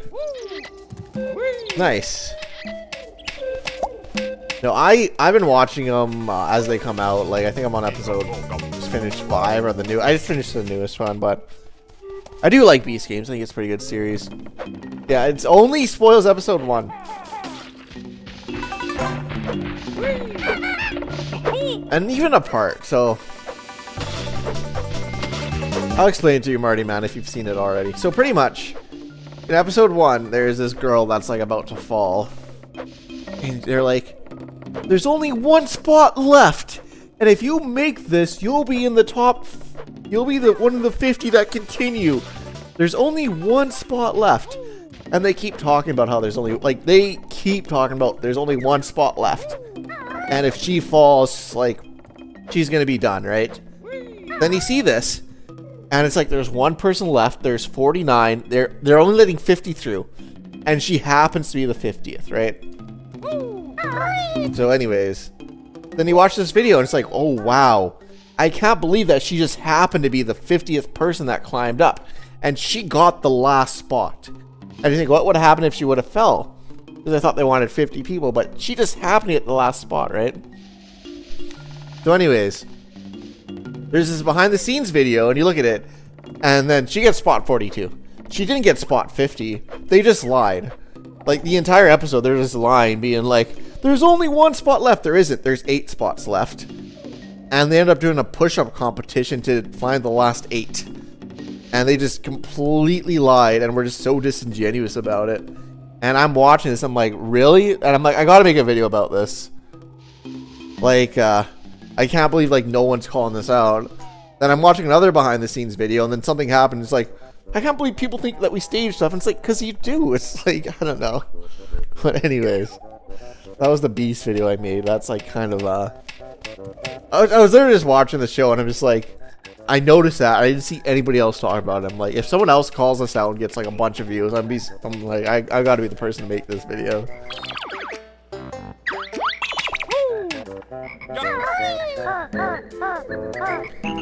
I wish I remembered the notes for like Winter, because I know Winter doesn't have much. But it might be 16.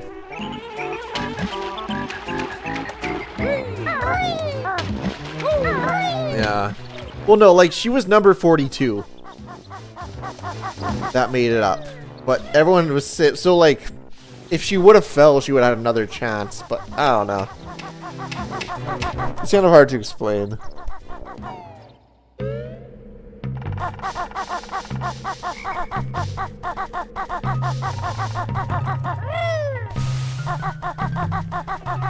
Yeah.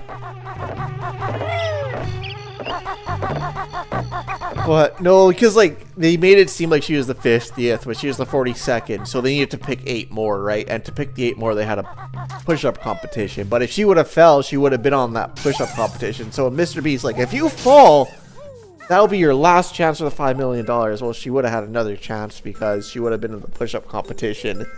And if you know what happened, like that entire voiceover is just complete lies. So whatever. Getting off topic here.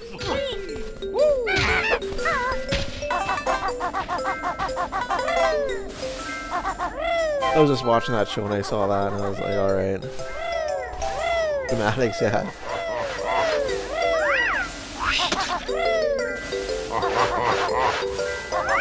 Well, actually, how am I doing for totals? Actually, I think I'm doing okay.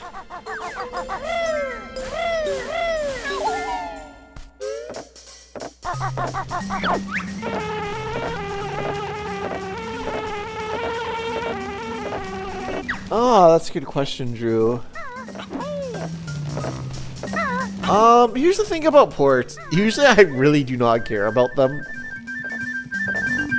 Banjo-Kazooie in particular, I was like, you know what, I've got to give this a try. Like, I care about ray tracing a lot. Like, I don't plan on playing the Majora's Mask recomp until ray tracing comes out. Even games that I like, it's like, I like playing on original hardware. I don't think playing on PC means like that much, to be completely honest. But for this game in particular, I was like, it came out today and the texture pack came out too. And I'm like, I'm pretty curious what it looks like. But I'm not much of a port person, to be completely honest. I think like, but almost any game that hits ray tracing, I want to experience the game with ray tracing. I'm definitely more of a, I don't know. Because ray tracing makes the game look completely different, makes all the shadows look different. And as soon as the game is kind of like at that point.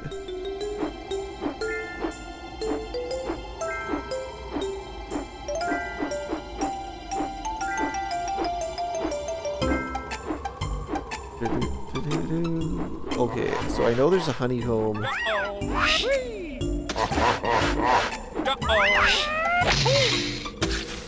Yeah.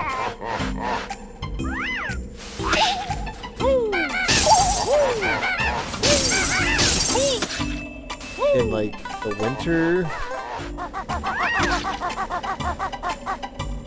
I don't know, like here's the thing about PC ports. There's less lag than the original game, which is nice. The widescreen's great. But I'm not like much of a PC port person in the end.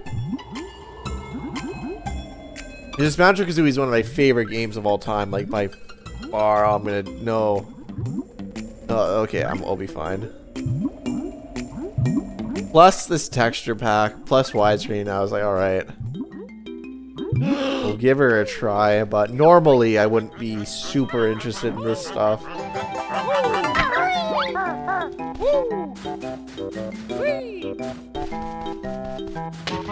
For PC port, yes. I don't know, it's hard to explain. But I wasn't that interested in the Majora's Mask PC port. Here's the thing, when the ray tracing comes out... Okay, I think this is why. With Majora's Mask, the trailer said ray tracing's coming out. Plus, it said Mario's Mask is coming out, where you get to play the game with Mario's moveset, right? So I was like, you know what? I'm going to hold off for ray tracing, right? That was kind of my mindset. I'm going to hold off for ray tracing. Because I don't want to play through the PC port, and then ray tracing comes out, and then play through the game again like 2 months later. But it's been a couple years, or it's been at least a year. Ray tracing isn't out yet, which is fine. I'm not trying to say I'm rushing it, but I'm not me rushing it, but like, I'm not trying to sound impatient. But I think if I would have known that the Majora's Mask recomp wouldn't get ray tracing for so long, or the Mario Mask for so long, I probably would have just played it just to tie me over. And because of that, I know that probably the ray tracing for this one's not going to come out that soon, so I guess that's the difference. Was that the initial trailer had the ray tracing and the Mario Mask. I'm like, I'm just going to wait for these. Where with this, it's kind of like, well, I don't think ray tracing is going to be out anytime soon. So if I play this now, I can replay with ray tracing, and it's not going to be like super close, if that makes sense. So yes, yeah, that's kind of where my mindset was. But yeah, honestly, if I would have known Majora's Mask ray tracing wasn't coming out for years, I would have played through it with the texture pack, and because that narrow texture pack seems amazing. But now, it's like I kind of want to play through Majora's Mask Recomp now, but now it's like, well, when's the ray tracing coming out? Because I don't want to play through it and then ray tracing comes out a week later, you know? So it's just kind of one of those things where you're waiting on something and you just don't know when it's gonna come out, I guess.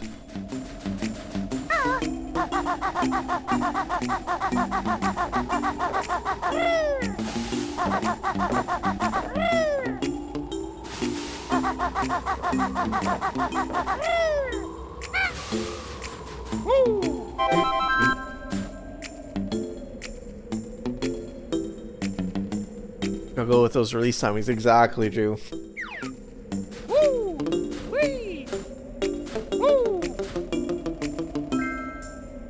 I'll be right back, 1 sec.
I'm gonna say no, Marty, man, just because some people in chat might be invested into BCA, so it's like that's all.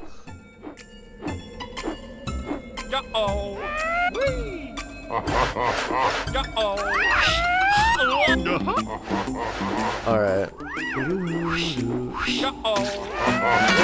There we go.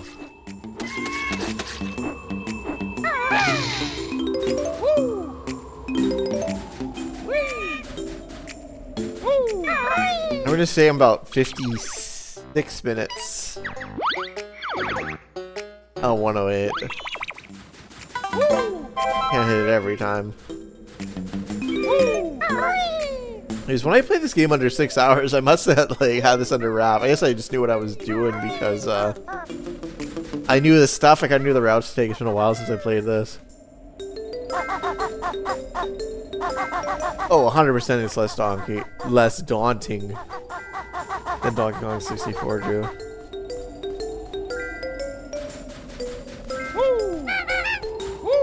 Like, this game's like a third of the length of Donkey Kong 64.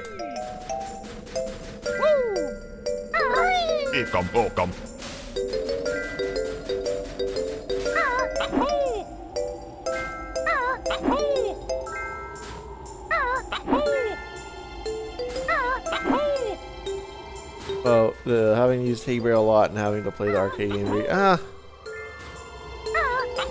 I can give you more, ENZ. Them using the armadillo fight twice, plus the red dragon guy fight twice was pretty rough. Like, throwing barrels at an enemy for 4 boss fights with the same attack pattern isn't great. At least with Mario 64, you got some complex movement and like some different movesets that actually make it like difficult. The tag barrels are... The bonus barrels can be incredibly tedious with games like Beaver Bother or Minecart Race. I do love Donkey Kong 64, I'm just nitpicking here.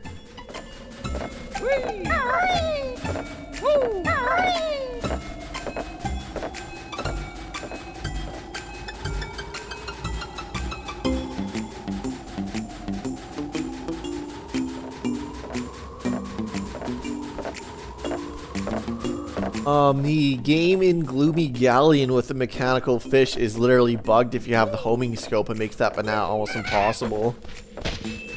If you play on the Wii U version of the game, Clang, I know it just has an infamous acronym here. I think it's, okay,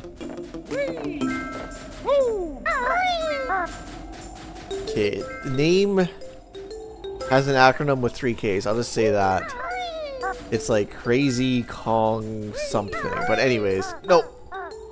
Okay, whatever. I'll just go grab the flight pad here. But anyways, that game. It's if you play on the Wii U, it's like impossible because they didn't get the frame buffer right or something like that. Like, it is incredibly difficult if you play on Virtual Console and Wii U. Or Donkey Kong 64 for that one mini game. So if you're trying to 100% it, it's like you pretty much like it's almost impossible because they got that completely wrong. Crazy Kong Clamor, thank you, ENZ. Yeah, that's it. I know I've just seen videos where it's like that's a questionable name.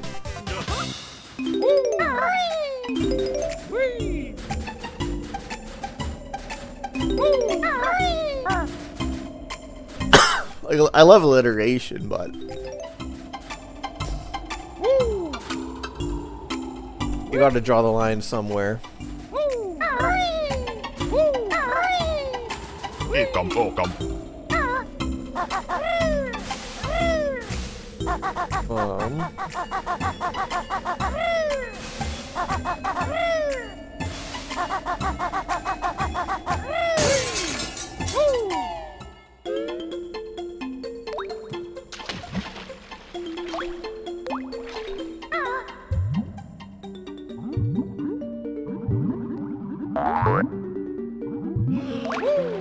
I just grabbed this already. I'm assuming.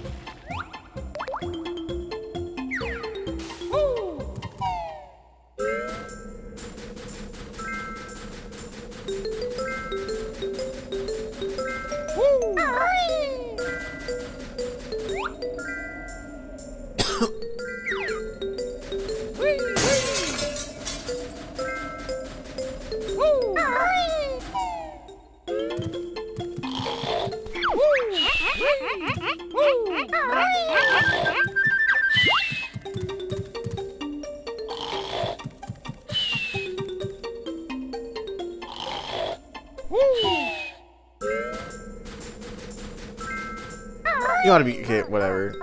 I'll just grab call it feather, and we'll be back up. A flying pad.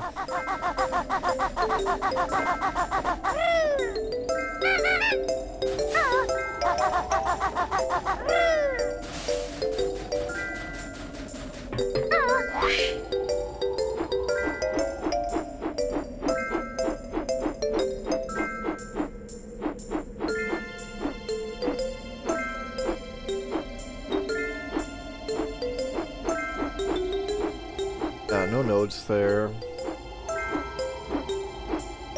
Could be a Jiggy here.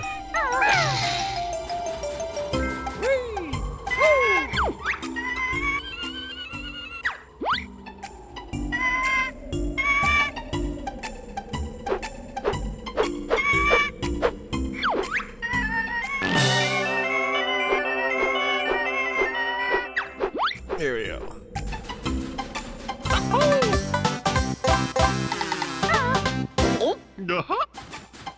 7.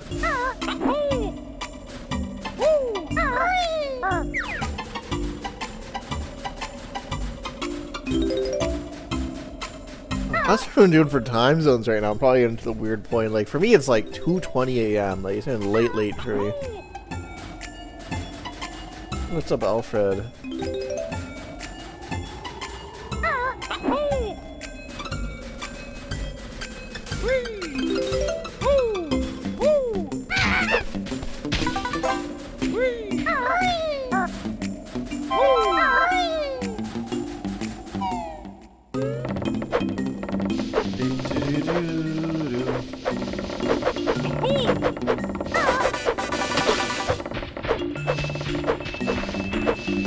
Alright, so now is there gonna be a Jiggy here?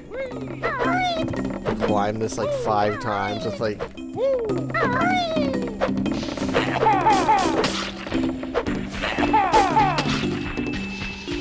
There's nothing.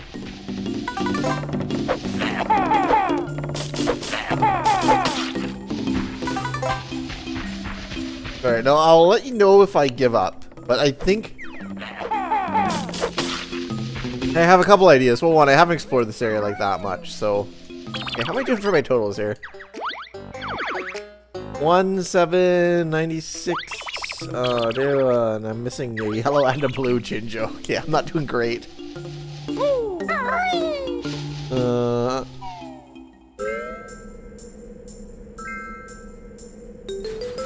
Yeah, I got a Jiggy here in spring, so that's probably... Because they kind of want you to think of these as the same level, but in my opinion, I think of them as different levels, if that makes sense. But like, I do get in my head that these are like the same.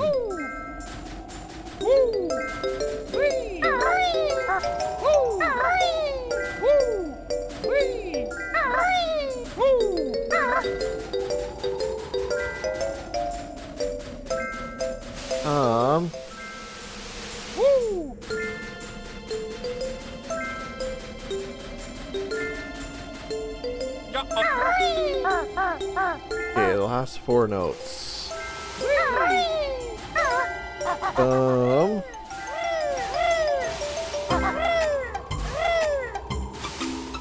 Where could the last 4 notes be?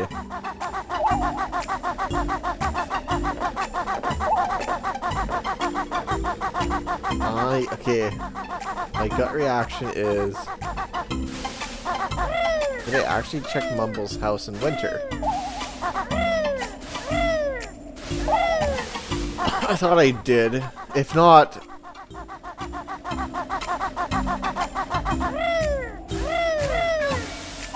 Oh wait, I heard a Jinjo.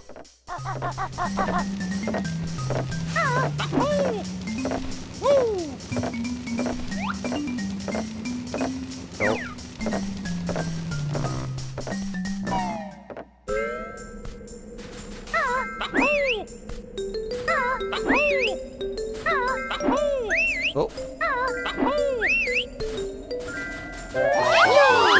Okay,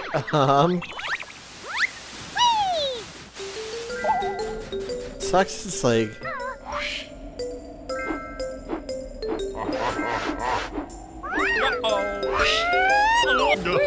Yeah. Scared of him really quick. Alright, he probably doesn't have anything. Alright, you can let me know where the last 4 notes are. I've been streaming for a while, I kinda wanna...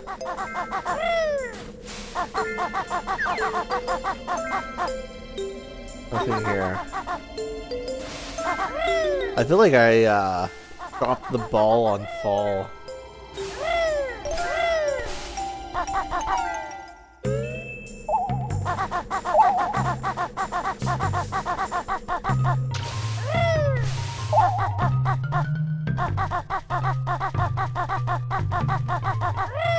Right? Yeah, you can let me know. Yeah, I was the bee earlier.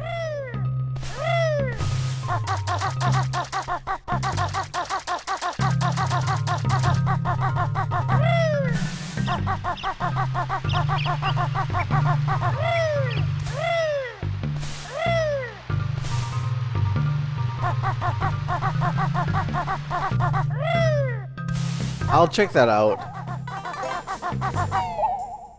I'll take backseating for the rest of this. I don't really feel like going through all 4 seasons again like crazy.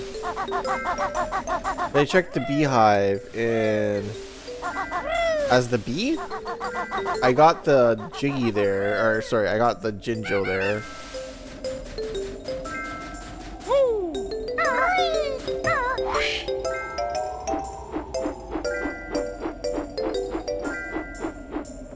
Oh, that's it.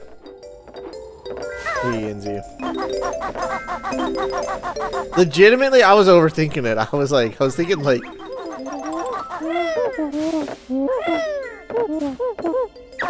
that is it. Cool.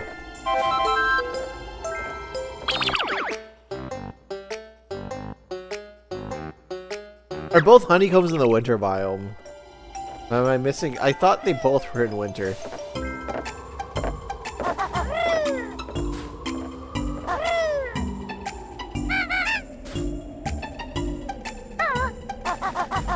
I thought one was for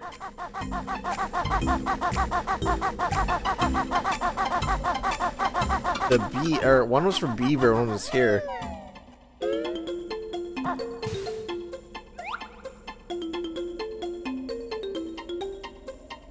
The honeycomb isn't there. And I swore, wait, no, I haven't. I thought I went winter beaver thing, but maybe I didn't.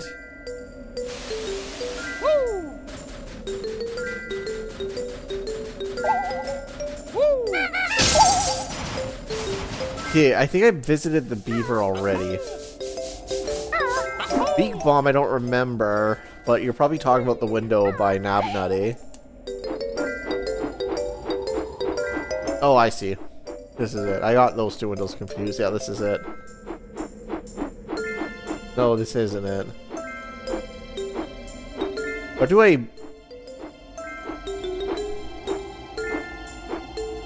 beak bust here? Just let me know.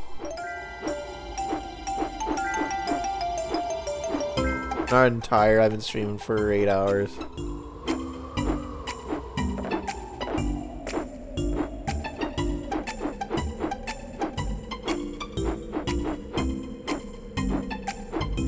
Oh, here we go. I got her.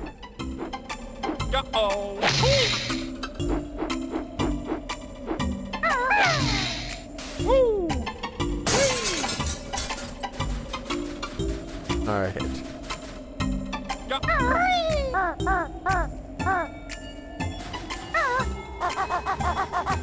I would have found it, but I want to end the stream soon. It's 2:30 for me right now, so I will take hints right now for sure to get Click Clockwood done.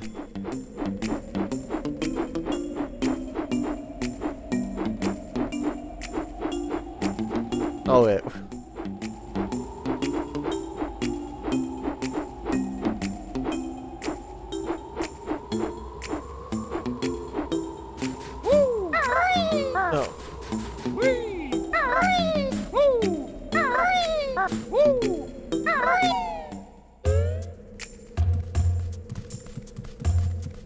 Yeah, let's see. Oh, it is here. There it is.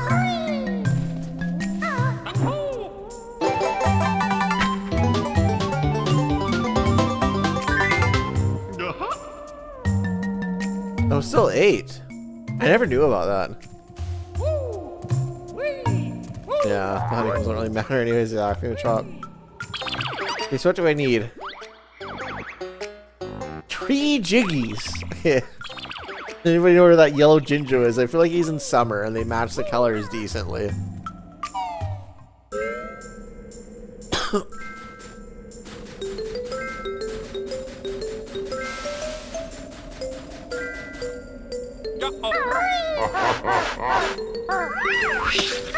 It's in summer? Okay, I had a fill-in.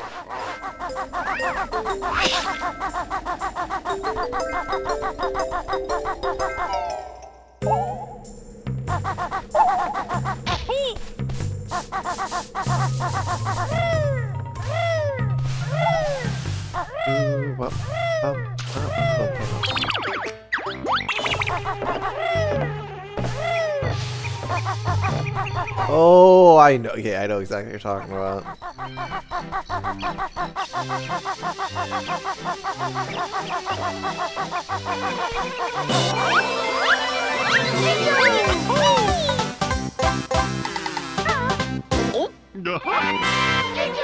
Okay, so what two Jiggies can I be missing now?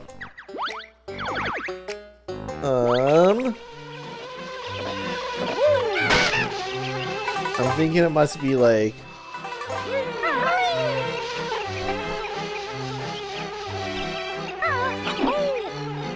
What's up the game creator having chat?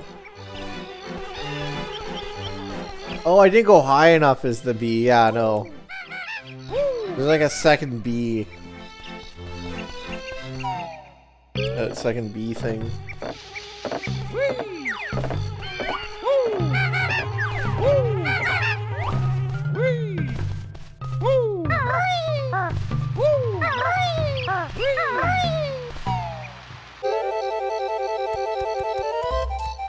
What treehouse is it in? I think I did, cause yeah, I think I got the Jiggy in the treehouse.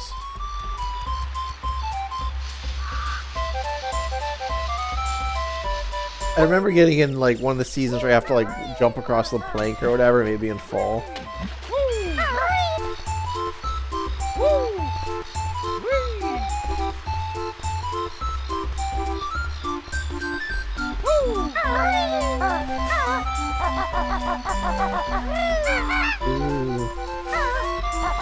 Is this kind of the vanilla Clip Clock Wood music? This is one you hear in the YouTube videos by commentary channels that get exposed 2 months later.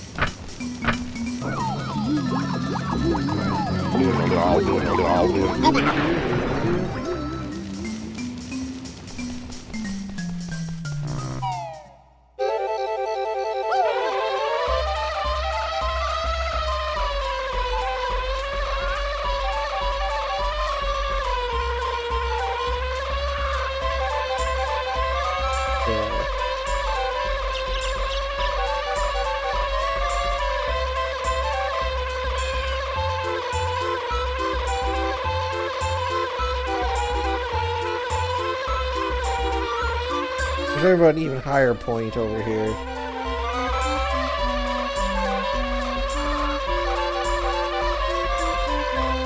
Oh yeah. Wait, what? I got that. Or...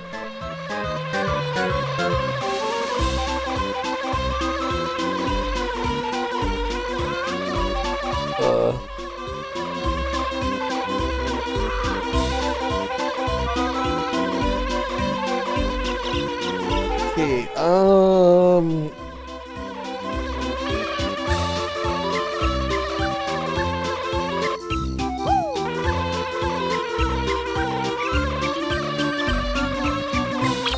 I think I'm still missing 2 Jiggies, right?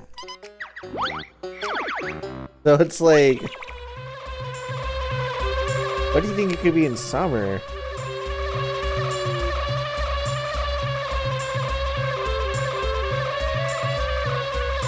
Yeah, no, recomp's a good way to do a playthrough, that's for sure.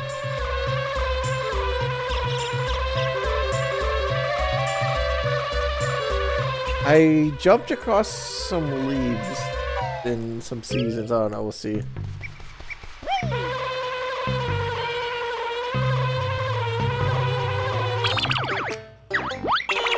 Did I leave and do the bee thing here? I probably should.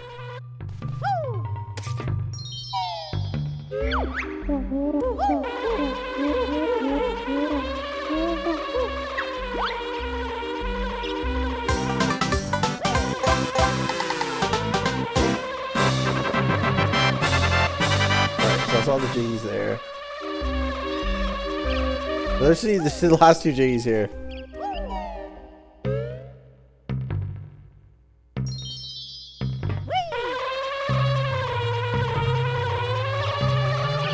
So what do you think it would be in summer, Marty, man?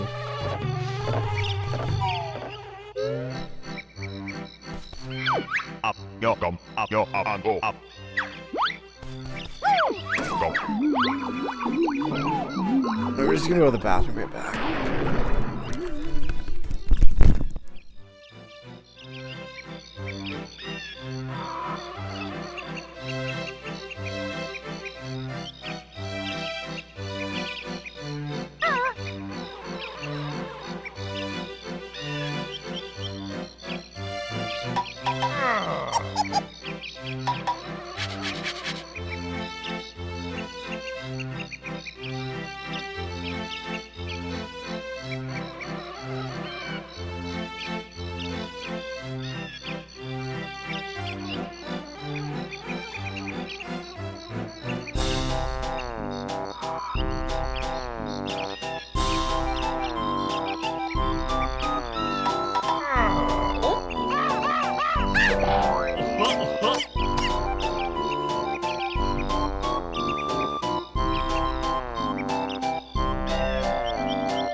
Okay, I know what you're talking about. We'll give it a try.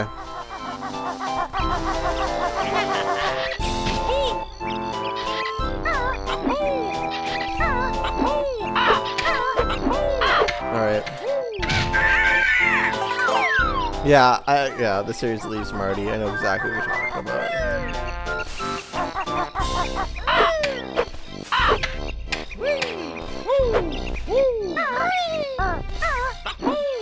Oh.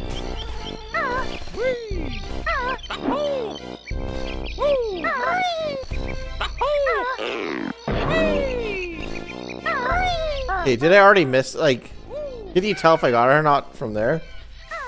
Because I think I was, like, going up there and I was like, oh, screw it. I think I've, done everything there. I think I quit last time. I did, like, something very similar.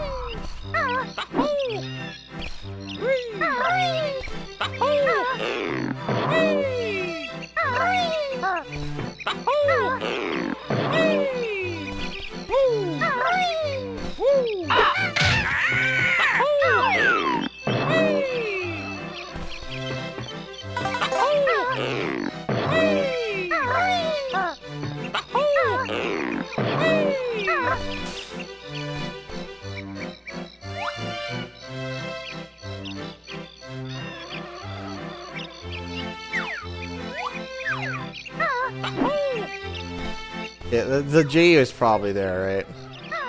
That's it. Do they visit the beaver? In what season?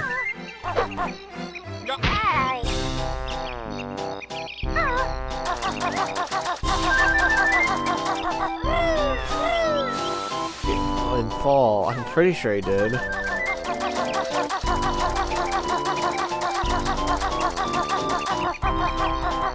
Did I collect this Jiggy when I was running away from the...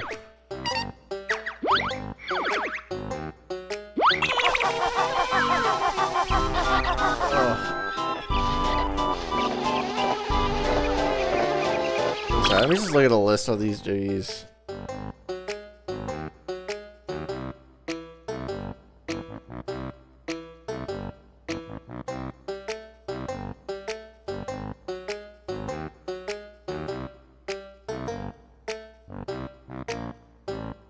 Tree drop Diggy at the end of the climbable path. I definitely got that. Yeah, you can be in spring, transform the bee, fly onto the highest platform. Bee quest, yeah, leaf leaps. Got so full house, I got that. Leave it to beaver, pretty sure I got that in bloom. Shoot eggs for... Yeah. In autumn, return all 6 acorns. What the heck? It must be the tail of Nabnut in autumn.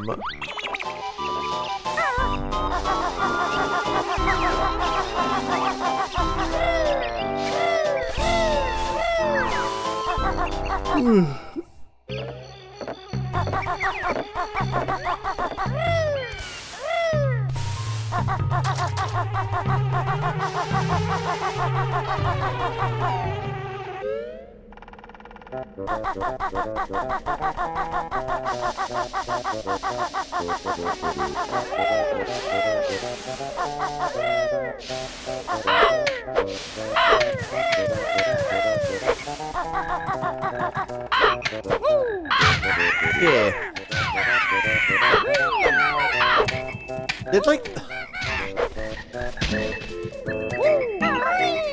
Did I knock like the one from the eagle maybe? Like I'm pretty sure I did.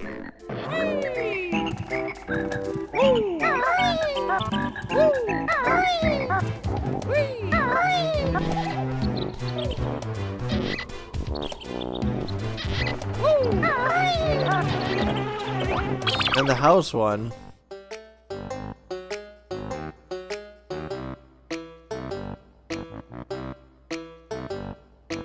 Summer and autumn. I don't know.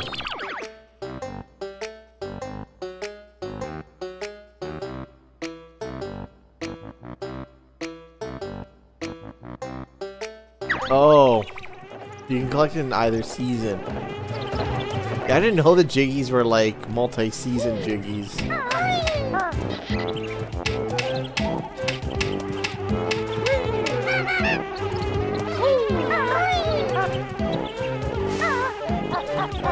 Yeah, they added a J list on Xbox Live. That would have been nice here.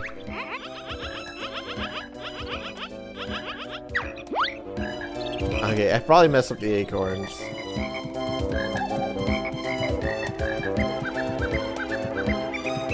I have 8. I'm missing 2.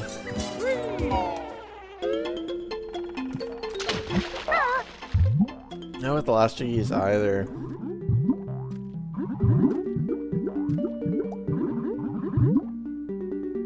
I'm gonna mess up Eerie the Eagle, maybe. I don't know. Legit, it's probably like Acorn is probably one of them.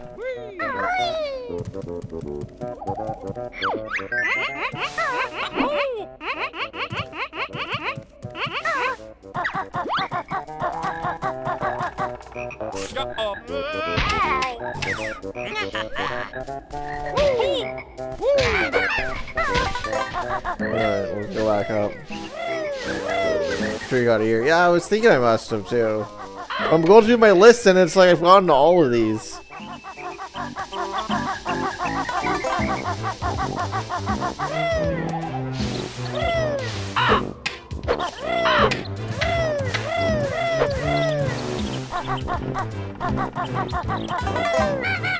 I feel like it's like something that I got but I just forgot to collect, like the last Jinjo or like something stupid like that.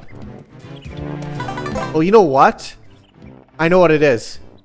I never dropped for the flower from the beehive. And that's in summer, right? That's 100% it. I never dropped from that beehive.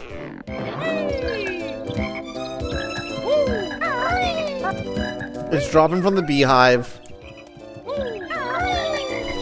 And yeah, it's probably the acorns. Yeah.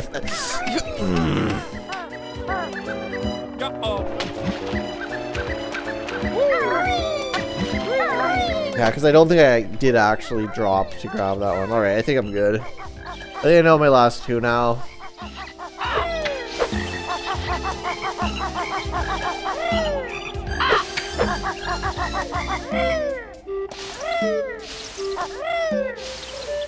You have to redo the camel and everything now to get that one.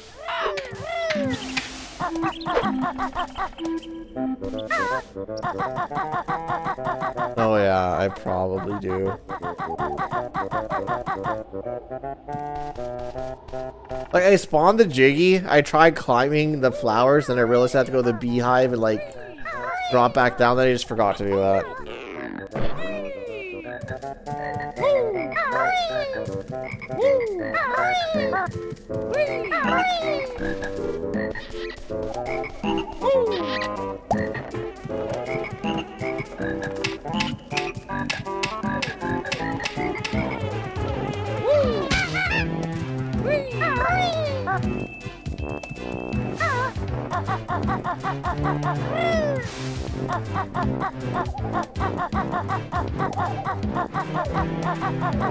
Yeah.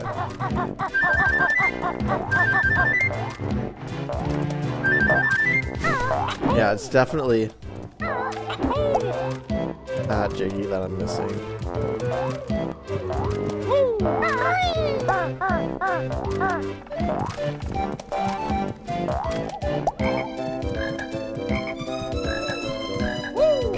I think I just gave like the acorns away when I was like reading chat. I just wasn't really paying attention to like if I was gonna get a Jiggy or not.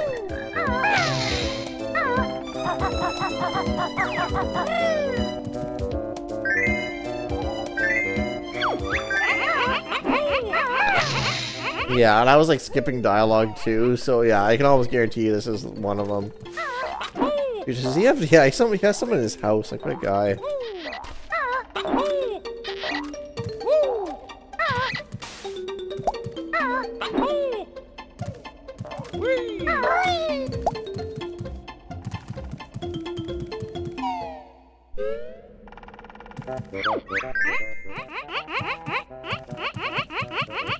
That's never enough for you, Nabnut, is it?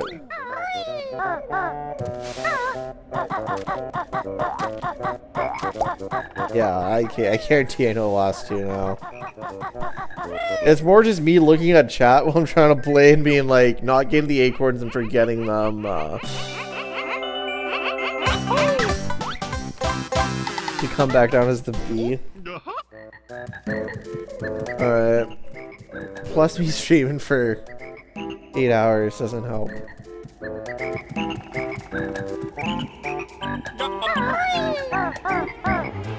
Okay, do I have to redo the whole flower quest now?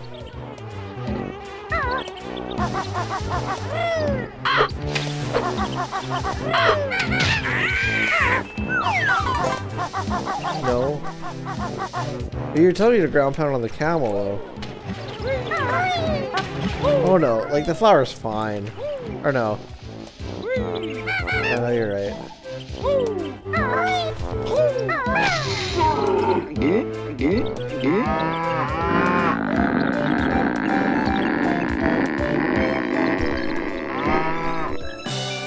There we go, that's it.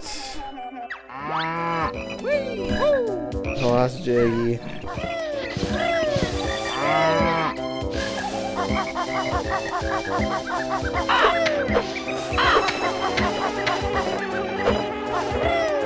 So, like, in this, like, the way the notes are, if you miss a note in summer, will the note be in the same spot in winter? I don't think so, right? The notes are season specific, but the Jiggies aren't. Is that how this works? Like, the notes aren't season specific, but the Jiggies are?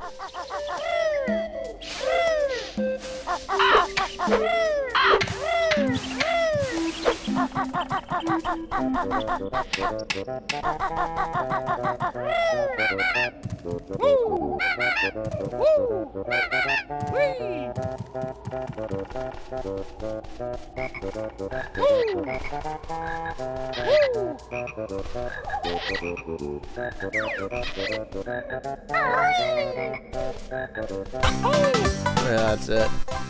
It's the final Jiggy. Right? 10 to almost 2 hours. 110 to 110 to 110 to 110 to 110 to 110 to 110 to 110 to 10 6 out of 6 9 124 and we got a pink egg. All right.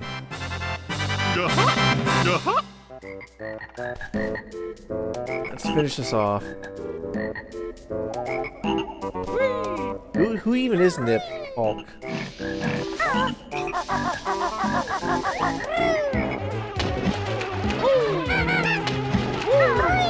Alright, let's destroy Furnace Fun, get Grunty, and then we're good.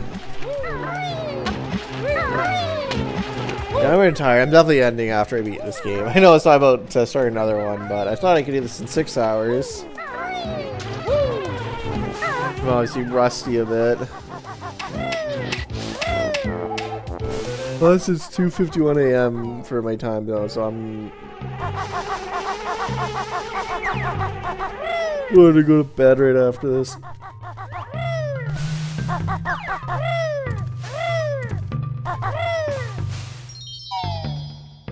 Yeah, the pink eggs for good luck, exactly, and see.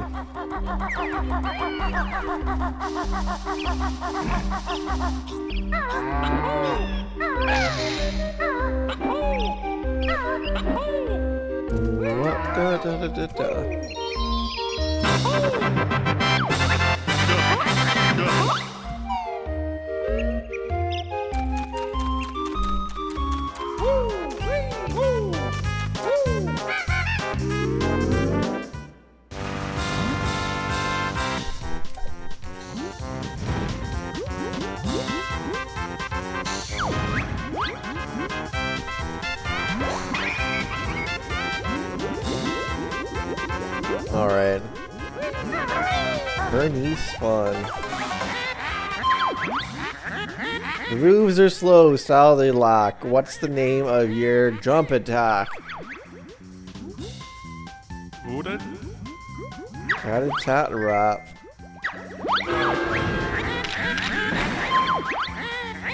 See the picture on my screen. You know where you have been? Bubble Goop Swamp.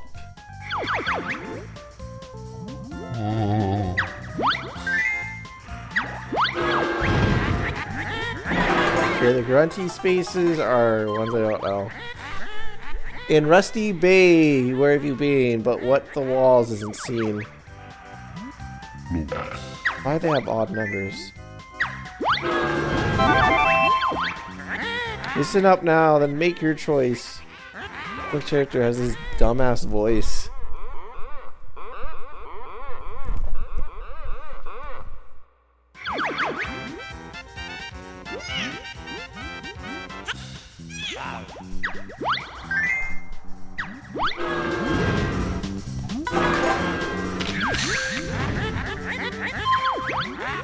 See the picture on my screen. Do you know where you have been?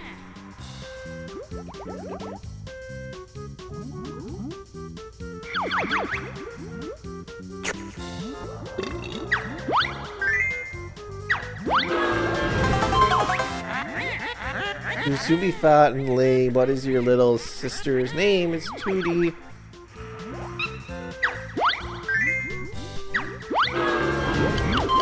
Oh, time challenge takes a bit, whatever. Oh no, not Tip Top. Watch as the turtles sing their song. Repeat it quick, you won't be long.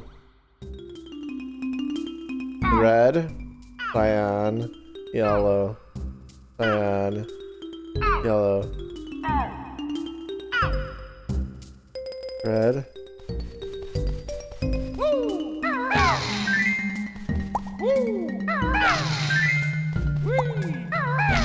No.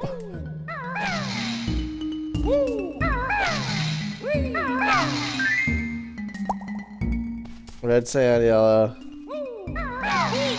Hit. Get out. Let's just take the hit. I didn't pay enough attention.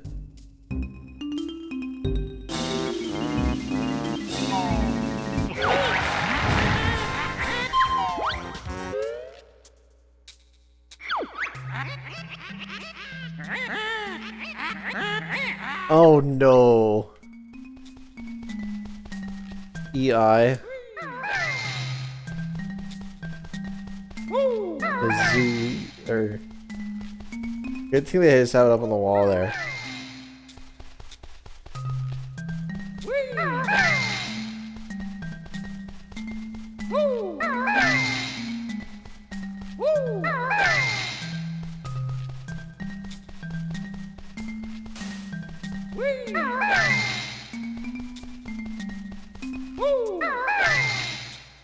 Okay.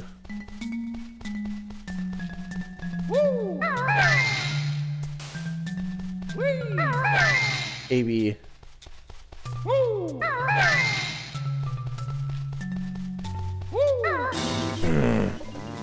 That sucks.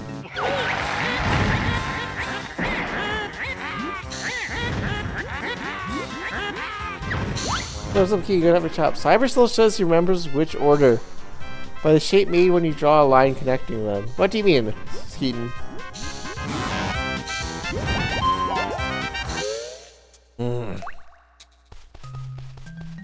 So stupid.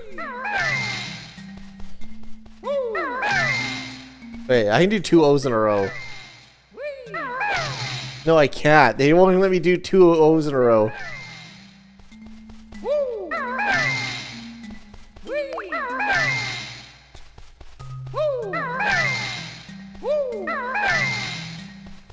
And Joe. Yeah. Maybe.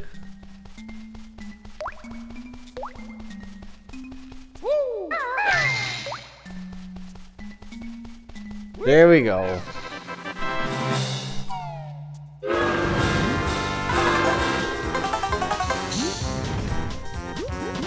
Well, 3 tries. Which man do I sing well? Grunty and the Cauldron Crew.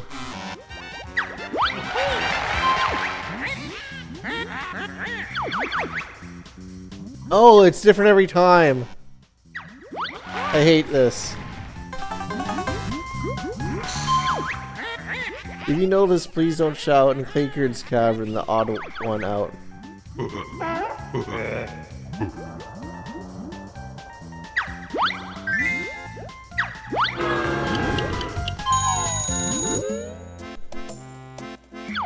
You're talking to Bentilda? You're not wrong, but we won't talk to her.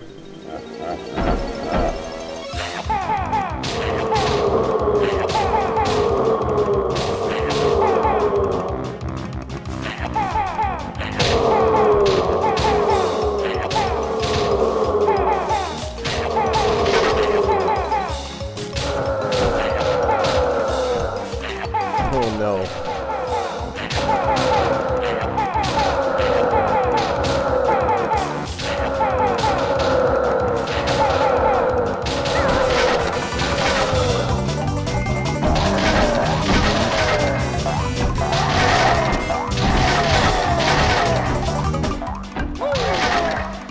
There we go.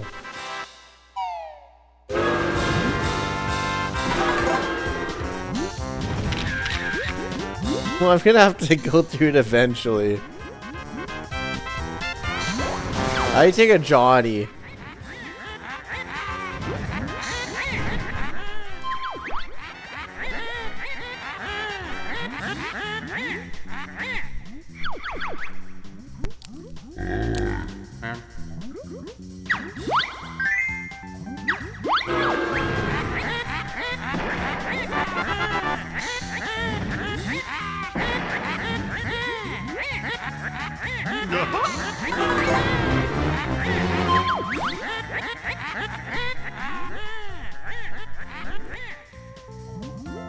That's Rusty Bucket Bay. I know that so well.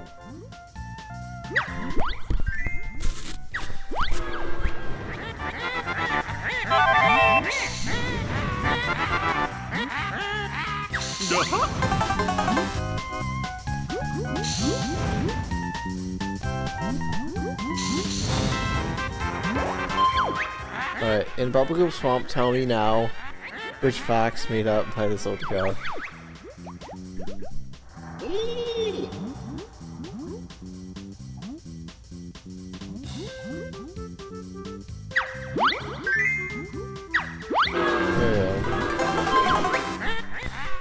Here's 2 facts about Rusty Bay.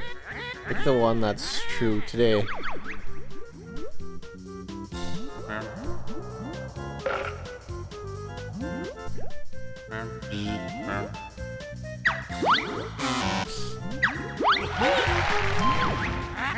This run of luck will have to stop. Big Ship's 3rd funnel.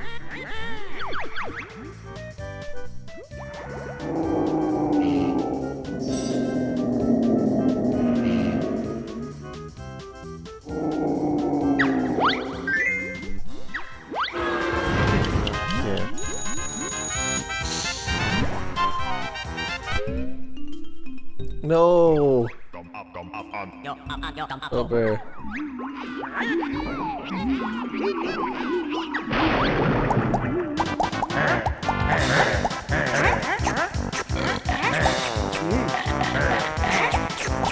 Oh no. No! At least got the shoes this time. I think you're tuning in, Marty, man. I appreciate it. No.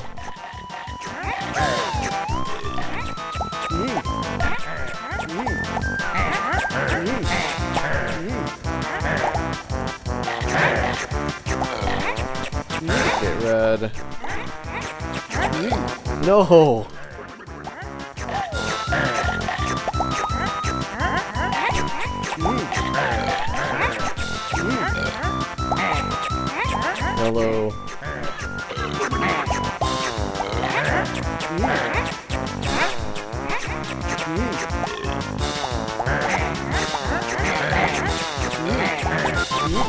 No, you gotta be kidding me, it tied.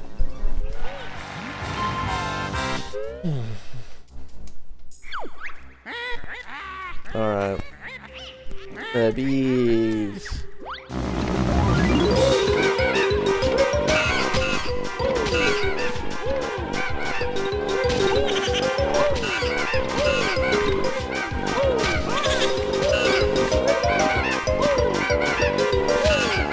Oh, this is just, I gotta do this in the time limit. Or no, that's it. I do not want to risk this on a...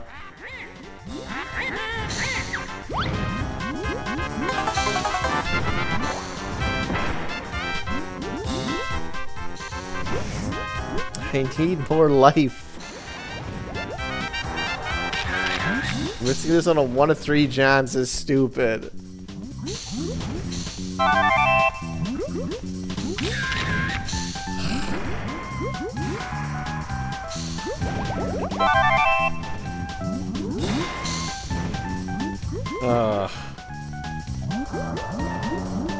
I get at least 3, 4 in a row. And then I get that thing, and then I get 2 out of 3 chances, which statistically I should make. I think that's the only call.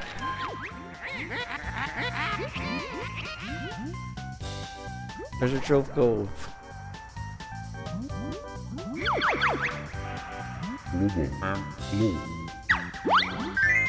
No, this port's really cool. So.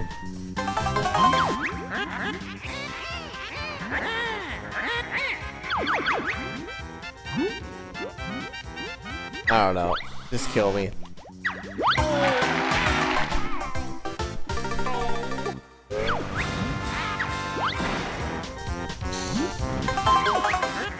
The whale stomach is pretty grim. How many hoops do you swim?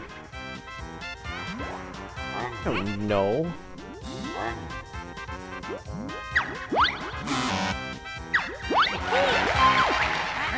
In Gobi's Valley, there's a tree. On its head, like, can you see a headband?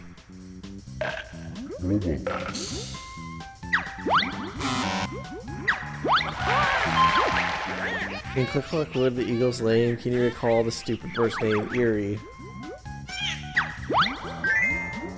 Alright, good to have you back. Sorry, man. See the picture on my screen. Do you know where you've been? Treasure Trove Cove.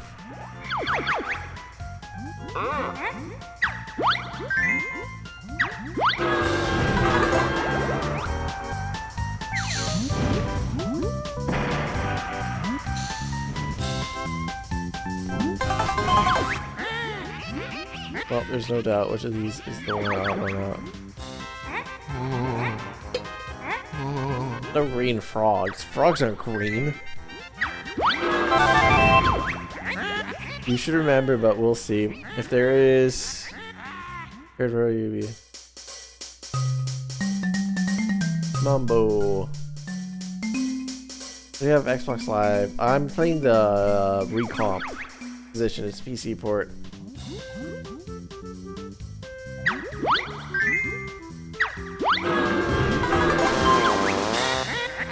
Clanker's Tavern, it's a pain. What's attached to Clanker's chain?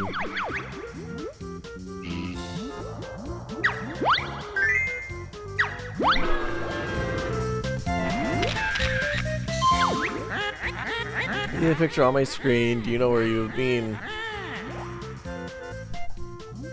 Clanker's Cavern, that's the anvil. Or...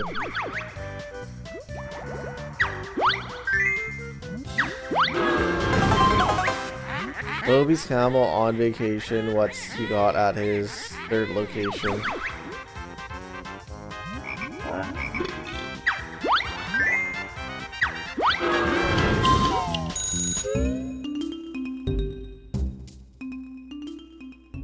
Purple. Pink, purple, blue, pink, yellow, cyan, yellow, pink, purple, blue.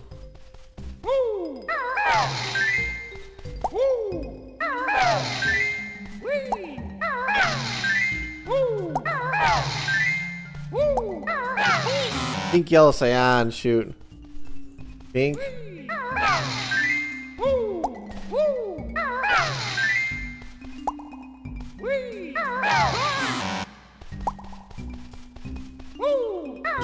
Oh shoot, that's like half my health there. Oh, I didn't mean to do that, whatever. We'll use it. Let's hope we get lucky. I wish I was thinner. What does Granty like for dinner?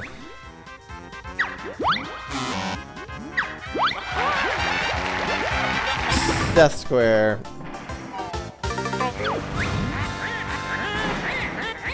Alright, we got it this time. Treasure Trove Cove had a feature. What was the giant armored creature?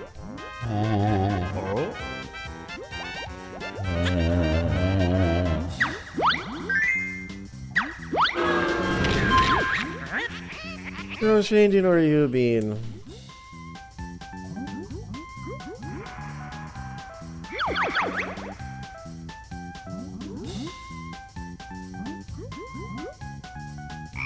Oh, I wasn't even paying attention. Shoot, I was looking at chat. Shoot. Your Treasure Trove Cove.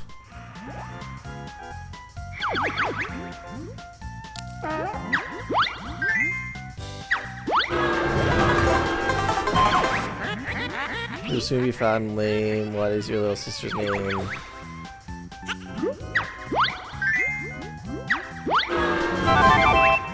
Listen up now, make your choice. Which character has the stump voice?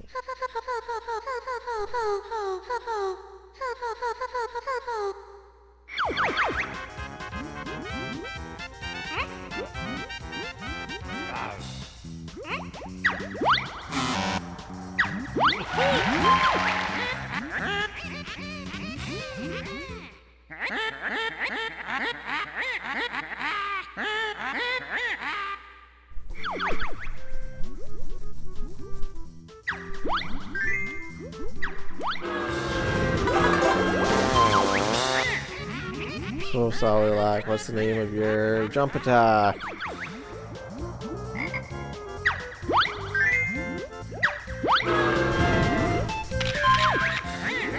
Here's a character from the game. Do you know the dumpling's name? Gobi the camel.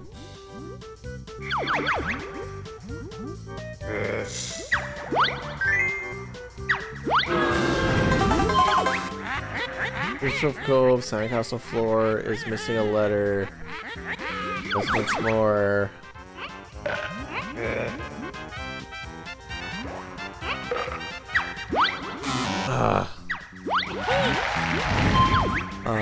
Freeze Easy Peak is full of snow. Which of these isn't on show?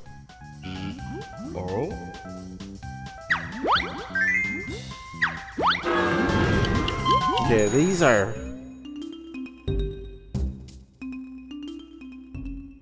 blue, yellow, red, purple, blue, yellow, purple.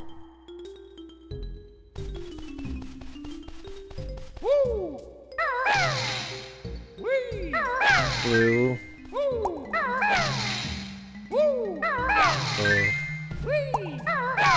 Red. Pink.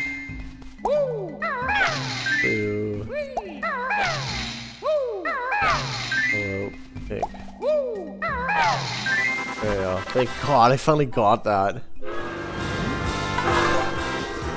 We're gonna use a Johnny here. In Rusty Bay, you may have been, but what's on the walls isn't seen.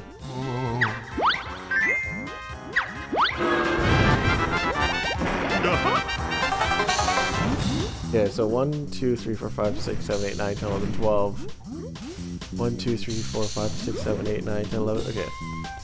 Going this way. All these items on the ground on Treasure Trove Cove was first found.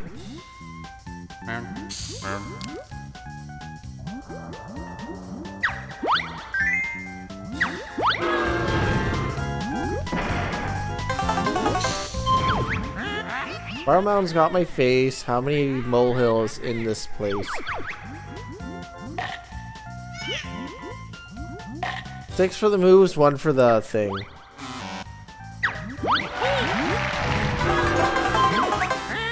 The whale's blowhole, an object of sat in Clinker's cavern. What was that?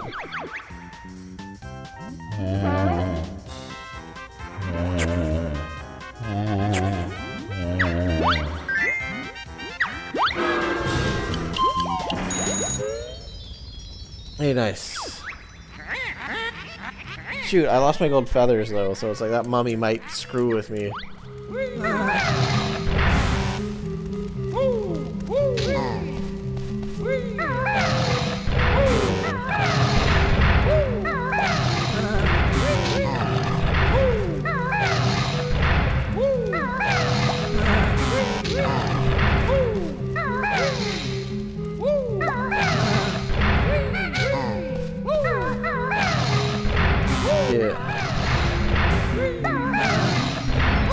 No.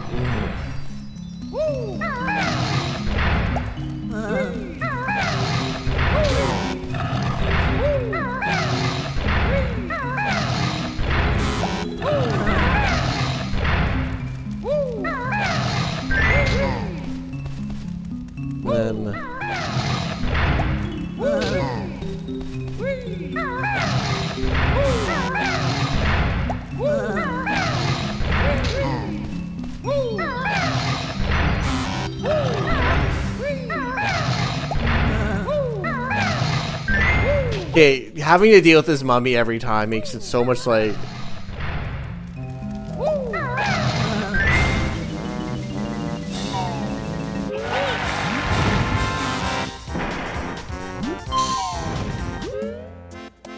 No.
Alright, let's power through it.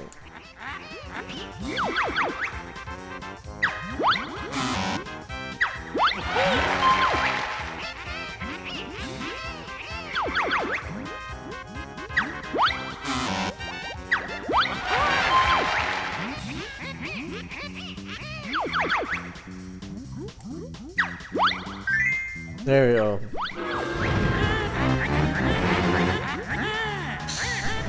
Frick, I gotta get through all this.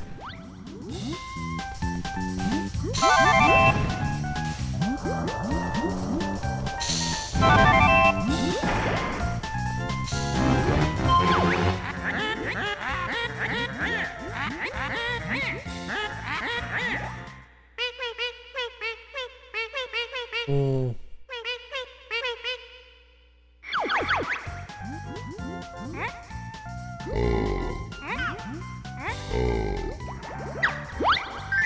Thank God, I wasn't confident.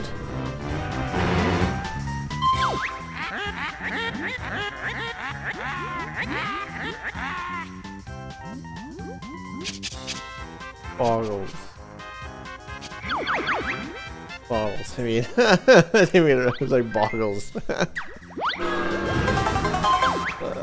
From Gobi's pyramid, it spills. What's empties out the mouth?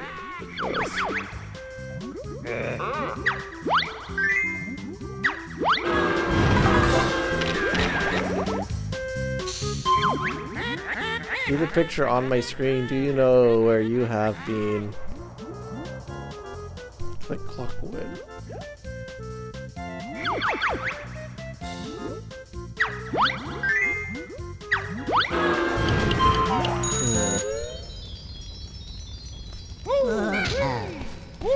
Yeah, let's just feather middle. Yes. Yeah. Goat egg.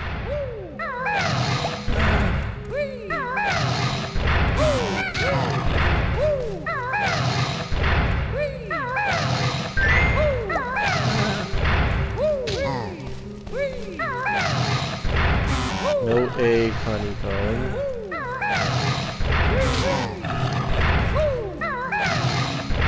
No egg. There we go.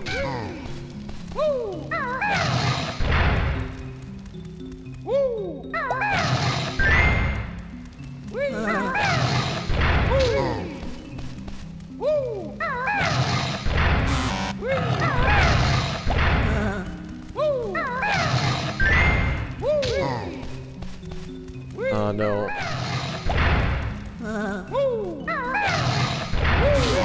No.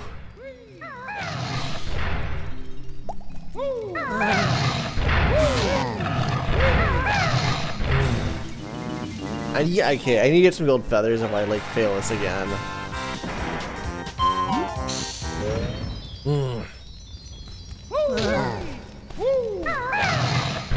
Lumbo. No. Feather.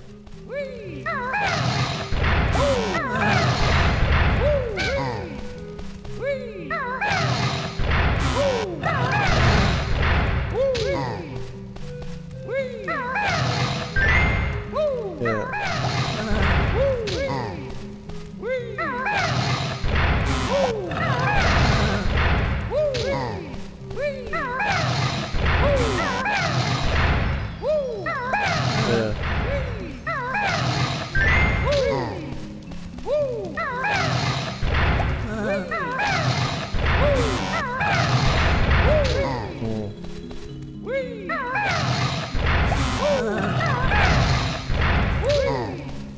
Oh, I'm not gonna be close.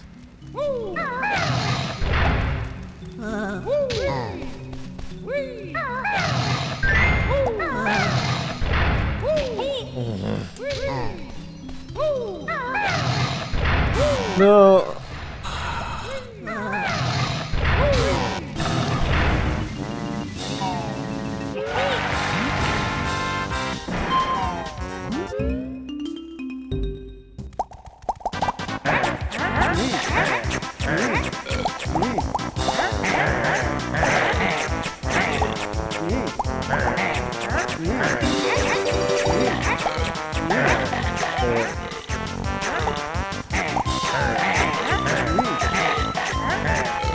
Well, get red.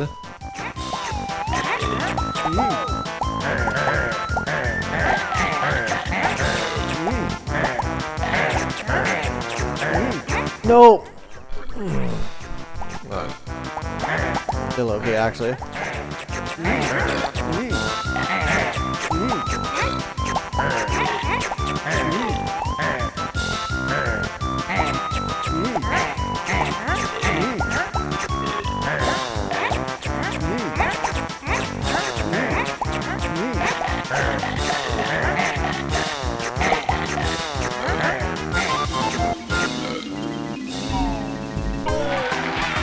Glass up.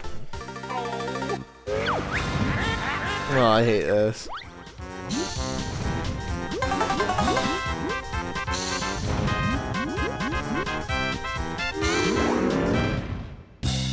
Let's get some gold feathers. Where's the best place for me to get gold feathers? I do not want to get to that freaking matching game again. And like, I probably could have had that if it wasn't for that matching game.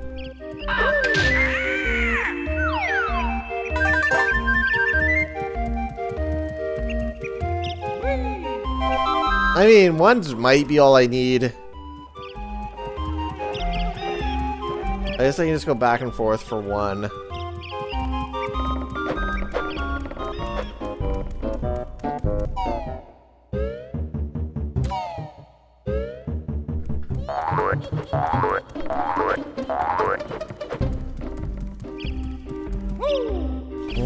That doesn't respond. Like, we're gonna get gold feathers easily.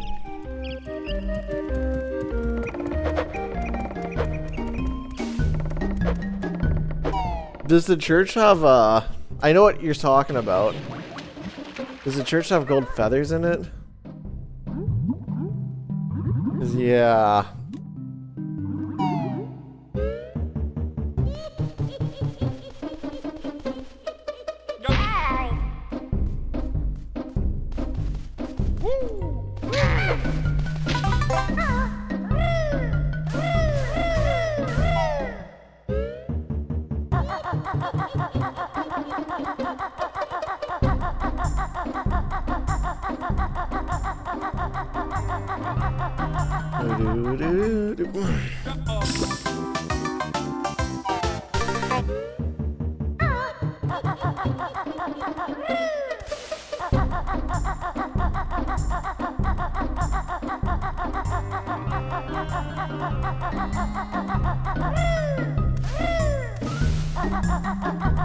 No, I just kept getting that stupid matching game, and it's like with the mummy. It's a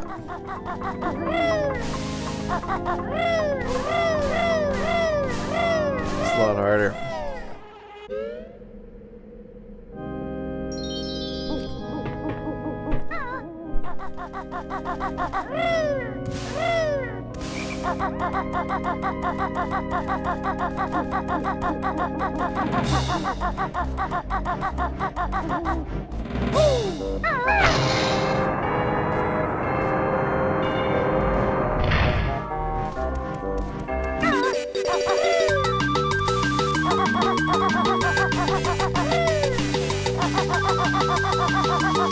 What am I doing? Because like I was thinking in the special room, the feather room. I feel like it's just feathers and eggs. I feel like there might not be a single gold feather here. I hope I'm wrong. I really hope I'm wrong. There we go.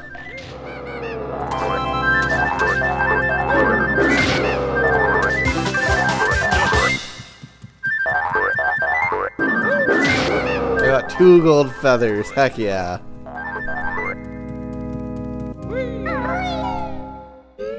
Maybe respawn? Oh, yeah, whatever.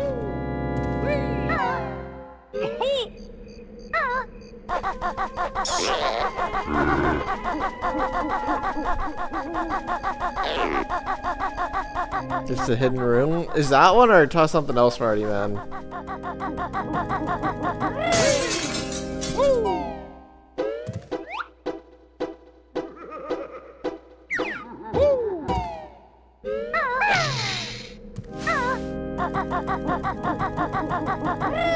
Alright, we got 2 more feathers, and when we go back, we got 1 more. That'll be good enough. We'll nail Furnace Fun. I just kept getting that bad game. Plus, I'm gonna keep my phone out with my notepad, because I'm so bad at remembering the colors for the thing. I'll write it down if I get the stupid turtle game again. Like.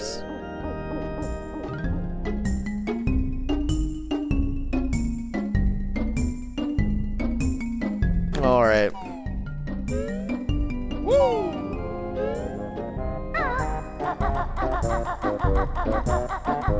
No.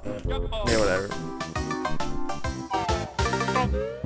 I was thinking we're not in an area where I could run off immediately. I was thinking, I forgot that this area existed. I always think that this goes straight to the other thing. I don't think it lets me pause. I think there's no pausing there, Marty Man. Because I was trying to pause earlier, but I don't think it actually lets you pause. They knew. Back in the 90s, Rare knew that streamers would come and pause the game and look up answers, so they made it so you can't pause there.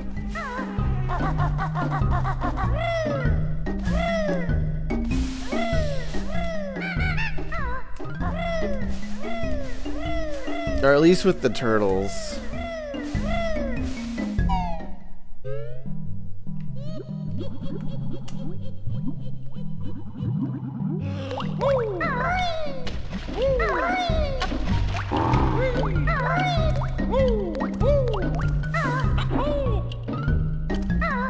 Yeah. All the plants gonna be back, and it's gonna be like, oh yeah, get through all these plants.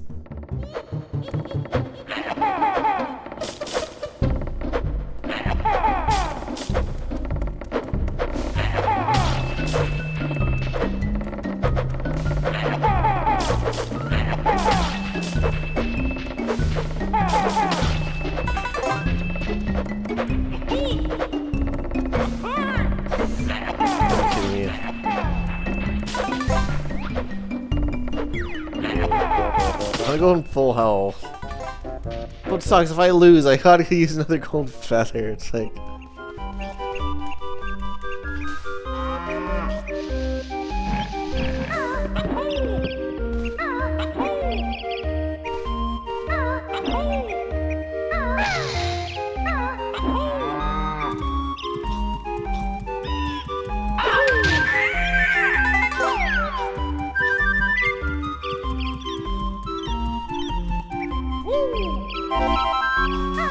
Here we go.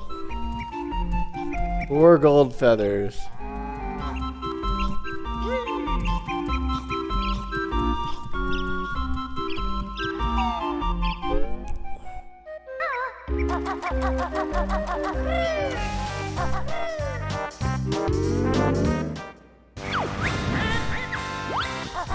Alright, let's nail this. Goof Swamp hides a treat. What's in the water chops your feet.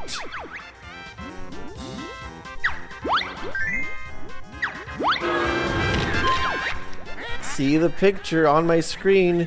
Do you know where I have been? That's Goof Swamp. That's one of the turtles.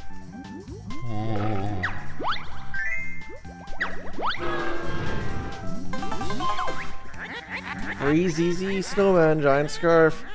What colors make me barf? Red and yellow. It's yellow, right? Yeah. Because some people might think it's orange. How could I think that's orange? Listen up. Now then make your choice. Which character has this dumbass voice?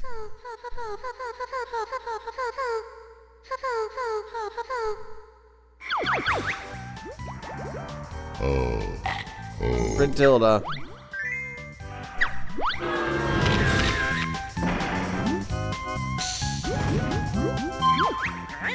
See the picture on my screen. Do you know where you have been? Baker's Cavern.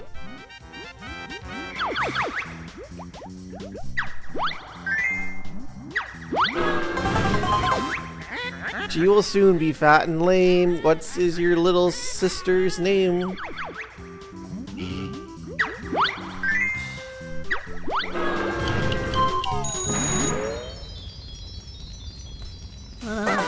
Who can't get me this time? You're done.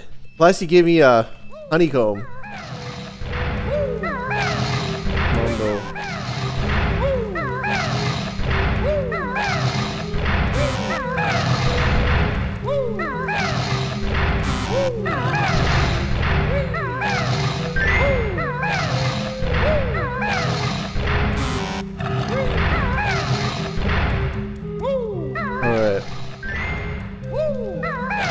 Oh, pattern's the same. Shoot. Hi.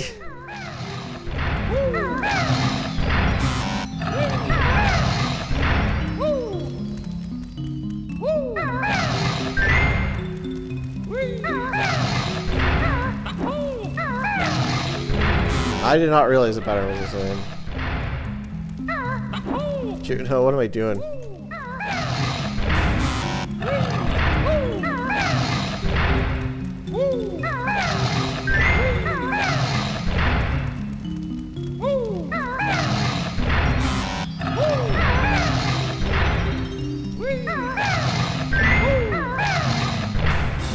No, shoot.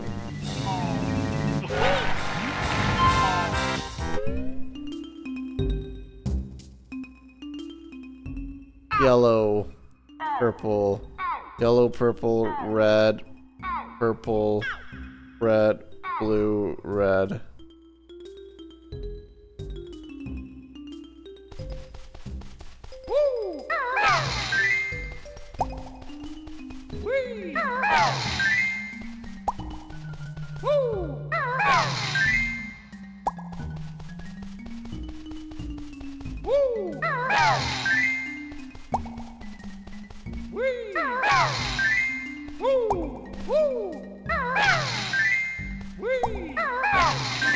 Alright.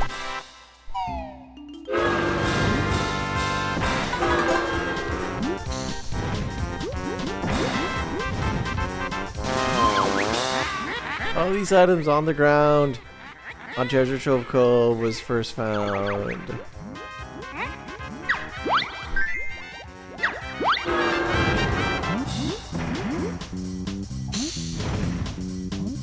Sorry, let's go the battery back. Yeah, I can't pause party man, or else I would.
Alright. For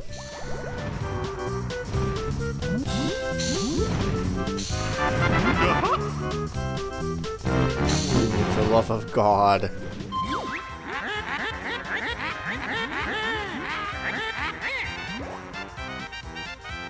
Treasure Trove Cove, please.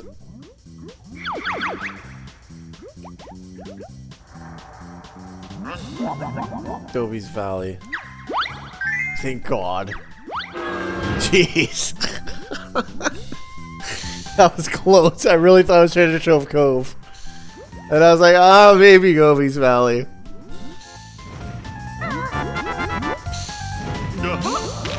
Oh.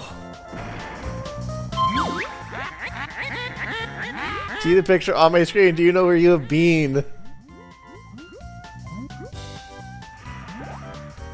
Nothing. Oh.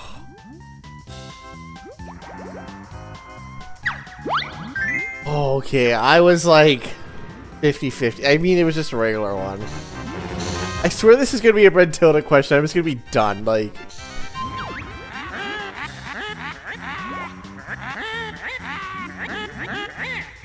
okay.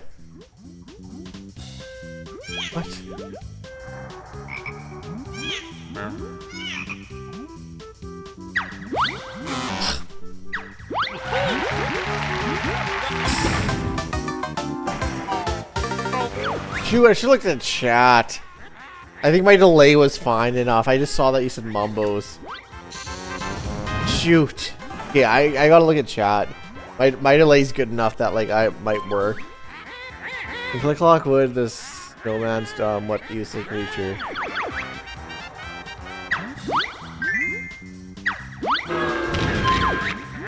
See the picture on my screen. Do you know where you have been?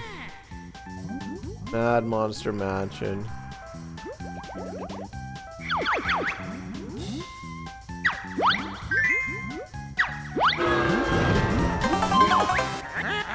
Rumble's Mountain is easy for sure. How many jigsaws open its door? Oh.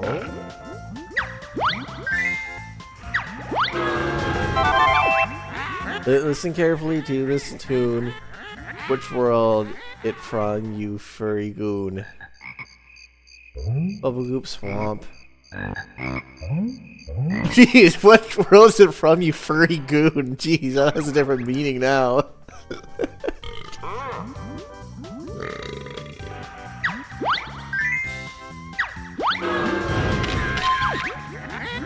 See the picture on my screen. Do you know where you have been? Thinker's Cavern.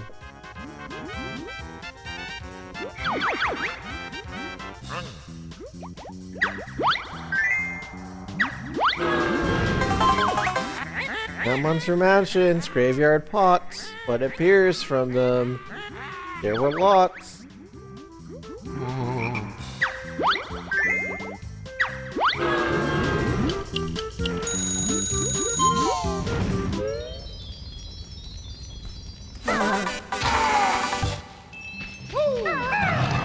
Wait, feather.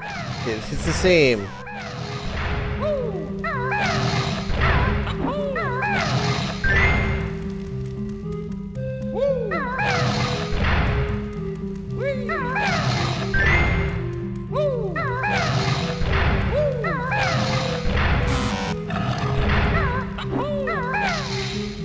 Banjo, feather, note.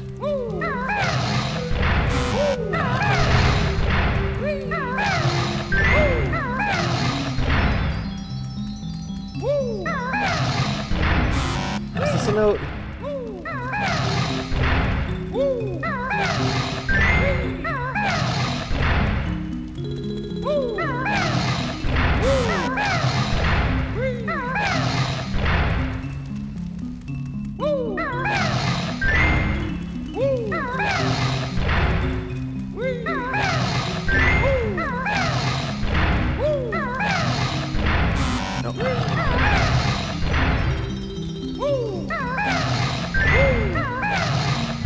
Gotta be kidding me. Yeah.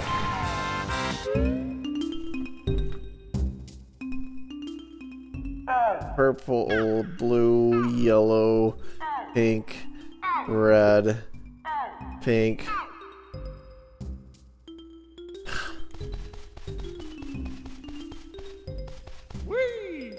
Purple. Does anybody remember this? Blue. Yellow, pink, red,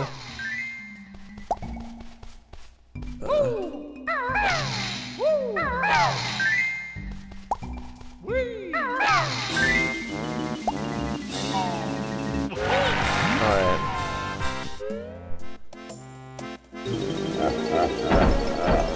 I need all the help I can get here. Like,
You pick up items on the ground.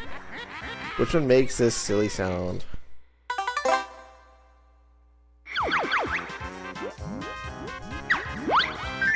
Honeycomb.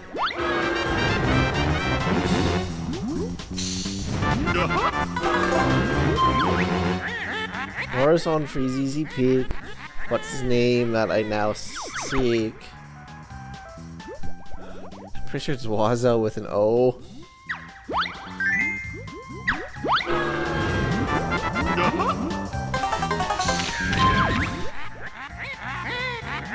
See the picture on my screen? Do you know where you have been?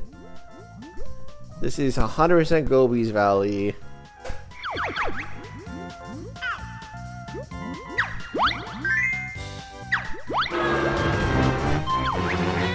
Grunty's got a beautiful pose. Where do I get my delicious clothes?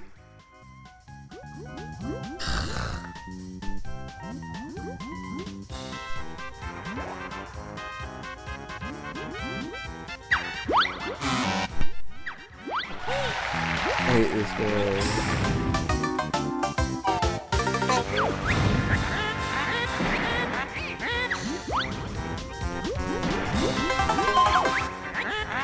Figures Caverns, world needs air. What did you swim through way down there? A keyhole.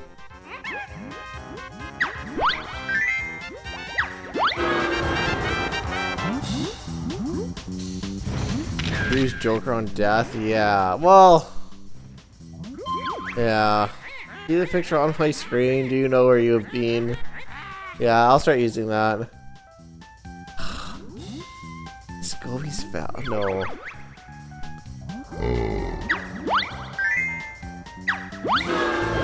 Okay, I'll start using my Jokers on deaths and just use a 33% chance. Just hope really dumb. What's the problem that makes him glum?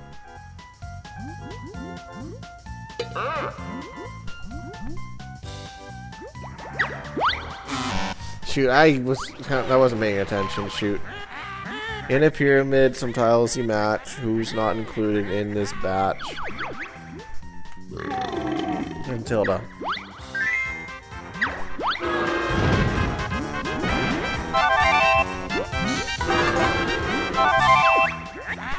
Listen up now, then make your choice. Which character has this dumbass voice?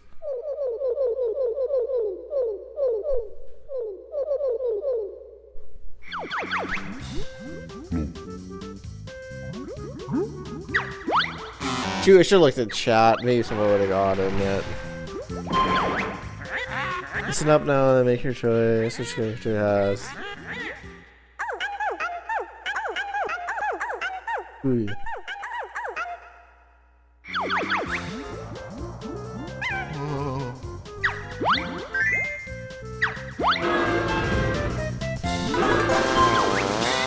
See the picture on my screen. Do you know where you've been?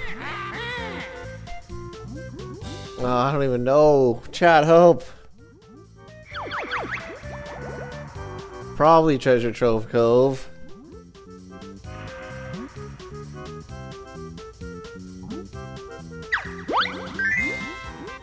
Yeah, that's it. See the picture on my screen. Do I know where I've been? What is... Okay, this is the Christmas tree from, Freezy Peak.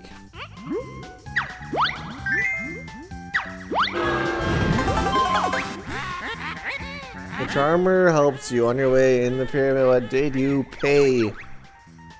Some blue eggs for sure.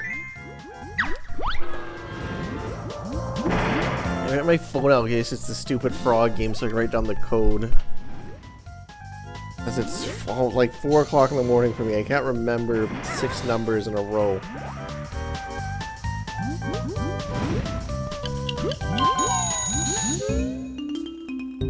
Oh, Mr. Vile. I've lost this every time. By a tie. I've lost this by a tie every time.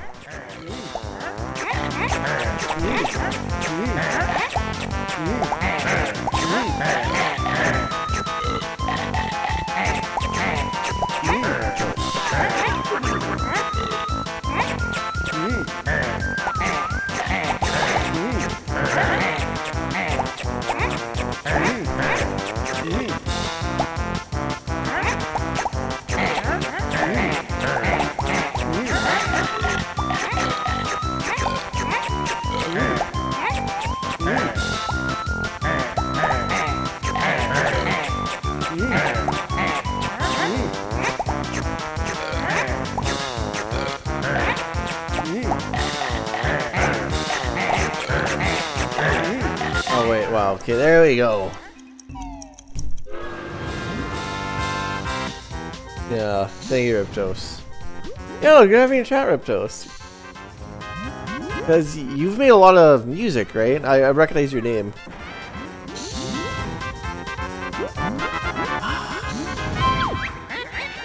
Newsstand is where I've been. What's my favorite magazine? Yeah, it's Fat Hag Monthly, of course.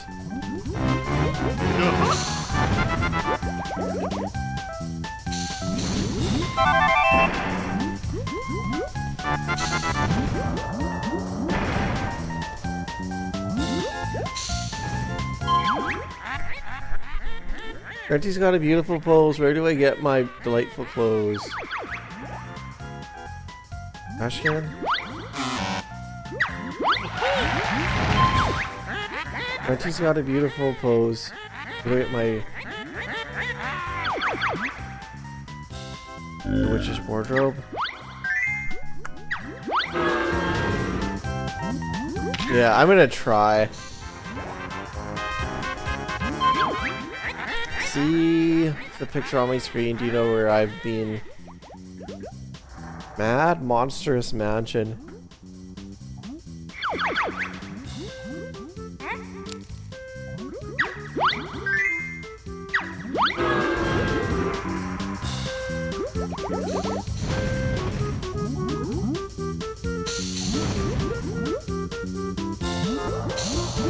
Oh, you do? Yeah, I knew I recognized your names. I see you in all the credits.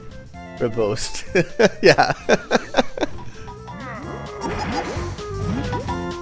Yeah, Riptos, yeah. I'm like the worst at pronouncing name. Not even close to Riptos, yeah. No, you make some amazing compositions, like,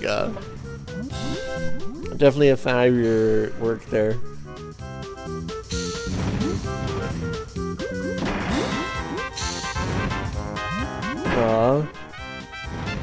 The days, yeah.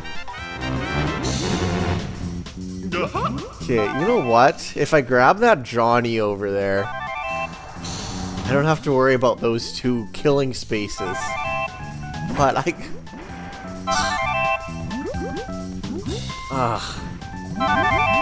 I think I gotta grab the Johnny.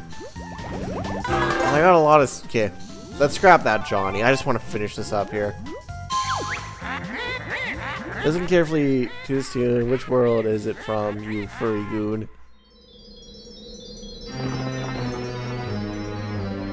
Roby's Valley.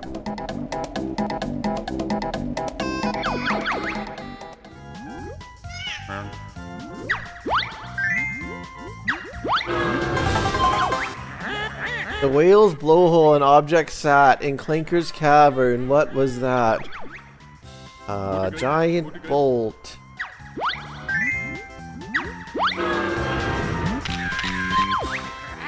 See the picture on my screen. Do you know where you have been?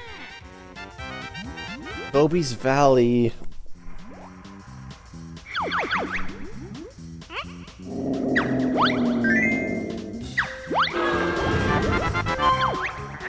A little more, it wouldn't hurt. What would I have for dessert? Rat sorbet. Hell yeah. Johnny. Listen up now, then make your choice. Which character has this dumbass voice?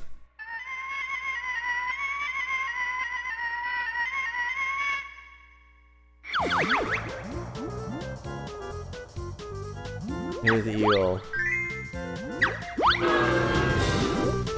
Here we go. This is it. This is the run. I have skips for the two skulls. Nothing can stop me now. Oh, okay, I'm getting too cocky. Listen up now. Make your choice. The character has this dumbass voice.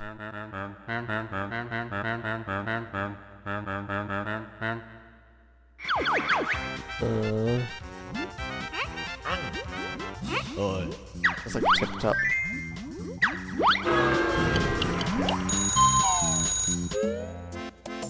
Actually, I've been doing decent on this. I haven't really losing any health. It's just...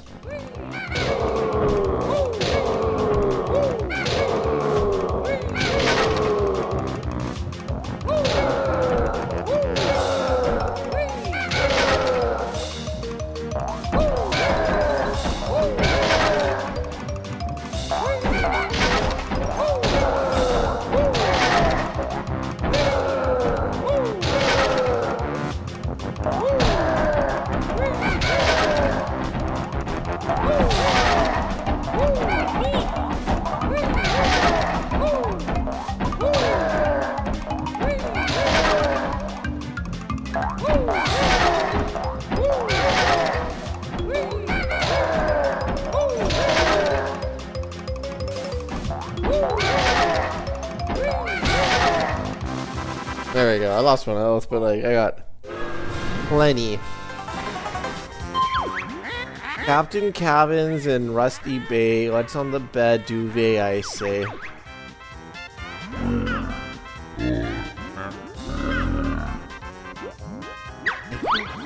Yes.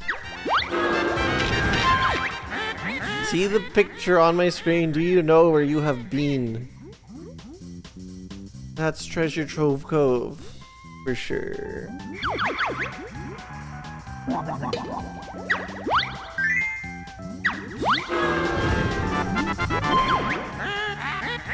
I like a cuddle now and then. Fight. What do I take to bed at night? Hey, Teddy.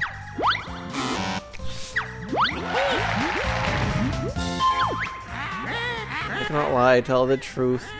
What's hanging from my bedroom roof? Rotting fish? You want to hear us, I can tell. In which band do I sing so well? I feel like I might have this one, so I'm gonna wait it out in case someone in chat knows. Grunty and the Colton crew, no! Not just stupid Grunty school. What was my name at which's school? Cauldron Butt? Yeah. I'm gonna go back and just get all the... I mean, I could get a couple honeycombs easily.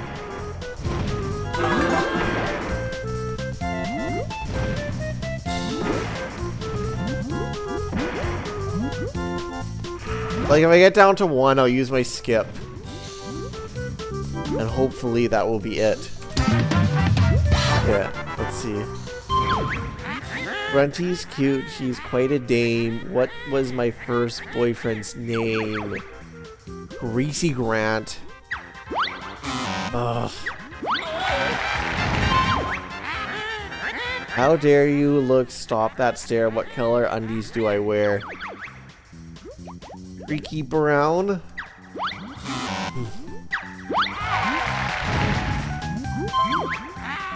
Bad Hag Monthly thinks I'm hot. What did I do on the cover shot? Polish my crystal ball?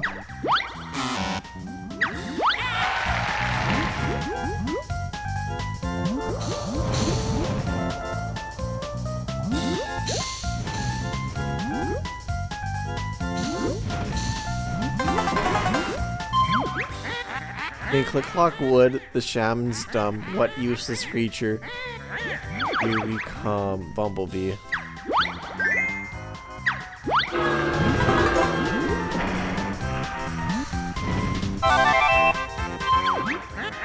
You should remember, but we'll see. If this is heard, where would you be? Okay, actually, I think this is Click Clock Wood, right?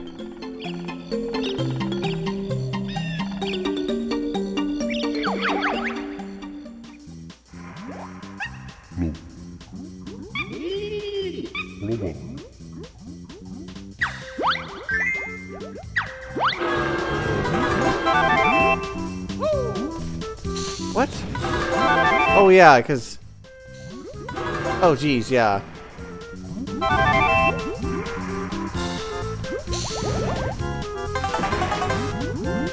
Okay, we got a bit. Gonna be able to stay fit.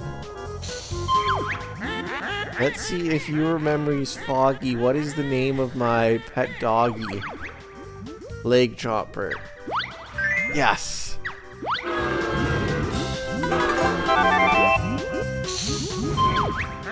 Let's listen up now and make your choice. Which character has this dumbass voice?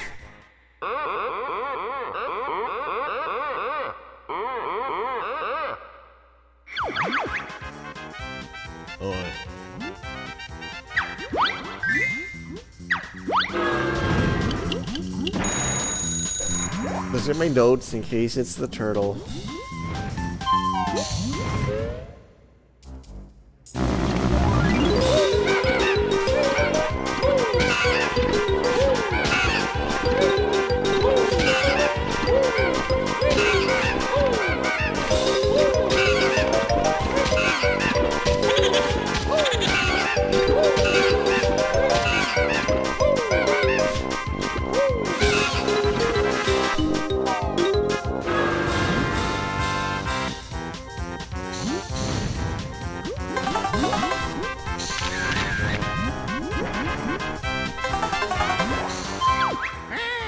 The click-clock eagle that you meet, how many autumn worms will he eat?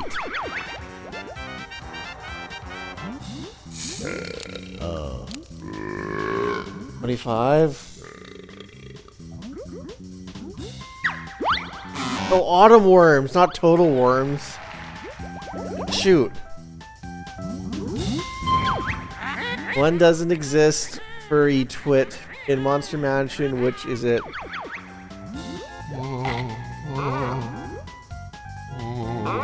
No bathroom. Oh, there's a toilet there! Frick. Get this wrong, you little toad. Rusty bass whistle, what's the code? 312111?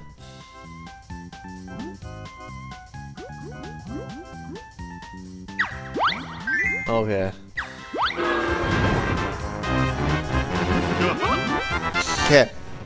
As long as I get this. We didn't wash, there was no pool. Where did I go to which is school? Is this like...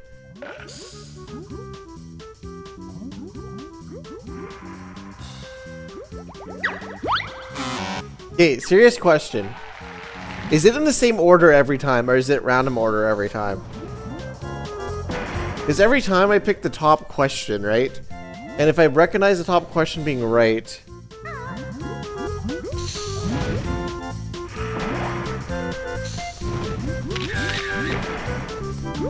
Where's the other Johnny?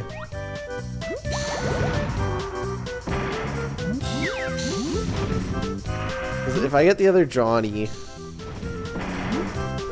then I can just skip both.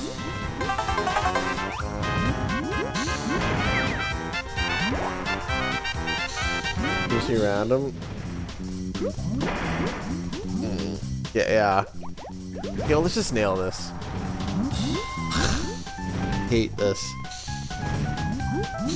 Ah. You know what I should do?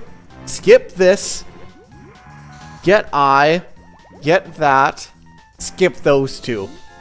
Yeah. See the picture on my screen? Yeah, top left, right, Marty man. Treasure Trove Cove. This is what we're doing.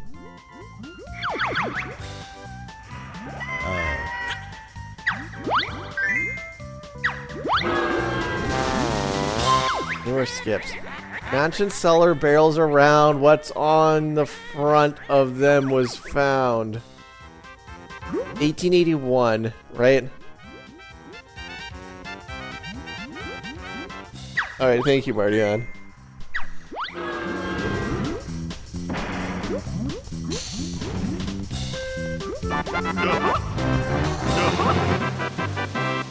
There we go. That took me way too long.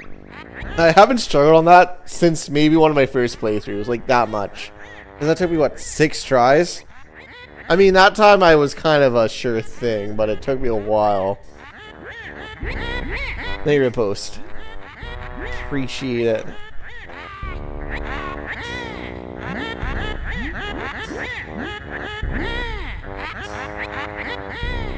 Yeah, 1881 when Rare was drowned.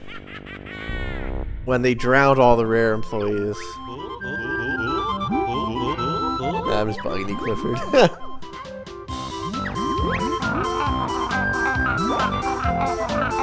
Yeah, before I am, but...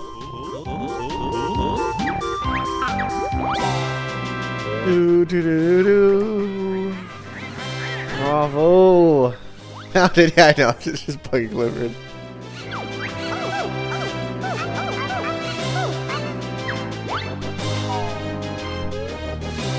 Roll credits.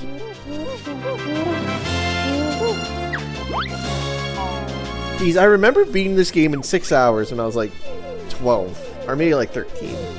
But I guess I played the game constantly. I knew where everything was, and I kind of had a pattern to it. Because now I'm at 9 hours 47 minutes. It's gonna take me 10 hours to complete this, but I mean, it's been a while. Like if I were to play this game tomorrow, I could probably do it in less than 7. Just because of just remembering where everything was, just because I just played the game before. But honestly, I haven't beat vanilla Banjo-Kazooie Or I haven't played vanilla Banjo-Kazooie in like... For vanilla, it might actually be like a decade. Because I played through the randomizer a couple times. Any decomp credits. I don't think there will be. 300 hours on one save. Oh, that's so cool. The post.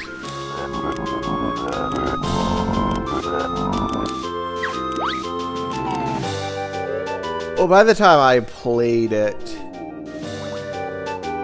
it was already like close to the Xbox era, so most of the secrets are already found.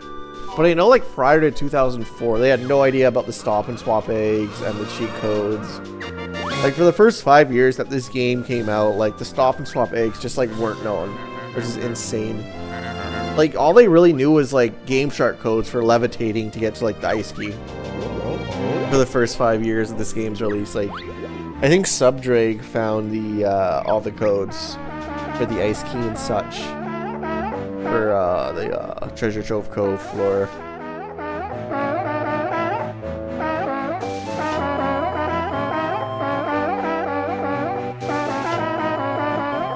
Just an item, yeah. Subdrag and Ice Mario, yeah. No, I want to make a video about Subdrag, because like Subdrag is, in my opinion, the most influential Blom hacker ever. He's in every community.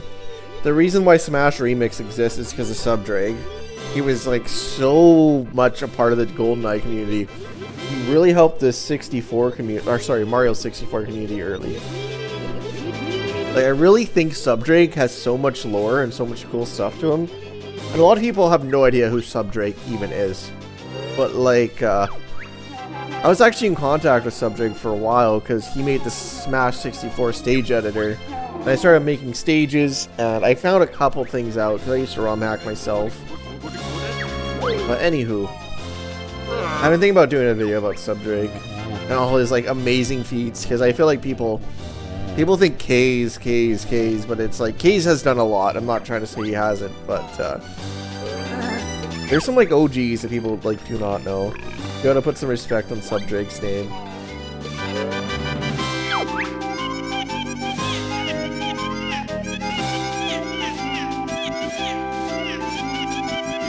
Oh boy, man, too. Yeah.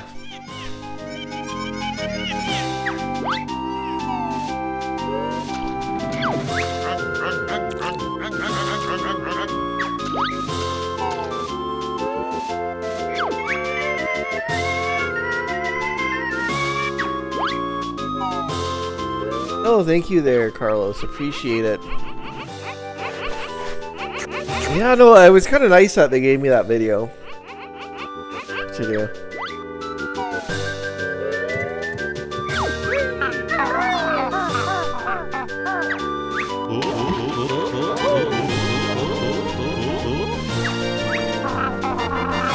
For controller codes. Yeah, like that's something I really enjoyed doing, because there's a bunch of prototype 64 colors.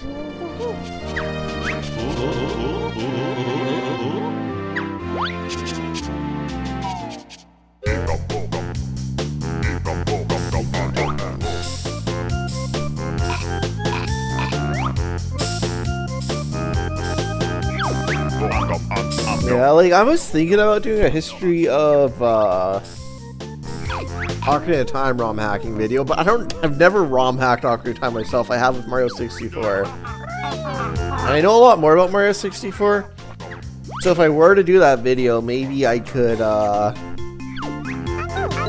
team up with more people, because the Mario 64 one I did pretty much solo. I got Rovertronic to look over the video before I posted it, but it was a solo video. Maybe if I teamed up with somebody like Brady or somebody from the Ocarina of Time community, I could do a video like that for Ocarina of Time. But I'm just not very knowledgeable on it, so it's like one of those things where it's like, I feel like I'm not the person to make that video, but if I get like outside help, maybe I could be that person, if that makes sense.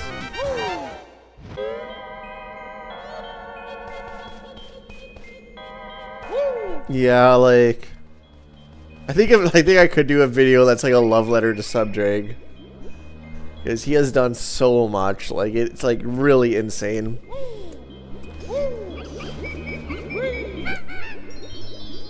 Because I think was Subdrag a part of Banjo's backpack, or was that more just Ice, or who was it? It was, I forget the people's names, but remember that really early hack of Banjo-Kazooie? Was it Snow Globe Village or something like that? The first winter hack that Banjo's backpack was made. That was made in Banjo's backpack that Mark Kirkland did a remake. Was it Snow Globe Village maybe? That's what's coming to mind. Snow Globe. Yeah, Snow Globe Village. Is that made by Ice Mario? Or I kind of forget who made Banjo's backpack now. I think it was Ice Mario, and maybe Subdrag was I really forget. Skill and KBM. Okay, yeah, it's Skill. That makes sense. Yeah, if you remember correctly. Yeah, because it's the people that made Banjo's backpack made Snow Globe Village, if I remember correctly. Because remember back in the day, in like 2015, I was really like interested in Banjo's backpack, and there was a Banjo's backpack forum back in the day. I'm not sure if it was called Banjo's backpack, but I remember making a forum post being like, I want to make a Mario 64 and Banjo-Kazooie ROM hack. And I remember having this forum post, which is like lost to time now. It might be on Wayback Machine. But I remember back in the day, Discord was not big at all back like 10, 12 years ago. Maybe 10 years ago, but like let's say like 15 years ago. So, a lot of the people are just on forums. Like, people just have forums for their ROM hacks and stuff. But now it's like, it's almost exclusively Discord now, from what I've seen. Like, nobody really posts on forums anymore for mods. You know? It's kind of just crazy how Discord just totally took over forums. Remember there was one forum, Origami 64. I was on that constantly. I was actually semi-active on Origami 64.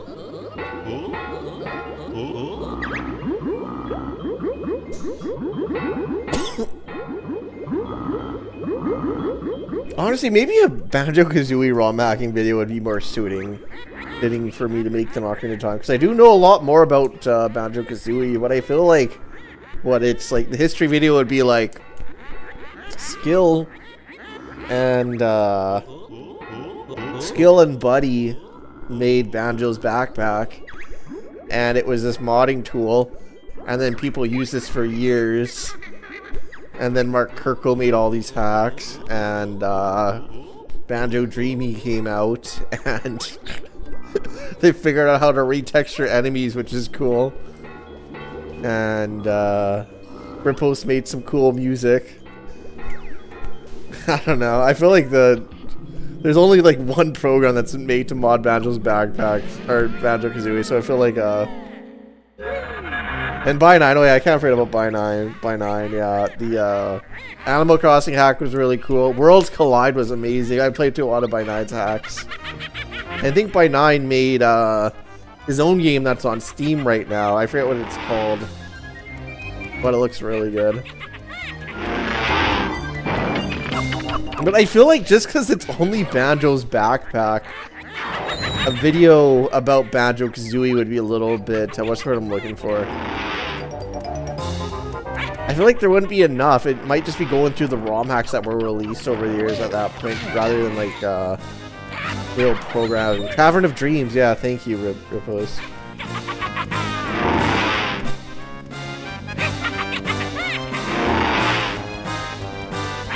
It's like the one thing, this is more of a joke. I'm not actually serious about this. But when I made the history of Mario 64 ROM hacking video, I made sure to include myself, because I made like one crappy little ROM hack I made sure to include myself in the history, so if I did a Banjo-Kazooie video, I gotta keep it going to just like make sure to include myself in all the history videos if I'm the one making them. But I don't know. I'll probably think about it and just be like, ah, it could be a really cool video. And I think I got a lot of knowledge of Banjo's backpack from back in the day, and if I like, do some deep digging on some Discord servers, and like I'd probably like go over it with the Hack Pack Discord with like Retro Ben and everything, and like let you guys like preview the video and stuff, just to like make sure I'm like accurate and stuff. If there's anything, and I kind of wish I did that with the 64 video, but I only I gave Rovertronic it. And I think he's the only one that looked it over, but I probably should have just gave it to the whole community first and be like, alright, look through this. Is there anything wrong here? Yeah, no, honestly, I might actually try that as like another video here, because the 64 one did pretty good. And if I could become like the history of ROM hacking guy, that'd be a pretty cool gig to have for a bit. That'd be a good way to spend my time.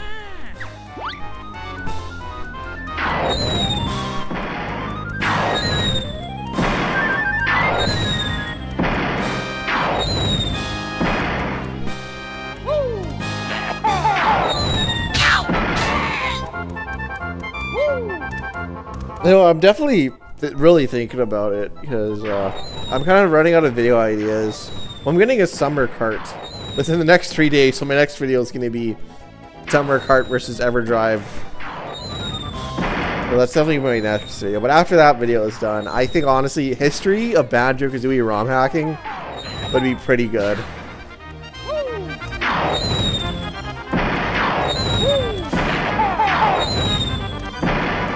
I think I'd make that video before the Ocarina of Time one, just because I'm so much more aware of the Banjo-Kazooie ROM hacking scene, and I've played a majority of the Banjo-Kazooie ROM hacks that are out there too, so it's like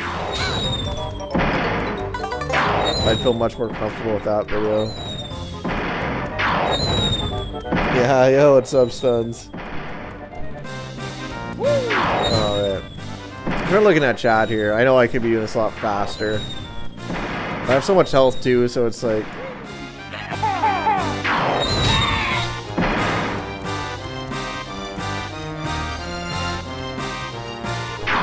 Because there's things about EverDrive versus Summer Cart that like I've seen nobody else mention before, and they're like niche things that like I know just from playing like so many ROM hacks on console that I'd like just to get on video form.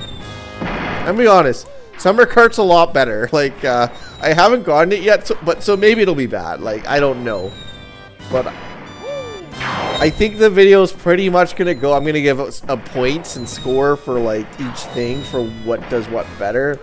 And I think Summer Cart is going to be like +7. Like it's going to have like 7 positives, if that makes sense.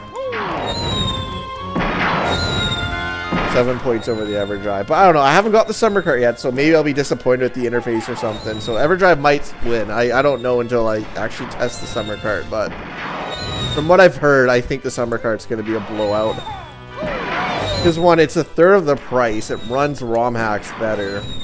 Like, pretty much the only negative is that I think the TUI randomizer doesn't run on it, and it can't run Game Shark codes. And that's just because the TUI randomizer uses USB with Archipelago, and the person that made that program, I think, only made it for EverDrive. But I'm sure that it could run on a Summer Cart if it would have made it there, but that's going to be like one of the few positives for the EverDrive. Hey, jeez, yeah, I gotta log in here.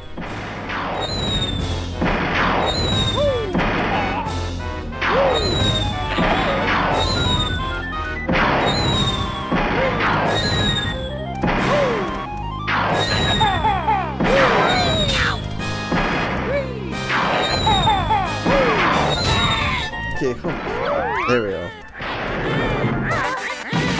You thought of doing one. Here's the thing, I don't have an analog 3D, Carlos, and I cannot justify spending $200 or $300 or whatever it is getting one. And I don't think a video of me doing one would justify me spending that money. A Summer Cart for me is $60. I can justify doing that for a video. but I can't justify buying an analog 3D.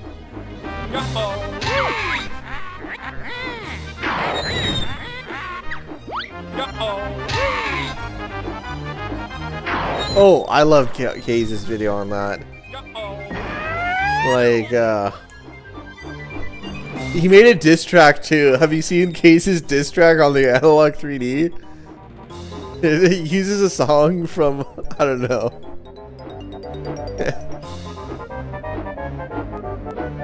The diss track's pretty great. Oh, a diss track too, sorry. I genuinely didn't see that, but yeah. I really liked his video on the analog 3D. I'm hoping he does another one. I've been looking for like this update video or whatever. But I don't think they've had any updates, so.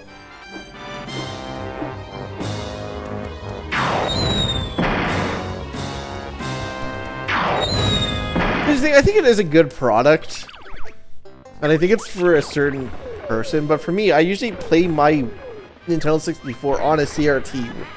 So it's like, it's not for me. You know, I rarely ever play my 64 on, the only time I played on, like, big screen is if I have, like, friends over. And honestly, if I had friends over, that would be a better way to play 64, like, 1000%. But when I'm alone, I just like my little CRT in front of me because I'm like 2 feet away from it because I'm streaming or I'm making videos, so it's like...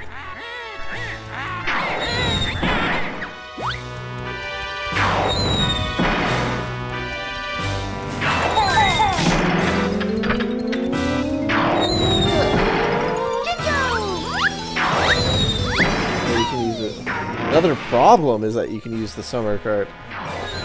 EverDrives and summer cards both work for analog 3D now, so it's like...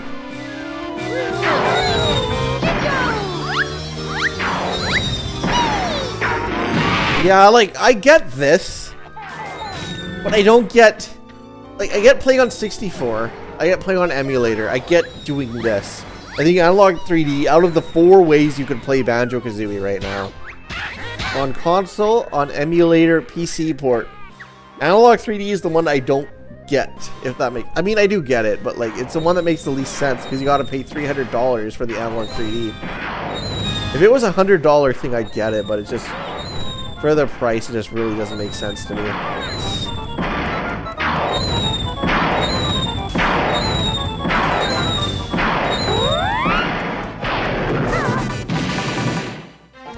I've seen the Tassless battle.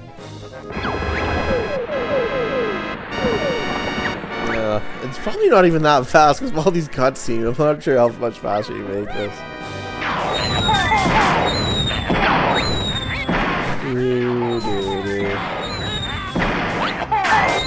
Yeah.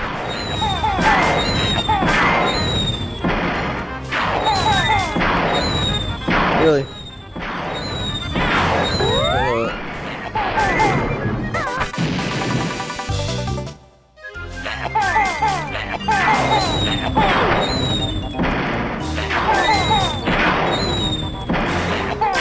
There we go.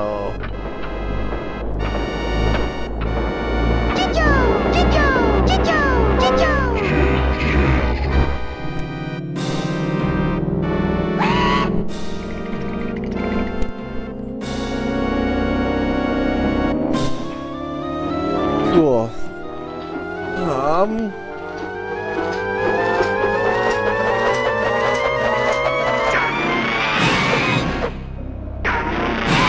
Serious question here. I'll probably do a YouTube poll about this, but like, are you guys like seriously interested in Nostalgia 64 or Jiggies of Time on the PC port? Because I definitely consider streaming those games. Probably sometime this week if like that's something people are like really interested in.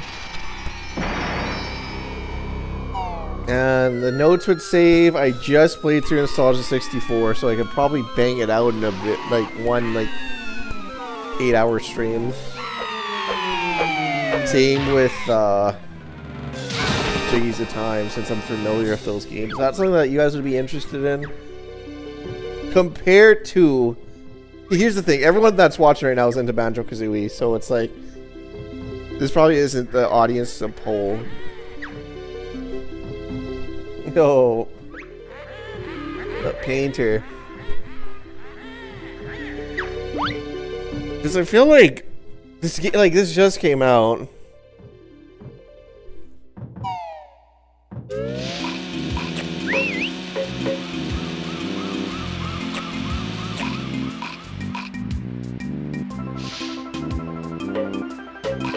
Okay, just because you guys are the Banjo-Kazooie people, I'm gonna pull ya. Shoot.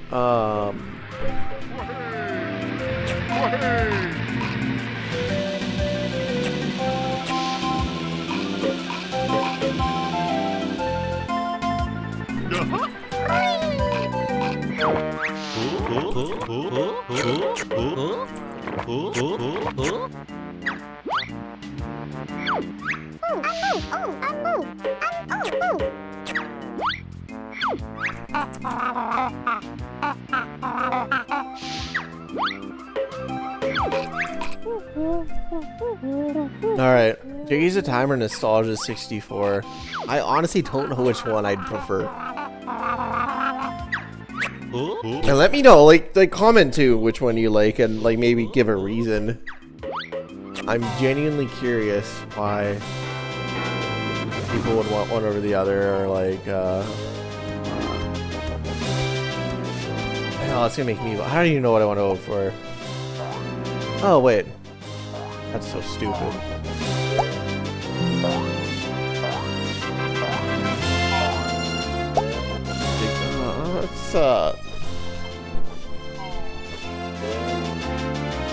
Hey, it's like Nostalgia's winning.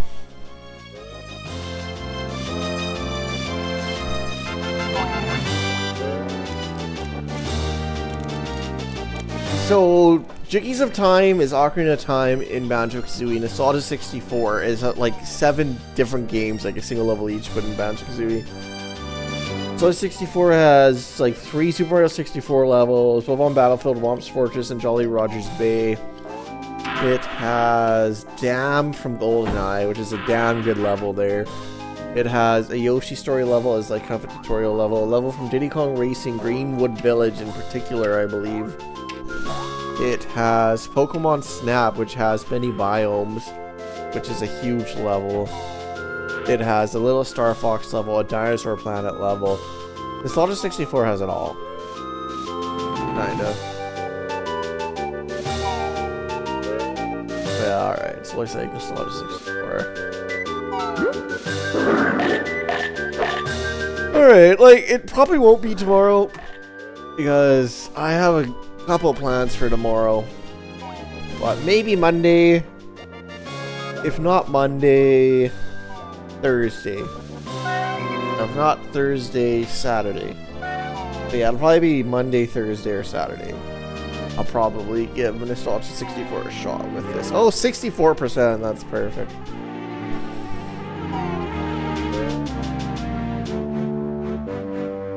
Get the Mumbo tokens this time. Yeah, we remember that post. Yeah, that was... I think that was with Jiggies of Time where I didn't. Maybe it was with Nostalgia 64 too. But I remember years ago when I played through Jiggies of Time, I missed a... I guess it's in my Jiggies of Time video, and that's like 100,000 views. So maybe... Yeah. But in Jiggies of Time, I was on this level, and I missed the Mumbo token. And I had like 92 notes or something. And the 8 notes I was missing were with like the Mumbo transformation. It's depressing. But the notes will save in this version, so that's not going to happen again. Oh, yeah. Don't have to worry about that.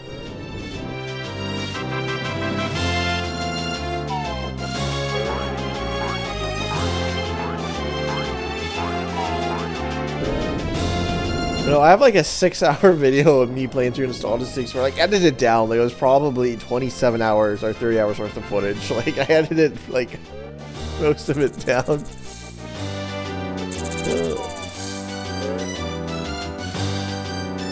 Well, the video taking forever, and I'm like, I need a full playthrough of this game. But now I would never spend 30 hours playing through a game, then editing down to 6. I would never do that. I just stream games. If a game is gonna take me over 2 hours to complete, I stream it now. If it takes less than 2, I'll make a video on it, and I'll like kind of just record myself playing on my own time. But anything that's more than 2, it's like the time investment is not worth it.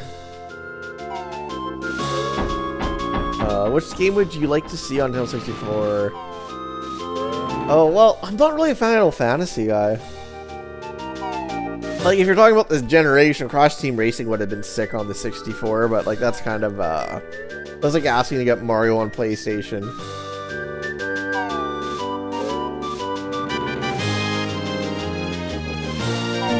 To be completely honest, Carlos, the widescreen and the 60 frames a second are going to be the two differences there. And 1080p, native. And no lag. I'm sure if I was playing on an emulator, there'd be a lot more lag. I'm honestly not like that much of a PC port guy or like a recomp guy. But this just seemed too cool. I felt like I had to today. I was literally about to put a poll if I should stream Project Autumn or Majora's Mask Randomizer, and I saw this came out. I'm like, hey, obviously, let's just stream this. This is new.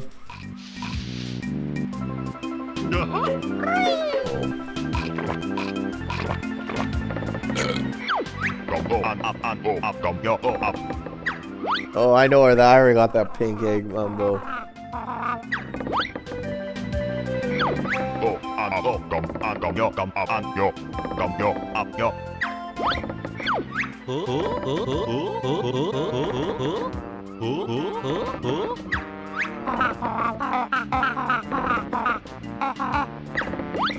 That actually sounds pretty good. I don't know much about Jak and Daxter. Actually, I know like nothing about Jak and Daxter. I hear Jak and Daxter, I'm like Ratchet and Clank? Yeah, I honestly know nothing about Jak and Daxter.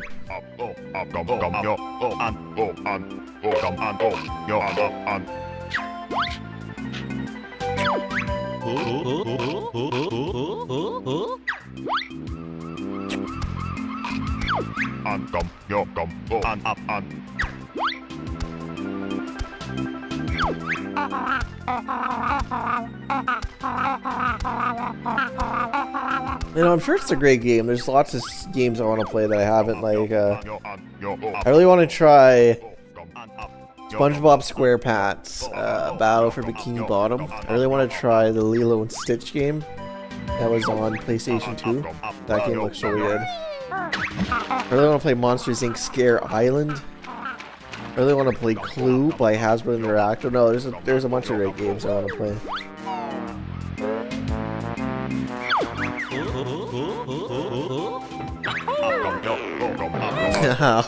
Bro's mumbling. Well, this guy's not falling. Wait, are they gonna show him go up all the way? That took me like, that seemed like that took forever when I did that earlier. I haven't played any Gex games.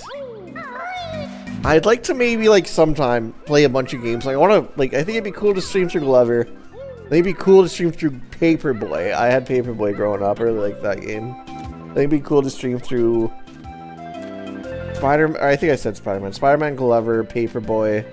I think Rocket Robot and Wheels would be fun to try. I've never played that before. There's a lot of games I think it would just be fun to stream for 64 games.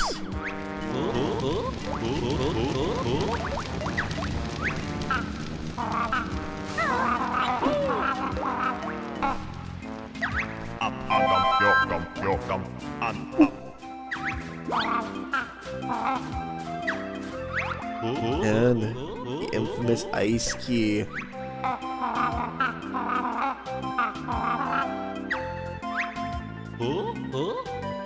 I think the ice key is infamous, right? Is that fair?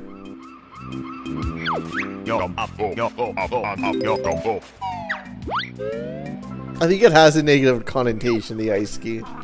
It was hidden for too long.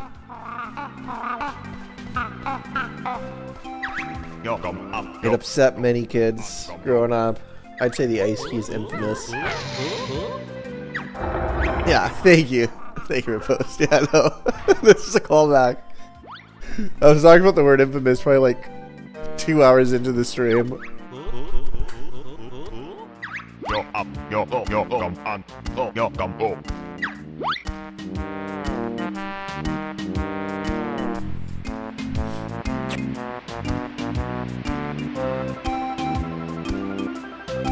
Alright, well, I would say that was an incredibly cool recomp there. I think that's the definitive way to play. Well, I'm not gonna say. Wait, I forgot like how nice this ending cutscene looks. Like it's Spiral Mountain. Yeah, it's Spiral Mountain at night. I completely forgot that this is Spiral Mountain at night. Probably because like who looks at this at the end of the credits and it doesn't look this good. It actually looks dope. I forgot like. This is like a different model. It's probably not modeled fully, but no, okay. So anywho, that was incredibly cool. Yeah, I'm sure there's gonna be a lot of mods coming out for this in this next week here for various things. And yeah, no, Wiseguy did an incredible job with that. I do plan on playing through this again when the ray tracing comes out. I'm not sure when that's going to be. That might not even be this year. It could be a while down the road. But when ray tracing comes out, I really like just seeing how everything looks with ray tracing. I think ray tracing is so cool. So yeah, I will probably, not probably, I will play through this game when ray tracing comes out.